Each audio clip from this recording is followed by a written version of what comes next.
Chapter 384. When they came back from the Martial Saint Dynasty, Wuxia had given them the dimensional talisman which had saved them a lot of time. But now, without the help of the dimensional talisman, it would take them a few days to get back to the Martial Saint Dynasty. A few days later, back at the Martial Palace, Wuxia was pacing back and forth restlessly. He kept looking in the direction of Mount Origin. He wanted to go to the Martial Saint Dynasty and help Xianxia, but this was a mission given by the Imperial Emperor himself, so he couldn't really help. Besides, even if Wuxia helped, there was nothing he could do about the dimensional crack. At most, he could only help kill some dimensional creatures. This is really worrisome.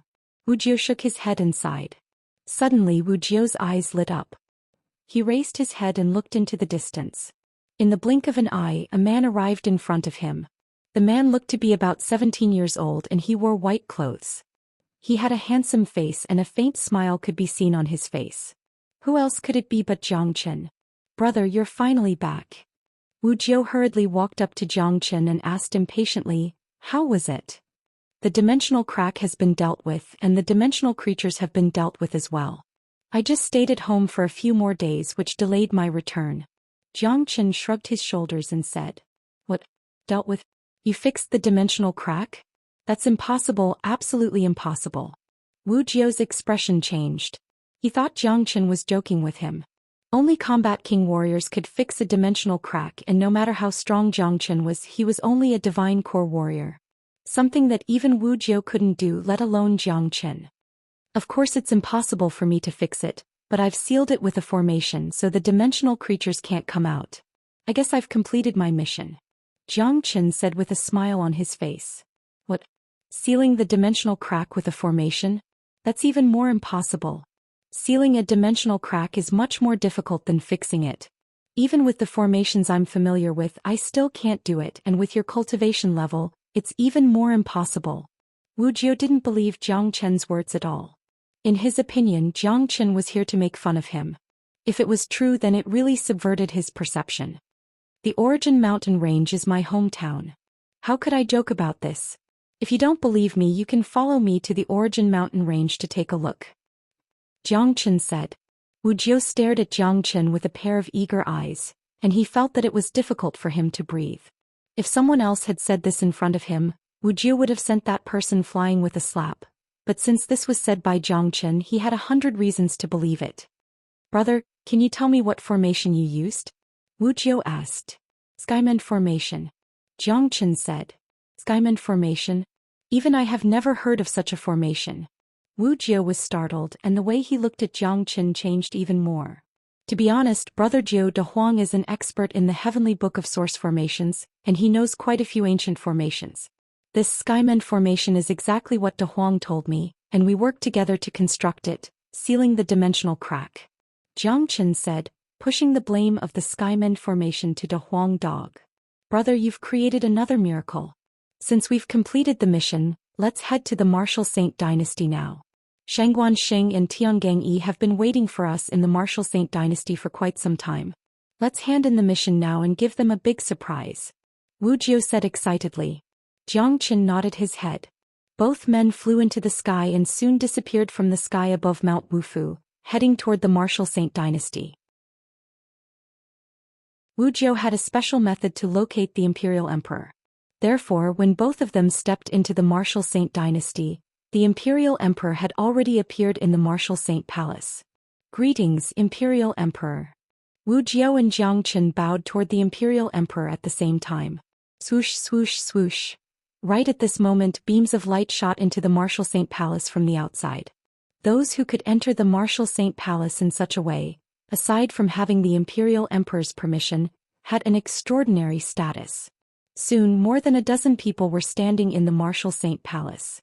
They were the emperors Shangguan Xing and Tiangang Yi. Xianxia, I didn't expect you to have the guts to come back. The seventh emperor was the first one to speak when he saw Xianxia. The Imperial Emperor raised his arm, signaling everyone to quiet down. Then he fixed his gaze onto Xianxia and said with an indifferent tone, Xianxia, have you completed the mission I gave you? Yes, I have. Xianxia nodded. Presumptuous.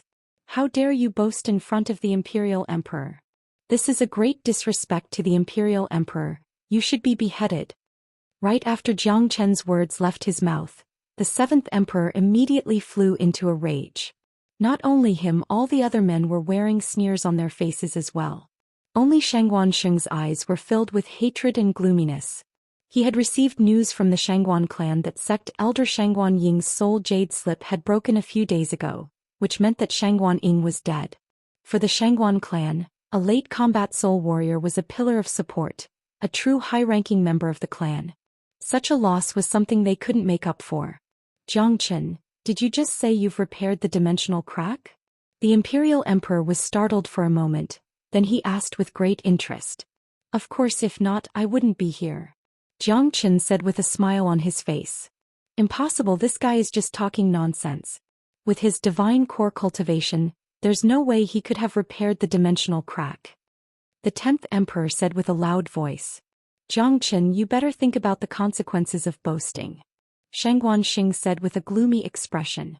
I think you're the ones who are being presumptuous. Since when do you have the right to point your fingers in front of the Imperial Emperor? Wuxia retorted. Jiang Chen, you said you've repaired the dimensional crack. I really want to know how you did it. The Imperial Emperor continued asking. Imperial Emperor, you should know that in order to repair the dimensional crack, only a combat king warrior who has mastered the dimensional laws can do it. I'm just a divine core warrior, of course I can't repair the dimensional crack. Since the Imperial Emperor knew it was impossible, he still sent me to complete the mission. Obviously, he wanted me to find another way to repair the dimensional crack. I didn't fail you, I used the Skymen formation to seal the dimensional crack. The sky above Mount Origin has returned to its original state, and the dimensional creatures in there can't break the seal. Jiang Chen said. His words were really flattering, and it could be said that he was trying to trick the Imperial Emperor. After all, he had only sealed the dimensional crack with the Skymen formation, not repaired it. However, the Imperial Emperor couldn't say anything else because if he did, it would make others think that the Imperial Emperor was up to no good. You said you sealed the dimensional crack with a formation? The Imperial Emperor's expression changed. That's right. Jiang Chen nodded his head. Impossible. With your late divine core cultivation, even if you're an expert in formations, the power of the formation you set up will be limited. There's no way you can seal the dimensional crack. The Imperial Emperor suddenly stood up from his seat. That's right, this guy is just making things up. This is not something a divine core junior can accomplish. The 7th Emperor said with a loud voice. 7th Emperor, how do you know I can't accomplish it? Are you saying that the Imperial Emperor sent me an impossible mission and asked me to die? The Imperial Emperor is a man of virtue and prestige. How could he have such a despicable heart? Jiang Chen glared at the Imperial Emperor coldly. You. The 7th Emperor was furious, but he couldn't say anything because the Imperial Emperor was involved in this matter. Jiang Chen, I'll go to Mount Origin now and find out what's going on. You should know the consequences of lying to me. The Imperial Emperor's sharp gaze fell onto Jiang Chen's body. Imperial Emperor, just go ahead and find out what's going on. Jiang Chen said. All right. After saying that, the Imperial Emperor disappeared from the Martial Saint Palace. It looked like he was going to Mount Origin to find out what he had said. A combat king warrior had mastered the dimensional force, and they were able to travel through space at will, leaving no traces behind. Jiang Chen had a relaxed expression on his face. He knew the Imperial Emperor would definitely go and find out what was going on. After all, this was just too unbelievable, and if the Imperial Emperor didn't see it with his own eyes, he wouldn't believe it. As for the Skymen formation, Jiang Chen wasn't worried that the Imperial Emperor would discover the Great Saint laws. With the Imperial Emperor's status, he wouldn't lie to him. What a joke. Using a formation to seal the dimensional crack. Why don't you look at your own abilities first? The 10th Emperor sneered.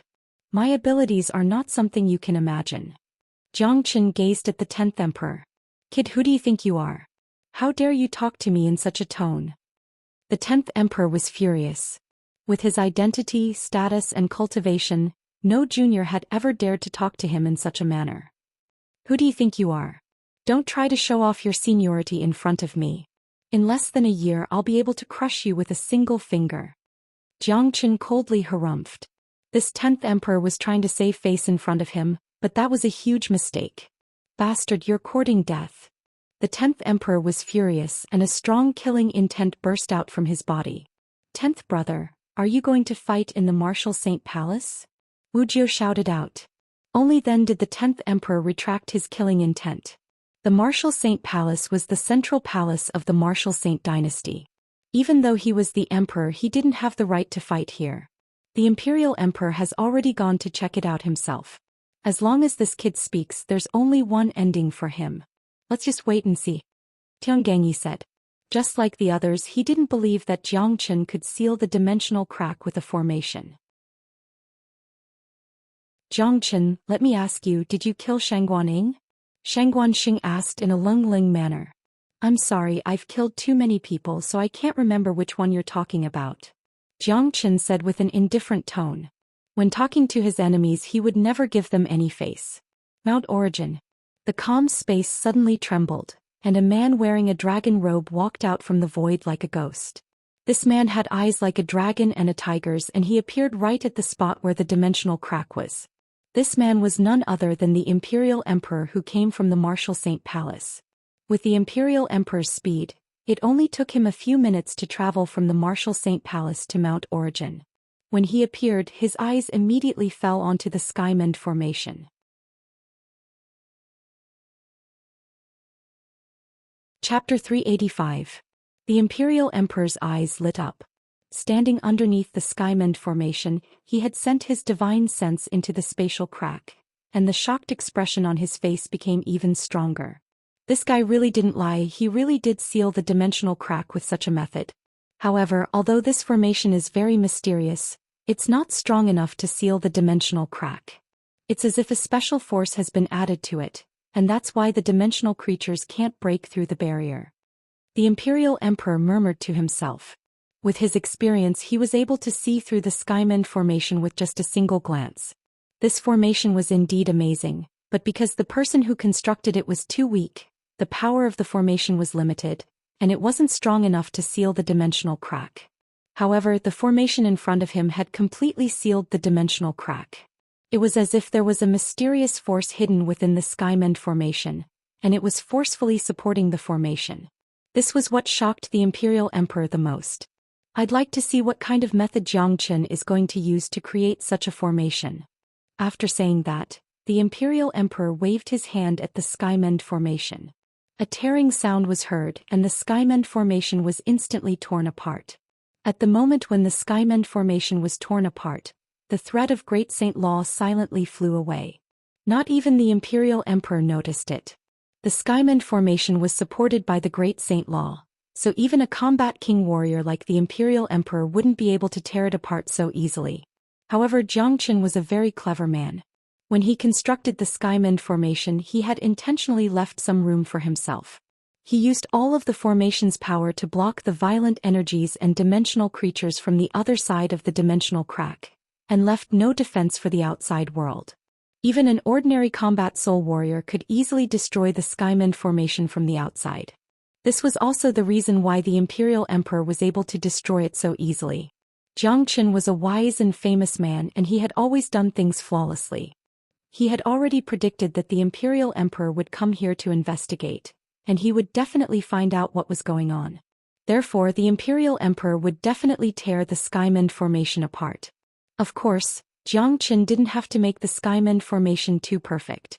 If the Imperial Emperor had to spend so much effort to destroy it, he would become even more suspicious of Zhou Xian. At the same time, within the Martial Saint Palace, an invisible Great Saint Law had entered Zhou Xian's body. None of the warriors on the scene noticed it, not even Wuxia who stood next to Zhou Xian. A faint smile emerged on Zhou Xian's face. Next, the Imperial Emperor would definitely repair the dimensional crack himself, and this was the final result Zhou Xian wanted. After all, sealing the dimensional crack with a formation wasn't a long-term solution, and he would need a combat king warrior to do it. The Imperial Emperor had destroyed the Skymend formation, and as the Martial Saint Dynasty's emperor, he had the responsibility and obligation to repair the dimensional crack. Boom! Roar! Right at the moment when the Skymend formation was torn apart, furious roars sounded out from within. Together with a powerful devouring force, 3 powerful combat soul dimensional creatures rushed out from the crack. These three-dimensional creatures were not to be underestimated, as all of them were late combat soul warriors. Behind them there was a huge group of dimensional creatures. From this, one could tell how many dimensional creatures there were in this dimensional crack. Humph. The Imperial Emperor coldly harumphed. He waved his hand and unleashed a golden beam onto the bodies of the three-dimensional creatures. In an instant the three-dimensional creatures let out miserable shrieks, then their bodies exploded and turned into dust. This was the mightiness of a Combat King warrior. All existences below the Combat King realm were as vulnerable as ants. The Imperial Emperor displayed his mighty might. While killing the dimensional creatures that rushed out from the crack, he circulated his dimensional energy and repaired it. After half an hour, the sky above Mountain Origin finally returned to normal. The dimensional crack was completely repaired. With a sway of his body, the Imperial Emperor disappeared from the spot. In the next moment he reappeared in the Martial Saint Palace. Seeing the Imperial Emperor appear, everyone immediately turned to look at him, especially Wuxia. He was Jiang Chen's biggest supporter and guarantor, and if Jiang Chen had really deceived the Imperial Emperor, even he wouldn't be able to save Jiang Chen. Deceiving the Imperial Emperor was a crime punishable by death. Jiang Chen, I really want to know, how did you seal the dimensional crack with a formation? The Imperial Emperor looked at Jiang Chen with a shocked expression. When he tore apart the Skyman formation he didn't find anything strange. But it was just a formation like that that had sealed the dimensional crack. This was unbelievable. What? It's true. The seventh Emperor cried out in surprise, his face filled with disbelief. The crowd who were ready to mock and ridicule Jiang Chen were startled as well. The mocking expressions on their faces disappeared as they looked at Jiang Chen with shock. The Imperial Emperor's words had undoubtedly proved the truth of Jiang Chen's words. Even the Imperial Emperor had no idea how he did it. Your Imperial Majesty, I have a mystical beast with me and it's an expert in some ancient formations. This formation was provided by my beast, but I have no idea how mystical it is. I'm sure your Imperial Majesty has already torn the formation apart and repaired the dimensional crack. If even your Imperial Majesty can't see through such a mystical and ancient formation, then I have no idea how it works. Jiang Chen cupped his fist and said. With such an impeccable answer, even the Imperial Emperor couldn't say anything else. Jiang Chen's words had placed the Imperial Emperor on a completely different level. How could I know something that even the Imperial Emperor doesn't know? If the Imperial Emperor still wants to get to the bottom of this matter, wouldn't it make me look like I'm too weak? As the high and mighty Imperial Emperor, how could he admit that he was weak? And ancient formations are indeed mystical. Jiang Chen, you've done a good job this time. Although you didn't manage to repair the dimensional crack, you've still completed your mission. The Imperial Emperor nodded his head and said, Ah, did you hear that? This is a real genius. Don't think that just because you haven't seen it before, you're just a frog at the bottom of a well. Wuxia burst into laughter. He felt proud and elated. Your Imperial Majesty, even if Jiang Chen has completed his mission, he has killed so many people from the Shangguan clan. We can't just let him go like this, can we? Shangguan Xing said while gnashing his teeth in anger. Tiangang Yi, who stood next to him, had the same reaction as well. Initially they thought Jiang Chen was dead for sure, but they never expected him to actually complete his mission. Shangguan Xing, didn't you hear what I just said? The Imperial Majesty just said that Jiang Chen has completed his mission, and all the grudges between us have been written off. Wuxia said with a loud voice. Written off? So many blood debts, how can we just write them off? Tiangang Yi was furious. Your Imperial Majesty, our Shangguan clan's elder Shangguan Ying died a few days ago. I'm guessing it has something to do with Jiang Chen. Shangguan Xing said. Shangguan clan chief, you really know how to joke. Shangguan Ying is a late combat soul warrior. Even if I want to kill him, do you really think I have the ability to do so? Jiang Chen sneered. Furthermore, I've been carrying out a mission in Mount Origin for the past few days. There's no way I could meet your elder. Don't tell me the Shangguan clan sent someone to kill me on purpose? Jiang Chen's words nearly choked Shangguan Xing to death. This mission was given by the Imperial Emperor himself, and it only targeted Jiang Chen. No one was allowed to help him, not even Wuxia. If the Shangguan clan sent someone to kill Jiang Chen, they would be violating the Imperial Emperor's rules. If the Shangguan clan insisted on linking Shangguan Ying's death with Zhou Xian, they would be openly disobeying the imperial emperor. Besides, perhaps even Shangguan Shing wouldn't believe that Zhou Xian could kill all of Shangguan Ying's men. No matter how strong Zhou Xian was, he was only a late divine core warrior, and there was a huge gap between him and Shangguan Ying. There was no way to make up for this gap. That's enough.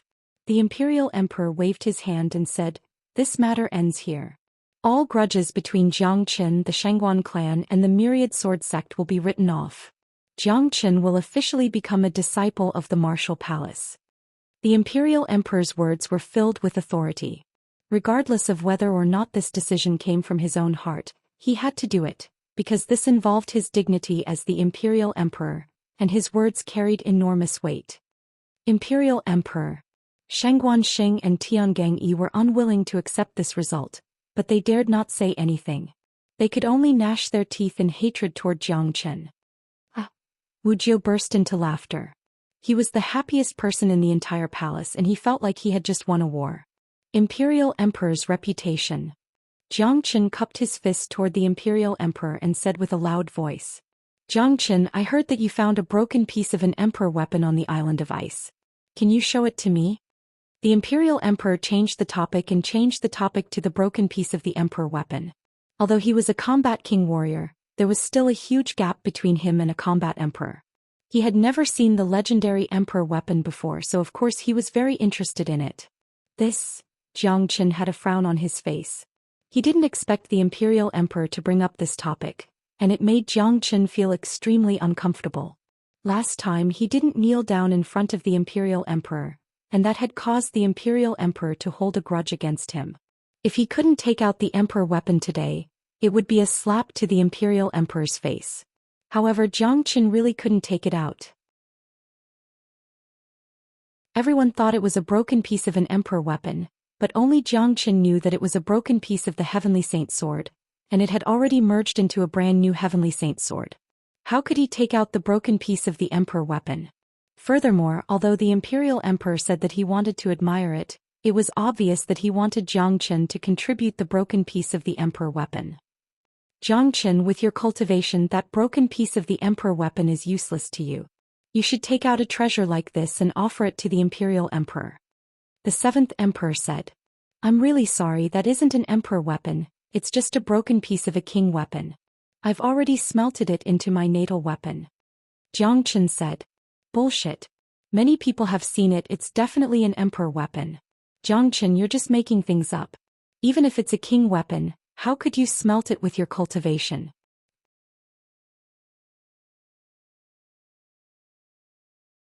Chapter 386. Everyone in the Martial Saint Palace felt that Zhou Qian's words were just an excuse, and a terrible one at that. Even in Wu Jiao's opinion, offending the Imperial Emperor for a broken Emperor weapon was not a wise choice. "10th Emperor, how do you know that I can't smelt it? This sword is my natal combat weapon. If the 10th Emperor is not convinced, you can take out your own combat weapon to fight against this sword of mine." After saying that, Zhou Qian took out the Heavenly Saint Sword. He had already shown the Heavenly Saint Sword to the Imperial Emperor, so it was no longer a secret. Therefore, Zhou Qian wasn't afraid of revealing it to the Imperial Emperor. Buzz. When the Heavenly Saint Sword appeared, the air in the palace started vibrating violently, producing ear-piercing buzzing sounds. The crystal-like sword was glowing brightly, and no one dared to look at it directly. What a mystical sword. This sword is definitely at the peak of all perfect ranked combat weapons. It can even unleash the aura of a king weapon. Tiangang Yi's expression changed. He was quite skilled in crafting combat weapons, and even if he didn't want to admit it, Zhou Qian's sword was definitely not something any ordinary perfect-ranked combat weapon could compare with. At least, none of the combat weapons in the hands of these people could compare with it. If there was a combat weapon that could suppress this sword, it would be the Imperial Emperor's king weapon. I've long heard that Zhou Qian has an extremely sharp sword and it's comparable to a king weapon. Zhong was defeated by this sword, and those combat soul geniuses from the Shangguan clan and Myriad Sword sect were killed by this sword as well. Looks like there really is such a sword. The 10th Emperor said with a surprised tone. What a good sword. Wu Jiao couldn't help but praise as well. A treasured sword like this was more than enough to shake anyone's mind. The person who was the most shocked was the Imperial Emperor. He had a profound cultivation, and after reaching the Combat King realm, his eyesight had become much stronger than anyone else's. For some unknown reason, even though the sword in front of him was only a peak perfect ranked combat weapon, he could still feel a faint pressure from it. This was a very rare situation for him. Xianxia, I didn't expect you to be able to fuse a fragment of an emperor weapon into your combat weapon. Seems like you're quite capable. In my opinion, you should offer this sword to the emperor as a token of appreciation for his appreciation. The seventh emperor said, not bothering to hide the smile on his face. Not only him, Shangguanxing and Tiangangyi had a complacent smile on their faces as well. Initially they thought they were going to lose, but they had never expected the situation to turn around. Obviously the Imperial Emperor was very interested in the sword in Xianxia's hand, or more accurately, Xianxia was very interested in the broken piece of the emperor weapon. If Xianxia refused to hand over the sword, it would be the same as slapping the Imperial Emperor's face and offending the Imperial Emperor. In the Eastern continent, who would have a good ending if they offended the Imperial Emperor? Xianxia's eyes emitted a cold light as he looked at the seventh emperor's hateful face. He really wanted to go up and leave a large shoe print on his face. Appreciation? Appreciation, my ass. If the Imperial Emperor really appreciated him, he wouldn't have given him a mission that was nearly impossible to complete. And now he wanted to steal the treasure in his hand? What kind of fucking appreciation was this? Xianxia really wanted to explode, but he knew that there was a huge gap between him and the Imperial Emperor. He couldn't afford to have a falling out with the Imperial Emperor right now, as it wouldn't do any good to him or the people around him. The current Xianxia was no longer the lonely man from his previous life, and he had to think carefully before making any decisions. This sword is already my life-bound weapon. I'm sure the Emperor knows what a life-bound weapon means. This sword is already connected to my life, so if I were to give it to someone else, it would cause me a lot of harm. The Emperor is a supreme ruler and you have a ruler weapon in your hand.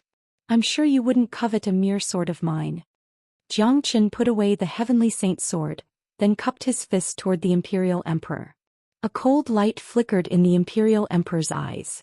Although it was very subtle, Xianxia still noticed it and it made him feel very uncomfortable. Xianxia, it looks like you're thinking too much. I don't want your natal weapon, I just want to have a look at the fragment of the legendary Emperor weapon. Since you've already smelted it, then forget it. The Imperial Emperor said with a smile on his face. However, everyone on the scene could sense the displeasure in his smile. Alright, that's all for now. You can all leave now. The Imperial Emperor waved his hand and disappeared in the blink of an eye. Brother Zhou, let's go. Xianxia turned around and left the Martial Saint Palace. He wasn't in a good mood and soon he disappeared from the sky above the Martial Saint dynasty. What a lucky guy, he actually escaped this time. The seventh emperor coldly harumphed. Being able to escape this time doesn't mean he'll be able to escape next time. This guy was disrespectful to the Imperial Emperor, he won't have a good ending. The 10th emperor walked out of the palace with a sneer on his face. Shangguanxing and Tiangangyi exchanged glances. Both of them had gloomy expressions on their faces, as they could tell from each other's eyes that they would never let this matter go. The conflict between Xianxia and the Imperial Emperor today had made Wuxia feel very unhappy as well. However, he was still happy as at least Xianxia was safe now. Brother, I'll immediately give you the identity of a Martial Palace disciple when we return. The Imperial Emperor has said that all the grudges between us will be written off. You're now a disciple of the Martial Palace, which means you're also my Wuxia's man. Whoever dares to offend you will be going against me, Wuxia. Wuxia said as he patted Xianxia's shoulder. Brother Zhou, the Imperial Emperor is a very cunning man. You're a straightforward man and there's a huge difference in your temperament. You have to be careful in the future. Xianxia reminded Wuxia. He had a feeling that the barrier between the Imperial Emperor and Wuxia would explode sooner or later, and at that point of time, Wuxia would be the one suffering the most. Brother, you're worrying too much. The Imperial Emperor and I are brothers. Furthermore, he's now the Imperial Emperor, a supreme existence.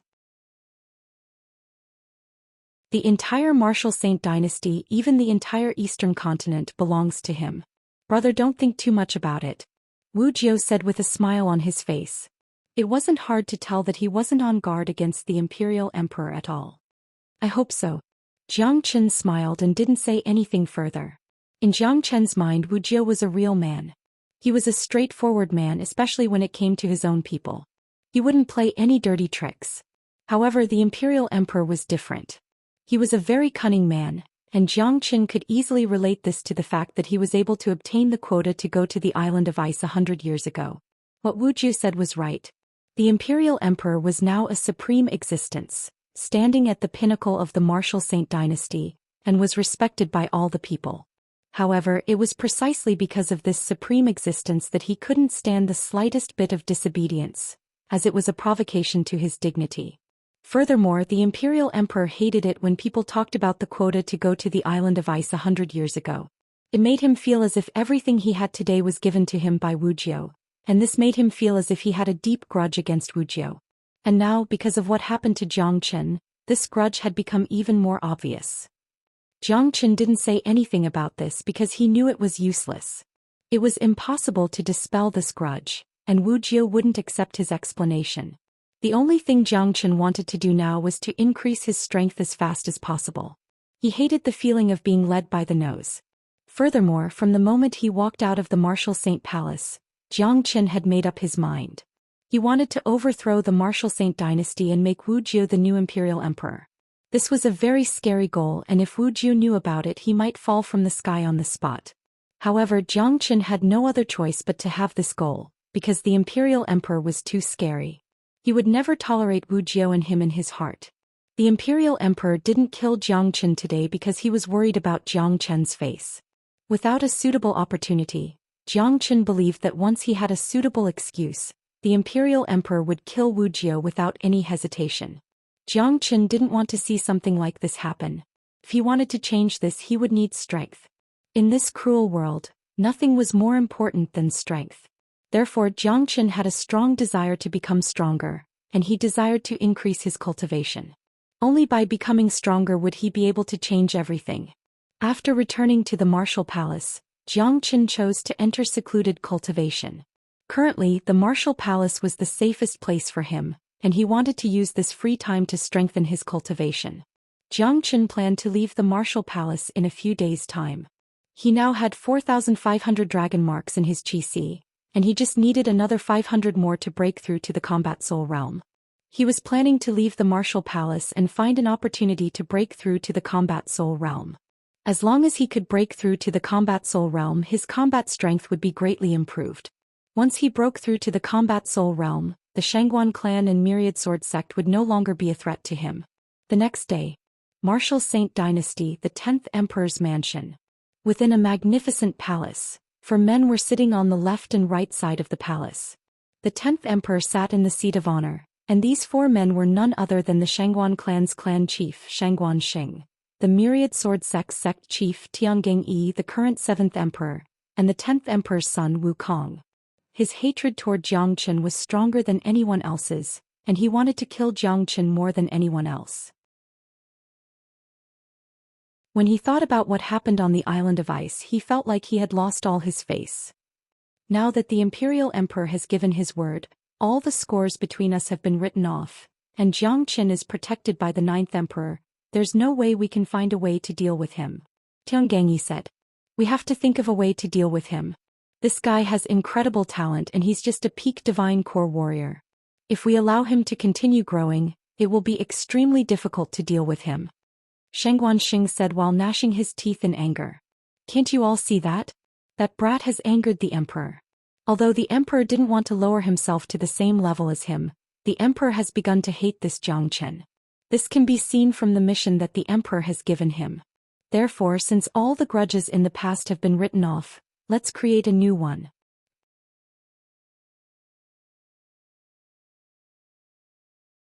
Chapter 387. But that Jiang Chen has been staying in the Martial Palace all this time and the 9th Emperor is the palace chief. Even if we want to create a feud with him, I'm afraid it'll be extremely difficult. Shangguan Xing furrowed his brows. He wished he could kill Jiang Chen right now, but right now Jiang Chen was safe in the Martial Palace, and the 9th Emperor wouldn't give them any chance to get close to him. We can't, but someone else can, and he's the most suitable candidate. Wu Tsong slowly stood up from his seat with a sneer on his face. Oh. May I know who you're referring to? Tianganyi asked curiously. The Crown Prince. Wu Tsong squinted his eyes. He was talking about a man who was considered a heavyweight in the martial Saint dynasty. The Crown Prince? The Crown Prince has a noble status and he's the next emperor. He's a late combat soul warrior and even we are no match for him. Furthermore, the Crown Prince is now the commander of the Golden Guards, and he's second only to the emperor. I don't think he'll help us for a mere Jiangqin and he has no reason to do so. Shang Guanxing shook his head. It was impossible to get the Crown Prince's help, and it was simply unrealistic. The Crown Prince had a noble status and he had to deal with a myriad of affairs every day. How could he have the time to play with them? We don't need to ask the Crown Prince for help, he'll help us himself. I'm very close to him and he's a man with incredible talent and a formidable cultivation base. He's a man who's high up in the world and no one is perfect. I'm sure you all know about his weaknesses as well. Wu Tsong said with a smile on his face. Women. All of them said at the same time. That's right, the Crown Prince is perfect in all aspects, but he loves beautiful women. He has married 18 wives and all of them are beauties who can stand out from the rest of the world.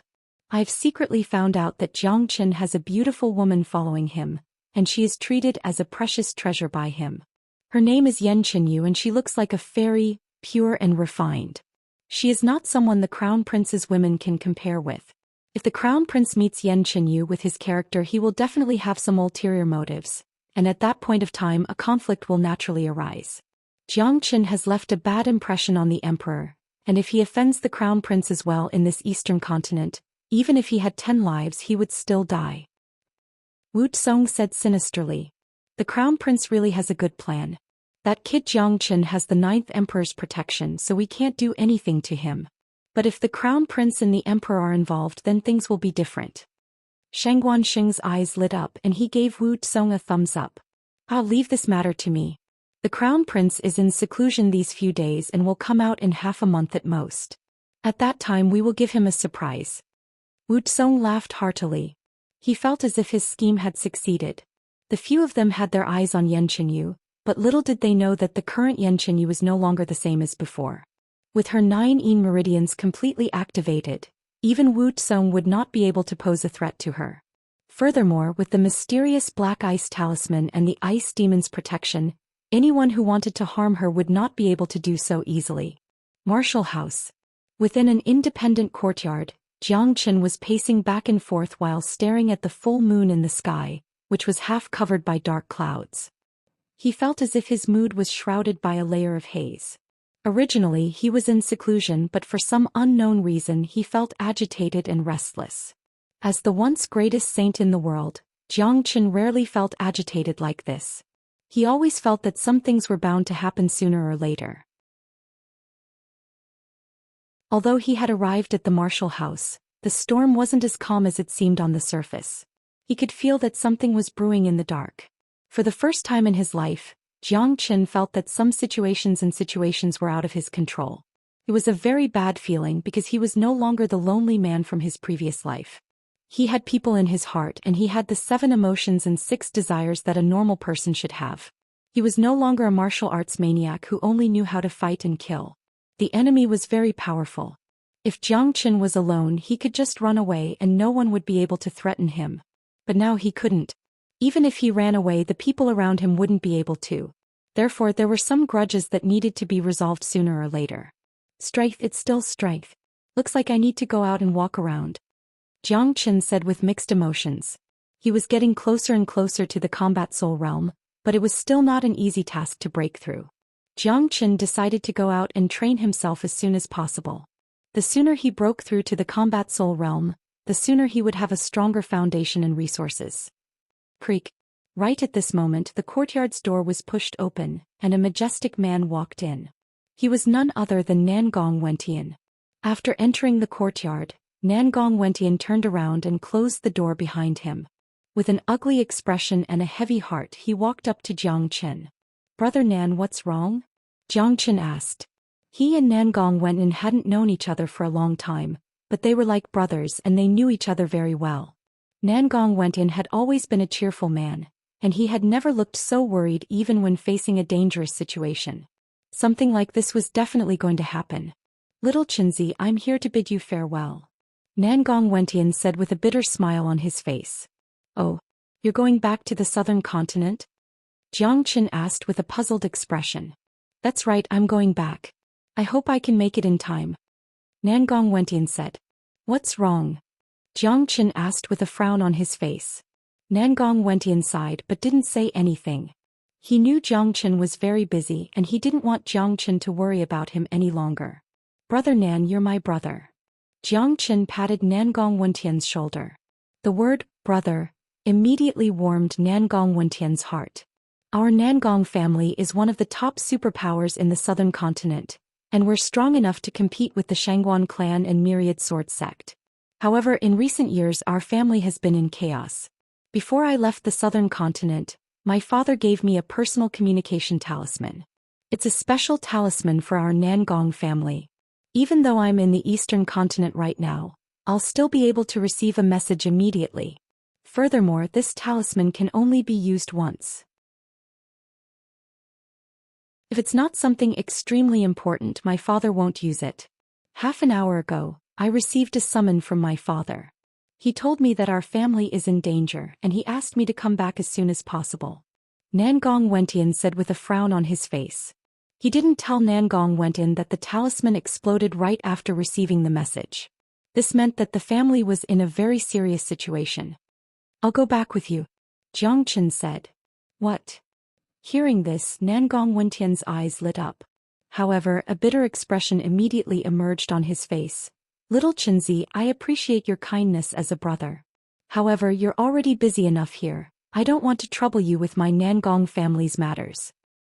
In fact, Nangong Wentian really wanted Jiang Chen's help. He had no idea what had happened to the Nangong family, and he had no idea what was going on. Even if he returned to the southern continent with his current cultivation and strength, he wouldn't be able to provide much help. However, in his mind, Jiang Qin was an omnipotent figure, someone who could create miracles at any time. If Jiang Qin was willing to go back with him, he would feel much more at ease. But at the same time, Jiang Qin was already busy enough in the eastern continent, and the southern continent was a long distance away. Also, he had no idea what had happened to the Nangong family, so he didn't want to be a burden to Jiang Qin. Brother Nan, Jiang Qin will definitely help my brother. Furthermore, I've been planning to leave the southern continent to train myself, and I want to find an opportunity to break through to the combat soul realm. I'll go with you to the southern continent, I might be able to find something there. Jiang Qin said with a smile on his face. He had decided to leave the southern continent to train himself, but he didn't have a specific destination. Now that the Nangong family was in trouble, he might be able to find a way to break through.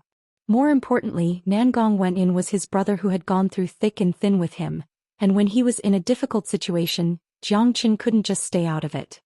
Little Chinzi, thank you. Nangong Wentian didn't say anything else, he just thanked Jiang Qin. Alright, we're brothers, aren't you treating me like an outsider? Jiang Qin said with a smile on his face. Let's not waste any more time, let's move out now. It's a huge distance from the eastern continent to the southern continent, and with our current speed, it'll take us a long time to reach our destination. At that time, I'm afraid. Nangong Wentian's expression darkened. The distance was just too far, and without the teleportation formation with their current speed, it would take them a long time to reach the southern continent. By the time they arrived, it might already be too late. Before we leave, I have something I need to tell everyone. After saying that, Jiang Qin released his divine sense from his divine sense. A few minutes later, many figures descended from the sky and arrived at the courtyard. Han Yan, Yan Qingyu, De Huang, Wujiu, all of them had arrived. Little Chinzi, I thought you were in secluded cultivation? Why did you send us a message in such a hurry? Han Yan asked. The Nangong family is facing some unforeseen circumstances, so I need to go to the southern continent with Brother Nan. Before we leave, I have something I need to tell everyone. Jiang Qin flew straight toward the southern continent. What? To the southern continent? The few of them cried out simultaneously, especially Wujiu, whose face was filled with shock. With his cultivation base, he had never been to the southern continent before. I'll go with you. Han Yan, De Huang Dog, and Yan Qingyu said at the same time.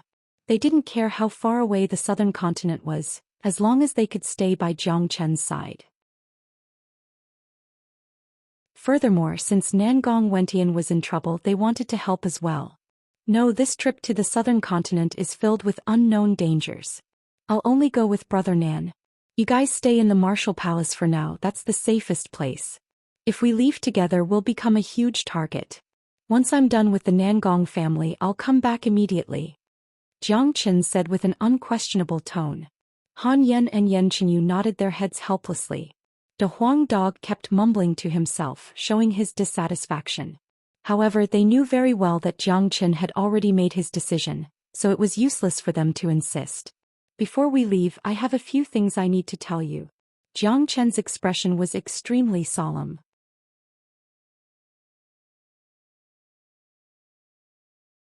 Chapter 388. The first person Jiang Chen looked at was Wuxia. Wuxia was the most important person right now because of his identity, status and strength. He could guarantee the safety of these people. However, Wuxia was also the person Jiang Chen was worried about the most. Brother Jiu, I still have to remind you to be careful of the Imperial Emperor. I hope you can stay in the Martial Palace while I'm back, and don't have any contact with the Imperial Emperor. Also, don't let little you and the others leave the Martial Palace. Jiang Chen reminded in a serious manner. This time, the Shangguan clan, Myriad Sword Sect and the 7th Emperor hadn't managed to defeat Jiang Chen, but with their methods they wouldn't give up so easily. They would definitely find other ways to defeat Wuxia. Also, the Imperial Emperor had a grudge against Wuxia. Therefore, the best way was to make sure everyone stayed in the Martial Palace, and not give them any chance to attack Jiang Chen. Brother, don't worry, with Brother Jiu here I'll ensure their safety. Wuxia patted his chest and promised. He was still as confident as ever. Good, I'm relieved to hear Brother Jiu's words. Jiang Chen nodded his head. After that he turned to Han Yen and said, Brother Yen, Brother Nan, you two leave with Brother Jiu first. I have something to tell little you and De Huang. The three exchanged glances, then left the courtyard. Qin Gij, you have to be careful in the eastern continent. After the three left, Yen Chenyu worriedly said, Don't worry, little you. I'm going to the southern continent to see the scenery in the outer realm, and I might find something there, allowing me to break through to the combat soul realm. Besides, Brother Nan is in trouble and I'll lend him a hand. However, the situation here is a bit complicated. Although the Martial Palace looks safe on the surface, the situation can change very quickly. I'll leave the Ice Demon King with you, it can protect you during critical moments. After saying that, Jiang Chen released the Ice Demon King. He purposely sent Wuxia away before releasing the Ice Demon King. He didn't want Wuxia to misunderstand him, and because of the relationship between Wuxia and the Imperial Emperor, Jiang Chen had no choice but to do this as a double insurance. Master. The Ice Demon King bowed toward Jiang Chen and Yen Chenyu. Ice Demon, while I'm gone, stay by little Yu's side and listen to her summons. Jiang Chen said to the Ice Demon King. Understood. The Ice Demon King's forehead turned into a beam of white light and entered Yen Chenyu's interspatial ring. Kid, if you want to go to the southern continent, how can you do it without this Lord Dog? Bring me along. Let me have a look at the scenery of the outer regions. Big Yellow stuck out his tongue and stared at Jiang Chen with his eyes filled with desire. No, you are the only one who can't follow me. Jiang Chen immediately rejected the idea. Fuck what, Jiu? Huang Chen immediately rejected. Big Yellow couldn't take it anymore. What did he mean by he couldn't follow them? This was a typical discrimination. You have sharp senses and you're an expert in all kinds of mysterious formations. You also have some mysterious skills, so you can only play a big role if you stay. I've purposely asked you to stay and shoulder this heavy responsibility, so don't disappoint me. Jiang Chen patted De Huang Dog's head. This dog was a miraculous existence and he could really play a big role in a critical moment. If that's what you said, then you do have some knowledge. This master dog has always been a man who is destined to achieve great things. When De Huang Dog heard about his importance, his attitude immediately changed. According to Jiang Chen, after Jiang Chen left, he would be the main character. If you have nothing else to do, go take a nap and break through to the combat soul realm as soon as possible. If not, you won't be able to play such an important role. Jiang Chen said with a smile on his face. Fuck, daddy isn't sleepy right now. De Huang Dog glared at Jiang Chen with a gloomy expression. Breaking through to the combat soul realm wasn't an easy task, especially for a super divine beast like De Huang Dog. It was extremely difficult for him to break through, but once he did, he would undergo a transformation and obtain unimaginable benefits. Alright, the Nangong family is in a critical situation. Brother Nan and I will leave right now.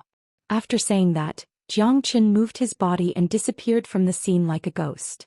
Qin Gij, be careful. Yan Qinyu reminded Jiang Qin with a loud voice. Outside the martial palace, two figures silently left like ghosts in the dark night. With Jiang Qin and Nangong Wentian's abilities, they could easily leave the martial palace without anyone noticing. Furthermore, even Shangguan Xing and Tiangang Yi didn't expect Jiang Qin to leave the martial palace at this moment. Staying in the martial palace was the safest choice, as leaving the martial palace would mean facing the Shangguan clan and myriad sword sects' endless revenge. In their minds, Jiang Qin wouldn't be killed, he would just hide in the martial palace and never leave. 1,000 miles away from the martial palace, Jiang Qin and Nangong Wentian landed on a desolate mountain range. Little Qinzi, were we discovered by the Shangguan clan and myriad sword sect? Nangong Wentian said with mixed emotions. Don't worry, I just came back from the martial Saint dynasty yesterday. I'm sure they won't expect me to leave the martial palace today. Jiang Qin said. The journey from the eastern continent to the southern continent is just too long. With our current speed, I'm afraid it will take us a few months to get there, and that's assuming we don't get lost. I'm afraid it will be too late by the time we reach the southern continent. Nangong Wentian shook his head. When he left the southern continent to train, he didn't expect he would travel so far and arrive at the eastern continent. It would be extremely difficult for him to return to the southern continent now. Not only was it a long journey, there would also be many powerful demons and devils blocking their way and all sorts of dangerous places. If they got lost, it would be even worse. That's right, it's just too long. If only we had a teleportation formation. Jiang Qin said. Although it was just a simple task to travel to the southern continent, the distance was more than enough to make anyone collapse. Teleportation formation? Jiang Chen's eyes lit up and he nearly cried out. Little Qinzi, what did you think of? Nangong Wentian looked at Jiang Qin. Do you still remember the black altar we saw when we left the Island of Ice? When the Island of Ice opened, there was an ancient teleportation formation next to it. We were in a hurry to get out, so we didn't have time to check it out. If that teleportation formation is working, we will be able to reach the southern continent directly. Jiang Qin recalled the teleportation formation on the Island of Ice. It was an extremely large teleportation formation, and it could teleport them across an entire region. Little Qinzi, isn't it the same as not saying anything? The Island of Ice only appears once every 100 years, and we don't even know where the Island of Ice is, let alone using the teleportation formation on the Island of Ice. Nangong Wentian was speechless. I'm afraid a miracle will happen. What do you think this is? Jiang Qin flipped his palm and a shining bronze plate appeared in his palm. It's a bronze plate. Didn't the 9 bronze plates disappear when the gate of the ancient tower was opened? Why do you still have it? No, this bronze plate is different from the other 9 bronze plates. The other 9 bronze plates were broken like trash, but this bronze plate is shining brightly. What's going on? Nangong Wentian said in surprise. In fact, the 9 bronze plates didn't disappear that day. After the gate of the ancient tower was opened, they turned into this new bronze plate. I put it away and you didn't notice it, so you thought it had disappeared. Jiang Qin said. After leaving the Island of Ice, he hadn't thought about this bronze plate and had completely forgotten about it. Only when the teleportation formation was mentioned did he suddenly remember it. But what's the use of this bronze plate? Can it help us find the location of the Island of Ice? Nangong Wentian said. We'll know after we try. After saying that, Jiang Qin sent out his divine sense from his divine sense and landed on the bronze plate. Instantly, the quiet bronze plate let out a buzzing sound and started shaking violently. The bronze plate was like an ownerless object. After receiving Jiang Chen's divine sense, it immediately resonated with Jiang Chen's divine sense. Jiang Chen's divine sense wandered around the interior of the bronze plate. At first he could only see chaos, but when his divine sense was recognized by the bronze plate, everything in front of him became clear. Jiang Qin could clearly see a clear path that led to a certain place in the ocean. There was a beautiful island of ice floating in the air.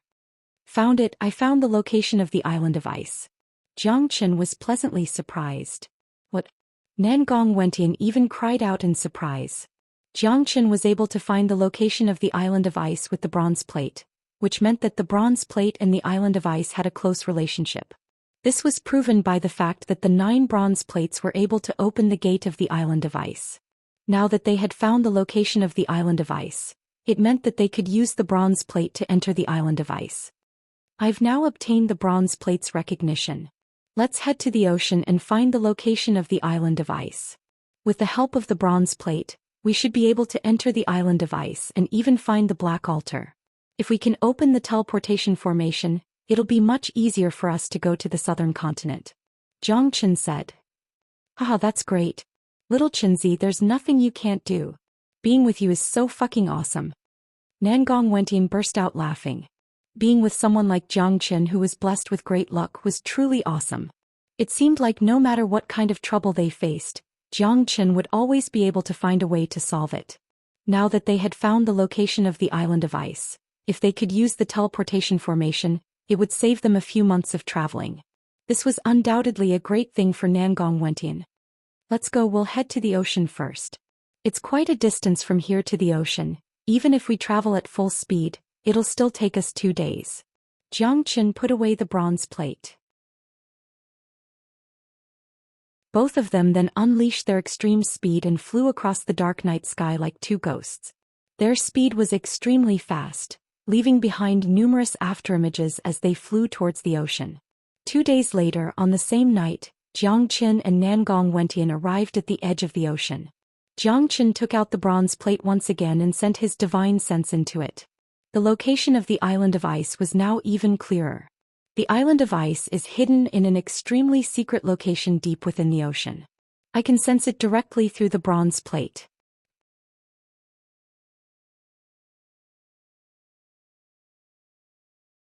Chapter 389. The current Zhou Xian was much stronger than when he first came to the ocean, and his speed was a few times faster.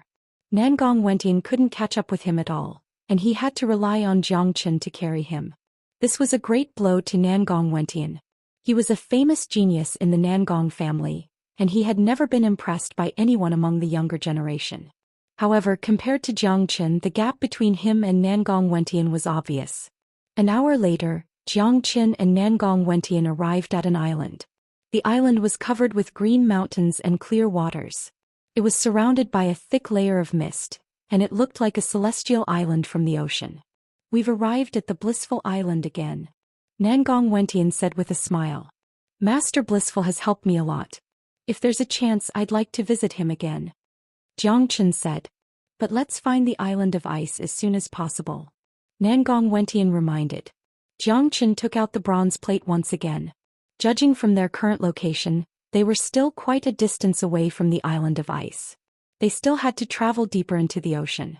The surface of the ocean was tumbling, and from time to time, enormous sea demons would poke their heads out from the water with ferocious looks in their eyes. However, these sea demons were all intelligent. After sensing the aura of the 2 people flying above them, they immediately retracted their heads back into the ocean, not daring to do anything reckless. Soon the 2 arrived at an area with rapid currents. The currents in this area were extremely fast, forming huge whirlpools. These whirlpools alone were extremely destructive, and ordinary sea demons wouldn't dare to get close to them. When they arrived at this area, the bronze plate started emitting a bright light. Zhou Xian sent his divine sense into the bronze plate, and realized that the island of ice was right in front of them. We've arrived, the island of ice is deep in this area.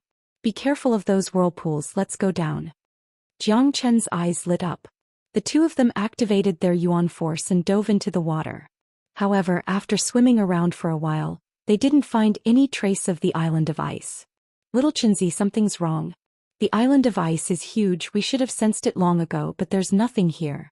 Besides, shouldn't the place where the island of ice appears be frozen? Nangong Wentian asked in confusion. What the hell do you know? The island of ice is currently in a hidden state. It only appears once every 100 years, so of course it won't be sealed in ice. It's normal that you and I can't see it. If we could see it, it would have been seen by others long ago. We still have to rely on the bronze plate at critical moments. Zhou Xian raised the bronze plate high in the air. With a wave of his hand, a ray of light enveloped the bronze plate. Buzz buzz. The bronze plate let out a deafening buzzing noise. Soon the bronze plate established a connection with the island of ice. A golden door suddenly appeared in front of Jiang Qin and Nangong Wentian. The moment the golden door appeared, the surrounding water was repelled, forming a vacuum zone. Let's go. Jiang Chen's eyes lit up. He took the lead and walked towards the golden door. Nangong Wentian did not dare to be slow. He followed closely behind. When the two of them entered the golden door, it still did not disappear. Jiang Qin turned around and casually waved his hand. The golden door immediately turned back into a bronze plate and fell into his hand. Haha, this bronze plate is really good stuff. Jiang Qin laughed out loud. When he first obtained the bronze plate, he knew that it was something special. He never thought that he would be able to enter the island of ice again. Whoosh! With a flash of light, Jiang Qin and Nangong Wentian appeared on top of the black altar. The eerie black altar did not affect the two of them at all. Instead, they felt extremely excited. We actually arrived at the black altar. Nangong Wentian was surprised. The bronze plate is the key to open the door inside the island of ice.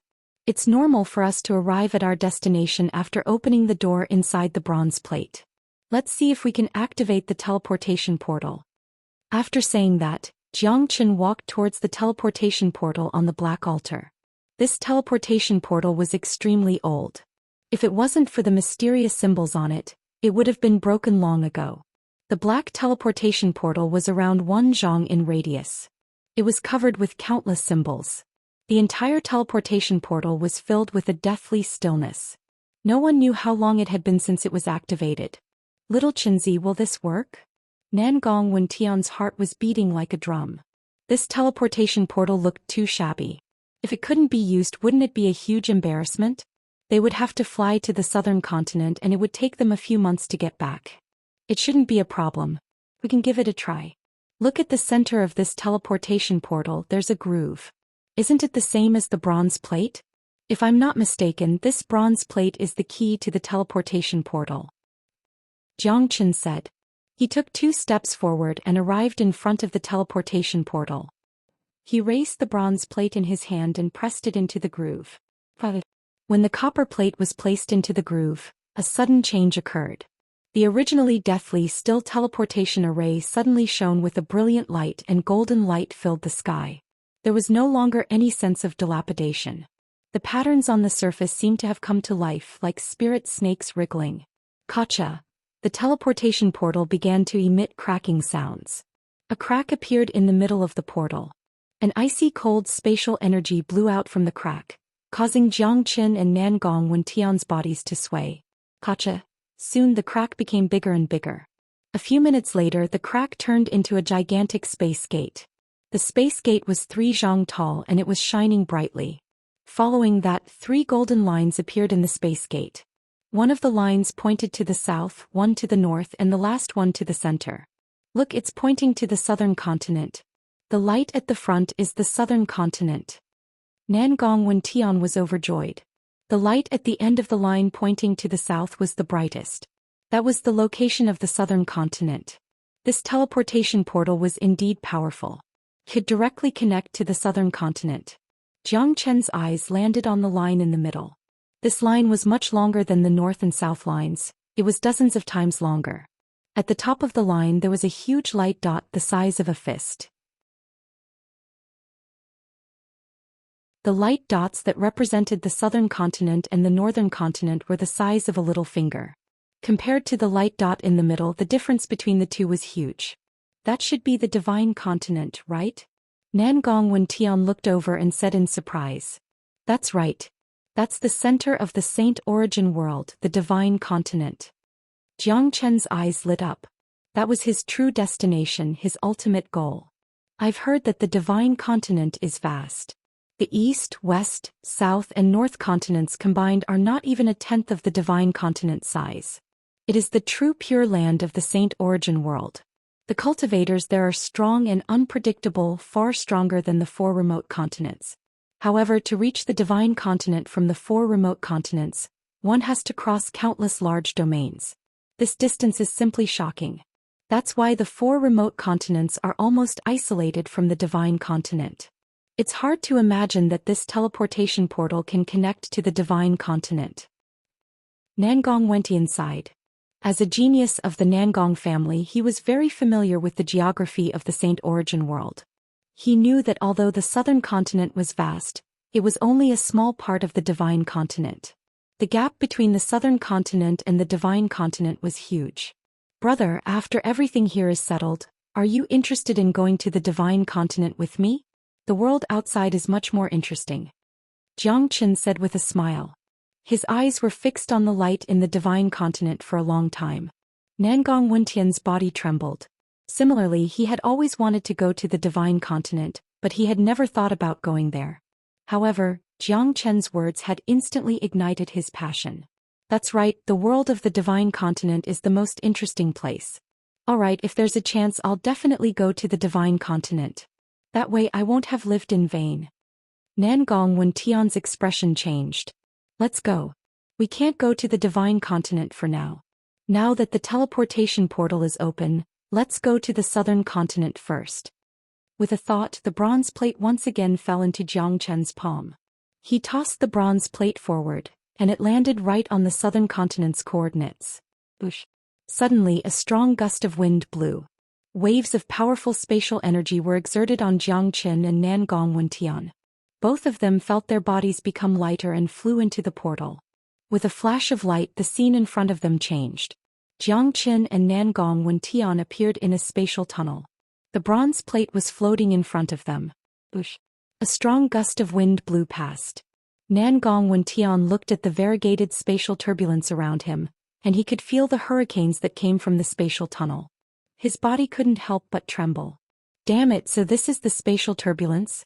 So powerful, I'm afraid these spatial hurricanes are enough to destroy me. Without the protection of this tunnel, even if I don't die, I'll be lost in the spatial turbulence. Nangong Wentian sighed. This was his first time walking in a spatial tunnel, and he wanted to experience the wonders of the spatial tunnel. Compared to Nangong Wentian, Jiang Qin was much calmer. With his experience as the once greatest saint in the world, traveling through the spatial tunnel was nothing special. At his level, there was no need for any teleportation portal, and he could travel millions of miles with just a single teleportation. Traveling through the spatial tunnel was a piece of cake for him. Once you've mastered the spatial force and reached the Combat King realm, you won't feel so strange anymore. Jiang Qin said. Combat King. It feels so far away. Nangong Wentian shook his head. Although he had incredible talent and was extremely confident in himself, he never thought that he would be able to defeat a Combat King warrior, who stood at the top of the pyramid. He wasn't even a Combat Soul warrior, and the gap between him and the Combat King realm was just too huge. It's not that far. You have to remember we still have a long way to go. Even reaching the Combat King realm is just the beginning.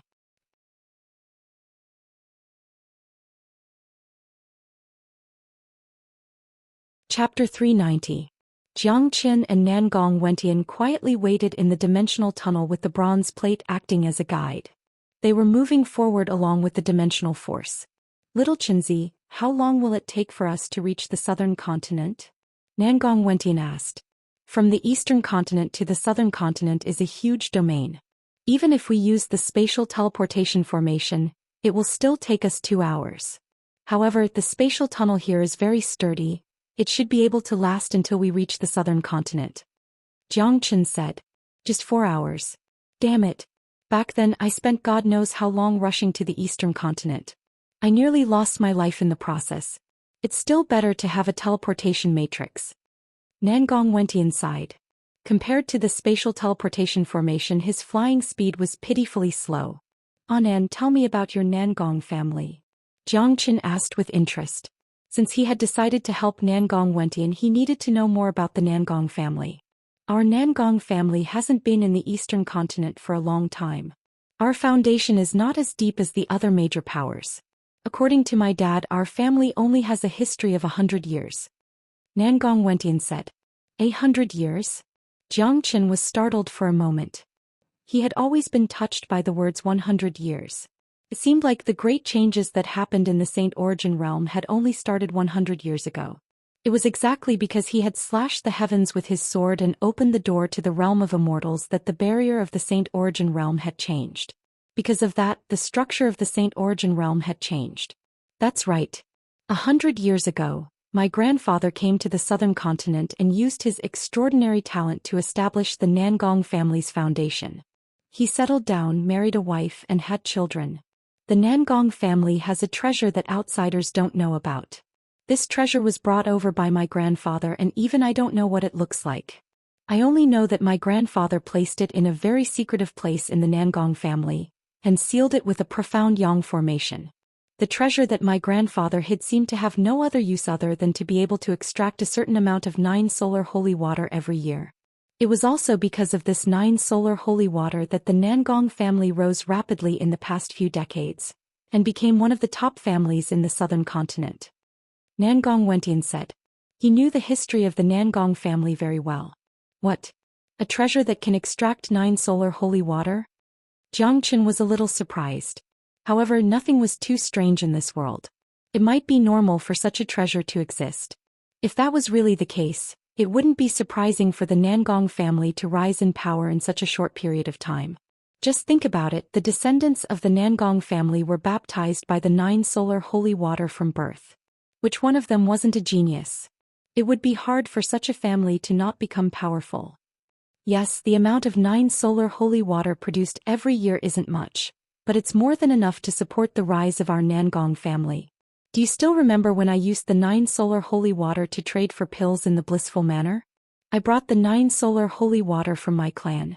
My father is the clan chief, and as the young clan chief I have a great advantage. Nangong Wentian chuckled. I'm very curious. Your Nangong family has such a great treasure. Wouldn't it attract the attention of the big powers? Jiang Qin was puzzled. As the saying goes, an ordinary man is innocent, but a treasure is a crime. With such a great treasure, the Nangong family would definitely be coveted by the other powers before they could rise in power. No one would let go of such a great treasure. Even with the Nangong family's current strength, they were only on par with the Shangguan clan. They weren't strong enough to dominate the southern continent. The southern continent was a vast place, and there must be some monstrous existences like the Martial Saint dynasty. Even the Martial Saint dynasty would be tempted by a treasure that could extract 9 solar holy water. If that was the case, it would be a miracle for the Nangong family to survive for more than 100 years. That's why I said this is our Nangong family's secret. The treasure is sealed by the profound sun formation, and it's a secret that even I, the young clan chief, only know about its existence, but I've never seen it before. In the Nangong family there aren't many people who know about this treasure. Even if some of the later generations obtained the 9 solar holy water, they wouldn't know where it came from. Furthermore, the Nangong family won't tell anyone about this secret. If this secret is leaked out, the Nangong family will face a great calamity. I wonder if it has anything to do with this treasure. Nangong Wentian furrowed his brows. I see. Jiang Qin nodded his head. It wasn't easy for the Nangong family to keep this secret for more than 100 years. However, the Nangong family isn't as united as it used to be. 3 years ago, in order to fix the profound sun formation, my grandfather used up all of his energy and eventually passed away. He passed the position of family chief to my father, and it was also at that time that the Nangong family started to split. The branch led by my eldest uncle didn't listen to my father's orders, and in the end they split the Nangong family into 2. Nangong Wentian said. It seems like the Nangong family's problem lies with your eldest uncle. Jiang Qin suddenly understood. That's right. My eldest uncle complained that my grandfather passed the position of family chief to my father and not him. He would often stir up trouble within the family, and I hated the infighting. In the end, I decided to run away from home and travel around the world to experience a different kind of training. That's how I met you. Nangong Wentian said. Jiang Qin nodded his head. He finally understood the reason why Nangong Wentian ran away from home. Now, it seemed like the Nangong family's internal strife was related to the Nangong family's internal strife. Furthermore, Jiang Qin was suddenly very interested in the Nangong family's treasure that could produce 9 solar holy water. I'm afraid that the Nangong family's incident is related to my eldest uncle as well, and it's very serious. As for the details, I'll have to wait until I return to the family. Nangong Wentian said with a frown. Ush. Jiangqin and Nangong Wentian's hair fluttered in the wind. All of a sudden, a purple dot flew past Jiangqin, but Jiangqin reacted quickly and caught it in his hand. Spatial purple sand crystal, I'm so lucky. Jiangqin's eyes lit up. The item he caught just now was a purple crystal the size of a fist. It was full of energy and it was emitting a faint purple light. Although it was only the size of a fist, the energy contained within it was terrifying. Spatial purple sand crystal? What is this? Nangong Wentian's gaze landed on the purple sand crystal. He had never seen a crystal like this before. A crystal that only exists in the turbulent space. It's formed by absorbing the pure spatial energy and fusing it with the spatial sand. Contains an incredible amount of energy. Just this purple sand crystal alone will allow me to form 100 new dragon marks. After saying that, Jiangqin unleashed a suction force from his palm onto the purple sand crystal, causing the fist-sized purple sand crystal to start shrinking. Nangong Wentian knew that Jiangqin was absorbing the treasure, so he just sat aside and watched without disturbing him. Half an hour later, the purple sand crystal was completely absorbed by Jiangqin. Numerous blood-red dragon marks were dancing on the surface of his body, making him look like numerous blood dragons. It was an extremely mystical sight. Nangong Wentian could clearly sense that Jiangqin's aura was much stronger than before. Swoosh! Jiangqin suddenly opened his eyes. 2 beams of cold light shot out from his eyes, causing ripples to appear in the air. Right at this moment, the yuan energy within his qi was rolling like a tsunami. After absorbing the purple sand crystal, he had formed another 100 new dragon marks, increasing his total from 4,500 to 4,600 dragon marks. With this, he was one step closer to the combat soul realm. Ah, this feels great. Jiangqin burst into laughter. His luck was truly heaven-defying. Spatial purple sand crystals were extremely rare, and even in the turbulent space, it was something that could only be found once in 100 years. Furthermore, who would go to the turbulent space for fun? Wasn't that just courting death? Jiangqin's luck was truly heaven-defying. He had just happened to find one and he grabbed it with ease. 100 dragon marks. If he wanted to absorb this demon soul, he would have to kill countless demon beasts. Damn it, this is a great treasure. Let's keep a close eye on it and see if there are any more purple sand crystals. Nangong Wentian had an excited expression on his face. He kept looking around without blinking his eyes, but all he could see was the turbulent space, and not a single purple sand crystal. Don't bother looking, this is something that can only be found by luck. Jiangqin patted Nangong Wentian's shoulder. If he could obtain a treasure like the spatial purple sand crystal in large quantities, wouldn't it be heaven-defying? 2 hours passed by quickly. Nangong Wentian's excited expression turned bitter in the end. He couldn't help but admit that Jiangqin was truly a lucky bastard. To be able to obtain a purple sand crystal was already a miracle, but it was a pity that such a miracle did not happen to him. Wing wing. Suddenly the space tunnel violently shook. Jiangqin and Nangong Wentian hurriedly controlled their bodies. A bright light could be seen in front of them, and the space hurricane was also blowing more and more violently. We're almost there. Jiangqin reminded. Just as Jiangqin's voice faded, they reached the end of the space tunnel. Jiangqin grabbed the bronze plate in front of him. This bronze plate was a treasure and he could not afford to lose it. The two of them felt a pulling force acting on their bodies, and their bodies involuntarily flew forward. Bang! Bang! The sky was clear and boundless. Suddenly, the void rumbled and 2 unknown objects tumbled out. The unknown objects were clearly unable to control their bodies. With a plop, they fell to the ground and created a large crater. What the hell? Someone cried out in shock and slowly walked towards the 2 craters. This place was the periphery of a beautiful mountain range and there were many caravans resting here. It was the first time they had seen these unknown creatures suddenly land on the ground. Cough cough fuck, can't you be a little gentler?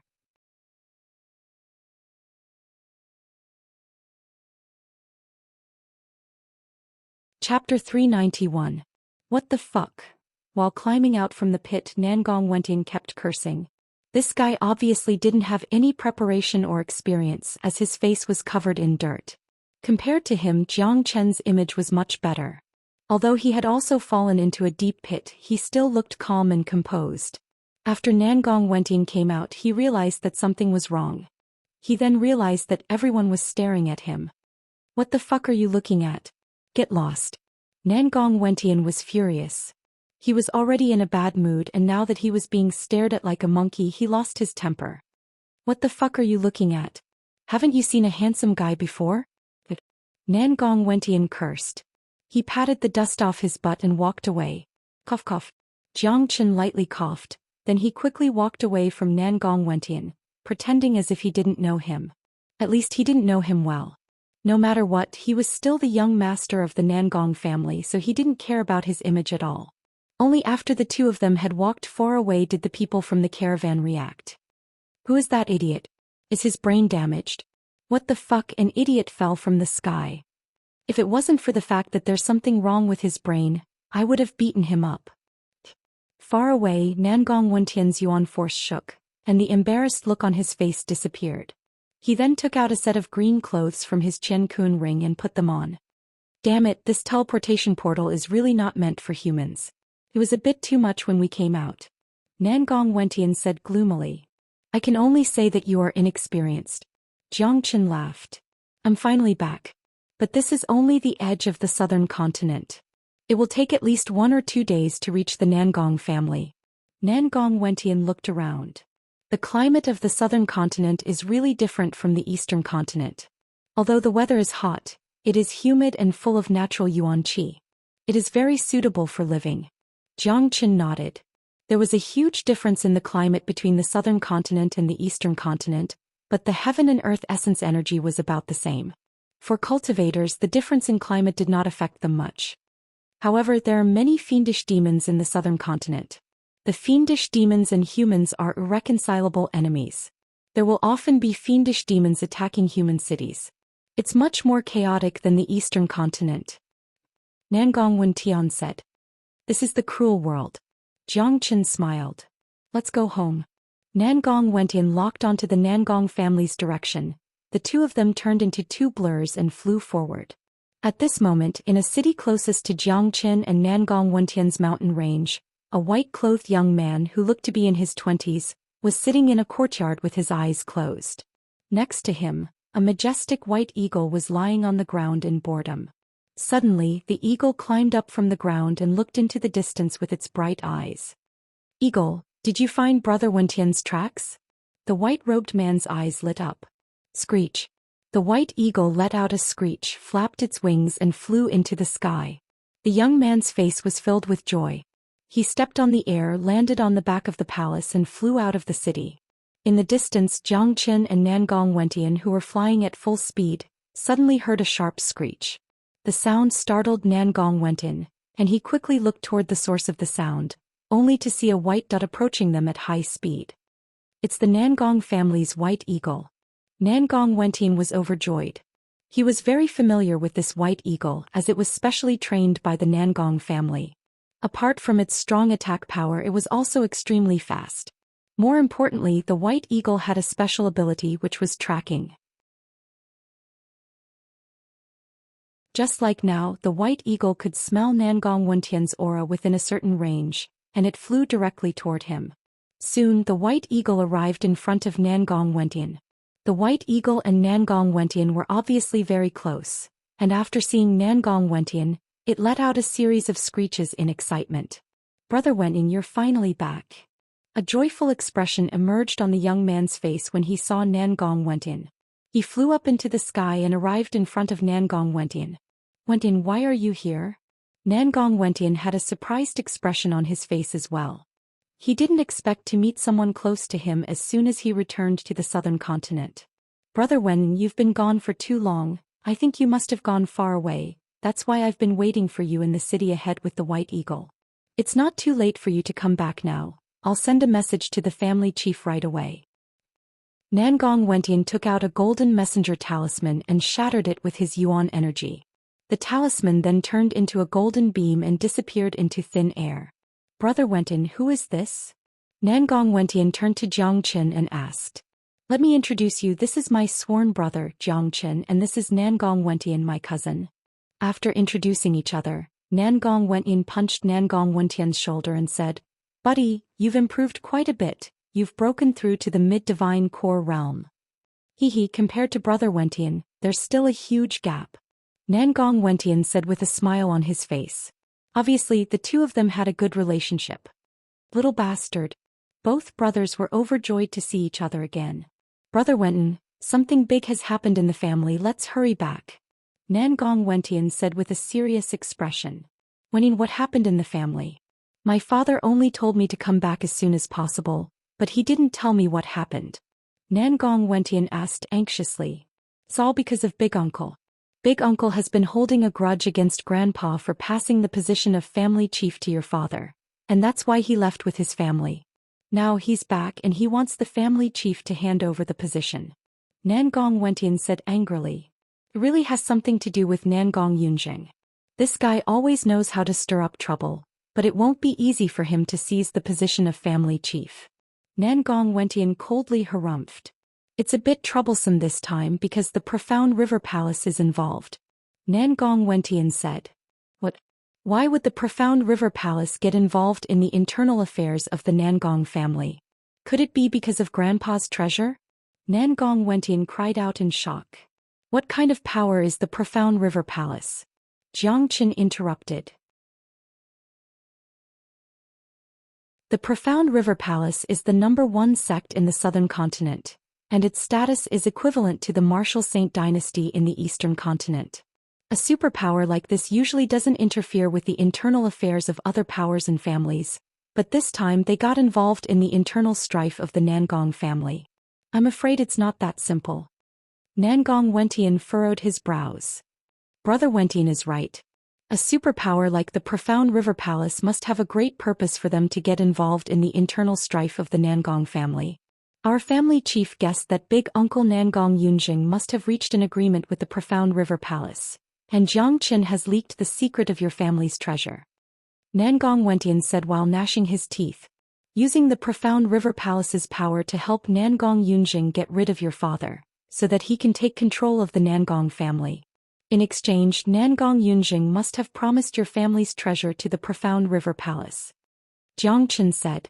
Nangong Wentian glanced at Zhou Xian.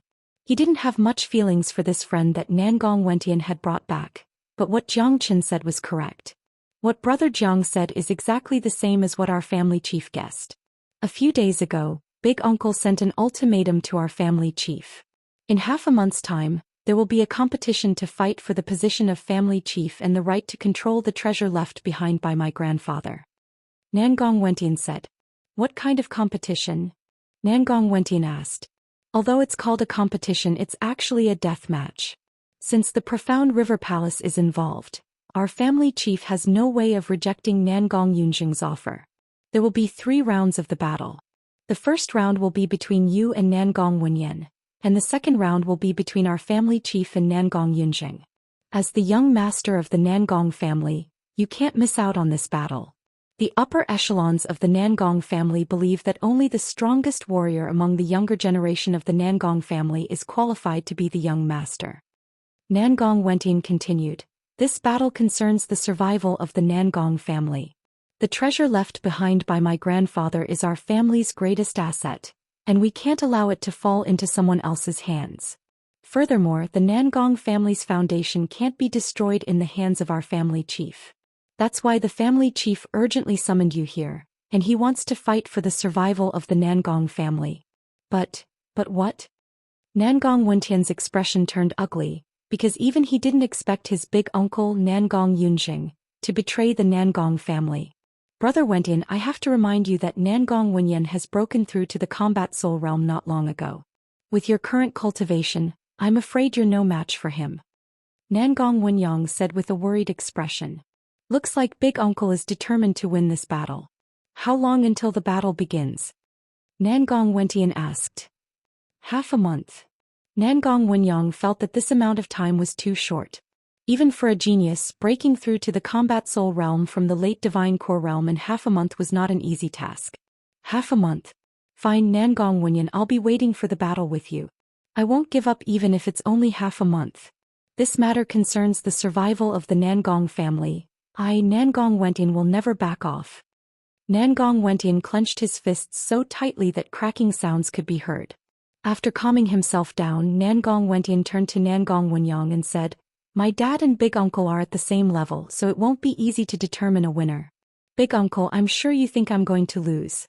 So who's going to fight the third battle? We'll find a helper for the third battle. I'm sure Nangong Yunjing has found a powerful helper, and he might even be a mighty warrior from the profound river palace. We don't have any powerful helpers on our side. Therefore our only chance is for both you and the family chief to win," Nangong Wenyang said. Looks like Nangong Yunjing has done a lot of preparation for this.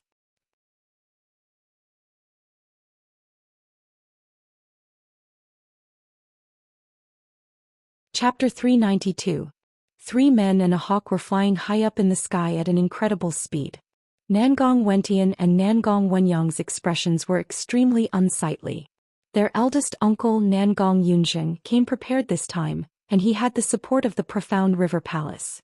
He was determined to seize all of the Nangong family's resources and position. How could they allow the Nangong family's 100 years of foundation to be destroyed in the hands of Nangong Wentian's father? This was something Nangong Wentian didn't want to see. It seemed like it was normal for them to settle it with a duel of martial strength, and it was even more suitable for them to win 2 out of 3 matches. However, they didn't have any confidence in winning 2 out of 3 matches. There was no need to talk about the battle between Nangong Wentian and Nangong Wenyan. Although Nangong Wentian had incredible talent and could fight ordinary early combat soul warriors with his peak divine core cultivation base, he was just an ordinary early combat soul warrior. He wasn't a genius like Nangong Wenyan. The two of them had been in the Nangong family since they were young, and the resources they received were almost the same. Their talents were about the same as well, and there was a huge gap between them. It was truly difficult for them to challenge someone of a higher realm. Family Chief Nangong Yunfan and Nangong Yunjing were at the same level of cultivation, so it was hard to tell who would win the first match. But the most important match was still the third match, and it wasn't hard to imagine that Nangong Yunjing must have found some great warriors from the profound river palace to help him. As for the Nangong family, where could they find such great warriors to help them? Even if they did, who would be willing to offend the profound river palace? Just like what Nangong Wenyang had said, their only chance of victory was to win the first 2 matches. However, this kind of hope was a little too slim. Little Chinzi, how about participating in the third battle on behalf of the Nangong family? Battle god Nangong Wentian looked at Jiang Qin and said with a smile. What? Before Jiang Qin could answer, Nangong Wenyang cried out in shock. He stared at Nangong Wentian with an expression of disbelief, wondering if this guy had taken the wrong medicine. Why did he ask a young man who wasn't even a combat soul warrior to represent the Nangong family in the most important battle? Was there something wrong with his brain? Brother Wentian, are you sure? This battle concerns the life and death of our Nangong clan. Nangong Wenyang had no idea what Nangong Wentian was thinking. Could it be that the family can find a suitable participant? Nangong Wentian asked. Nangong Wenyang was speechless. Indeed, his family couldn't find a suitable participant, but this person in front of him didn't seem to be suitable either. Little Chinzi, don't forget that you're here to help me. Only if you agree to the third battle will I truly be at ease. Only then will our Nangong nobles have a chance to turn the tide. Nangong Wentian looked at Jiang Qin, his tone filled with trust. You trust me that much? Jiang Qin smiled. Of course you can do anything. Don't we still have half a month? That's more than enough for you, isn't it? Nangong Wentian said with a smile on his face. He trusted Jiang Qin from the bottom of his heart. This young man in front of him had never shown any nervousness on his face, no matter what kind of difficult situation he was facing. Furthermore, no one knew about Jiang Qin, but Nangong Wentian knew him very well. This guy was able to kill mid-combat soul warriors when he was only a late divine core warrior, and he was only one step away from breaking through to the combat soul realm. As long as he could break through to the combat soul realm within half a month, he would be invincible, and not even late combat soul warriors would be a match for him. With that, he would have absolute confidence in winning the third battle. Nangong Yunjing's helper was at most a late combat soul warrior, and it was impossible for him to find a combat king warrior. Those who reached the combat king realm were all men with great statuses, and they wouldn't show themselves easily. All right, I promise you. Jiang Qin nodded his head. The reason he came to the southern continent was to help Nangong Wentian, and since his brother had asked him for help, there was no reason for him to back off. Furthermore, after absorbing the dimensional purple sand crystal, Jiang Qin could roughly feel the time it would take for him to break through to the combat soul realm. Half a month was more than enough time. He agreed to help without even looking at his status and cultivation level.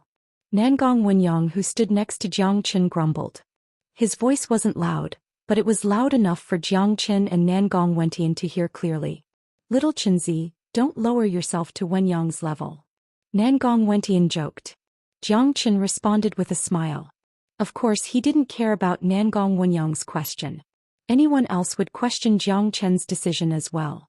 After all, on the surface, asking him to participate in this battle was just child's play.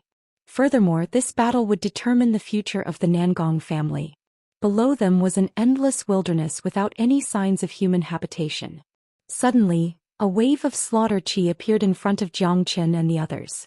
The slaughter chi shook the void and made it crackle. It was extremely brutal. Looks like someone is blocking our way.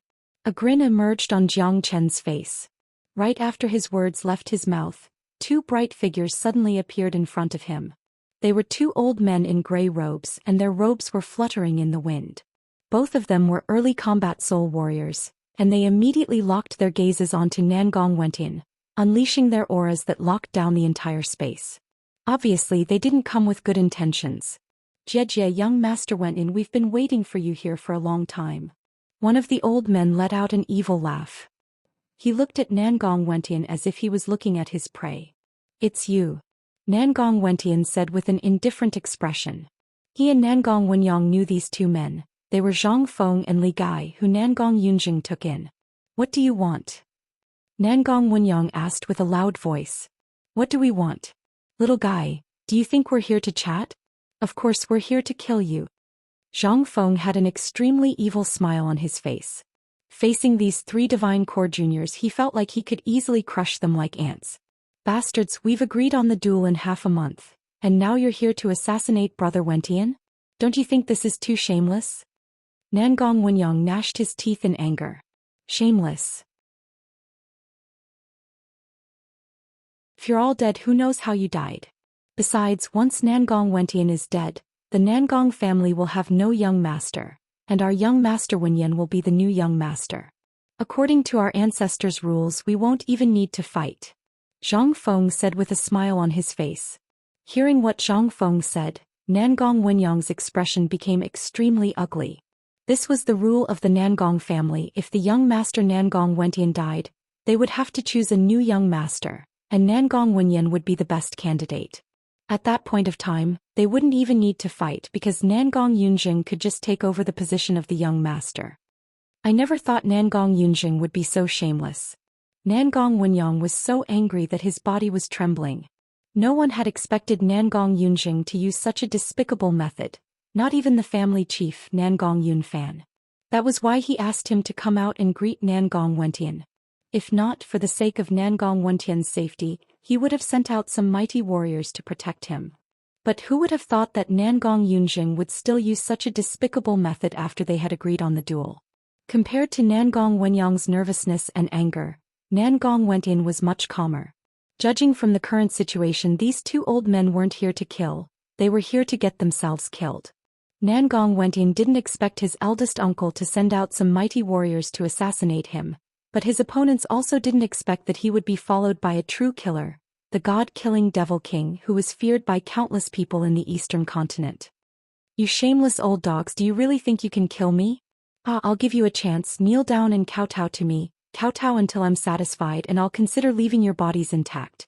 Nangong Wentian suddenly became extremely arrogant. This unreasonable arrogance stunned the two old men in front of him. Even Nangong Wenyang was stunned. He didn't know what was wrong with his big brother. In this situation they couldn't even run away, so why was he still boasting? Wasn't he afraid that his big brother would cut his tongue? Zhang Feng and Li Gai suddenly burst into laughter. It was as if they had just heard the funniest joke in the world. They were laughing so hard that tears almost came out of their eyes. Young Master Wenton, I didn't expect you to be so good at boasting after leaving the clan. Li Gai couldn't help but laugh. Alright, let's not waste any more time with him. Li Gai, finish them off, don't leave anyone alive. Zhang Feng's face turned cold. Li Gai was filled with killing intent as he walked towards Nangong Wentin. As for the white-robed young man beside Nangong Wentin, Li Gai didn't even bother to look at him. Little Chenzi, did you hear what this old dog just said? Nangong Wentin looked at Jiang Chen with a smile. Don't leave anyone alive. Jiang Chen chuckled. He took a step forward and stood in front of Li Gai, blocking his path. Huh.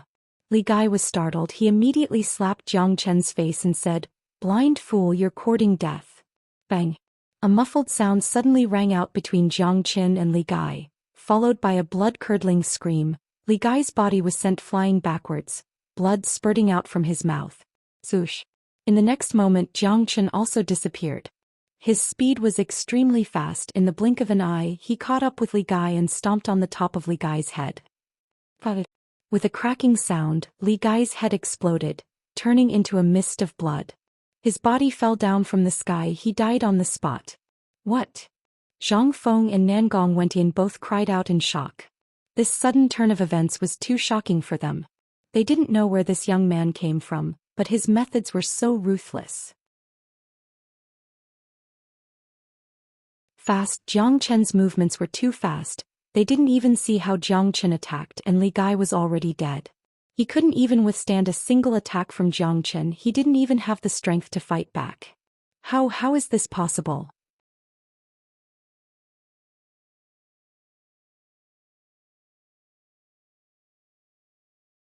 Chapter 393.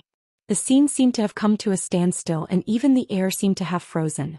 Nangong Wenyang and Zhang Feng could sense a great fear coming from this young man in front of them. Of course, the fear they felt was different. Nangong Wenyang's fear was mixed with a pleasant surprise. After all, Jiang Chen was on his side, but Zhang Feng was different. Zhang Feng's soul was trembling. It was a fear that came from the deepest part of his soul. With just a glance at this young man in white, he could sense the aura of death. He swore that this was the first time in his life that he had ever felt death. He knew very well how strong Li Gai's cultivation base was. An early combat soul warrior couldn't even withstand a single strike from this young man. Zhang Feng sensed that this young man in front of him was only a peak divine core warrior. He hadn't even broken through to the combat soul realm. However, with a peak divine core cultivation base, killing an early combat soul warrior was as easy as killing an ant. If they hadn't witnessed it with their own eyes, they wouldn't have believed it. Who are you? Zhang Feng's voice was trembling. Obviously, he didn't have any confidence in his words. The arrogant attitude he had before had completely disappeared. Zhang Feng was sure that he had never seen this young man before, and he had never heard of this man either. However, a genius who could easily kill a combat soul warrior with a peak divine core cultivation base had to be someone famous. Too bad, no matter how hard Zhang Feng tried, he couldn't remember when such a monstrous genius appeared in the southern continent. Haha, old dog, do you still want to kill me? Nangong Wentin burst into laughter. Let alone these two early combat soul old men, even if there were two mid-combat soul warriors here, Jiang Chen would still kill them. Who I am isn't important. What's important is that you've made an unforgivable mistake. Jiang Chen shook his head and spoke with an indifferent tone. This young man had indeed made an unforgivable mistake. At least that was what Jiang Chen thought. Jiang Chen would never forgive his enemies, especially those who had tried to kill him and his brothers. Good boy, this old man will remember you. I won't let today's matter rest. Zhang Feng left behind some threatening words. After that, he turned into a trail of light and flew far away. Obviously, he had failed his mission this time. Even Nangong Yunjing didn't expect a young genius to be by Nangong Wentian's side. Facing a situation like this, running away was his first choice. Furthermore, Zhang Feng had a feeling that even if he couldn't defeat this young man with his early combat soul cultivation base, running away shouldn't be a problem. If a combat soul warrior couldn't escape the pursuit of a divine core warrior, then that would be ridiculous. Unfortunately, such a nonsensical thing happened very quickly. Zhang Feng's luck was really bad because he met Jiang Chen. Stay here. Just when Nangong Wenyang thought that Zhang Feng would be able to escape easily, Jiang Chen let out a light shout. Jiang Chen raised his hand and made a grabbing motion in the air. In the next moment, a one-zhang-long blood-red dragon claw abruptly descended from the sky. The blood-colored dragon claw wasn't covered in dragon scales, and it was vivid and lifelike.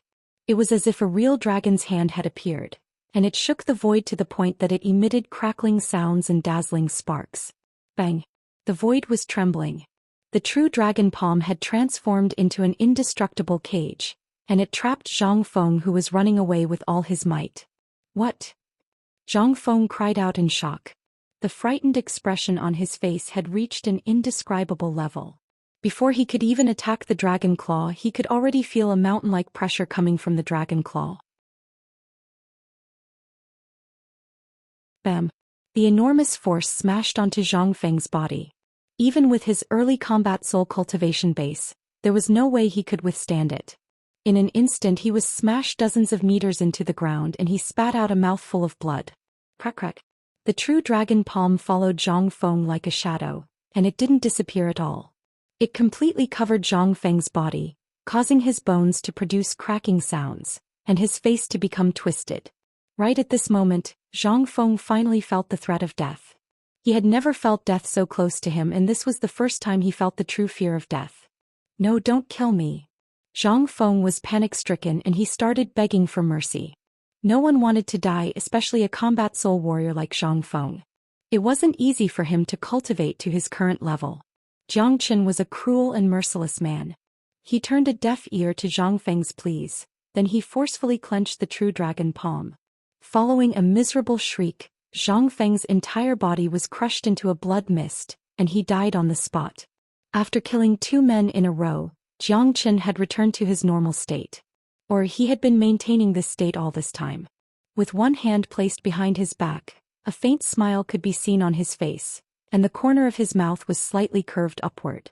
It was as if killing 2 men was just like killing 2 chickens, and he didn't have any change in his emotions. Little Chinzi, you're getting more and more powerful. Thank you so much for what you did today. If not for you, I'm afraid I would have been dead by now. Nangong Wentian said with a teasing smile.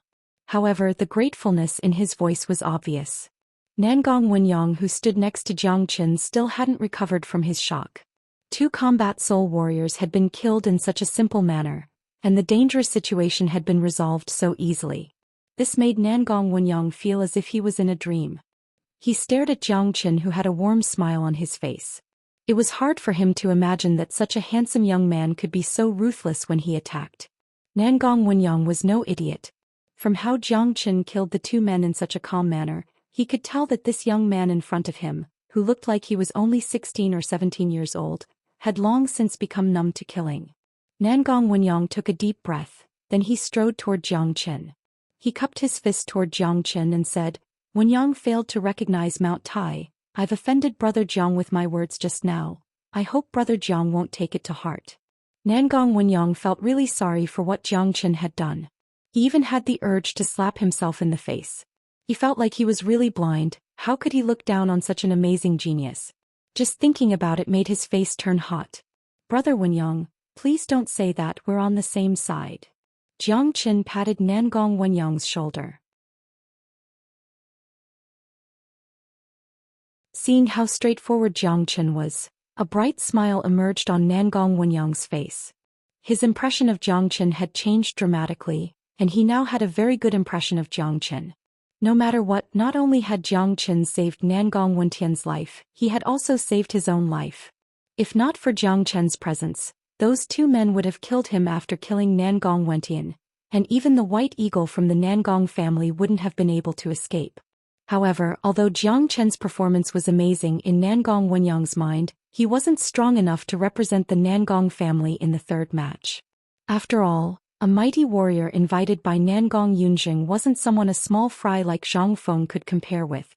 Of course, Nangong Wenyang wasn't against the idea either, as he couldn't make the decision regarding the duel, as it was up to the higher-ups of the Nangong family to decide.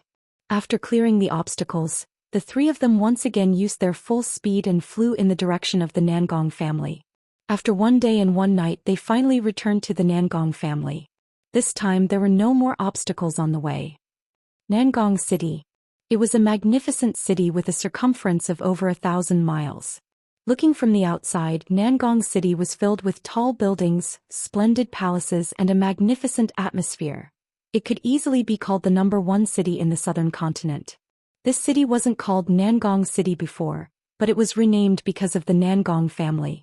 In this city, the Nangong family was the absolute ruler. To put it bluntly, a fart from the Nangong family was enough to shake the entire city for 3 days. There were many different forces in Nangong City, but all of them were under the control of the Nangong family. As long as the Nangong family gave the order, no one would dare to disobey them. Outside the north gate of Nangong City, 3 figures landed silently. The white eagles that had been following them were nowhere to be seen. These 3 figures were none other than Zhou Xian and his crew. Little Chinzi, Nangong City isn't peaceful now. Since my first uncle separated the Nangong family from the Nangong family, half of Nangong City has been separated.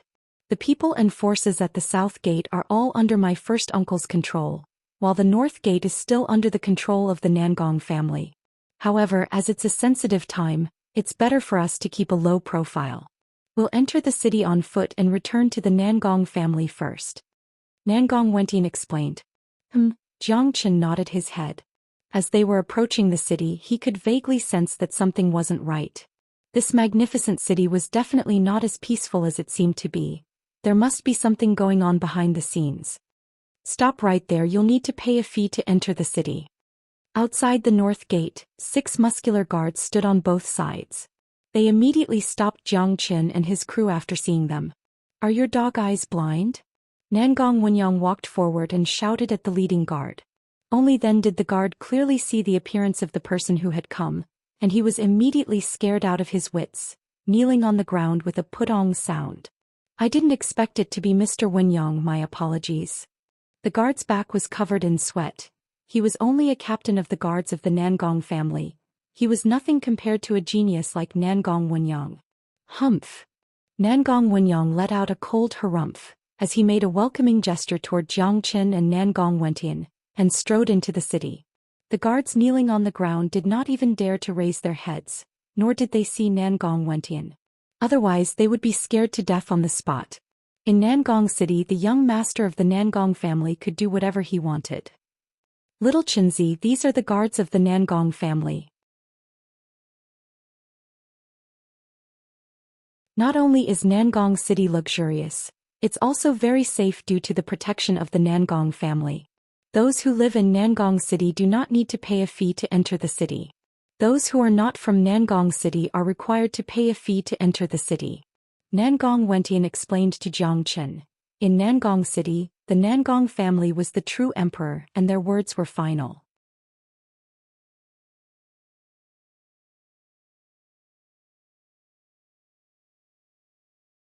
Chapter 394. Your family is pretty rich. Zhou Xian couldn't help but exclaim. Putting everything else aside, the daily fee they collected to enter the city was already a terrifying figure. Even if they only collected 1 human elixir per person, it was still a terrifying amount. As one of the most luxurious cities in the southern continent, Nangong City was always crowded with people. The cultivators who were able to stay in Nangong City were all people with powerful backgrounds. It was extremely difficult for ordinary people to have a place in Nangong City. The existence of the Nangong family had made Zhou Xian a local tyrant. A big family like this would never lack resources as they were powerful, and as the ruler of this area they had the final say. Of course, no one dares to enter the city without paying the fee. Let's go, we'll talk after we get home. Nangong Wentian increased his speed, and the 3 of them sprinted on the main road of Nangong City like 3 rays of light. Wherever they passed, a strong gust of wind would be generated. Many people could only feel a strong gust of wind, causing them to lose their balance. Vaguely they could see a few figures flashing past, but they couldn't even catch a glimpse of them. The Nangong family was located in the center of Nangong City. It was a huge manor with a circumference of over 100 miles. The Nangong family's manor alone took up 1/10 of the entire Nangong City. Inside the Nangong family, there was a magnificent palace, which gave off a luxurious and noble atmosphere. This was the forbidden area of Nangong City, where ordinary people were not allowed to enter.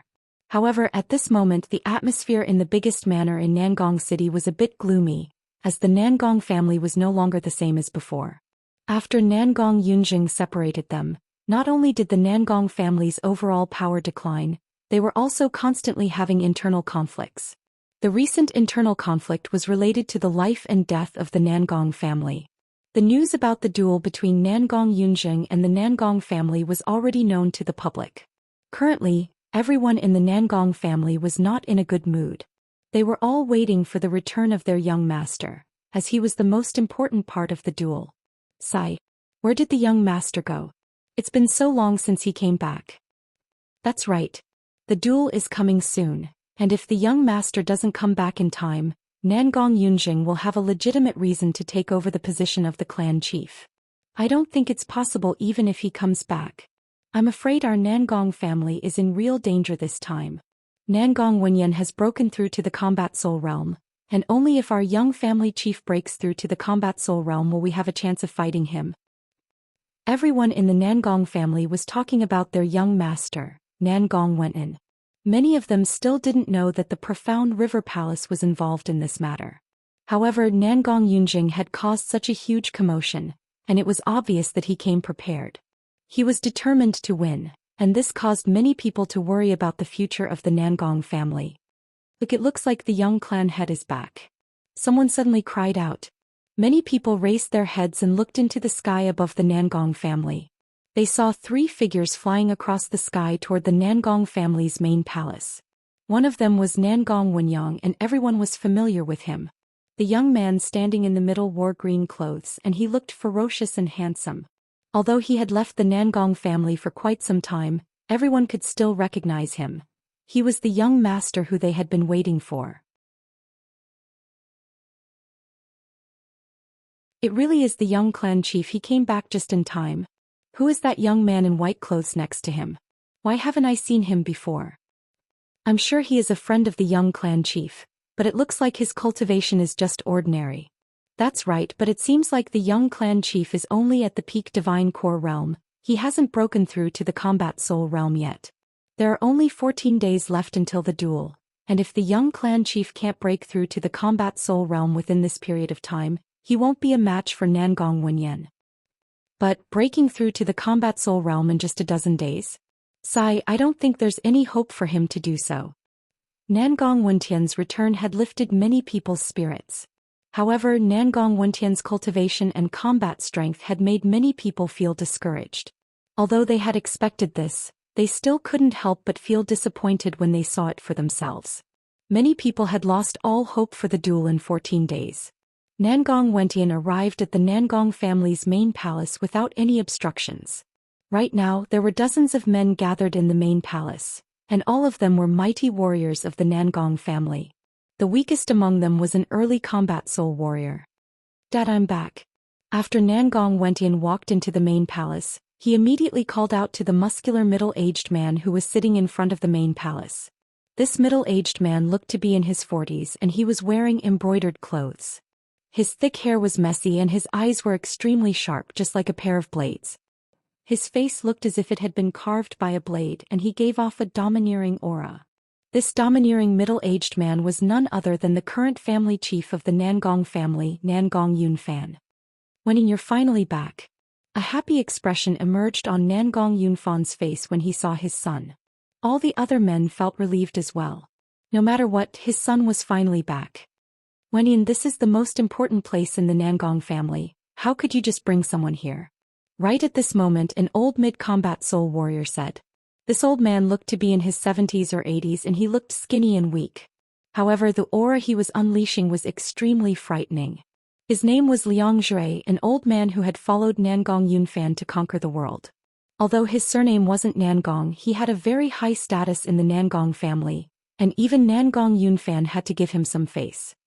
Dad, all the uncles and elders, let me introduce you. This is a brother I made while I was away. His name is Jiang Qin. He came here to help the Nangong family. Nangong Wentian introduced Jiang Qin. Help our Nangong family? Wenyan, are you kidding me? Grandpa too knows that you've always liked to joke around. Another old man said with a teasing tone. He had white hair and a white beard, and he looked like a noble as he sat there. His seat was the same as Nangong Yunfan's, and it was obvious that he had a high status in the family. Furthermore, this old man had a very strong cultivation base. He was a late combat soul warrior. His name is 2E and his nickname is the Thousand-Hand Butcher. He is an old man who followed my grandpa to conquer the world, and he has a very important position in the Nangong family. Nangong Wenyan told Jiang Qin the old man's identity through his divine sense. Jiang Qin nodded his head. Although this man's surname wasn't Nangong, just like what Nangong Wenyan said, he had a very high status in the family. Wenyan, you asked a divine core junior to help you, don't you think it's a little too childish? There are so many people like him in the Nangong family. The old man Liang Zhui said with a hint of mockery in his tone. Not only him, the other people on the scene also had a smile on their faces. Obviously they felt that Nangong Wentian's helper was a joke. Seeing this, Jiang Qin couldn't help but let out a sigh. He had just arrived at the Nangong family, and he had immediately become the center of attention. These old men were really something. Their young master had just returned, so they should at least ask him about how he was doing in the outside world. Why did they have to point their finger at an outsider like him? Family chief, elders, please don't look down on brother Jiang Qin. If not for brother Jiang Qin, brother Wentian and I would be dead by now. Nangong Wenyang quickly said. Jiang Qin had saved his life, so he had to speak up for Jiang Qin. Furthermore, Jiang Qin really did have some abilities and his reputation wasn't undeserved. What happened? Nangong Yunfan's expression changed and he looked at Nangong Wenyang. Family chief, I'm sure you remember that there are two men working for eldest uncle. Their names are Zhang Feng and Li Gai. After I picked up brother Wentian, I was on my way back, but I didn't expect to be intercepted by these two men. They were sent by eldest uncle to assassinate brother Wentian in secret. As long as brother Wentian is dead, we can even skip the duel. Nangong Wenyang dared not hide anything, so he told Nangong Wenyang everything he knew. What? At this moment, everyone in the palace cried out in shock. Shameless, this Nangong Yunjing is too shameless. We are all from the Nangong family, but he still resorted to such a despicable method. What a bastard, the duel has already been decided, but he still resorted to such a despicable method. If Wentian is dead, we will have to choose a new young master, and only Nangong Wenyan will have the right to be the next young master. What a vicious scheme. Looks like we were too careless. We should have sent some powerful warriors to find Wentian, but I never expected Nangong Yunjing to resort to such a despicable method. Everyone in the palace were filled with anger. Everyone felt that Nangong Yunjing's actions were shameless. The duel had already been decided, but he still resorted to such a despicable method. What happened after that? Nangong Yunfan continued asking. He threw his glance at Jiang Qin as if he had already figured out what was going on. It was brother Jiang Qin who killed Zhang Feng and Li Gai, and that's how he saved brother Wentian and me. Nangong Wenyang honestly said. You said he killed two early combat soul warriors with just a late divine core cultivation base? Liang Zhui's eyes lit up. Not only him, the way everyone in the palace looked at Jiang Qin had changed. Killing two combat soul warriors with just a divine core cultivation base, this was something he could be proud of no matter where he went. After all, it wasn't defeating them, it was killing them. After breaking through to the combat soul realm, even if one couldn't defeat an opponent, it would be extremely easy for them to escape. However, Zhang Feng and Li Gai didn't even have the chance to escape, and were killed by a divine core junior. This didn't mean that they were weak, it just meant that this young man in front of them was too strong. Nangong Yunfan waved his sleeve, then 3 spacious chairs immediately appeared and were placed side by side in the palace. Nephew Jiang Qin, please have a seat. Nangong Yunfan extended his hand toward Jiang Qin. Being able to be given a seat by the family chief in the central palace was a great honor in itself.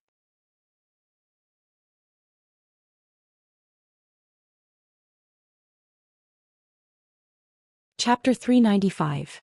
Nangong Yunfan's attitude toward Jiang Qin suddenly changed, and he even gave Jiang Qin the treatment of a distinguished guest.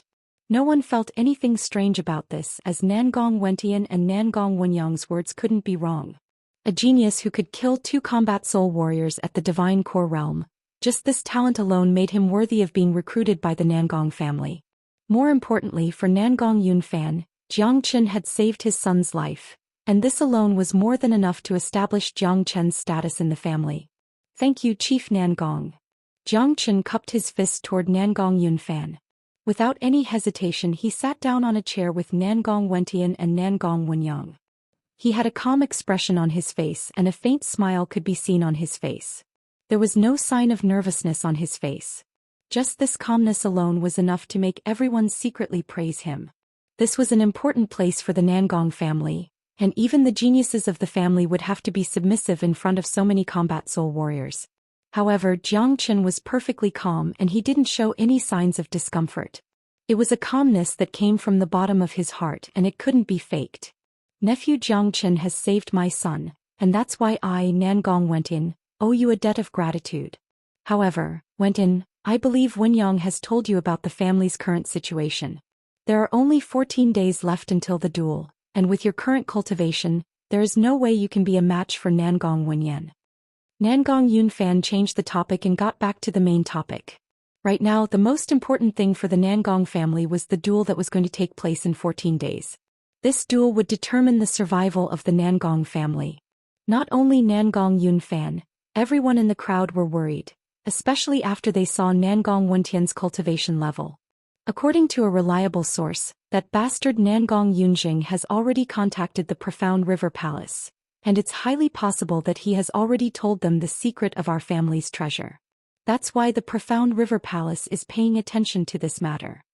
The Thousand-Hand Butcher 2E said with a frown on his face. Nangong Yunjing, in order to get the position of the clan chief, he didn't even hesitate to break the rules set by Big Brother Nangong. What an abomination. Liang Zhui's temper was a little irritable. As someone who had followed Old Master Nangong to conquer the world, his feelings for the Nangong family were the same as his own family. He and 2E treated the Nangong family's descendants as their own. Nangong Wentian was someone they had watched grow up. They had invested all their feelings into this family. Now that their big brother had passed away, they had the responsibility to protect the Nangong family. They absolutely did not want to see the empire they had fought for destroyed. The Nangong family has 100 years of history. The glory that my father has left for us must not be lost. Therefore we must win this battle. Nangong Yunfan clenched his fists so tightly that cracking sounds could be heard. If the Nangong family was destroyed in his hands, even if he died he wouldn't be able to face his ancestors. Nangong Yunjing has decided to fight 3 battles. Wentian will fight against Wentian and Yunfan will fight against Yunjing. These 2 battles are unavoidable. As for the 3rd battle, I'm sure Nangong Yunjing will invite some powerful warriors from the Profound River Palace to fight him.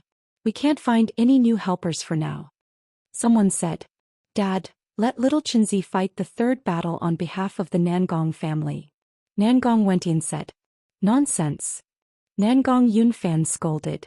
Wentian, this is a crucial battle that will determine the survival of the Nangong family. Although Jiang Chen is quite strong, he doesn't have the qualifications to participate in the 3rd battle. With Nangong Yunjing's character, I'm sure he will invite a late combat soul warrior. Isn't asking Jiang Chen to participate in the 3rd battle ridiculous? Liang Zhui said. The rest of the men shook their heads as well. They all felt Nangong Wentian's words were too childish. Letting a divine core young man represent the Nangong family in the war was just a joke to their opponents. Just as Nangong Wentian was about to say something, he heard Jiang Chen's voice through his divine sense. Brother Nan, don't say any more. After listening to Jiang Chen's words, although Nangong Wentian still had a dissatisfied expression on his face, he didn't say anything. The current situation was very clear. With Jiang Chen's cultivation level, it was impossible to convince him to participate in the 3rd battle. Besides, Jiang Chen's current plan was to wait and see what would happen. He would only make a decision when the day of the battle arrived. That Nangong Yunjing only invited an outsider. In my opinion, we can ask Elder Tu to fight the 3rd battle. Although Elder Tu is highly respected in the family, he doesn't have the Nangong surname after all. Asking him to fight the 3rd battle shouldn't be considered as breaking the rules. That's right, Elder Tu is a late combat soul warrior and he's very strong. If Elder Tu is willing to fight the 3rd battle, we still have a chance. someone said as he threw his glance at 2E. I've dedicated my life to the Nangong family. However, since we can think of this, Nangong Yunjing can think of it as well. The profound river palace has a lot of mighty warriors, and I'm afraid even I won't be able to deal with the man Nangong Yunjing invited. 2E shook his head. As someone with the title of the Thousand-Hand Butcher, one could tell that he was a ferocious man. However, this battle concerned the life and death of the Nangong family. Even he 2E did not dare to be careless. Although 2E was very strong, he was still far from being the strongest warrior below the Combat King realm. Compared to Nangong Yunfan, his overall combat strength was slightly weaker. On the other hand, the profound river palace had a lot of mighty warriors, and many of them were strong enough to suppress him. If the profound river palace was determined to help Nangong Yunjing, even if 2E was willing to fight the third battle, he wouldn't be able to do anything. Uncle 2, if it comes down to it, no matter what, I still hope Uncle 2 can help us. Nangong Yunfan cupped his fist toward 2E. Judging from the current situation, 2E was the best candidate for the third battle. At least he would do his best. Don't worry, Yunfan. Even if I have to sacrifice my life, I'll still protect the Nangong family. However, the best-case scenario is still to win the first two battles. With that, we can avoid the third battle. 2E said. My cultivation level and elder brothers are about the same, and it won't be easy to determine the winner. But for the sake of our family, I'll do my best. It won't be easy for elder brother to defeat me either, and the key now lies with Wentian. Nangong Yunfan said.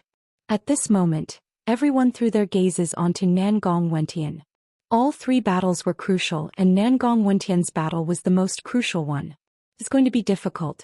Although Wentian is a talented genius, he is still only a peak divine core warrior. He grew up with Nangong Wenyan, and the resources he received from the family are the same, and their talent is the same. Now Nangong Wenyan has broken through to the Combat Soul realm. Unless Wentian can break through to the Combat Soul realm before the date of the battle, he will lose this battle. Liang Zhui said with a sigh. It wasn't that he looked down on Nangong Wentian, but the gap between them was huge. Breaking through to the Combat Soul realm from the Divine Core realm in just 14 days was an incredibly difficult task. Even if Nangong Wentian consumed some precious pills, he still wouldn't be able to break through to the Combat Soul realm. Furthermore, if he relied on external forces to break through to the Combat Soul realm, it would have a serious impact on Nangong Wentian's foundation. Furthermore, if he relied on external forces to break through to the Combat Soul realm, it would cause his cultivation base to be unstable, and he would still be no match for Nangong Wenyan. Wenyan, how's the progress of your 10,000 everlasting elephants skill? Nangong Yunfan asked. Nangong Wenyan had obtained this skill by himself. It wasn't a skill that belonged to the Nangong family. I've reached a bottleneck and I'm going to enter secluded cultivation right away. As long as I can break through this bottleneck, I'll be able to easily break through to the Combat Soul realm. Nangong Wentian said. And Wentian, don't push yourself too hard. The most important thing in the path of cultivation is to take things step by step. Sometimes, the more you want to achieve something, the harder it will be for you to achieve it. Just relax your mind, you can leave now. Nangong Yunfan said with a gentle voice. He was carrying a huge pressure on his shoulders, but he didn't want his son to feel any pressure. He really hoped that Nangong Wentian could break through to the Combat Soul realm before the date of the battle, but he also knew that when it came to cultivation, one couldn't just rely on pressure. Dad, don't worry, I won't let you down. Nangong Wentian stood up, bowed toward everyone in the palace, then turned around and left. Jiang Chen cupped his fist toward Nangong Yunfan, then he followed behind Nangong Wentian. Sighs could be heard coming from the palace. All of them knew that Nangong Wentian could be considered as one of the most outstanding warriors in the younger generation, but too bad it was still far from enough. Nangong Yunfan also knew that the reason why Nangong Wentian couldn't break through to the Combat Soul realm was because of the 10,000 everlasting elephants skill. This skill was extremely powerful, but it was also extremely difficult to cultivate.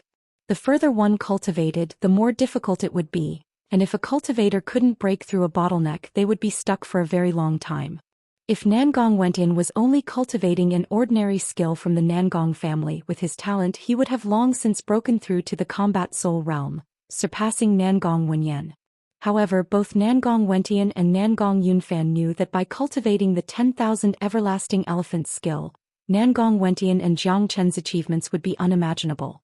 With the current situation, Nangong Yunfan could only hope that Nangong Wentian would be able to break through to the combat soul realm within the last couple of days. A quiet courtyard filled with flowers and trees. This was Nangong Wentian's residence. Although he hadn't been here for a long time, the decorations here were still the same.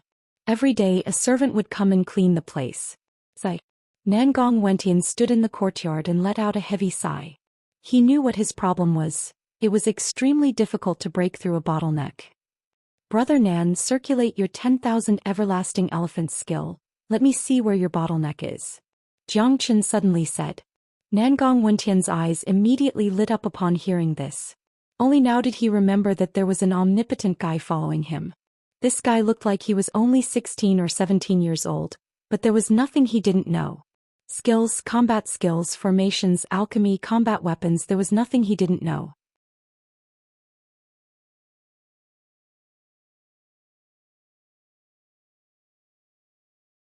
Chapter 396. All right. Nangong Wentian immediately nodded his head. When it came to Jiang Chen, he wouldn't hesitate even if he had to expose all his secrets to Jiang Chen. That was his absolute trust in Jiang Chen.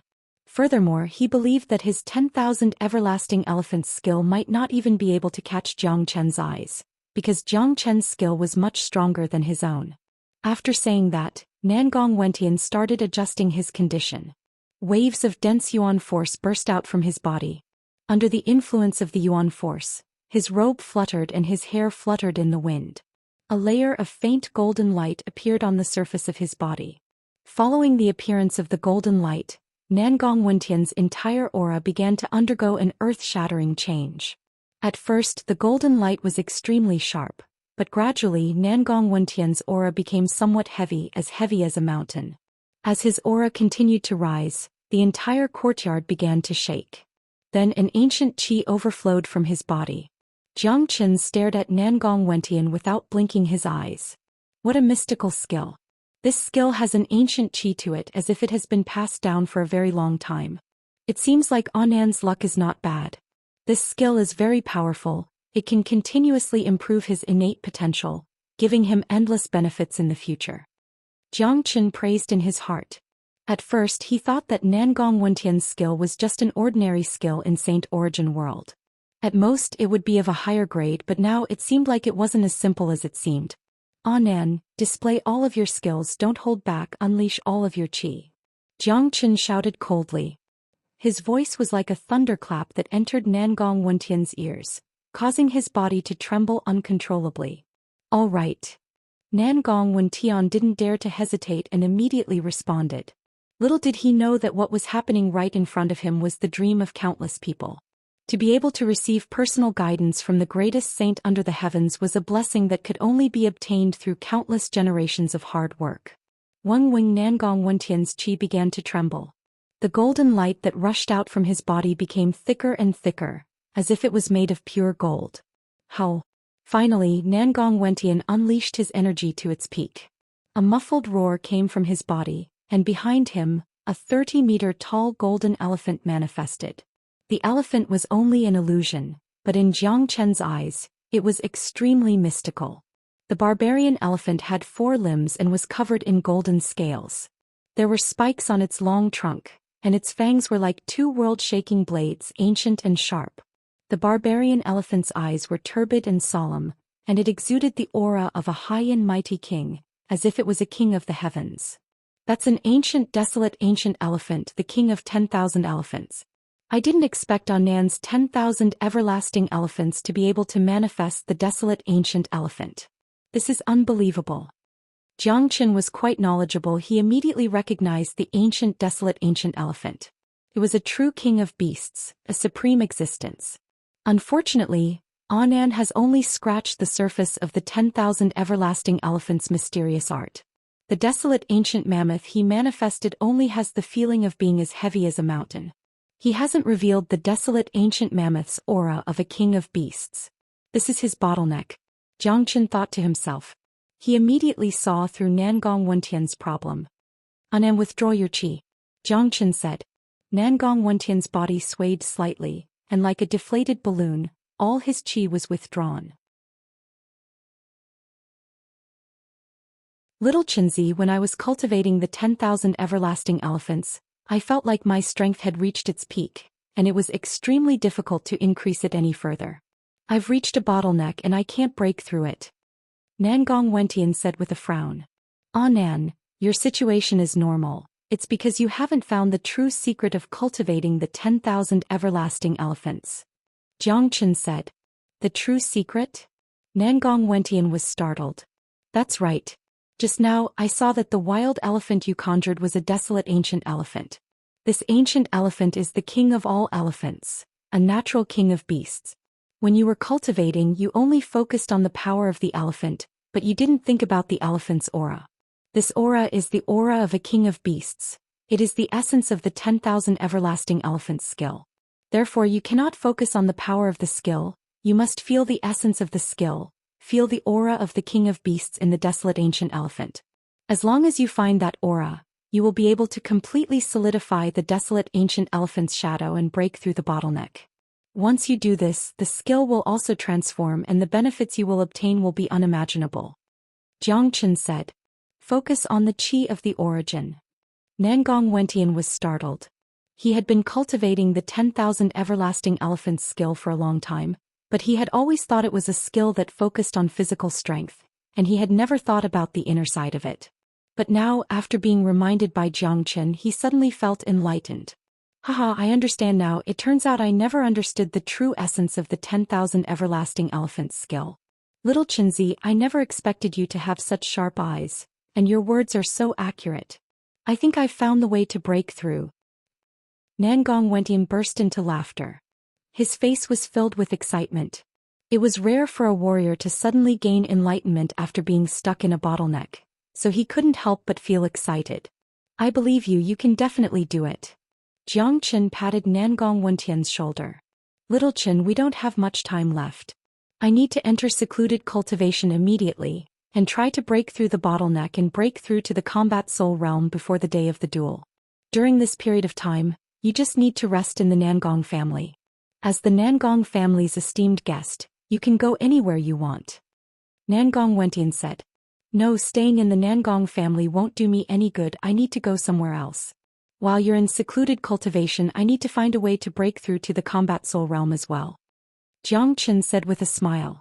The southern continent was filled with demon beasts, and it was much more violent than the eastern continent. He could use these few days to train himself and try to break through to the combat soul realm. He didn't come here for a sightseeing trip. Putting aside the matter regarding the Nangong family, he still had to deal with a lot of things in the eastern continent, which urged Jiang Chen to improve his cultivation as soon as possible. Alright, I know you're a man who can't stay in one place for long. Besides, with your strength you can go anywhere in the southern continent. Nangong Wentian nodded his head. He wasn't surprised by Jiang Chen's decision. If Jiang Chen really decided to stay in the Nangong family, that would be a surprise. And let's not waste any more time, I'll go now. Let's see who can break through to the combat soul realm first. Jiang Chen said with a smile on his face. I'm afraid I'll be faster than you. I now know the cultivation method of the 10,000 everlasting elephants skill, and it won't take long for me to break through to the combat soul realm. Buddy, you have to break through to the combat soul realm as well. Although Jiang Chen was a formidable man with his late divine core cultivation base, there was no way he could represent the Nangong family in the third match. Only by breaking through to the combat soul realm would he have a chance. After that, Jiang Chen left the Nangong family. He simply chose a direction and flew toward it. Jiang Chen kept flying while admiring the scenery of the southern continent. It was indeed more beautiful than the eastern continent, and before he knew it, half a day had passed. In front of him was a vast mountain range that stretched as far as the eye could see. It was a mountain range with a circumference of over 10,000 miles. A few tribes could be found in this mountain range. Jiang Chen scanned the area with his divine sense, and he could see the layout and buildings of the nearest tribes. It was a classic style. Something seems to be happening in front of us. With his sensitive senses, Jiang Chen threw his glance toward a tribe not far away from him. With a sway of his body he flew toward it. Lianyun Castle was the name of this tribe. Right at this moment outside of the tribe people were crying and howling. No, we don't want to go to the demon palace. Chief, save us. We don't want to accompany those demon beasts. I'd rather die. 3 teenage girls were crying and wailing. These 3 teenage girls looked to be about 15 or 16 years old, and they had pretty faces. They could be considered as beauties. Right now, these 3 teenage girls were surrounded by a group of men in black robes. 3 of these men were holding them tightly, and no matter how hard they struggled, they just couldn't break free from these men's hands. These men were emitting strong demonic energies. Obviously, they weren't humans but demon beasts that had transformed into human form. At this moment, a group of people from Lianyun Castle were standing in front of the men in black robes. All of them were gnashing their teeth and their faces were filled with anger. They could only watch their people being taken away by the demon beasts, and they couldn't do anything about it. Demon Palace, don't go too far. In the past 2 years we have given you a lot of resources and now you want to take our people away? What is this? The leader of the group looked to be in his 50s and he was a little fat. He was the chief of Lianyun Castle and at this moment his eyes were red and he was clenching his fists so hard that cracking sounds could be heard. As a chief he had to watch his people being eaten by the demon beasts. That kind of feeling was hard to imagine. Jia, old man, tomorrow is our 3rd master's birthday. It's their great fortune to have these 3 girls serve him in bed. If they serve him well, our 3rd master might even give you some treasures from Lianyun Castle. Such a great thing, why are you crying here? The leader of the group said with a sinister smile. No, I don't want to accompany that demon beast. I'd rather die. When one of the teenage girls heard that she was going to serve the 3rd palace master, she immediately burst into tears again. Shut up. The leader of the group slapped the teenage girl's face. Bastard, let go of my sister. Right at this moment, a young man dashed out from the group of Lianyun Castle. He was holding a long sword in his hand, and he was a late heavenly core warrior at such a young age.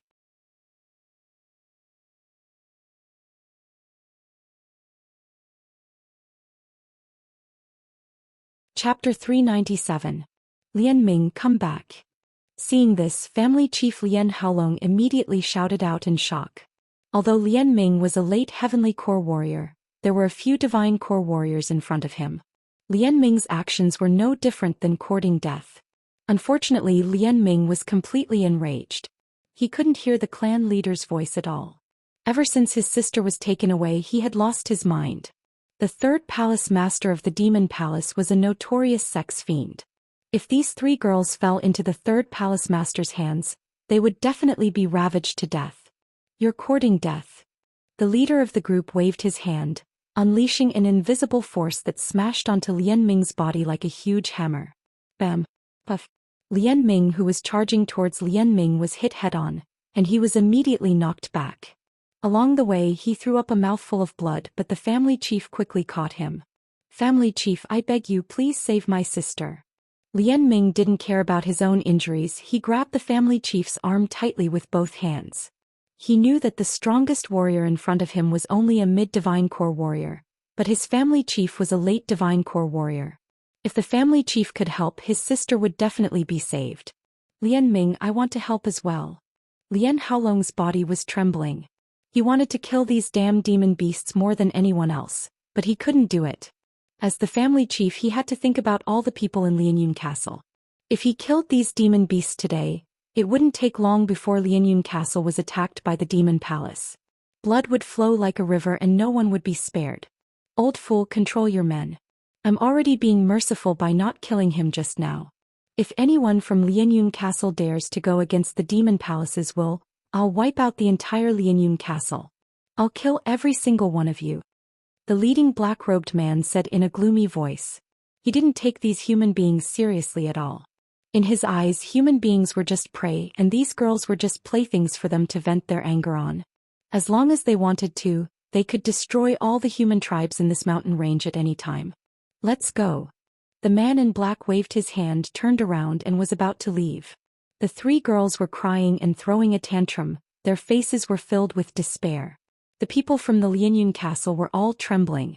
They had seen their clansmen fall into the tiger's mouth with their own eyes, but they couldn't do anything about it. That kind of feeling was worse than death.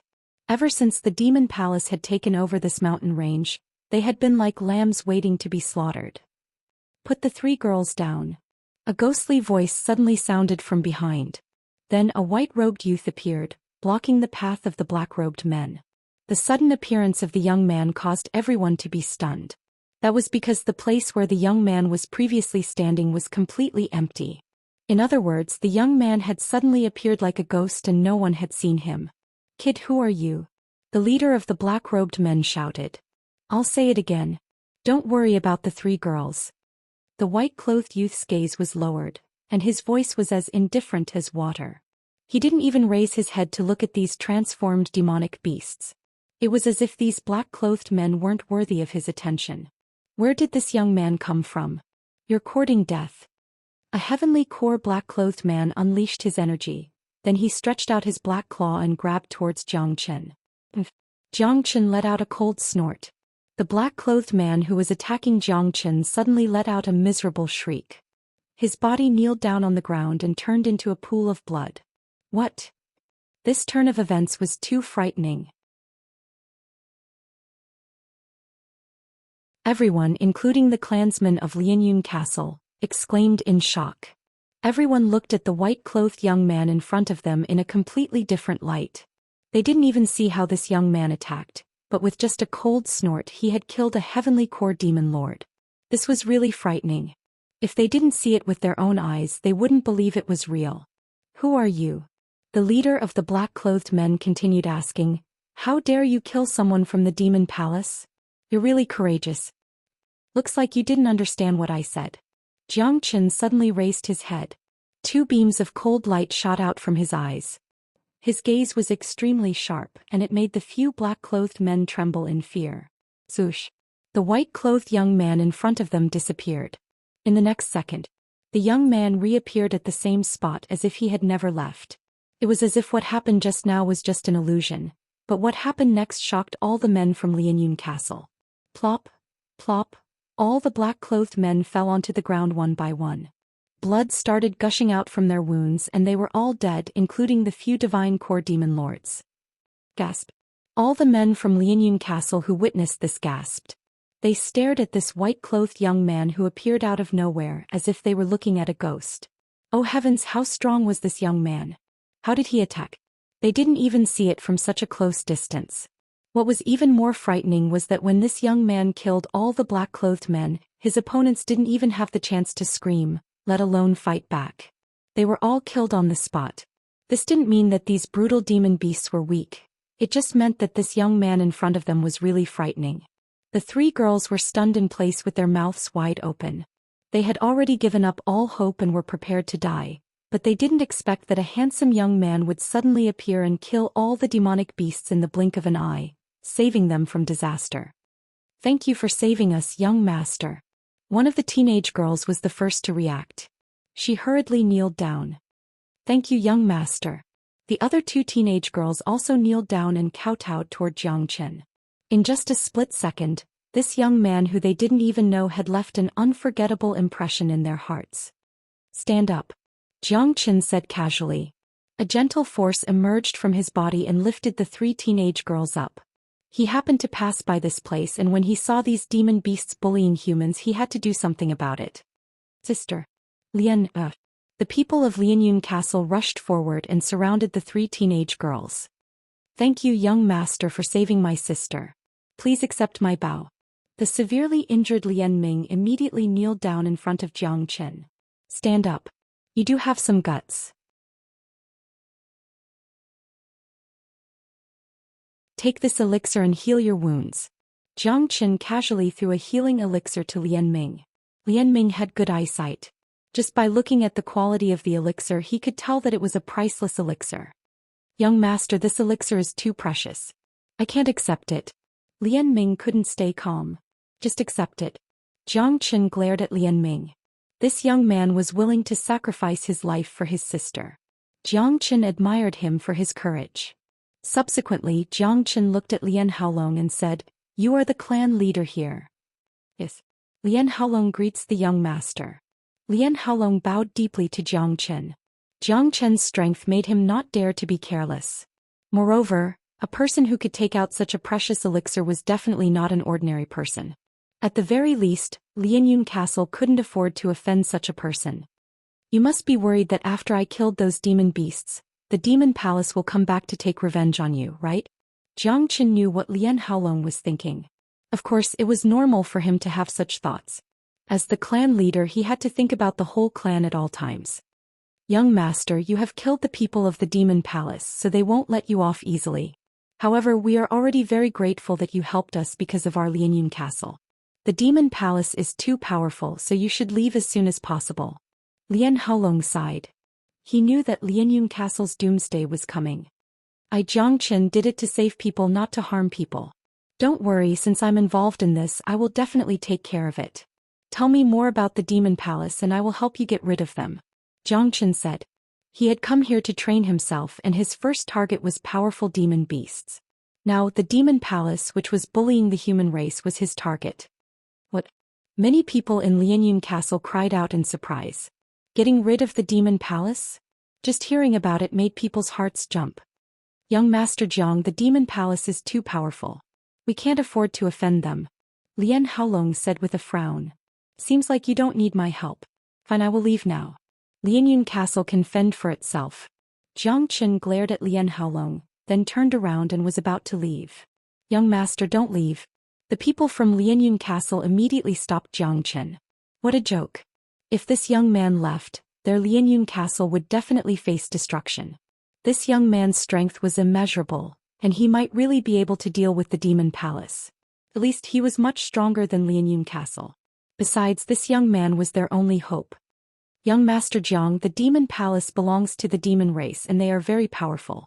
They have a total of 3 masters and all of them are at the combat soul realm. They are the Lion King, the Wolf King and the Hawk King.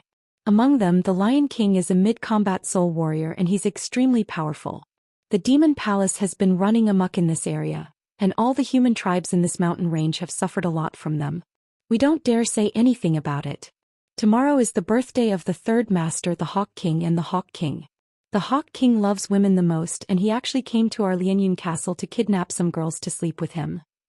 Lian Ming said. When talking about the demon palace, he was filled with hatred and fear. 3 combat soul demon lords.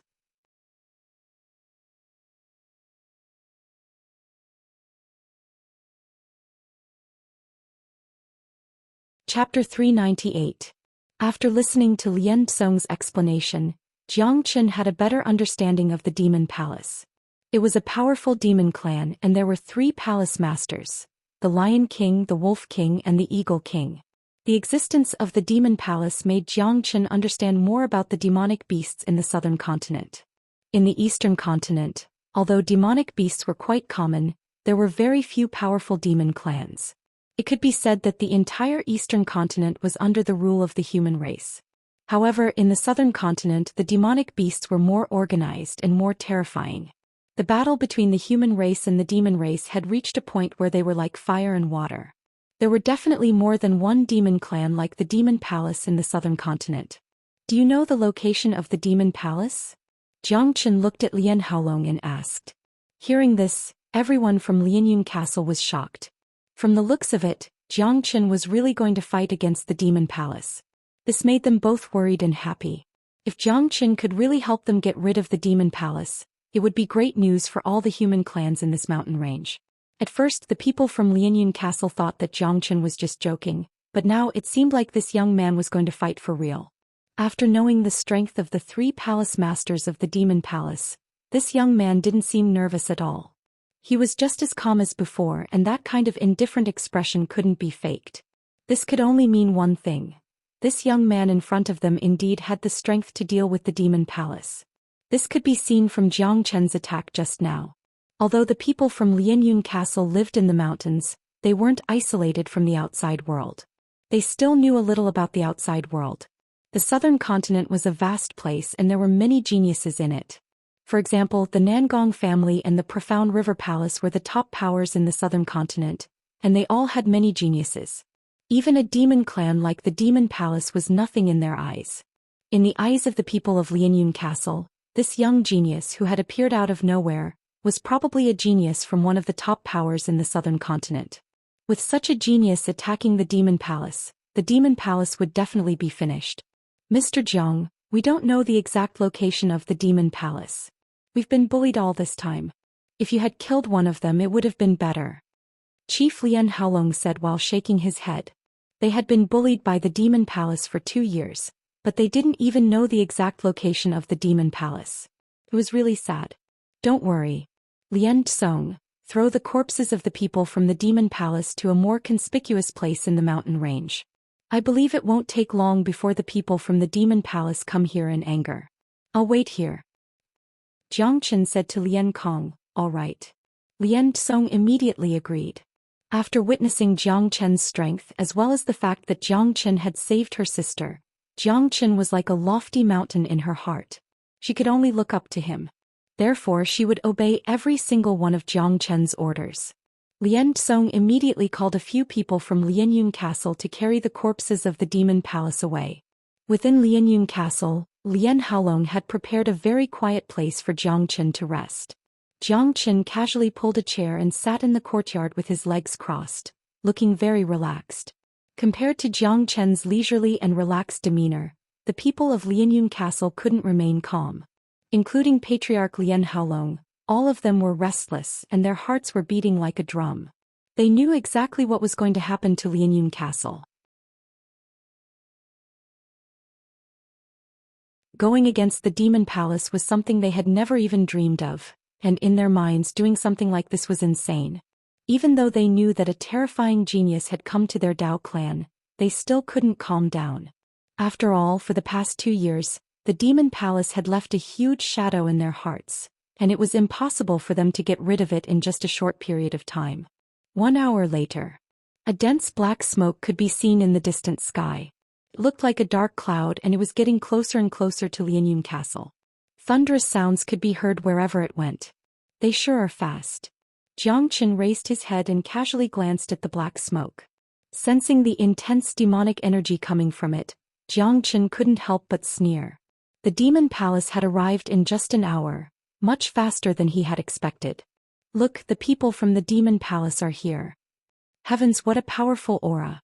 Is that the pressure of a combat soul warrior? Don't tell me the master of the Demon Palace is here? This is terrifying. Where is that genius Jiang Chen? Only he can stop the people from the Demon Palace. The people of Lianyun Castle immediately fell into an unprecedented panic. Everyone stared at the black smoke that was getting closer and closer to them with fear, and they couldn't even breathe properly. The gap between their cultivation levels was just too huge, and coupled with the brutality of these demon beasts, the people of Lianyun Castle who had been bullied for 2 years had no way to fight back. They didn't even have the thought of fighting back. Bang! Finally, along with a deafening thunderous sound, the black smoke appeared above Lianyun Castle. After that, it exploded and over 100 muscular men in black clothes appeared like ghosts. All of these men in black clothes were in human form, which meant the weakest among these demon beasts was at least at the heavenly core realm. Over 100 transformed demon beasts, the weakest among them was at the heavenly core realm, and there were quite a few divine core realm as well. The man in the lead had an aquiline nose and he was skinny. He had a pair of eagle eyes that were extremely sharp, cruel and merciless. Sometimes an obscene light could be seen flickering in his eyes. Just by standing there he made it hard for everyone to breathe, and the beast pressure he was unleashing was terrifying. The man with the aquiline nose looked like he was in his 30s, and he was none other than the third master of the Demon Palace, the Hawk King. The Hawk King's eyes were extremely cold. He glanced at everyone from Lianyun Castle, then he said with Lung Lung, "Lianyun Castle, how dare you kill the people of the Demon Palace? Looks like you're tired of living. Since you're tired of living, there's no need for you to live any longer. Today I'll personally kill all of you and not even leave a single soul alive."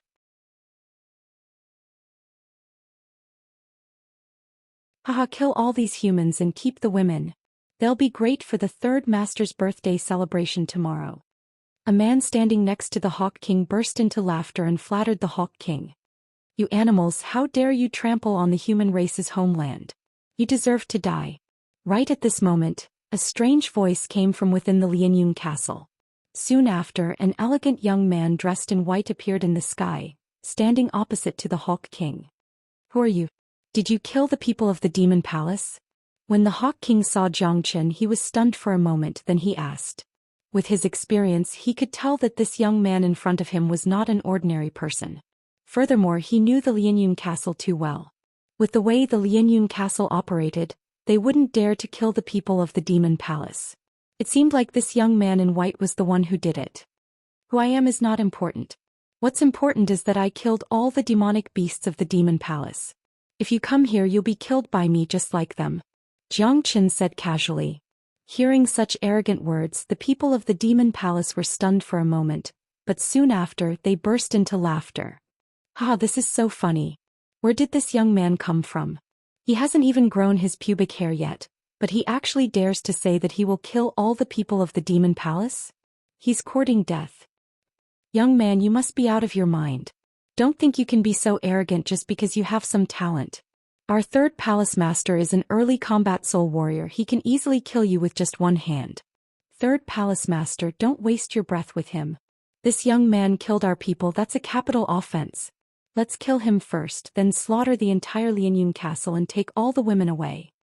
All the demonic beasts of the Demon Palace were roaring loudly. They didn't put Zhou Xian in their eyes at all. Young man, if you kneel down and kowtow to me, then crawl under my crotch, I'll consider letting you die a quick death. The Hawk King pointed his finger at Zhou Xian and said with a prideful expression. Is that so? Well, let's see if your crotch is strong enough. A grin emerged on Zhou Xian's face. Without anyone seeing what he did, Zhou Xian disappeared from where he was standing, and when he reappeared, he was right in front of the Hawk King. Not good. The Hawk King's expression changed dramatically. He knew that this was not good, but it was too late. The Hawk King could only feel a strong wind blowing past his crotch. Bam! Zhou Xian's kick landed right on the Hawk King's crotch along with a golden shockwave.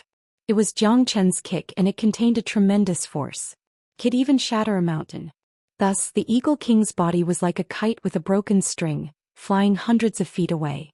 The Eagle King's body was bent over, its hands clutching at its crotch as it let out a blood-curdling scream that made one's hair stand on end. Gasp. The scene caused everyone to gasp. Many of them felt their crotch tighten, and a cold sensation swept across their body. It's over. Lian Tsong shook her head. She was afraid that this lecherous bastard would never have the chance to be lecherous again in the future. Damn it, that kick was so ruthless. Many people were worried for the Hawk King. No matter if it was a human or a demonic beast, that part of the body was the weakest. Even the powerful Hawk King wouldn't be able to withstand such a heavy kick. Bastard! The Hawk King let out a heart-wrenching scream. With a sway of his body, he transformed into a black hawk that was tens of meters long. With a flap of his wings, he charged towards Zhou Xian with an endless amount of energy. Die! Zhou Xian stood there without moving. When the Eagle King's attack was about to reach him, he suddenly struck out with the true dragon palm. Boom!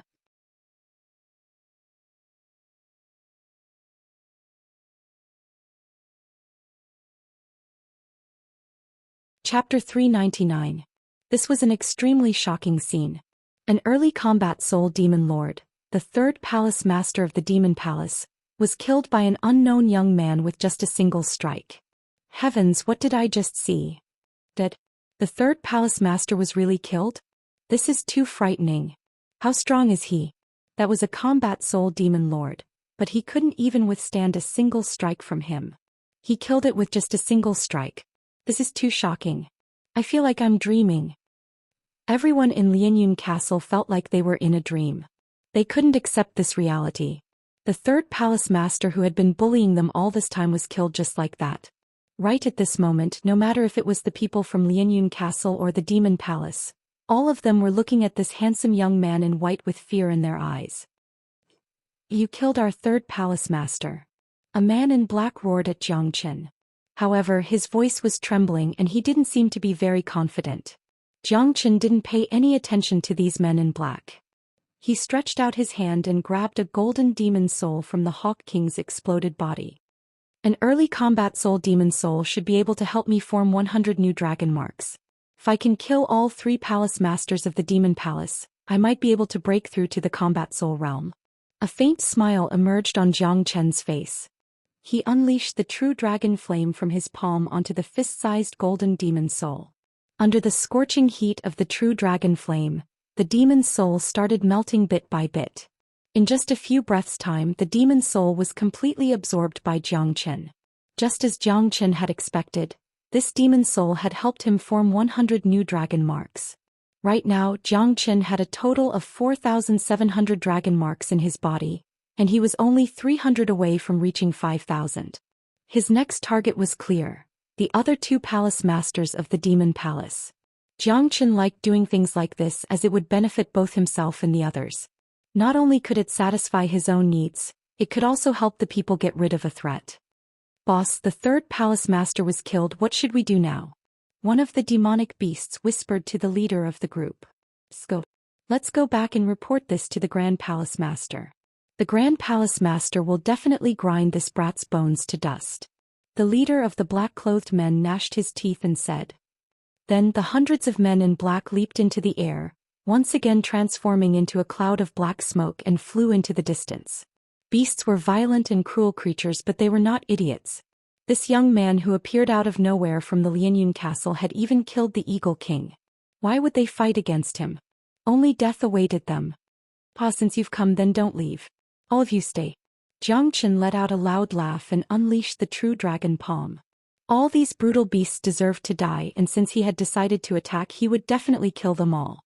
He would completely destroy the demon palace and clear the path of this mountain range. Rumble! A crimson dragon claw descended from the sky like the vault of heaven and shrouded the black smoke. Shrill screams rose and fell from the black smoke. Blood mist filled the sky and severed limbs fluttered in the air. In just an instant, the void had turned into an Azura battlefield, bloody to the extreme. To Zhou Xian, these demonic beasts were too weak. They were pitifully weak. Originally, there were more than 100 of them, but with a single attack from Zhou Xian, more than 70 of them had been killed and the rest were all injured. All of you must die. Zhou Xian snorted coldly. He waved his hand and unleashed a wave of golden light. Each ray of light was like a sharp sword, interweaving into a huge golden net that shot forward. Pucci, ah! The remaining demonic beasts didn't even have the slightest ability to resist. They were all pierced through and died on the spot. In front of them, Zhou Xian was like a gigantic elephant and they were like tiny ants. If a gigantic elephant wanted to trample ants to death, no matter how many ants there were, it would all be useless. This was the difference in strength. Come here. Zhou Xian extended his hand and grabbed the leader of the black-clothed men, then he pulled him to the front. This was the only survivor. Right now his face was pale and it was extremely unpleasant to look at. The leader's face was filled with fear. There was no way he wouldn't be terrified. This scene was too terrifying. The demon palace had dominated this region, and they had never suffered such a heavy blow before. This young man in front of him was not a human but a devil. The demon palace was so huge, but in less than a minute he had destroyed all of them and he was the only survivor. Spare my life. The leader begged for mercy. Under the pressure of Zhou Xian's aura, this was the first time he felt so tiny. Take me to the demon palace. Zhou Xian grabbed the black-clothed man's neck with one hand and disappeared in a flash. Only after Zhou Xian had left for a long time did the people of Lianyun Castle recover from the shock. Thinking back to what happened just now, they felt like they were in a dream. If it wasn't for the pile of broken limbs in front of them, they wouldn't have believed it was real. What a terrifying young man. He must be a peerless genius from some superpower. He must be a genius from the Profound River Palace, and he came out to gain experience. Our Lianyun Castle is really lucky. The Profound River Palace and the Demon King Palace have always been enemies, and the Demon King Palace is a superpower of the demon race. I'm afraid this young man is really from the Profound River Palace. No matter which superpower he is from, he's not someone we can imagine. I hope he can eradicate the Demon Palace and get rid of the biggest threat for us. The people of Lianyun Castle couldn't calm down for a long time. To them, everything that had happened today was too surreal, and they didn't even dare to dream about it. The man in black was under Zhou Xian's control, so he didn't dare to hesitate. He immediately brought Zhou Xian and headed towards the Demon Palace. The Demon Palace was located in a valley in the deepest part of the mountain range. The valley was shrouded in mist all day long, and the demonic aura filled the air. The valley was dangerous, but the scenery was beautiful and it was filled with rich natural energy. It was a perfect place for cultivation. "Mister, this is the Demon Palace." The man in black pointed at the valley in front of him and said in a low voice. He was afraid that if he spoke too loudly he would anger Zhou Xian and kill him with a slap. Very good." Zhou Xian nodded his head with a satisfied expression on his face. Seeing that Zhou Xian was satisfied, the man in black immediately showed an ecstatic expression and said, "If that's the case, mister, can you spare my life? I'll let you die a quick death." Zhou Xian squeezed his hand and broke the man's neck, then he threw the dead body away. Clang! With a shake of his arm, the Heavenly Saint sword appeared in Zhou Xian's hand, emitting an ear-piercing buzzing sound. A faint smile appeared on Zhou Xian's face and he stretched his body. Today he was going to start a massacre. Swoosh! The Heavenly Saint sword was raised high by Zhou Xian, and it turned into a gigantic sword that was tens of meters long. As Yuan energy was infused into it, the Heavenly Saint sword let out a melodious sword cry. Then Zhou Xian slashed down with all his might, and a dazzling gigantic sword light pierced through the mist in the valley. Rumble! An earth-shattering explosion broke the tranquility of the valley, and a destructive energy spread out in all directions, engulfing the entire valley. Terrifying black smoke filled the air and row after row of buildings collapsed. Under the attack of Zhou Qian's sword, all of them were turned into dust. Screams could be heard coming from inside the valley. Obviously, someone was unlucky enough to be killed by Zhou Qian's sword. Who is it? Who dares to trespass into the Demon Palace? Damn it, the Demon Palace has been severely damaged. All of a sudden the entire Demon Palace became restless. One after another powerful figures flew out from the valley. In the blink of an eye, the entire sky above the Demon Palace was densely packed with people. There were powerful beasts in human form, and there were also powerful demonic beasts flying in the sky. The scene was extremely terrifying. When the people of the Demon Palace came out, they immediately saw Zhou Xian. This uninvited guest in front of them, this young man dressed in white who was holding a long sword in his hand, was obviously the one who destroyed the Demon Palace. "Who are you? How dare you?" A late divine core demon lord shouted at Zhou Xian. Swoosh! What welcomed him was a sword that couldn't be dodged. That great demon only saw a flash of light before he lost consciousness. His head was directly tossed into the air. He didn't even have the chance to react before he died tragically. "Today I'm going to wipe out this place, leave no survivors."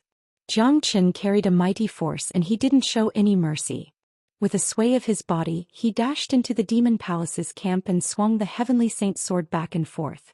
Every time he swung the sword, blood would scatter in all directions. Large numbers of demon beasts were killed without any chance to fight back. Zhou Qian was going to uproot this powerful demon clan all by himself and leave no survivors. This was what he was going to do today. "Arg! Someone is killing in the Demon Palace, hurry up and call the two masters." The Demon Palace was instantly thrown into chaos. For them, the arrival of Zhou Qian was their doomsday. Bang! The sky above the valley was filled with sword beams and blood could be seen everywhere. Rows of dead bodies were falling down from the sky, and the smell of blood had completely covered the entire valley. The sword beams were like death scythes from hell, mercilessly harvesting all lives in this place. Presumptuous! Right at this moment, a furious roar shook the heavens and earth. It sounded like a thunderclap coming from the valley. After that, two bright beams of light shot up into the sky and landed in front of Zhou Qian in the blink of an eye. The two beams of light transformed into two muscular middle-aged men. One of them was wearing a golden armor and he had a head full of thick golden hair, making him look like a lion. The other man was wearing a black robe, and his eyes were filled with the ferocity of a wolf.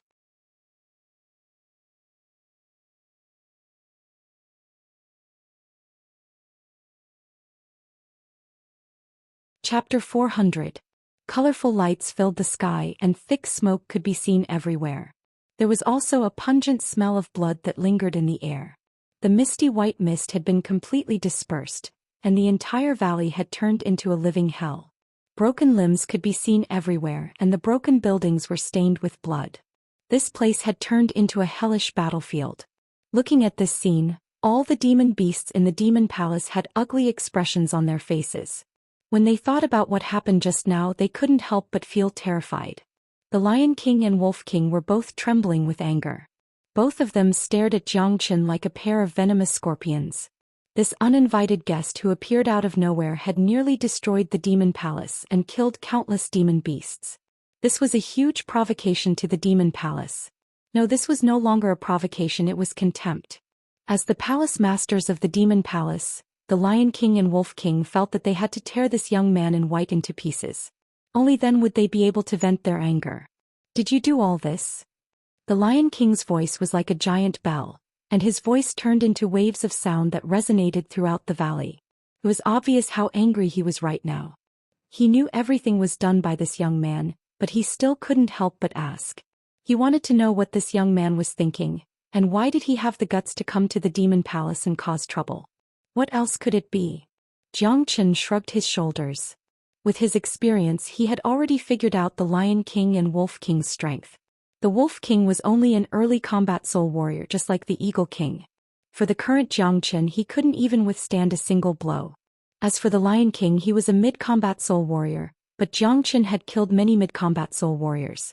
Furthermore, after absorbing the dimensional purple sand crystal and the Eagle King's demon soul, Xianxia's combat strength had once again increased to the peak divine core realm.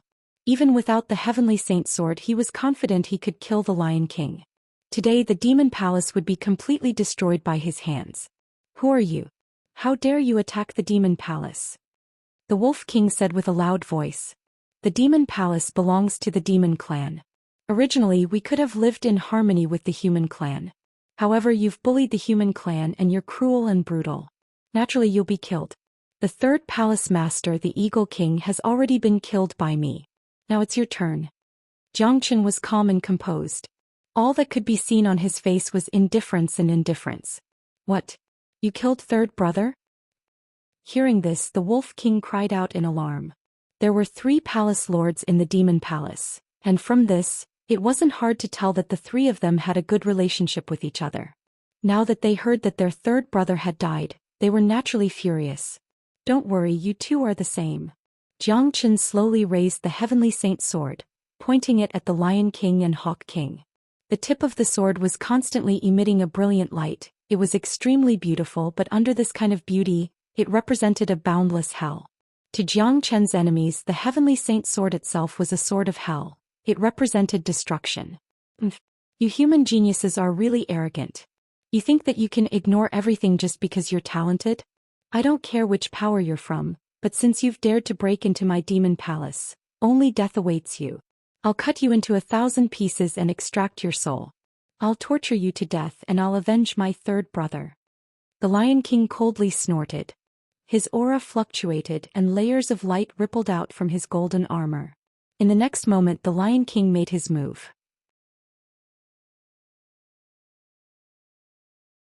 He abruptly stretched out his palm, and a tens of meters long golden lion claw appeared out of thin air. Then he attacked Xianxia. Facing the Lion King's attack, Xianxia remained calm. He casually waved his arm, and a beam of sword light shot out from the heavenly saint's sword. The sword light was extremely bright, and its aura was so strong that it could even cut the space apart. Puchi. The Lion King's claw was completely powerless against the heavenly saint's sword light. It was instantly cut into 2 halves, and then it turned into specks of golden light and disappeared. What? The Lion King's face turned pale with fright. The way he looked at Xianxia had completely changed. This young man in front of him, who was only at the divine core realm, was much more frightening than he had imagined. His full force attack with his mid-combat soul cultivation base had been shattered by a simple sword strike from Xianxia. This was simply unimaginable. If this is all you've got, the demon palace is finished today. Xianxia said with an indifferent tone. Second brother, this guy is strong. Transform into your true form and attack together. The Lion King roared at the Wolf King and made a prompt decision. In an instant he transformed into a male lion covered in golden scales. The size of the male lion was over 100 feet in circumference. It had a majestic demonic aura, and its demonic aura towered into the sky. Ooh. On the other side, the Wolf King had transformed into a pitch-black battle wolf. He raised his head and let out a furious howl, and with just a single howl, the dark clouds in the sky were blown away. Boom! The Lion King opened his mouth and spat out a fireball toward Xianxia. After the fireball left his mouth, it became bigger and bigger, and in the blink of an eye, it arrived in front of Xianxia. Xianxia coldly harumphed. He abruptly punched out with his bright fist and smashed onto the fireball. In an instant, the fireball was shattered into pieces. Swoosh! The Wolf King moved with incredible speed. Its sharp claws pierced through the air and grabbed toward Xianxia's face. Too weak. Xianxia shook his head. When the Wolf King's attack was about to reach him, he suddenly stretched out his palm and gripped the Wolf King's sharp claws tightly like a pair of steel pincers. Xianxia's body was as firm as a mountain, and the Wolf King's attack didn't even make him move. Only when the Wolf King was fighting with Xianxia did he realize how strong this young man was. But too bad, since he was grabbed by Xianxia, he didn't even have the chance to escape. Crack! Xianxia squeezed his palm and crushed the Wolf King's steel-like hard claws. Ooh! The Wolf King let out a blood-curdling howl. Yuan energy surged out from its body, but this kind of attack was of no use to Xianxia. With an indifferent expression, Xianxia casually thrust the Heavenly Saint sword in his other hand upwards. With a poochie sound, the sword pierced through the Wolf King's throat, piercing through the top of its skull. The giant Wolf King's corpse writhed a few times before it completely lost all signs of life. A sharp sword energy shot out from the Heavenly Saint sword and shattered the Wolf King's corpse. Blood splashed everywhere, but none of it landed on Xianxia's body. A golden demon soul fell from the sky and landed right on Xianxia's palm. Second brother. After witnessing the Wolf King's tragic death, the Lion King immediately let out a furious roar. All the demon beasts in the demon palace were shocked. None of them had expected this young man to be so formidable. Even the Lion King didn't expect the early combat Soul Wolf King to be killed so easily, and he didn't even have the strength to fight back. This was too frightening. Indeed, it was frightening. The Lion King's heart started pounding, and a hint of fear could be seen in his eyes when he looked at Xianxia. Even though he was a mid-combat soul warrior, he still felt fear in his heart. Perhaps the Lion King didn't know much about Xianxia, but he knew the Wolf King's strength very well. Even he couldn't kill the Wolf King so easily, but this young man in front of him had done it. In other words, this young man's combat strength was greater than his own. It's your turn. Xianxia unleashed his energy, then he turned into a trail of light and dashed toward the Lion King. He didn't want to waste too much time in the demon palace, he wanted to finish this battle as soon as possible. Swoosh! Fast as a ghost. The Lion King could only see a bright spot flickering in the air, and in the next second, a deadly sword had arrived in front of him. Facing such a fast and violent attack, the Lion King had no time to defend himself. The only thing he could do was defend himself. As a demon beast, his body was extremely strong and his defense was also the strongest. Furthermore, he had already formed a Yuan energy barrier around his body, making it very difficult for ordinary people to break it. Too bad this kind of amazing defense was only effective against ordinary people, it was useless against Xianxia. The Heavenly Saint sword was invincible. It pierced through the Lion King's Yuan energy barrier without any resistance. No. The Lion King had a bad feeling. He sensed an extremely dangerous aura, and he didn't expect his opponent's sword to be so powerful. Furthermore, his opponent's movement was too fast, and there was no time for him to do anything. Poochie. Without any surprise, the Lion King followed in the Wolf King's footsteps, and was pierced through by the Heavenly Saint sword, killing him instantly. Xianxia coldly harumphed, then he forcefully slashed the Lion King's body in half with the Heavenly Saint sword. After that, he grabbed the Lion King's demon soul in his hand. Since then, the 3 palace masters of the demon palace had all died tragically, and the famous demon palace had been annihilated. With the death of 2 combat soul masters, none of the remaining demon beasts had the will to fight anymore. They were now staring at Xianxia as if they were looking at a ghost. Die. Xianxia was a cruel and merciless man. He had no intention of letting these cruel demon beasts go. The Heavenly Saint sword turned into an arc as it swung back and forth. Every time it swung, it would be accompanied by a blood-red light. A few minutes later, the entire valley was engulfed in raging flames. In just a few minutes, Zhou Xian had burned the entire demon palace to the ground. In just a few minutes he had killed most of the demon beasts in the demon palace, and only a few of them managed to escape with their lives. Only when the raging flames had burned down every last inch of the demon palace did Zhou Xian turn around and leave. The demon palace could be considered as one of the strongest demon clans, and it was quite famous in this area. But now it had been completely wiped out in just a single day, and not even a strand of hair was left behind. This news would soon spread out, and it wasn't hard to imagine how shocking it would be. Half an hour after Zhou Xian left, many figures started appearing from different directions, and they all arrived outside the demon palace. These people were all from the human tribes in this mountain range. They didn't know the exact location of the demon palace before this, but because the battle today had caused such a huge commotion, it was impossible for them not to know about it. When they saw the scene in front of them, all of them were extremely shocked. The demon palace has been destroyed. It's really destroyed.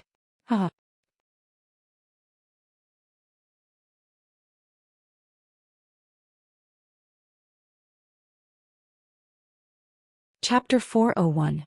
Thinking about the young man in white who had appeared in Lianyun Castle, Lian Haolong hurriedly bowed to the sky. Many people were curious about what he was bowing to, but Lian Haolong didn't stop bowing. He bowed 9 times in a row before finally standing up. Lian Haolong wasn't the only one who was excited. All the human clans in this huge mountain range couldn't contain their excitement. For the past 2 years, the demon palace had done many evil things and bullied them. Facing the demon palace, they didn't dare to say anything. They wanted to see the destruction of the demon palace even in their dreams, and they never thought that they would be able to witness it today. Who did it? Who did it? How could they destroy the demon palace?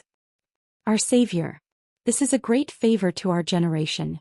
Now that the demon palace has been destroyed, we won't have to worry about being bullied anymore. I wonder which hero destroyed the demon palace. If I know who it was, I'll definitely worship him. Could it be that the humans of the southern continent are going to start a war with the demon clans? Although the demon palace hasn't been established for a long time, it was still under the jurisdiction of the Demon King Palace. Now that the demon palace has been destroyed, I don't think the Demon King Palace will let it go so easily. I'm afraid the southern continent will be plunged into chaos in the future. Everyone was excited, but some of them couldn't help but worry. The humans of the southern continent and the demon clans were irreconcilable enemies, and they were like fire and water. The demon clans in the southern continent were very powerful, and the eastern continent couldn't be compared with them. The Profound River Palace was the strongest among the humans, and the Demon King Palace was the strongest among the demon clans. It was because of the support of these 2 peak powers that the southern continent hadn't been plunged into chaos. However, no one knew if the destruction of the demon palace would be the trigger for the war between the 2 clans. As for the consequences of this incident, it wasn't Zhou Xian's concern anymore. At this moment, Zhou Xian was already thousands of miles away. In the same quiet valley, Zhou Xian was sitting on a white boulder with his legs crossed. After regulating his breathing, he opened his eyes once again. Right now, Zhou Xian's aura was much stronger than before. After absorbing the demon souls of those 3 guys from the demon palace, I now have a total of 4,950 dragon marks, and I only need another 50 dragon marks to break through to the combat soul realm. With these 50 dragon marks, as long as I want to, I can break through to the combat soul realm. However, I'm currently cultivating the dragon transformation skill, and when I'm about to break through to the combat soul realm, I suddenly feel a bit depressed. Zhou Xian furrowed his brows. His current path of cultivation was the same as walking the path of his previous life. The bottlenecks that others would encounter along the way didn't exist for him. As long as he had enough energy, he would be able to break through to the combat soul realm without needing to comprehend anything. Initially, Zhou Xian was planning to break through to the combat soul realm in one go after absorbing the 3 palace masters' demon souls, but in the end he stopped himself. This was because when he tried to break through to the combat soul realm, he could feel a stifling aura. This stifling aura was preventing his divine core from transforming into a combat soul. What shocked Zhou Xian even more was that this depressed aura wasn't unfamiliar to him at all. It was the same feeling he felt when he broke through to the Saint realm in his previous life. right before he attracted the heavenly tribulation.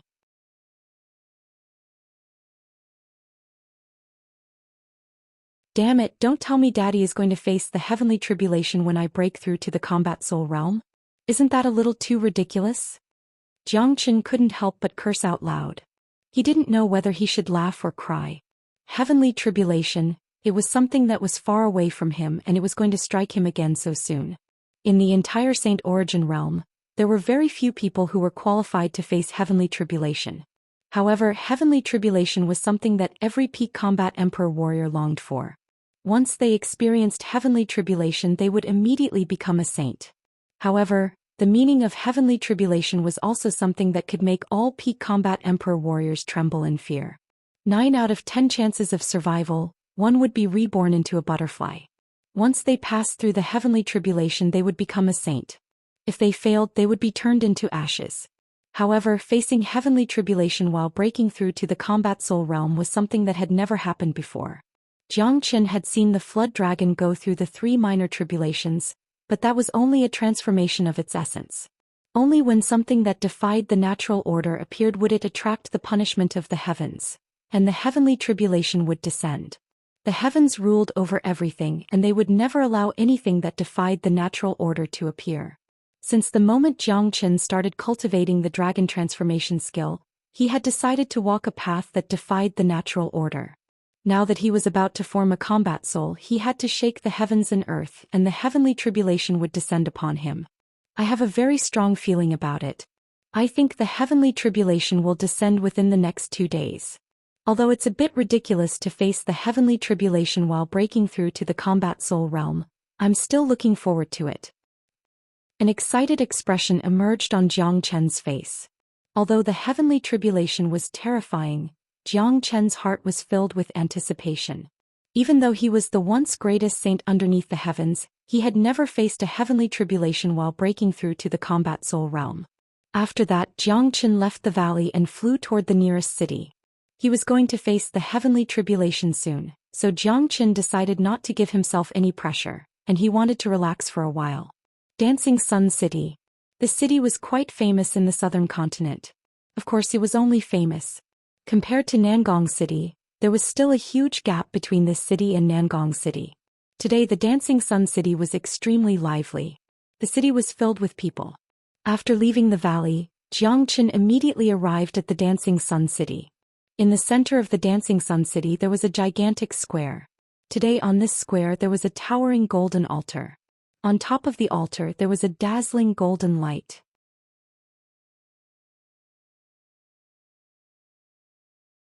On top of the altar, there were countless treasures that were emitting a dazzling light, dazzling everyone's eyes. There was still an hour before noon, but the square was already filled with people, and the place was filled with noise and excitement. Xianxia didn't know what was going on, but he still came to the square to join in the fun. "Brother, what's going on with this altar?" Xianxia cupped his fist toward a warrior standing next to him and asked. "Little brother, are you kidding me? How can you not know what's happening in the Dancing Sun City today?" The warrior stared at Xianxia with a surprised expression, as if he was looking at a rare treasure. "I've just arrived at the Dancing Sun City, that's why I don't know." Xianxia replied with a smile. "I see. Today is the Wu family's ancestral worshipping ceremony, and Wonderhand Thousandtons Wu Ningzhu personally came back to organize it. Of course it's going to cause a commotion," the warrior said. When he mentioned Wu Ningzhu's name, his eyes couldn't help but reveal a trace of infatuation. "Wonderhand Thousandtons Wu Ningzhu? Who's that?" Xianxia asked in a serious manner. However, as soon as his words left his mouth, countless people rolled their eyes at him. It was as if they were looking at an idiot. "Fuck. Brother, are you kidding me? You don't even know who Wonderhand Thousandtons Wu Ningzhu is? Are you even human?" The warrior had an urge to rush forward and beat up Xianxia. Not to mention in the Dancing Sun City, even in the entire southern continent, there were only a few people who didn't know who Wu Ningzhu was. Xianxia was stunned. He knew that he shouldn't look down on Wu Ningzhu, but he really didn't know who this Wu Ningzhu was. The Profound River Palace's Holy Maiden, the southern continent's #1 beauty, the Profound River Palace's #1 genius, the Wonderhand Thousandtons Wu Ningzhu. Who doesn't know her? someone said with a look of admiration in his eyes. The southern continent's #1 beauty, the dream of countless men. Xianxia was enlightened. He never thought that he would be able to meet someone like her while passing through the Dancing Sun City. The profound river palace's holy maiden, the #1 genius, the southern continent's #1 beauty, Wonderhand Thousand Tune.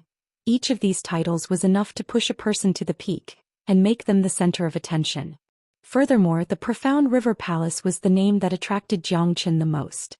The profound river palace was involved in the Nangong family's rebellion, and since he was here today, Xianxia decided to take a good look at this profound river palace's holy maiden.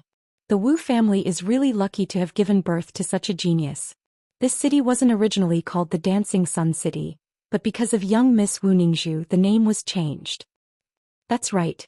The Wu family's young miss is extremely talented, and she was recruited by the profound river palace when she was very young.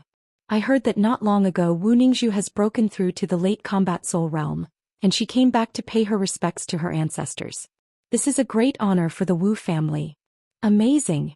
That Wu Ningzhu is only 20 years old, but she has already broken through to the late combat soul realm. Such a monstrous talent, it's unimaginable. Discussions could be heard everywhere. When the Wu family was mentioned, everyone's faces were filled with envy. The Wu family used to be a small family in the Dancing Sun City, but with the rise of Wu Ningzhu, the current Wu family had become the overlord of the Dancing Sun City, and they had even changed the name of the city. As the saying goes, when a man achieves the Tao, even his chickens and dogs can ascend to the heavens. This was vividly demonstrated by the Wu family.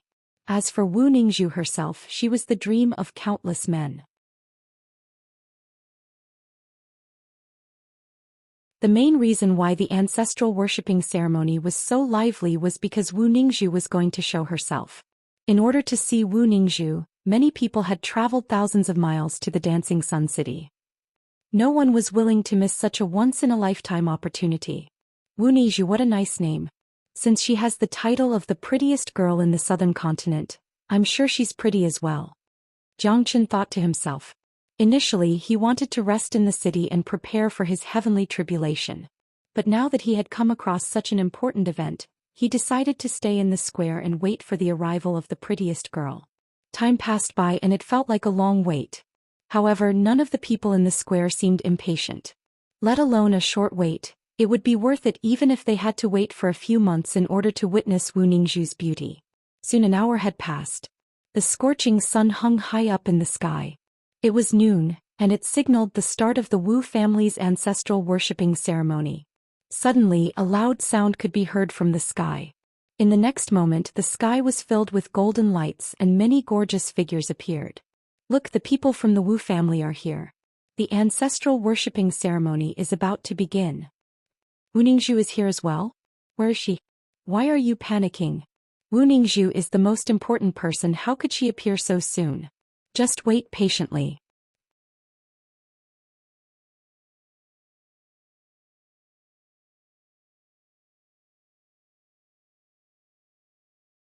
Chapter 402.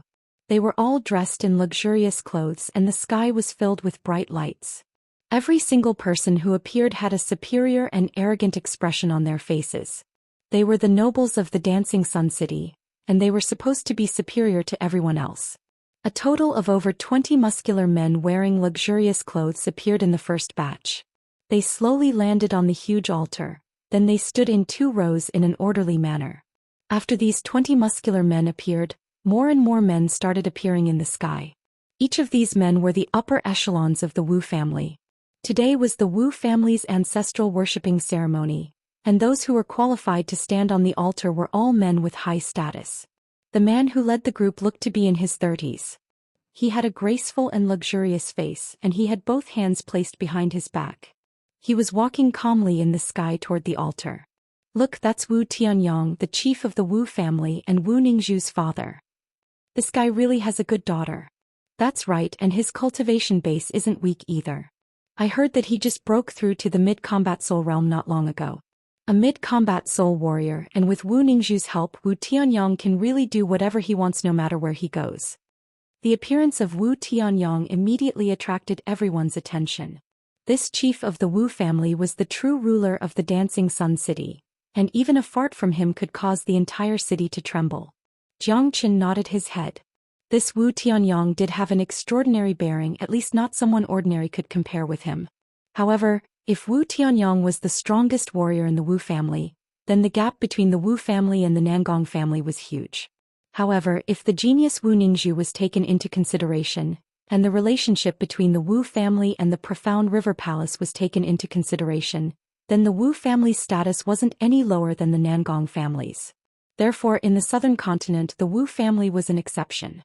They didn't have the same overall strength as the Nangong family, but they had the same status as the Nangong family. After Wu Tianyang appeared, all the upper echelons of the Wu family arrived one after another. The Wu family had a strong foundation. They had 4 combat soul warriors and nearly 20 late divine core warriors. All of them were standing on top of the altar. At this moment, everyone's eyes were still fixed on the sky. Everyone knew that the main character today was not the people on the altar, nor was it Wu Tianyang himself. It was Wu Ningzhu. The ancestral worshipping ceremony would not begin until the eldest daughter of the Wu family appeared. Right at that moment, a melodious sound of a zither could be heard. Before anyone could even see the silhouette of a person, the sound waves were already rippling in the air. Right after the sound waves were heard, the entire Dancing Sun City became completely silent. Jiang Qin couldn't help but be moved. The sound of the zither seemed to have some kind of magical power. It was as beautiful as a stream flowing in his heart, clear and transparent. The sound of the zither was neither fast nor slow, permeating every part of the void. It was as if it had become one with nature. It was too wonderful for words. It was too beautiful. Just the sound of the zither alone was so beautiful. One could only imagine the person who played the zither. Wonderhand Thousand Tune Wu Ningzhu definitely lived up to her reputation. Look, young Miss Wu Ningzhu is here. Someone shouted out. All the people who were immersed in the sound of the zither immediately opened their eyes. After that, the scene once again fell into an unprecedented silence, because right at this moment, everyone's eyes were fixed on the lone figure in the sky. Jiang Qin opened his eyes as well. The first thing that came into his sight was a beautiful woman who was sitting cross-legged while playing the zither. Although the woman was just sitting there, it still couldn't hide her impressive figure. She was wearing a tight-fitting black dress, revealing a large part of her snow-white neck. Her proud twin peaks were filled with a wild beauty, and her black hair hung down to her waist like a waterfall. Her face was covered by a thin black veil, which made her beautiful face faintly discernible. However, with Jiang Chen's eyesight, he was able to see through the black veil and see her impeccably beautiful face. The woman's eyes were very bright, like the stars in the night sky. No dazzling colors could cover her dazzling brilliance. Even the knowledgeable Jiang Chen couldn't help but admit that the #1 beauty of the southern continent truly lived up to her name. Wu Ningzhu's beauty was different from Yan Qinyu's. Yan Qinyu was like an ice lotus, holy and ethereal, and could penetrate the heart. On the other hand, Wu Ningzhu was filled with a wild beauty. Every single movement of hers carried a hint of feminine charm. She was like a lone rose that could bloom with endless colors at any time. A woman like this was simply a fatal attraction to men. At this moment, Wu Ningzhu was sitting cross-legged in midair. Her slender jade-like hands were constantly plucking the strings of the zither in her bosom. It was a black zither, and even the strings were black. It matched her style perfectly. The sound of the zither was like jade beads falling onto a plate. It was clear and melodious, and it made people feel refreshed. That pair of jade-like hands were dancing on the zither like butterflies. Beautiful, she's so beautiful. Wonderhand Thousand Tune truly lives up to her name. Her zither music is so mesmerizing that I can't help but feel refreshed after listening to it. However, rumor has it that Wu Ningzhu's strength lies in her ability to change between the notes of her zither. Her beautiful zither music can soothe people's souls, but it can also change into a demonic tune that can kill at any time. It's impossible to defend against it. To be able to see such a beauty in the Dancing Sun City, this trip has not been in vain. The only flaw is that Wu Ningzhu is wearing a veil on her face. Damn it, why are you still so unsatisfied? Isn't it enough to see such a peerless beauty? As far as I know, no one has ever removed Wu Ningzhu's veil before, because no one has the right to do so. None of the men could move their eyes away from Wu Ningzhu. To them, being able to look at this legendary figure from afar was more than enough. They would never dare to have any improper thoughts. Wu Ningzhu's zither music lasted for a few minutes before it slowly faded away.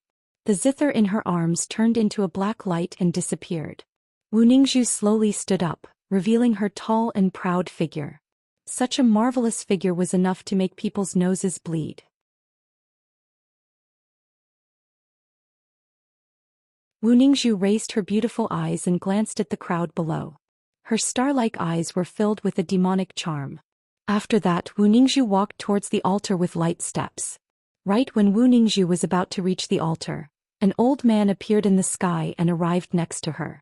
This old man wore a gray robe and he wore an indifferent expression. Without saying a word, he just followed behind Wu Ningzhu. When the people of the Wu family saw this old man, they immediately bowed toward him. Even Wu Tianyong had to greet him with a smile on his face. Look, that man is an elder from the Profound River Palace and he's a late combat soul warrior. A mighty warrior like this is going to attend the Wu family's ancestral worshipping ceremony. The Wu family is so proud. That's all because of Wu Ningzhu. Not only is Wu Ningzhu the Wu family's eldest daughter, she's also the Profound River Palace's #1 genius. She's highly valued by the upper echelons of the Profound River Palace, so it's reasonable for them to send a late combat soul warrior to accompany her. Look, the ancestral worshipping ceremony is about to begin. Many people were talking and laughing. Everyone threw their gazes onto the altar.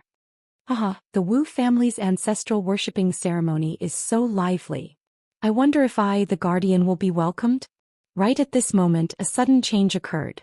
An incomparably loud voice could be heard coming from afar, followed by a series of rumbling sounds. A dark cloud appeared in the sky above the dancing sun city. Such a huge commotion immediately attracted the attention of everyone. When the crowd's gaze fell upon the dark cloud, they could clearly feel the monstrous demonic chi that was being emitted from it. Haha. Swoosh. The dark cloud dispersed, revealing 4 figures in the sky. All 4 of them were wearing strange clothes and anyone could easily tell that they weren't humans. The leading man was holding a feather fan in his hand and he was wearing a raincoat. A long feather was tied to his head and he wore an evil smile on his face. The other man looked like a gigantic pagoda and he was extremely muscular. Although he looked like a human, he looked no different from a bear. The third man was skinny and straight and he had a pair of sharp eagle eyes. His eerie face also had an eagle's nose. The last man was wearing a loose black robe that was embroidered with bats. Both of his black ears were covered by his face and he looked extremely ugly. However, the aura emitted by these 4 men was extremely powerful, and all 4 of them were late combat soul warriors. In the southern continent, the human race and the demon race were like fire and water.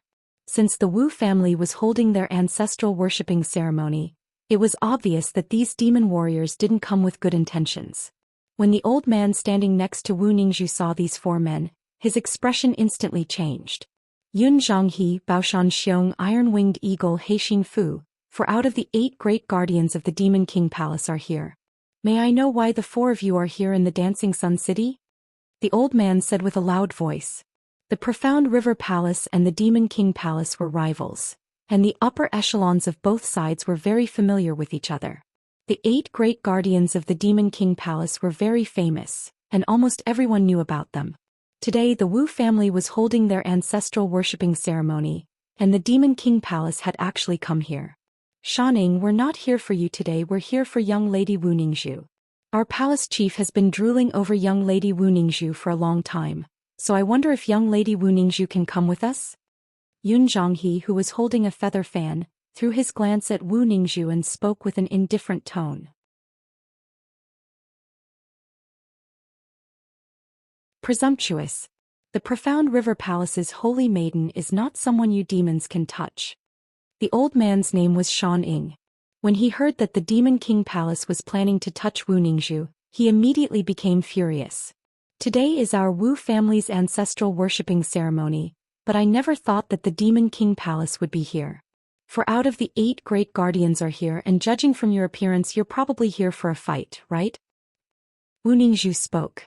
Her clear voice was filled with power, and it seemed like she was a woman who was not inferior to any man. Ah, young lady Wu Ningzhu is indeed smart, but you're only half right.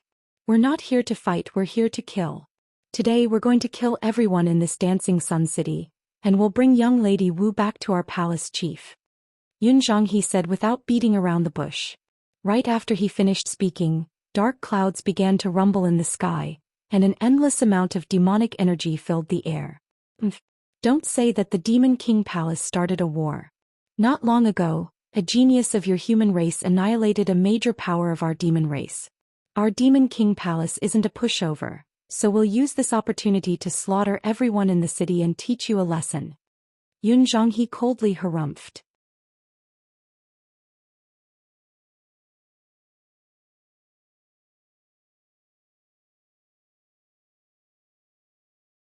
Chapter 403. What? A human genius annihilated one of the demon race's major powers? Who did it? Could it be Wu Ningzhu? When did this happen? The annihilation of a major power of the demon race should have caused a huge commotion, but why is there no news at all? Why haven't we heard anything about it? That's right, who is that human genius? Today the 4 great guardians of the demon race came to the Dancing Sun City at the same time. Are they here for revenge? Oh heavens, look at that demonic energy, it looks like the Dancing Sun City won't be peaceful today. Everyone was shocked. A major power of the demon race had been annihilated and none of them knew about it. Of course, no one would pay attention to the human genius who had done this. Now that the Demon King Palace's army had arrived, the Dancing Sun City had fallen into a dangerous situation.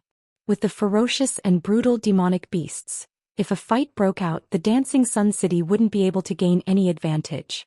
Among the crowd, Jiang Chen's expression changed. After annihilating the Demon Palace, he had come to the Dancing Sun City after absorbing the demon souls. The news of the Demon Palace's annihilation hadn't spread out yet, but the Demon King Palace had already found out about it. From this, one could see how powerful the Demon King Palace was. Rumble, dark clouds covered the sky, and the entire Dancing Sun City looked like it was doomsday. The once bustling city was now filled with panic. It looked like a war was about to break out. The faces of the people from the Wu family darkened. Today was the day of the Wu family's ancestral worship ceremony, and they had never expected something like this to happen. It was just as Yun Zhonghe had said, the 4 great guardians of the Demon King Palace had come personally, and they definitely didn't come here just to chat. Not good. Jiang Chen furrowed his brows. He had a very sharp sense, and he could sense that as the demonic energy in the sky continued to spread, the aura in the city was being isolated from the outside world. In other words, the 4 great guardians of the Demon King Palace had used a secret technique to seal off the entire Dancing Sun City from the outside world. Even if a great battle broke out here, no one would be able to hear it. If that was the case, by the time the Profound River Palace realized what was going on, the entire Dancing Sun City would have been slaughtered and turned into a ghost town. Shan Ying's face turned extremely unsightly as he stared at the dense demonic aura that looked like a spider web in the sky. Yun Zhonghe, do you really want to stir up trouble? He shouted at the 4 great protectors. I've already said that you were the one who started this. We didn't come here today to chat. Yun Zhonghe's eyes were already filled with killing intent.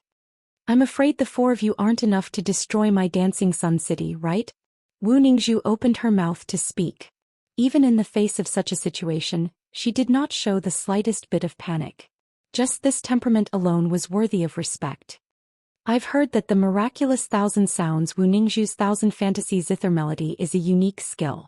Daddy would like to experience it today and see how powerful this so-called #1 genius of the Profound River Palace is. Heixing Bat spoke. His voice was hoarse and gloomy, and it was extremely unpleasant to hear. Right after he finished speaking, a pair of black wings suddenly appeared on his back.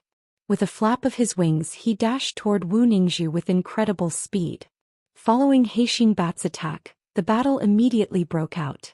The demon aura in the sky above the Dancing Sun City started to spread out.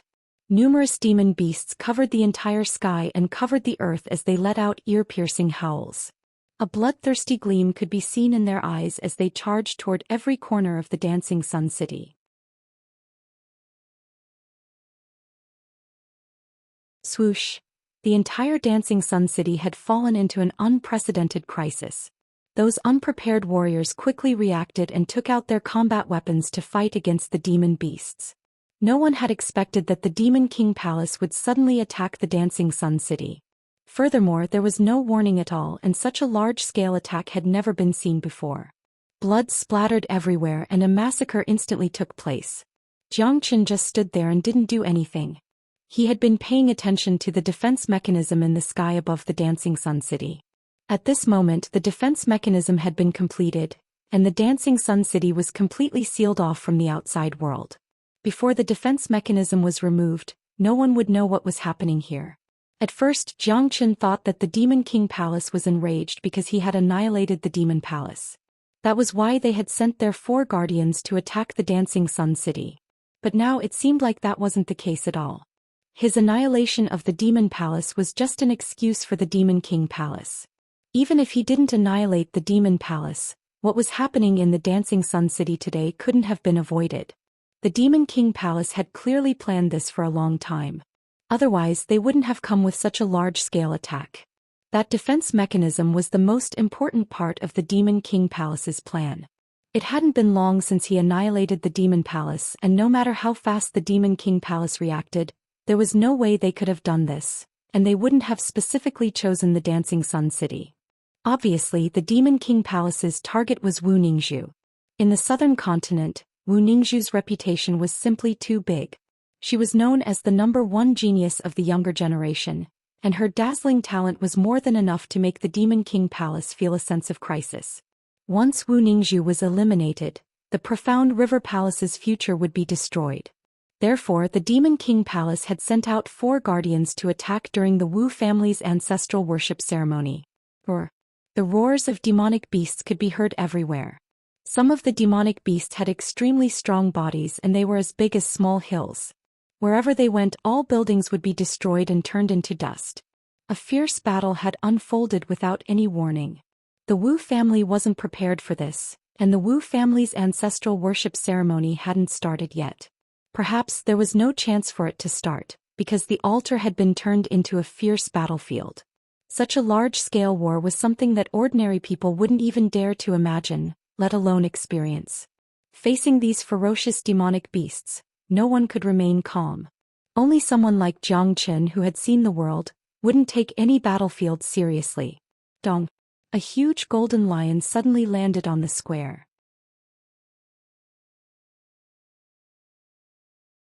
Just the shockwave alone was enough to turn 5 or 6 men into blood, killing them on the spot.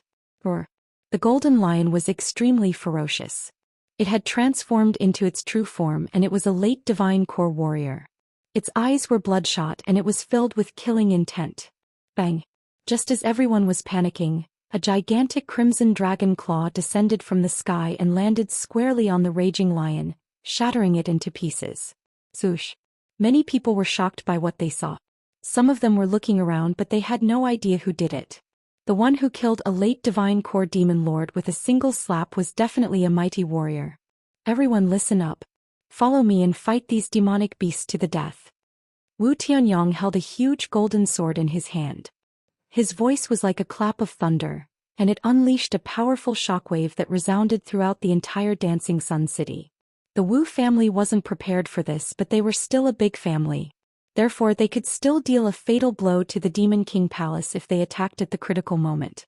Above the altar, Wu Ningzhu was dancing around like a black butterfly. She had fought dozens of rounds with He Xingfu, and every single time she was able to force He Xingfu to back off. Damn it, this little girl is really strong. He Xingfu couldn't help but curse out loud. Even though he was one of the 8 great guardians of the Demon King Palace, he had to admit that Wu Ningzhu was really strong.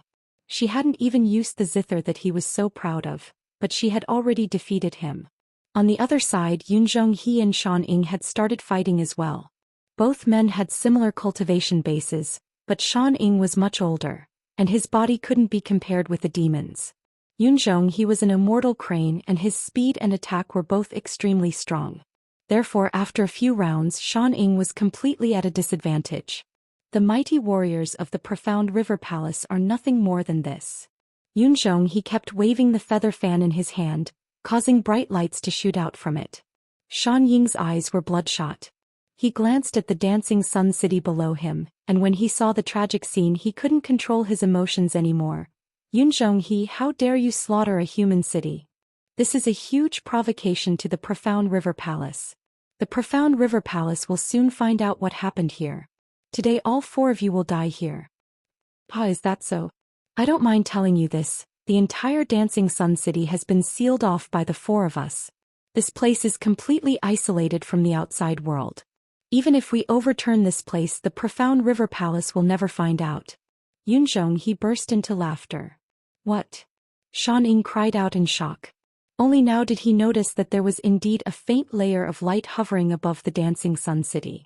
When he noticed this, Xianxia's heart sank. It looked like all of this was part of the Demon King Palace's plan, and their goal was to kill Wu Ningzhu. Now that the Dancing Sun City had been sealed off, no one would be able to spread the news. Soon this place would be massacred by the Demon King Palace and blood would flow like a river. Furthermore, if something were to happen to Wu Ningzhu, it would be a huge blow to the Profound River Palace.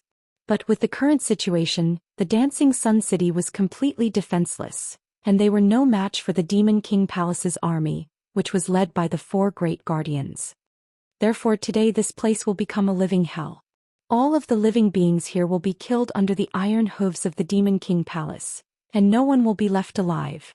A cruel smile emerged on Yunzhonghe's face once again.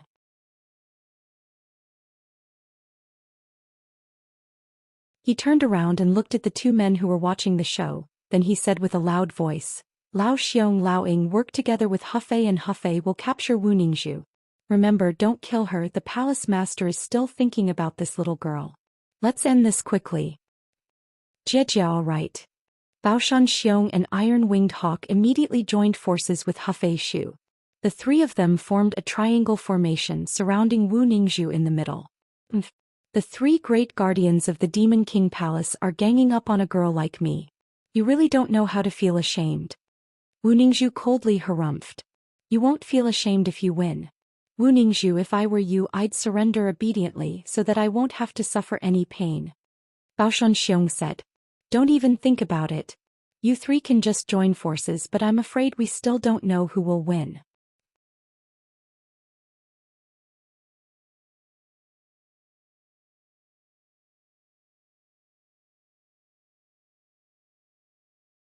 Chapter 404. Wu Ningzhu stood alone, holding the zither with one hand and placing the other on the strings. With a slight movement of her fingers, 3 substantial sound waves were unleashed. The sound waves turned into 3 sharp swords, slashing toward the 3 great guardians. Not only did the sound waves unleashed by Wu Ningzhu possess an extremely powerful offensive and destructive force, the quality of her sound waves was also very hard to defend against. Every single note could seep into the deepest part of one's soul, causing them to be unable to free themselves and be deeply affected by it. Be careful, this little girl's sound waves are extremely powerful. Don't be careless. Aixin Fu warned. The 3 great demons attacked at the same time, unleashing a series of dazzling energy waves to block Wu Ningzhu's sound wave attack. Illusionary Zither 1000. Wu Ningzhu coldly harumphed. The black zither in her hand floated in the air, and it was as big as her head. After that, Wu Ningzhu placed both of her hands on the strings of the zither and danced around like a butterfly, leaving behind a series of afterimages. Ding ding ding. All of a sudden the entire sky above the Dancing Sun City was filled with mystical musical notes. Each musical note represented a different type of energy and attack power. The sound waves were constantly changing and every single one of them was emitting a different color.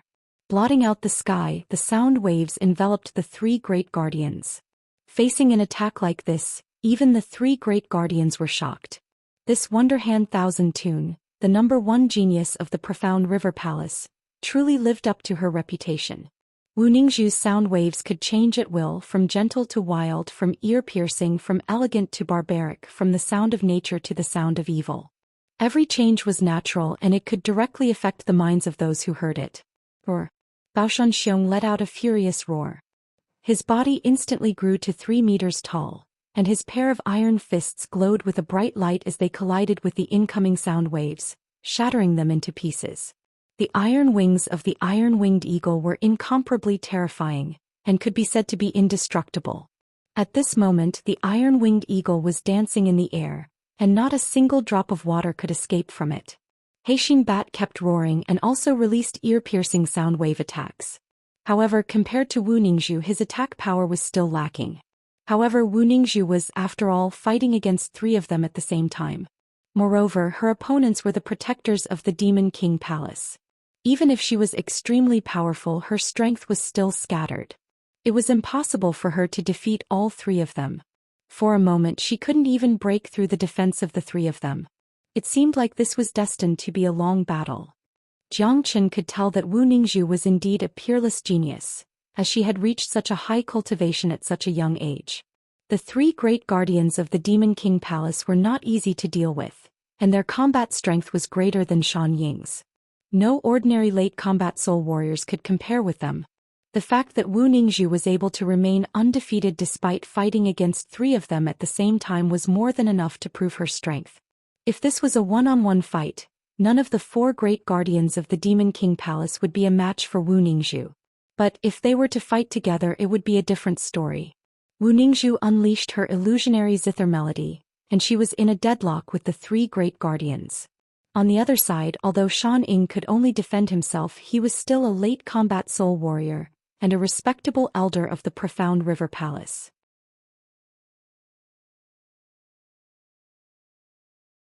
He still had some trump cards up his sleeves, and it was impossible for Yun Zhonghe to kill Shan Ying in a short period of time. Shan Ying and Wu Ningzhu were fighting against the 4 great guardians, but the situation in the Dancing Sun City was not looking good. The most powerful family in the city was the Wu family, and when Wu Ningzhu came back to participate in the ancestral worshipping ceremony, she only brought back Shan Ying, who was from the Profound River Palace. Clearly, the Demon King Palace's attack had been planned for a long time, and it was a huge-scale attack. The Dancing Sun City was completely unprepared, and there was no way they could defend against the crazy attacks of the demon beast. With the Wu family's strength alone, there was no way they could fight against these violent demon beasts. All the men from the Wu family had joined the fight. Including Wu Tianyong, all the combat soul warriors were tied down by the demon beasts of the Demon King Palace, and they couldn't do anything for the time being. As for those innocent people in the Dancing Sun City, they had become the food of the demon beast. Some of the weaker ones didn't even have the strength to fight back, and could only become lambs waiting to be slaughtered. Blood-curdling screams filled the air and the sounds never stopped. The entire sky was filled with the battles between the demon beasts and the human warriors. Below them was a battlefield as well, and all kinds of buildings were being destroyed. This place was isolated from the outside world, and no one outside of the Dancing Sun City could see what was happening. This was an extremely cruel massacre. Jiang Chen glanced at the scene and he couldn't help but shake his head. The situation between Wu Ningzhu and Shan Ying was going to be broken soon, and it didn't matter if it was Wu Ningzhu or Shan Ying, it wouldn't take long before they couldn't hold on any longer. Even the men from the Wu family were going to be defeated soon, and there would be a huge number of casualties. As for the other battles, they were all extremely brutal. If this situation continued, Jiang Chen had no doubt that after today, the Dancing Sun City would become a dead city. Just like what Yun Zhonghe said, all the holy spirits here would die, and the entire Dancing Sun City would be slaughtered by the Demon King Palace. It wasn't hard to imagine what would happen to the Dancing Sun City today, just like what happened to the Demon Palace. A demon beast descended from the sky. With its mouth wide open, it charged toward Jiang Chen. Jiang Chen lightly shook his head. When the demon beast was about to reach him, he casually pointed his finger forward, and a golden beam of light shot out from his finger, instantly slicing the demon beast in half. Looks like I have no choice but to do something today. As a member of the human race, I have to do something, Jiang Chen said in an indifferent tone. In the next second, a sharp screech resounded through the sky.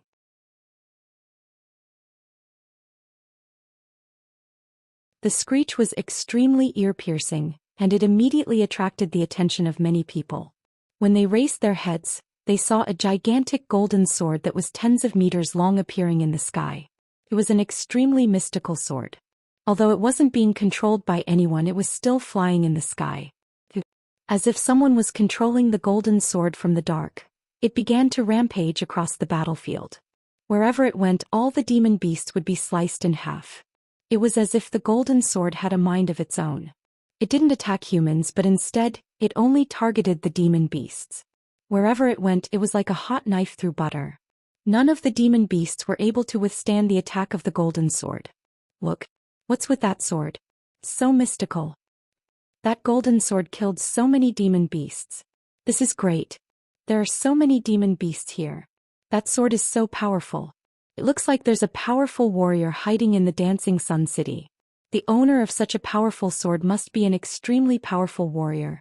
I wonder who he is. When the humans who had lost all hope saw the golden sword, their faces were filled with joy. Many of them were saved by the sword when they were on the brink of death. The golden sword flew back and forth in the sky above the Dancing Sun City, killing a large number of demon beasts. Countless demon beasts' corpses fell from the sky, bringing hope to the humans who had lost all hope. However, none of them noticed that there was an inconspicuous young man in the crowd who was secretly controlling the golden sword. Good.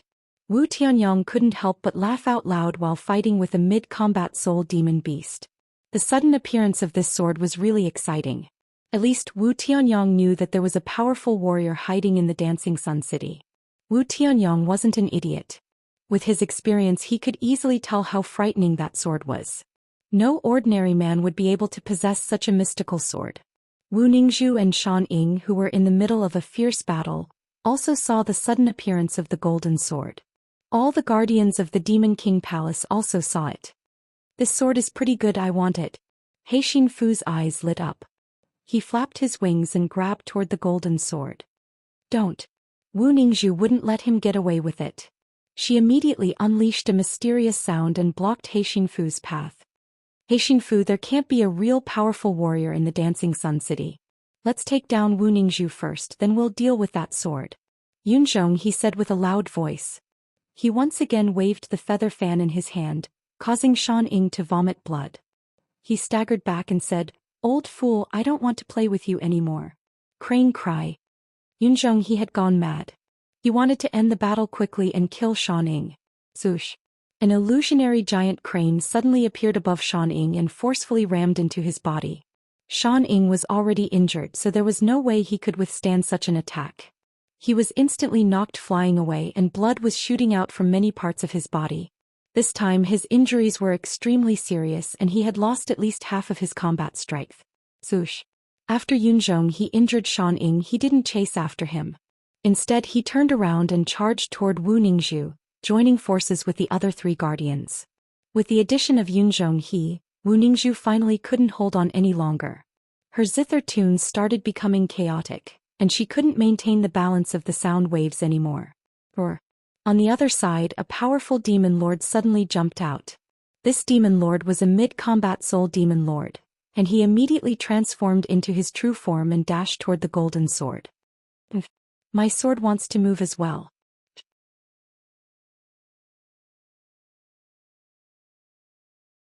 Right at this moment, a cold harumph sounded out. A man suddenly appeared in the sky and with a wave of his hand, the golden sword landed in his palm. Many people threw their glances at this young man in white. Many of them could tell that he was just a young man, but they couldn't see his real face. The young man's face was covered by a layer of golden light, concealing his true appearance. This young man was none other than Jiang Chen. In order to alleviate the pressure on the human army, he had decisively struck. Bang! When the demon lord saw that Jiang Chen was only a divine core warrior, he immediately leapt toward him. His mouth was like a black hole and it looked like he was going to bite Jiang Chen to death. Die for me. Jiang Chen raised the heavenly saint sword high up into the air, then he swung it down toward the demon. The sword beam swept across the demon's body like a waterfall. The mid-combat soul demon had no way to resist Jiang Chen's attack, and was instantly sliced in half. Jiang Chen waved his hand and grabbed a golden demon's soul from the demon lord's corpse. This was a mid-combat soul demon's soul, and as long as he absorbed it, the number of dragon marks he needed would be enough, and the heavenly tribulation would arrive.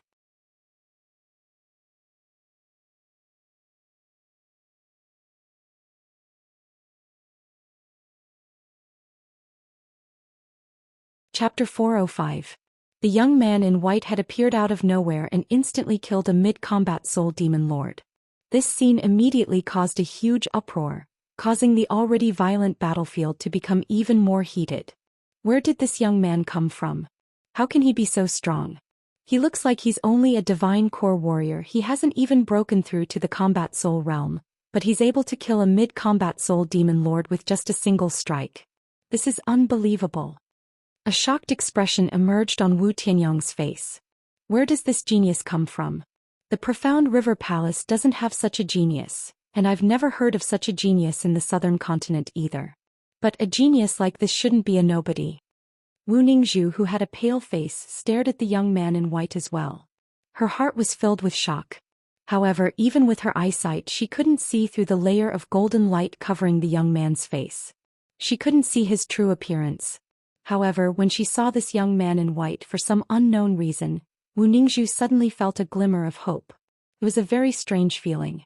Although this young man wasn't even a combat soul warrior, he seemed to be able to turn the situation around. After killing a demon lord, Jiang Qin didn't stop. With a sway of his body, he arrived at the deepest part of the battlefield. He was like a tiger jumping into a flock of sheep. In just the blink of an eye, another 3 combat soul demons were killed by Jiang Qin's sword. As more and more combat soul demons were killed, the pressure on the Wu family was greatly reduced.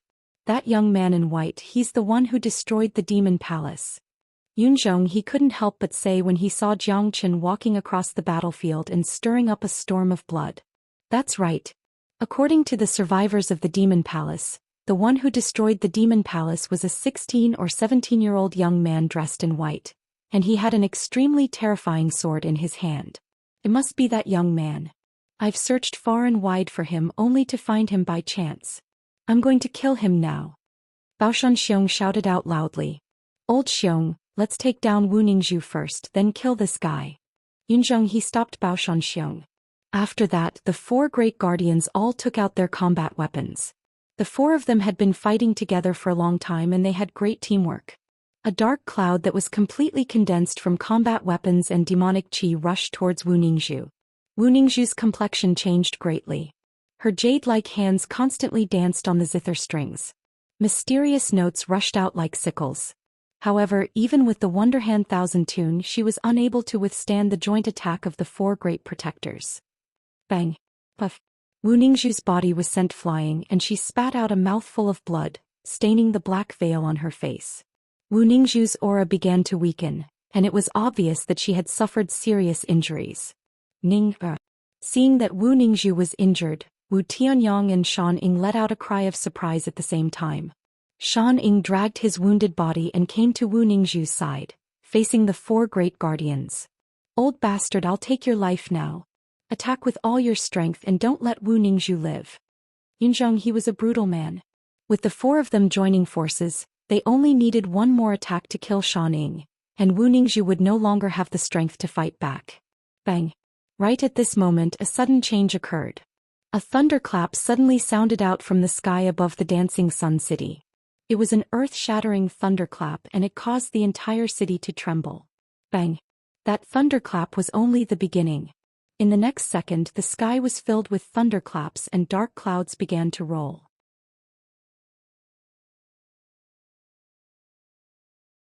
The demonic qi in the sky was immediately dispersed, and countless lightning bolts began to interweave in the sky like agile snakes. An endless amount of heavenly might poured down from the sky, and under such heavenly might, even the 4 great guardians felt an indescribable sense of fear. Crackle! The lightning bolts flickered and the demonic qi was quickly dispersed. Following the continuous rumbling of the lightning bolts, the defensive barrier that sealed the dancing sun city was finally broken. Dark clouds pressed down from the sky and rainbow-colored lightning bolts continued to circle around the city. It was as if a primordial wild beast was wreaking havoc in the sky, causing everyone's heart to palpitate. What's going on? I can feel an extremely powerful pressure, it's so unbearable. Thunderclaps are roaring, it's as if the end of the world is coming. Why would something like this happen? I know. This is the legendary heavenly tribulation. According to the legends, when a heaven-defying treasure appears, the heavens will send down a heavenly tribulation as a punishment. Could it be that some kind of heaven-defying treasure has appeared in the Dancing Sun City? This is too scary. A heaven-defying treasure only appears once every 10,000 years. I've never seen something like this before. Everyone was shocked. At this moment, regardless of whether it was the demonic beasts or the humans, all of them stopped fighting and raised their heads to look at the sky. They could feel the pressure that was getting stronger and stronger, and the feeling of fear was even more indescribable. Damn it! Who's going through the heavenly tribulation? Yunzhong, he couldn't help but curse out loud. It seemed like some heaven-defying treasure had appeared in the Dancing Sun City, and the heavenly tribulation was about to descend upon the city. If the heavenly tribulation really descended, many people would be caught in it. Bang! The rumbling sounds were incessant, like the roars of wild beasts. Very soon, the dark clouds pressed down and stopped in the sky above a certain location. The people and the demonic beasts below were scared out of their wits. They hurriedly scattered in all directions far away from the area. After everyone had left, a young man in white clothes stood underneath the dark clouds. His face was covered by a golden glow, and he was standing there with a solemn expression. He raised his head and stared at the rumbling thunderclaps in the sky without making any sound. It's him. He is facing the heavenly tribulation. Are you kidding me? Facing the heavenly tribulation at the divine core realm? Is this some kind of joke? Where did this guy come from? He's just breaking through to the combat soul realm, but he's already attracting the heavenly tribulation. Everyone were shocked. The four great guardians felt like throwing up blood. Wu Ningzhu's gaze was locked onto the young man in white as well. Her beautiful eyes flickered.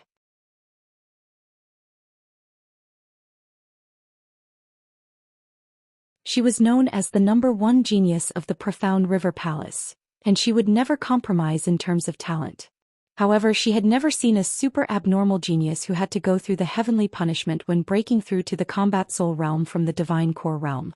However, no matter how hard Wu Ningzhu racked her brains, she just couldn't figure out when such a heaven-defying guy appeared in the southern continent. The heavenly tribulation had arrived and all the battles had stopped. No one dared to fight under the heavenly tribulation, and if they attracted the heavenly tribulation they would die an unjust death. Jiang Qin stood in the sky quietly under the heavenly tribulation. He stretched his arms, enjoying this moment. The frightening heavenly tribulation didn't make him submit at all. Soon, 3 red lines appeared above the dark clouds. They were as red as blood, and they looked like 3 rivers of blood running across the sky, causing everyone to feel an unimaginable pressure. Minor 3 heavenly tribulation? A faint smile emerged on Jiang Chen's face. The 3 red lines meant that he was going to face the minor 3 heavenly tribulation. He had experienced this kind of heavenly tribulation in his past life. In his past life, Jiang Chen had experienced 2 heavenly tribulations. When he broke through to the minor saint realm from the peak of the combat emperor realm, he faced the minor 3 heavenly tribulation, and when he broke through to the great saint realm, he faced the intermediate 6 heavenly tribulation. It was said that when a cultivator broke through to the immortal realm from the great saint realm, the immortal realm would face the 9 heavenly tribulation, also known as the tribulation of suffering. Too bad Jiang Chen didn't have the chance to experience the legendary 9 heavenly tribulation before he died. Perhaps, during the past 100 years, many people in the divine continent had experienced the 9 heavenly tribulation and ascended to the immortal realm. Those old bastards who had been suppressed for a very long time could easily ascend to the immortal realm once they obtained the immortal aura. Jiang Chen had no doubt about this. Now that he had reincarnated, the 9 heavenly tribulation was his goal. However, Jiang Chen didn't expect that the minor 3 heavenly tribulation that would only appear when one broke through to the minor saint realm would appear when he broke through to the combat soul realm. However, Jiang Chen knew that this was all thanks to the dragon transformation skill. Rumble. The first red line started swaying and producing thunderous roars. In the next moment, the red line turned into a lightning dragon, and with its terrifying body swaying back and forth, it stared at Jiang Chen with a pair of furious eyes. Right at this moment, the entire Dancing Sun City had fallen into a deathly silence. Everyone were holding their breath as they stared at the lightning dragon. Even breathing was difficult for them. None of them had ever seen a heavenly tribulation before, and they never thought they would have the chance to experience it today. Luckily, the heavenly tribulation was only targeting this young man in white. If not, the entire dancing sun city would have been destroyed by this heavenly tribulation. Haha, bring it on. Jiang Chen let out a loud laugh. He didn't show any signs of fear. As if it had sensed Jiang Chen's provocation, the lightning dragon let out a loud roar and dove toward Jiang Chen. Right when the lightning dragon moved, Jiang Chen moved as well. He unleashed the dimensional shift, and with incredible speed he appeared right in front of Yunzhonghe in an instant. What? A frightened expression immediately emerged on Yunzhonghe's face, and he cried out in shock. But too bad it was too late. Haha, let's go through the heavenly tribulation together. Jiang Chen burst into laughter.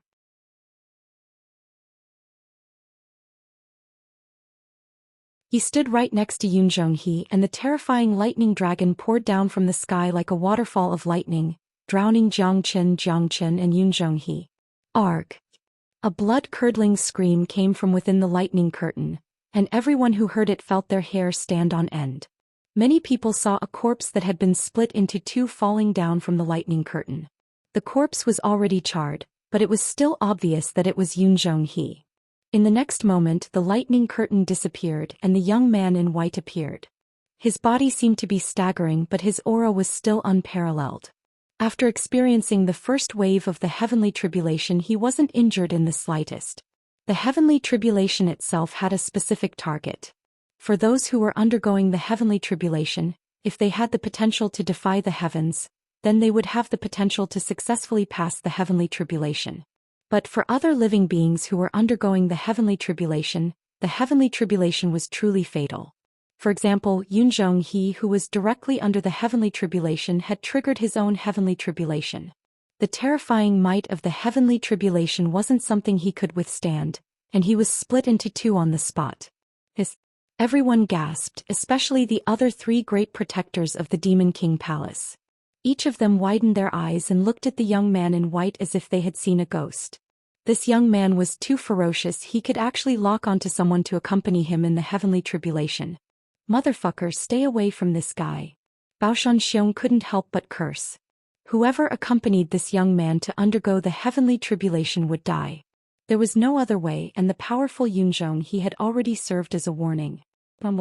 Soon, the second wave of the heavenly tribulation also moved.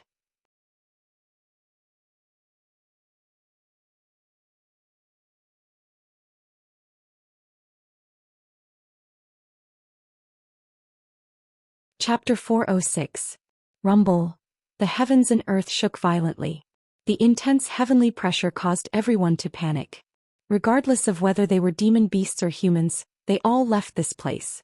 Jiang Chen slowly raised his head and looked into the sky. He saw the second red line wiggling, and in the blink of an eye, it had turned into a gigantic lightning dragon. This lightning dragon was twice as thick as the previous one. 3 minor tribulations would descend, and each one was more terrifying than the previous one. The second heavenly tribulation was much more frightening than the first one. Crackle. 7 colored lightning interweaved and wiggled like snakes, producing a sound that could numb anyone's scalp. Soon, the lightning dragon locked its gaze onto Jiang Chen, then it swung its sturdy body and dashed toward him. Everyone looked up at the sky and looked at the lightning dragon in horror. Even their breathing was about to stop. They had no doubt that if this lightning dragon attacked them, their bodies and souls would be destroyed and they would die miserably on the spot. There would definitely not be a second ending. Swoosh. Jiang Chen's eyes lit up like torches. Right when the lightning dragon dashed toward him, he turned his gaze toward Xianxia. Not good. Xianxia had an ominous feeling and he immediately flew far away. He could tell what Jiang Chen was thinking. If he ran any slower, he would end up like Yunzhonghe. It's too late. Jiang Chen Leng said. With a sway of his body, he immediately turned into a trail of light and dashed toward the fleeing Xianxia. Although Xianxia was a late combat soul warrior, Jiang Chen's current strength was equivalent to an early combat soul warrior. With his incredible strength, Xianxia was no longer a match for him, let alone when it came to speed. Rumble. The lightning dragon descended from the sky and smashed into Xianxia, who Jiang Chen had just caught up to. In an instant, the lightning dragon exploded and turned into a net of lightning, covering both Jiang Chen and Xianxia. Arg! Another miserable shriek was heard. Not long after that, Xianxia's gigantic body fell from the Thunder King's net. He was dead and even his head was split open. His demon soul was taken away by someone. Rumble, thunder and lightning raged and flashed. The sound of thunder constantly came from the sea of thunder. No one could see what happened to the white-robed youth inside, but the thunder was still restless, which meant that the youth's life was not in danger. Heavens, this is too terrifying. That's right. What an eye-opener today. A powerful protector of the Demon King Palace died in such a way. He didn't even have the ability to resist. Who exactly is that white-robed young man? He can actually trigger the heavenly tribulation and use it to kill people. Who knows, but we really have to thank him. If it wasn't for him today, I don't know what would have happened to the Dancing Sun City, and Miss Wu Ningzhu would have been in real danger. Everyone were still in a state of shock. If they didn't witness it with their own eyes, none of them would believe what they were seeing. A heaven-defying existence from the human race had been born just like that. Facing a heavenly tribulation when breaking through to the combat soul realm from the divine core realm, this was the first time in the history of the southern continent that such a heaven-defying existence had appeared. This time the Sea of Thunder lasted much longer than the first. It lasted for a few minutes before it gradually disappeared. The white-robed young man once again appeared in everyone's eyes. Right now Jiang Chen's aura was in a mess, his black hair was messy, and his white clothes were no longer as clean as before. Obviously he had suffered some injuries from the second heavenly tribulation. However, these injuries weren't enough to cause any real harm to him.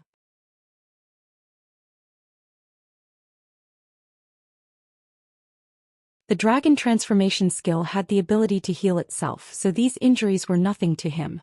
Rumble. After failing twice in a row, the heavenly tribulation was immediately angered by the fact that it couldn't destroy the man who tried to provoke the heavenly tribulation. The third heavenly tribulation appeared, and an even bigger lightning dragon was formed. Right when the lightning dragon was formed, Iron-Winged Eagle and Heixin Fu looked at each other, then they cried out at the same time, "Run!" After saying that, both men immediately increased their speed to the maximum, and started fleeing in different directions. That young man was too cruel. He had killed Yunzhong He and Baoshan Xiong with the heavenly tribulation, and if nothing unexpected happened, the next heavenly tribulation would be their turn. Today's plan to massacre the entire Dancing Sun City had obviously failed, as it had been ruined by this young man who came out of nowhere. They had lost 2 great guardians and some combat soul warriors of the Demon King Palace, and this was a huge loss for the Demon King Palace. Facing the arrival of the third heavenly tribulation, the only thing Iron-Winged Eagle and Heixin Fu could do was run for their lives.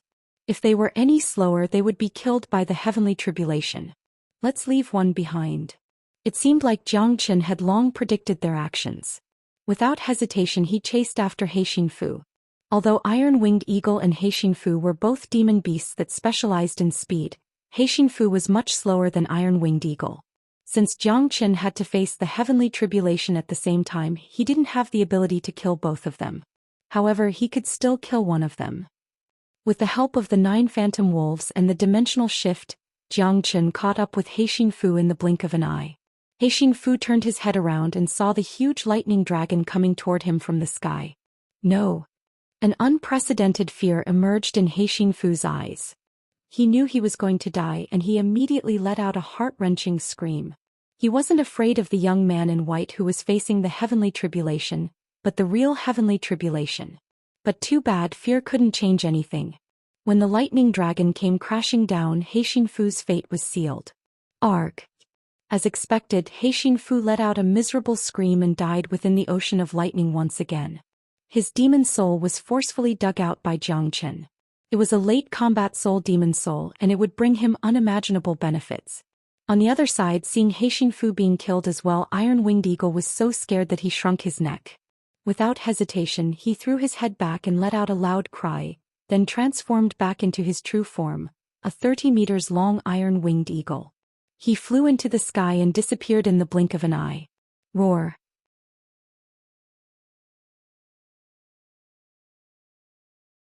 After the 3 great guardians were killed and the Iron-Winged Eagle fled, the rest of the demon beasts started fleeing the Dancing Sun City as if they had gone mad. Each of them ran at a faster speed, as if they were afraid that they would be roasted by the heavenly tribulation if they were any slower. 3 of the 4 great guardians had died and one of them had escaped. How were they supposed to fight this battle? To these demonic beasts, the moment the Huangjian greatsword appeared, their will to fight had been extinguished. If the battle continued like this, the Demon King Palace would be the one that would be slaughtered, not the Dancing Sun City. The demon beasts of the Demon King Palace left as fast as they came. In just a few breaths' time, all of them had left and the Dancing Sun City had returned to its peaceful state. No, the Dancing Sun City wasn't peaceful at all. The violent ocean of lightning in the sky was still there. The demon beasts had disappeared and the Dancing Sun City had been saved. Normally the people should be cheering and jumping for joy, but no one was cheering right now. Everyone was staring at the ocean of lightning, including Wu Ningzhu and Sha Ning. Inside the ocean of lightning there was a hero. Without him, the Dancing Sun City would have been completely destroyed. Now everyone could feel that the third wave of heavenly tribulation was much more terrifying than the previous two waves. They had no idea if the white-robed young man would be able to survive it, so they were all worried about him. Jiang Qin, who was inside the ocean of lightning, had blood dripping down from the corner of his mouth. This was also the reason why he didn't chase after the iron-winged eagle. He knew very well how powerful the third wave of the Minor Three Tribulation was. After he killed He Xinfu, he would have to use all of his strength to resist the heavenly tribulation. As the lightning entered his body, Jiang Qin raised his head and let out a dragon's roar. One after another, the lightning entered his body, and every single dragon mark in his qi was undergoing a transformation. It was a transformation of his very essence. Gradually, the divine core in Jiang Chen's qi shattered. A palm-sized blood-red dragon appeared above Jiang Chen's head. Jiang Chen raised his head and looked at the little dragon. In an instant he had a feeling that this little dragon was a part of his body, as if it was a part of him. So this is my battle spirit. Jiang Chen's eyes revealed a look of amazement. In normal circumstances, a person's battle spirit would be a little person similar to a nascent soul, representing their source. In his previous life, his battle spirit was a little person which was equal to a smaller version of himself. But now his battle spirit was actually a dragon. However, Jiang Qin was well aware of the special nature of his cultivation method, so he wasn't too surprised by this little dragon. At this moment, Jiang Qin was carrying his own battle spirit with him, undergoing a qualitative transformation within the lightning. The transformation of thunder. With a thought from Jiang Qin, the little blood-red dragon drilled into his body from the top of his head and steadily fell into his qi. At the same time, changes began to occur within Jiang Chen's body. New dragon marks began to form. This was a transformation from his source, and the amplification brought about by this transformation was unimaginable. The power of thunder tempered Jiang Chen's body to an even more indestructible level. At this time, every muscle and cell in his body was restlessly absorbing the power of thunder and tempering his mortal body. Jiang Chen's background was constantly deepening as new dragon marks formed. Soon 1,000 dragon marks were formed. Within Jiang Chen's body, there were now 6,000 dragon marks. Such a massive increase was something that even he hadn't imagined.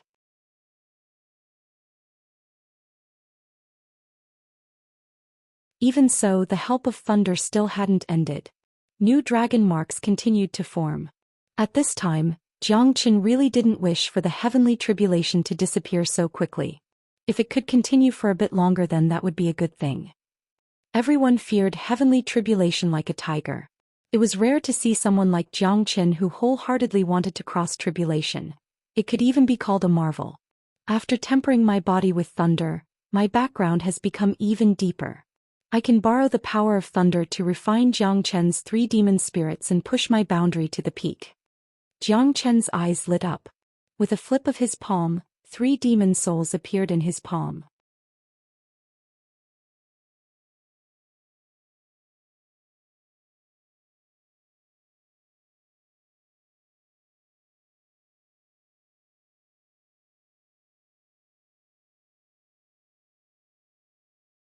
Some of them even bowed toward the direction where Jiang Qin had disappeared in a pious manner. Not long after Jiang Qin left, 4 powerful figures arrived from afar. All of them had formidable cultivations, and their auras were no weaker than Shan Ying's. They were the late combat soul warriors from the Profound River Palace.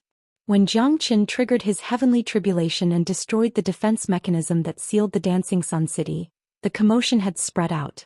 Everyone in the profound river palace knew that today was the day of the Wu family's ancestral worshipping ceremony, and when they sensed the aura of war, they immediately sent some mighty warriors to investigate. When these few men saw the miserable state of the Dancing Sun City, their expressions instantly changed. They arrived next to Wu Ningzhu and Xianxia. Then an old man who led the group asked, "Ning-er, what happened here?" Elder Lu, the Demon King Palace suddenly attacked the Dancing Sun City, and they sealed the entire city. 4 guardians led a large number of demon beasts from the Demon King Palace, and they're going to slaughter the entire city. Wu Ningzhu said. "What? For guardians?" An old man cried out in shock. When he heard about the 4 guardians, his expression immediately changed. As a power that was hostile to the Demon King Palace, the 8 guardians of the Demon King Palace were their sworn enemies. Naturally, they knew how frightening these 4 guardians were. That's right. If it wasn't for that young man in white, the entire Dancing Sun City would have been slaughtered and turned into a city of death. Xianxia said. Young man in white? Elder Lu was startled. I have no idea where this genius came from. He destroyed the entire demon palace, and now he's facing his heavenly tribulation in the Dancing Sun City, killing 3 guardians of the Demon King Palace. Xianxia dared not waste any time. He immediately told Elder Lu everything that had happened, including how Jiangchen faced his heavenly tribulation, and how he used it to kill the 3 guardians. I can't believe someone is facing his heavenly tribulation at the Combat Soul Realm. I've only heard about such a monstrous genius in the legends, and I never thought I'd see one in real life. Such a monstrous genius has appeared in the southern continent, and we, the Profound River Palace, didn't even know about it. We'll have to find out more about him. This man has severely damaged the Demon King Palace, and he has made a great contribution to the Profound River Palace. If we find him, we'll definitely reward him well. If we can recruit him into the Profound River Palace, that would be even better. Elder Lu couldn't help sighing. If these words didn't come from Dan Ying and Wu Ningzhu, they wouldn't have believed it even if they were beaten to death. After today's calamity, it looks like we need to rebuild the city. Let's cancel the ancestral worshipping ceremony. Wu Ningzhu shook her head and said.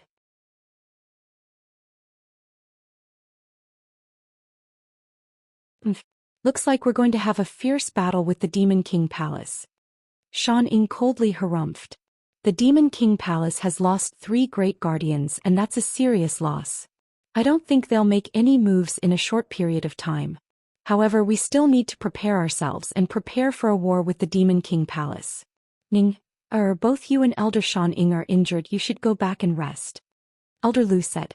His words were filled with concern for Wu Ningzhu. As the Profound River Palace's holy maiden, Wu Ningzhu was the Profound River Palace's hope for the future. Therefore, these old men were naturally worried about her injuries. Wu Ningzhu nodded her head. She couldn't help but throw another glance at the direction where Jiangchen had disappeared.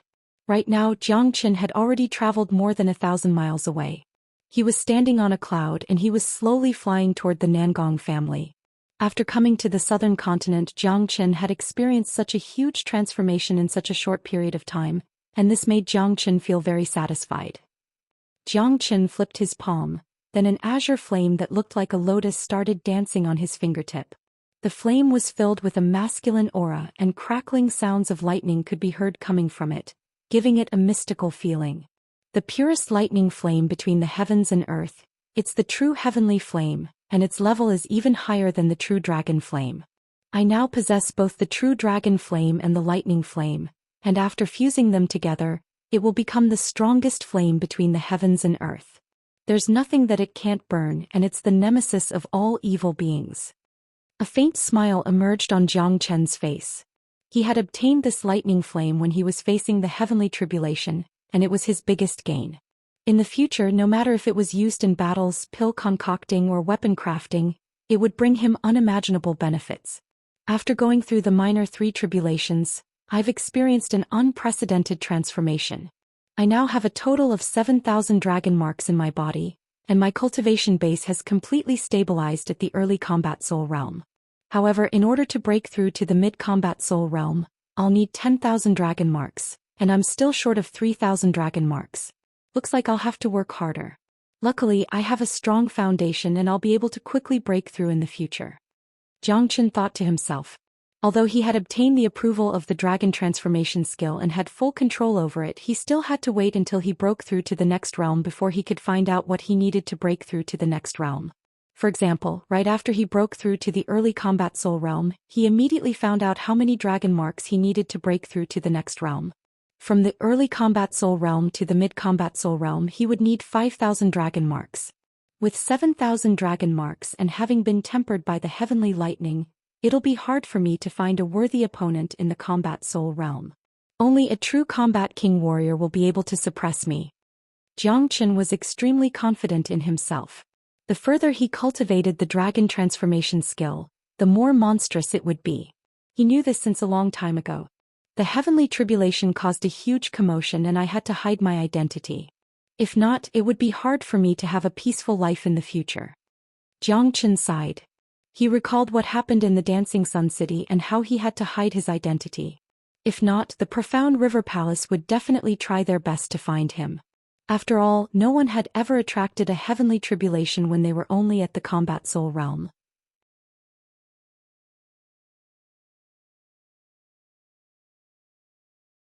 The reason why Xianxia hid his identity was because he didn't want to attract too much attention in the southern continent. In the southern continent he was just a passerby, and once he settled the issue with the Nangong family he would return to the eastern continent. Therefore he didn't want to get involved in the conflict between the Profound River Palace and the Demon King Palace. He just wanted to leave in a carefree and unrestrained manner. As for the prettiest girl in the southern continent, Wu Ningzhu, Xianxia didn't want to have anything to do with her. However, just because he didn't want to, it didn't mean he wouldn't have anything to do with her in the future. Of course that was for the future. There's not much time left. I need to return to the Nangong family and check on Brother Nan's progress.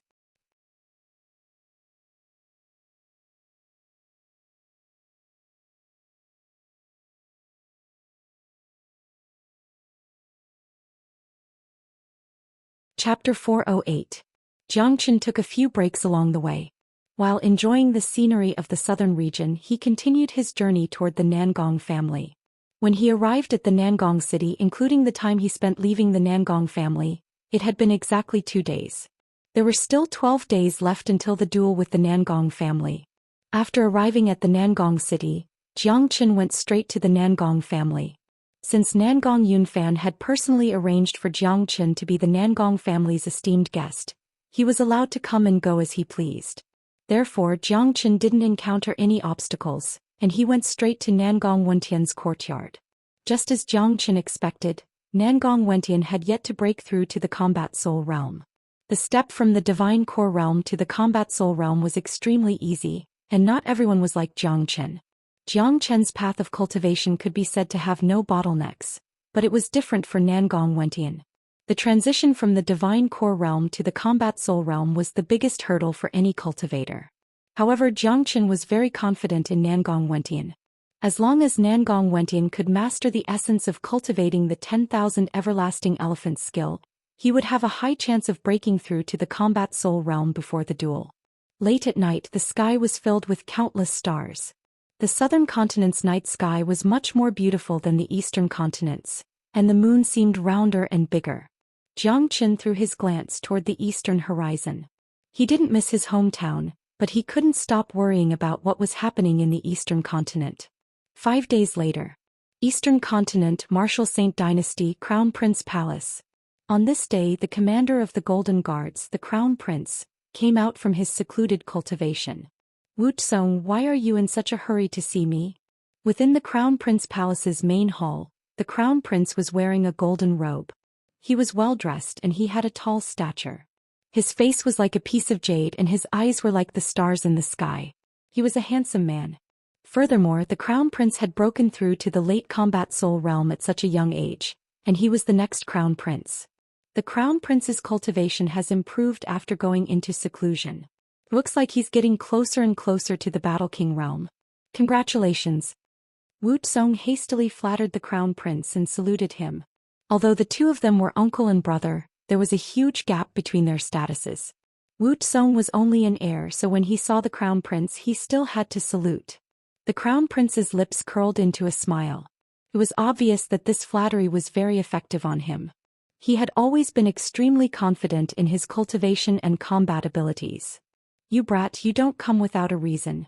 This prince has just come out of seclusion and you're already here. There must be something. Tell me. The crown prince seemed to be in a good mood. His Highness, the crown prince, has been busy cultivating in seclusion recently. He doesn't know that a monstrous genius has appeared in the eastern continent recently. That genius is known as the eastern continent's #1 genius. Wuxia said. He narrowed his eyes and observed the change in the crown prince's expression. As expected, the crown prince's expression froze when he heard the words #1 genius. #1 genius? Tell me about it. The crown prince's interest was piqued. This man's name is Zhou Xian and he has done many big things recently. He killed many geniuses and elders from the Xianxia clan and myriad sword sect. During the trip to the Island of Ice, I was nearly killed by him.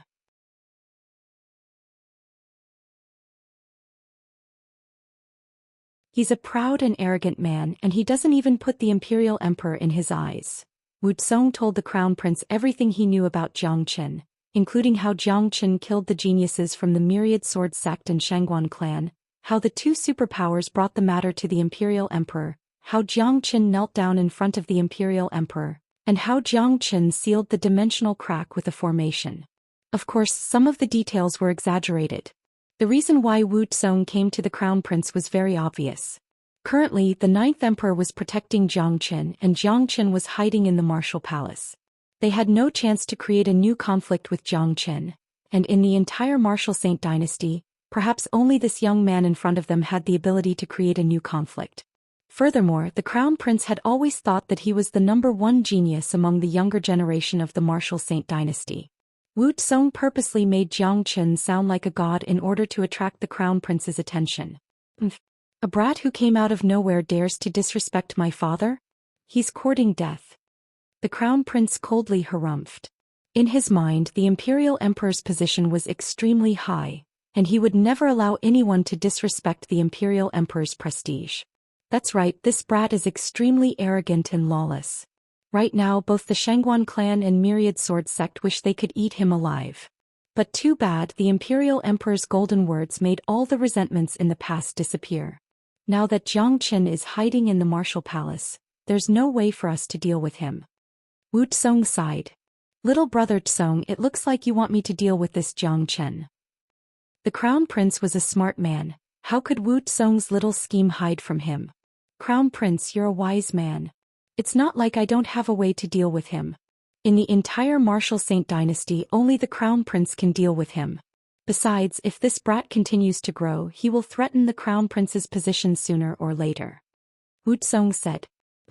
He's just a divine core warrior. I, the crown prince, am going to be the imperial emperor in the future. How can a nobody like him compare with me? However, since my imperial father has given his golden words, and the martial palace is the 9th emperor's territory, it won't be appropriate for me to interfere.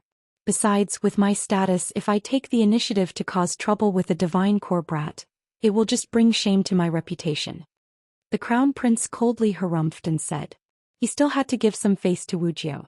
More importantly, the crown prince was a proud man, and he didn't take Zhou Xian seriously at all. Of course, with that Zhou Xian's status, how could the crown prince take him seriously? The reason I came here today isn't to ask the crown prince to deal with that Zhou Xian. I have something good to tell you.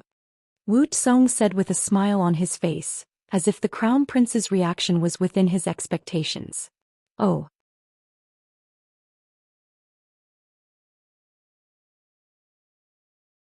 What is it? The crown prince looked at Wuxia and said. That Zhou Xian has a girl next to him. Her name is Yan Qinyu. She is an outstanding beauty, pure and holy like jade. She is a real fairy that descended from the heavens. Only someone like the crown prince is worthy of such a beauty. Who does that Zhou Xian think he is? Wuxia said while gnashing his teeth in anger.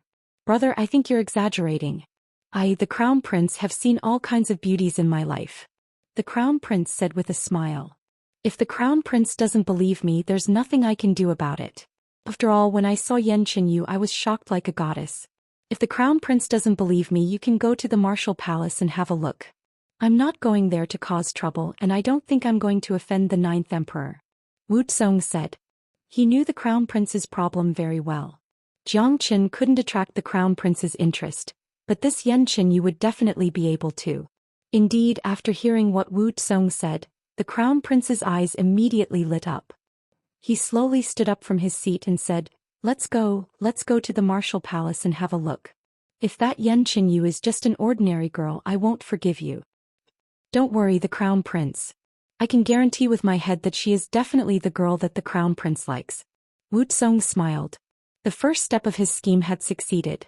Following behind the Crown Prince, both men left the Crown Prince Palace and flew toward the Martial Palace.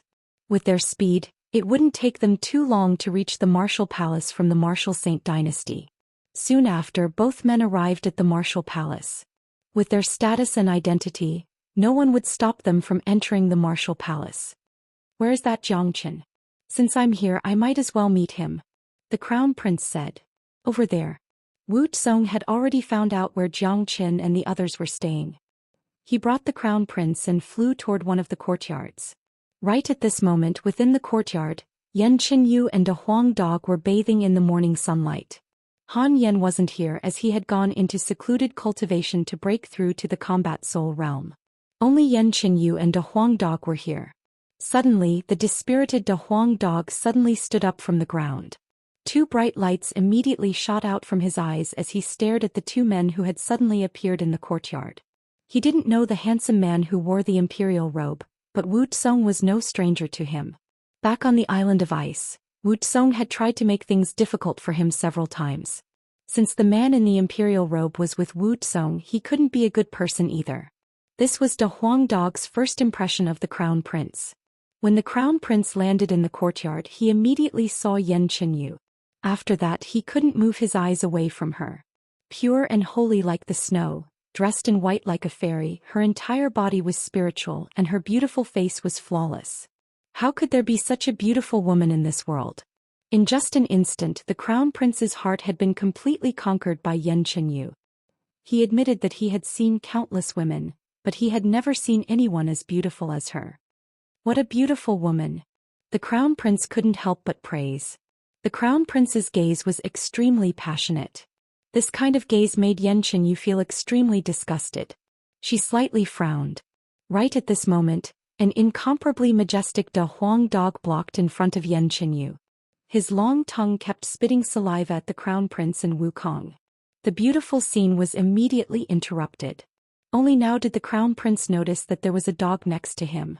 Instantly, he had an urge to tear this dog into pieces. Who are you two? What are you doing here? De Huang dog asked impatiently.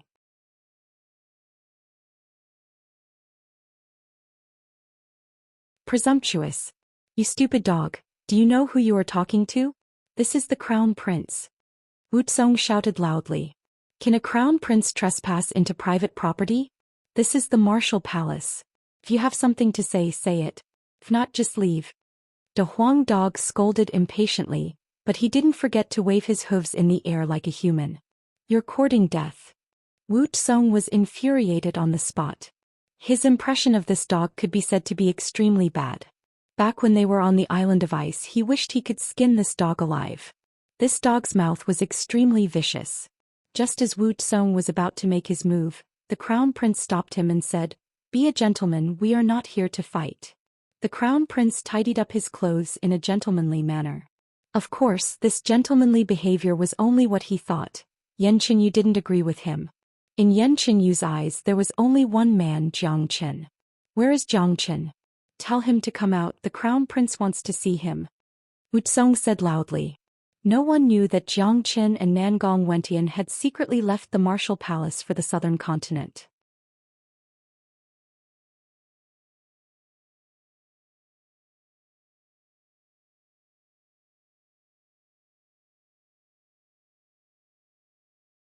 Chapter 409. Jiang Qin isn't here, you guys can leave now. De Huang dog said impatiently. He had always hated that Prince Wukong. Back on the island of ice, if it wasn't for Wu Lang stopping him, Wu Tsong would have been killed by Jiang Qin. As for this Crown Prince, he was looking at Yan Qinyu with a lecherous gaze. Obviously he wasn't a good guy either. Thus De Huang dog immediately hated him. Bastard. You're just a dog, how dare you talk to me like that? Is that Xianxia hiding somewhere? Hurry up and tell him to come out and greet the crown prince. Wuxia gnashed his teeth in anger. He wished he could tear this dog into pieces.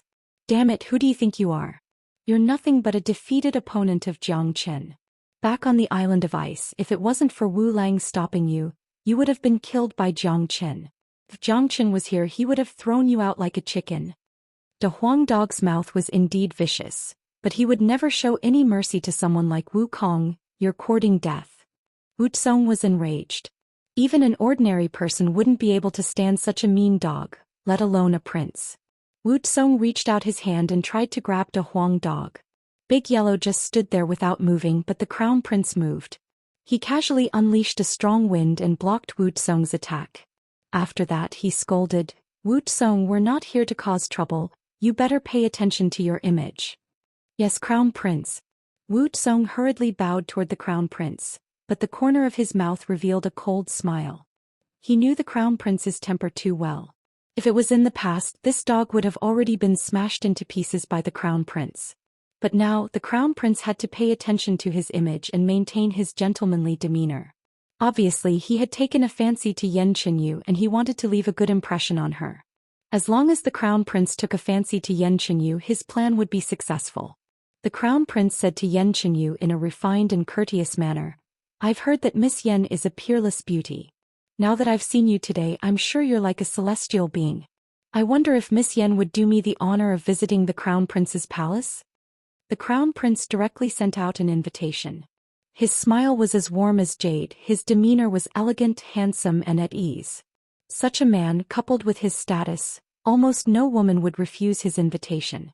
Unfortunately, Xianxia was one of them. Many thanks for the Crown Prince's good intentions.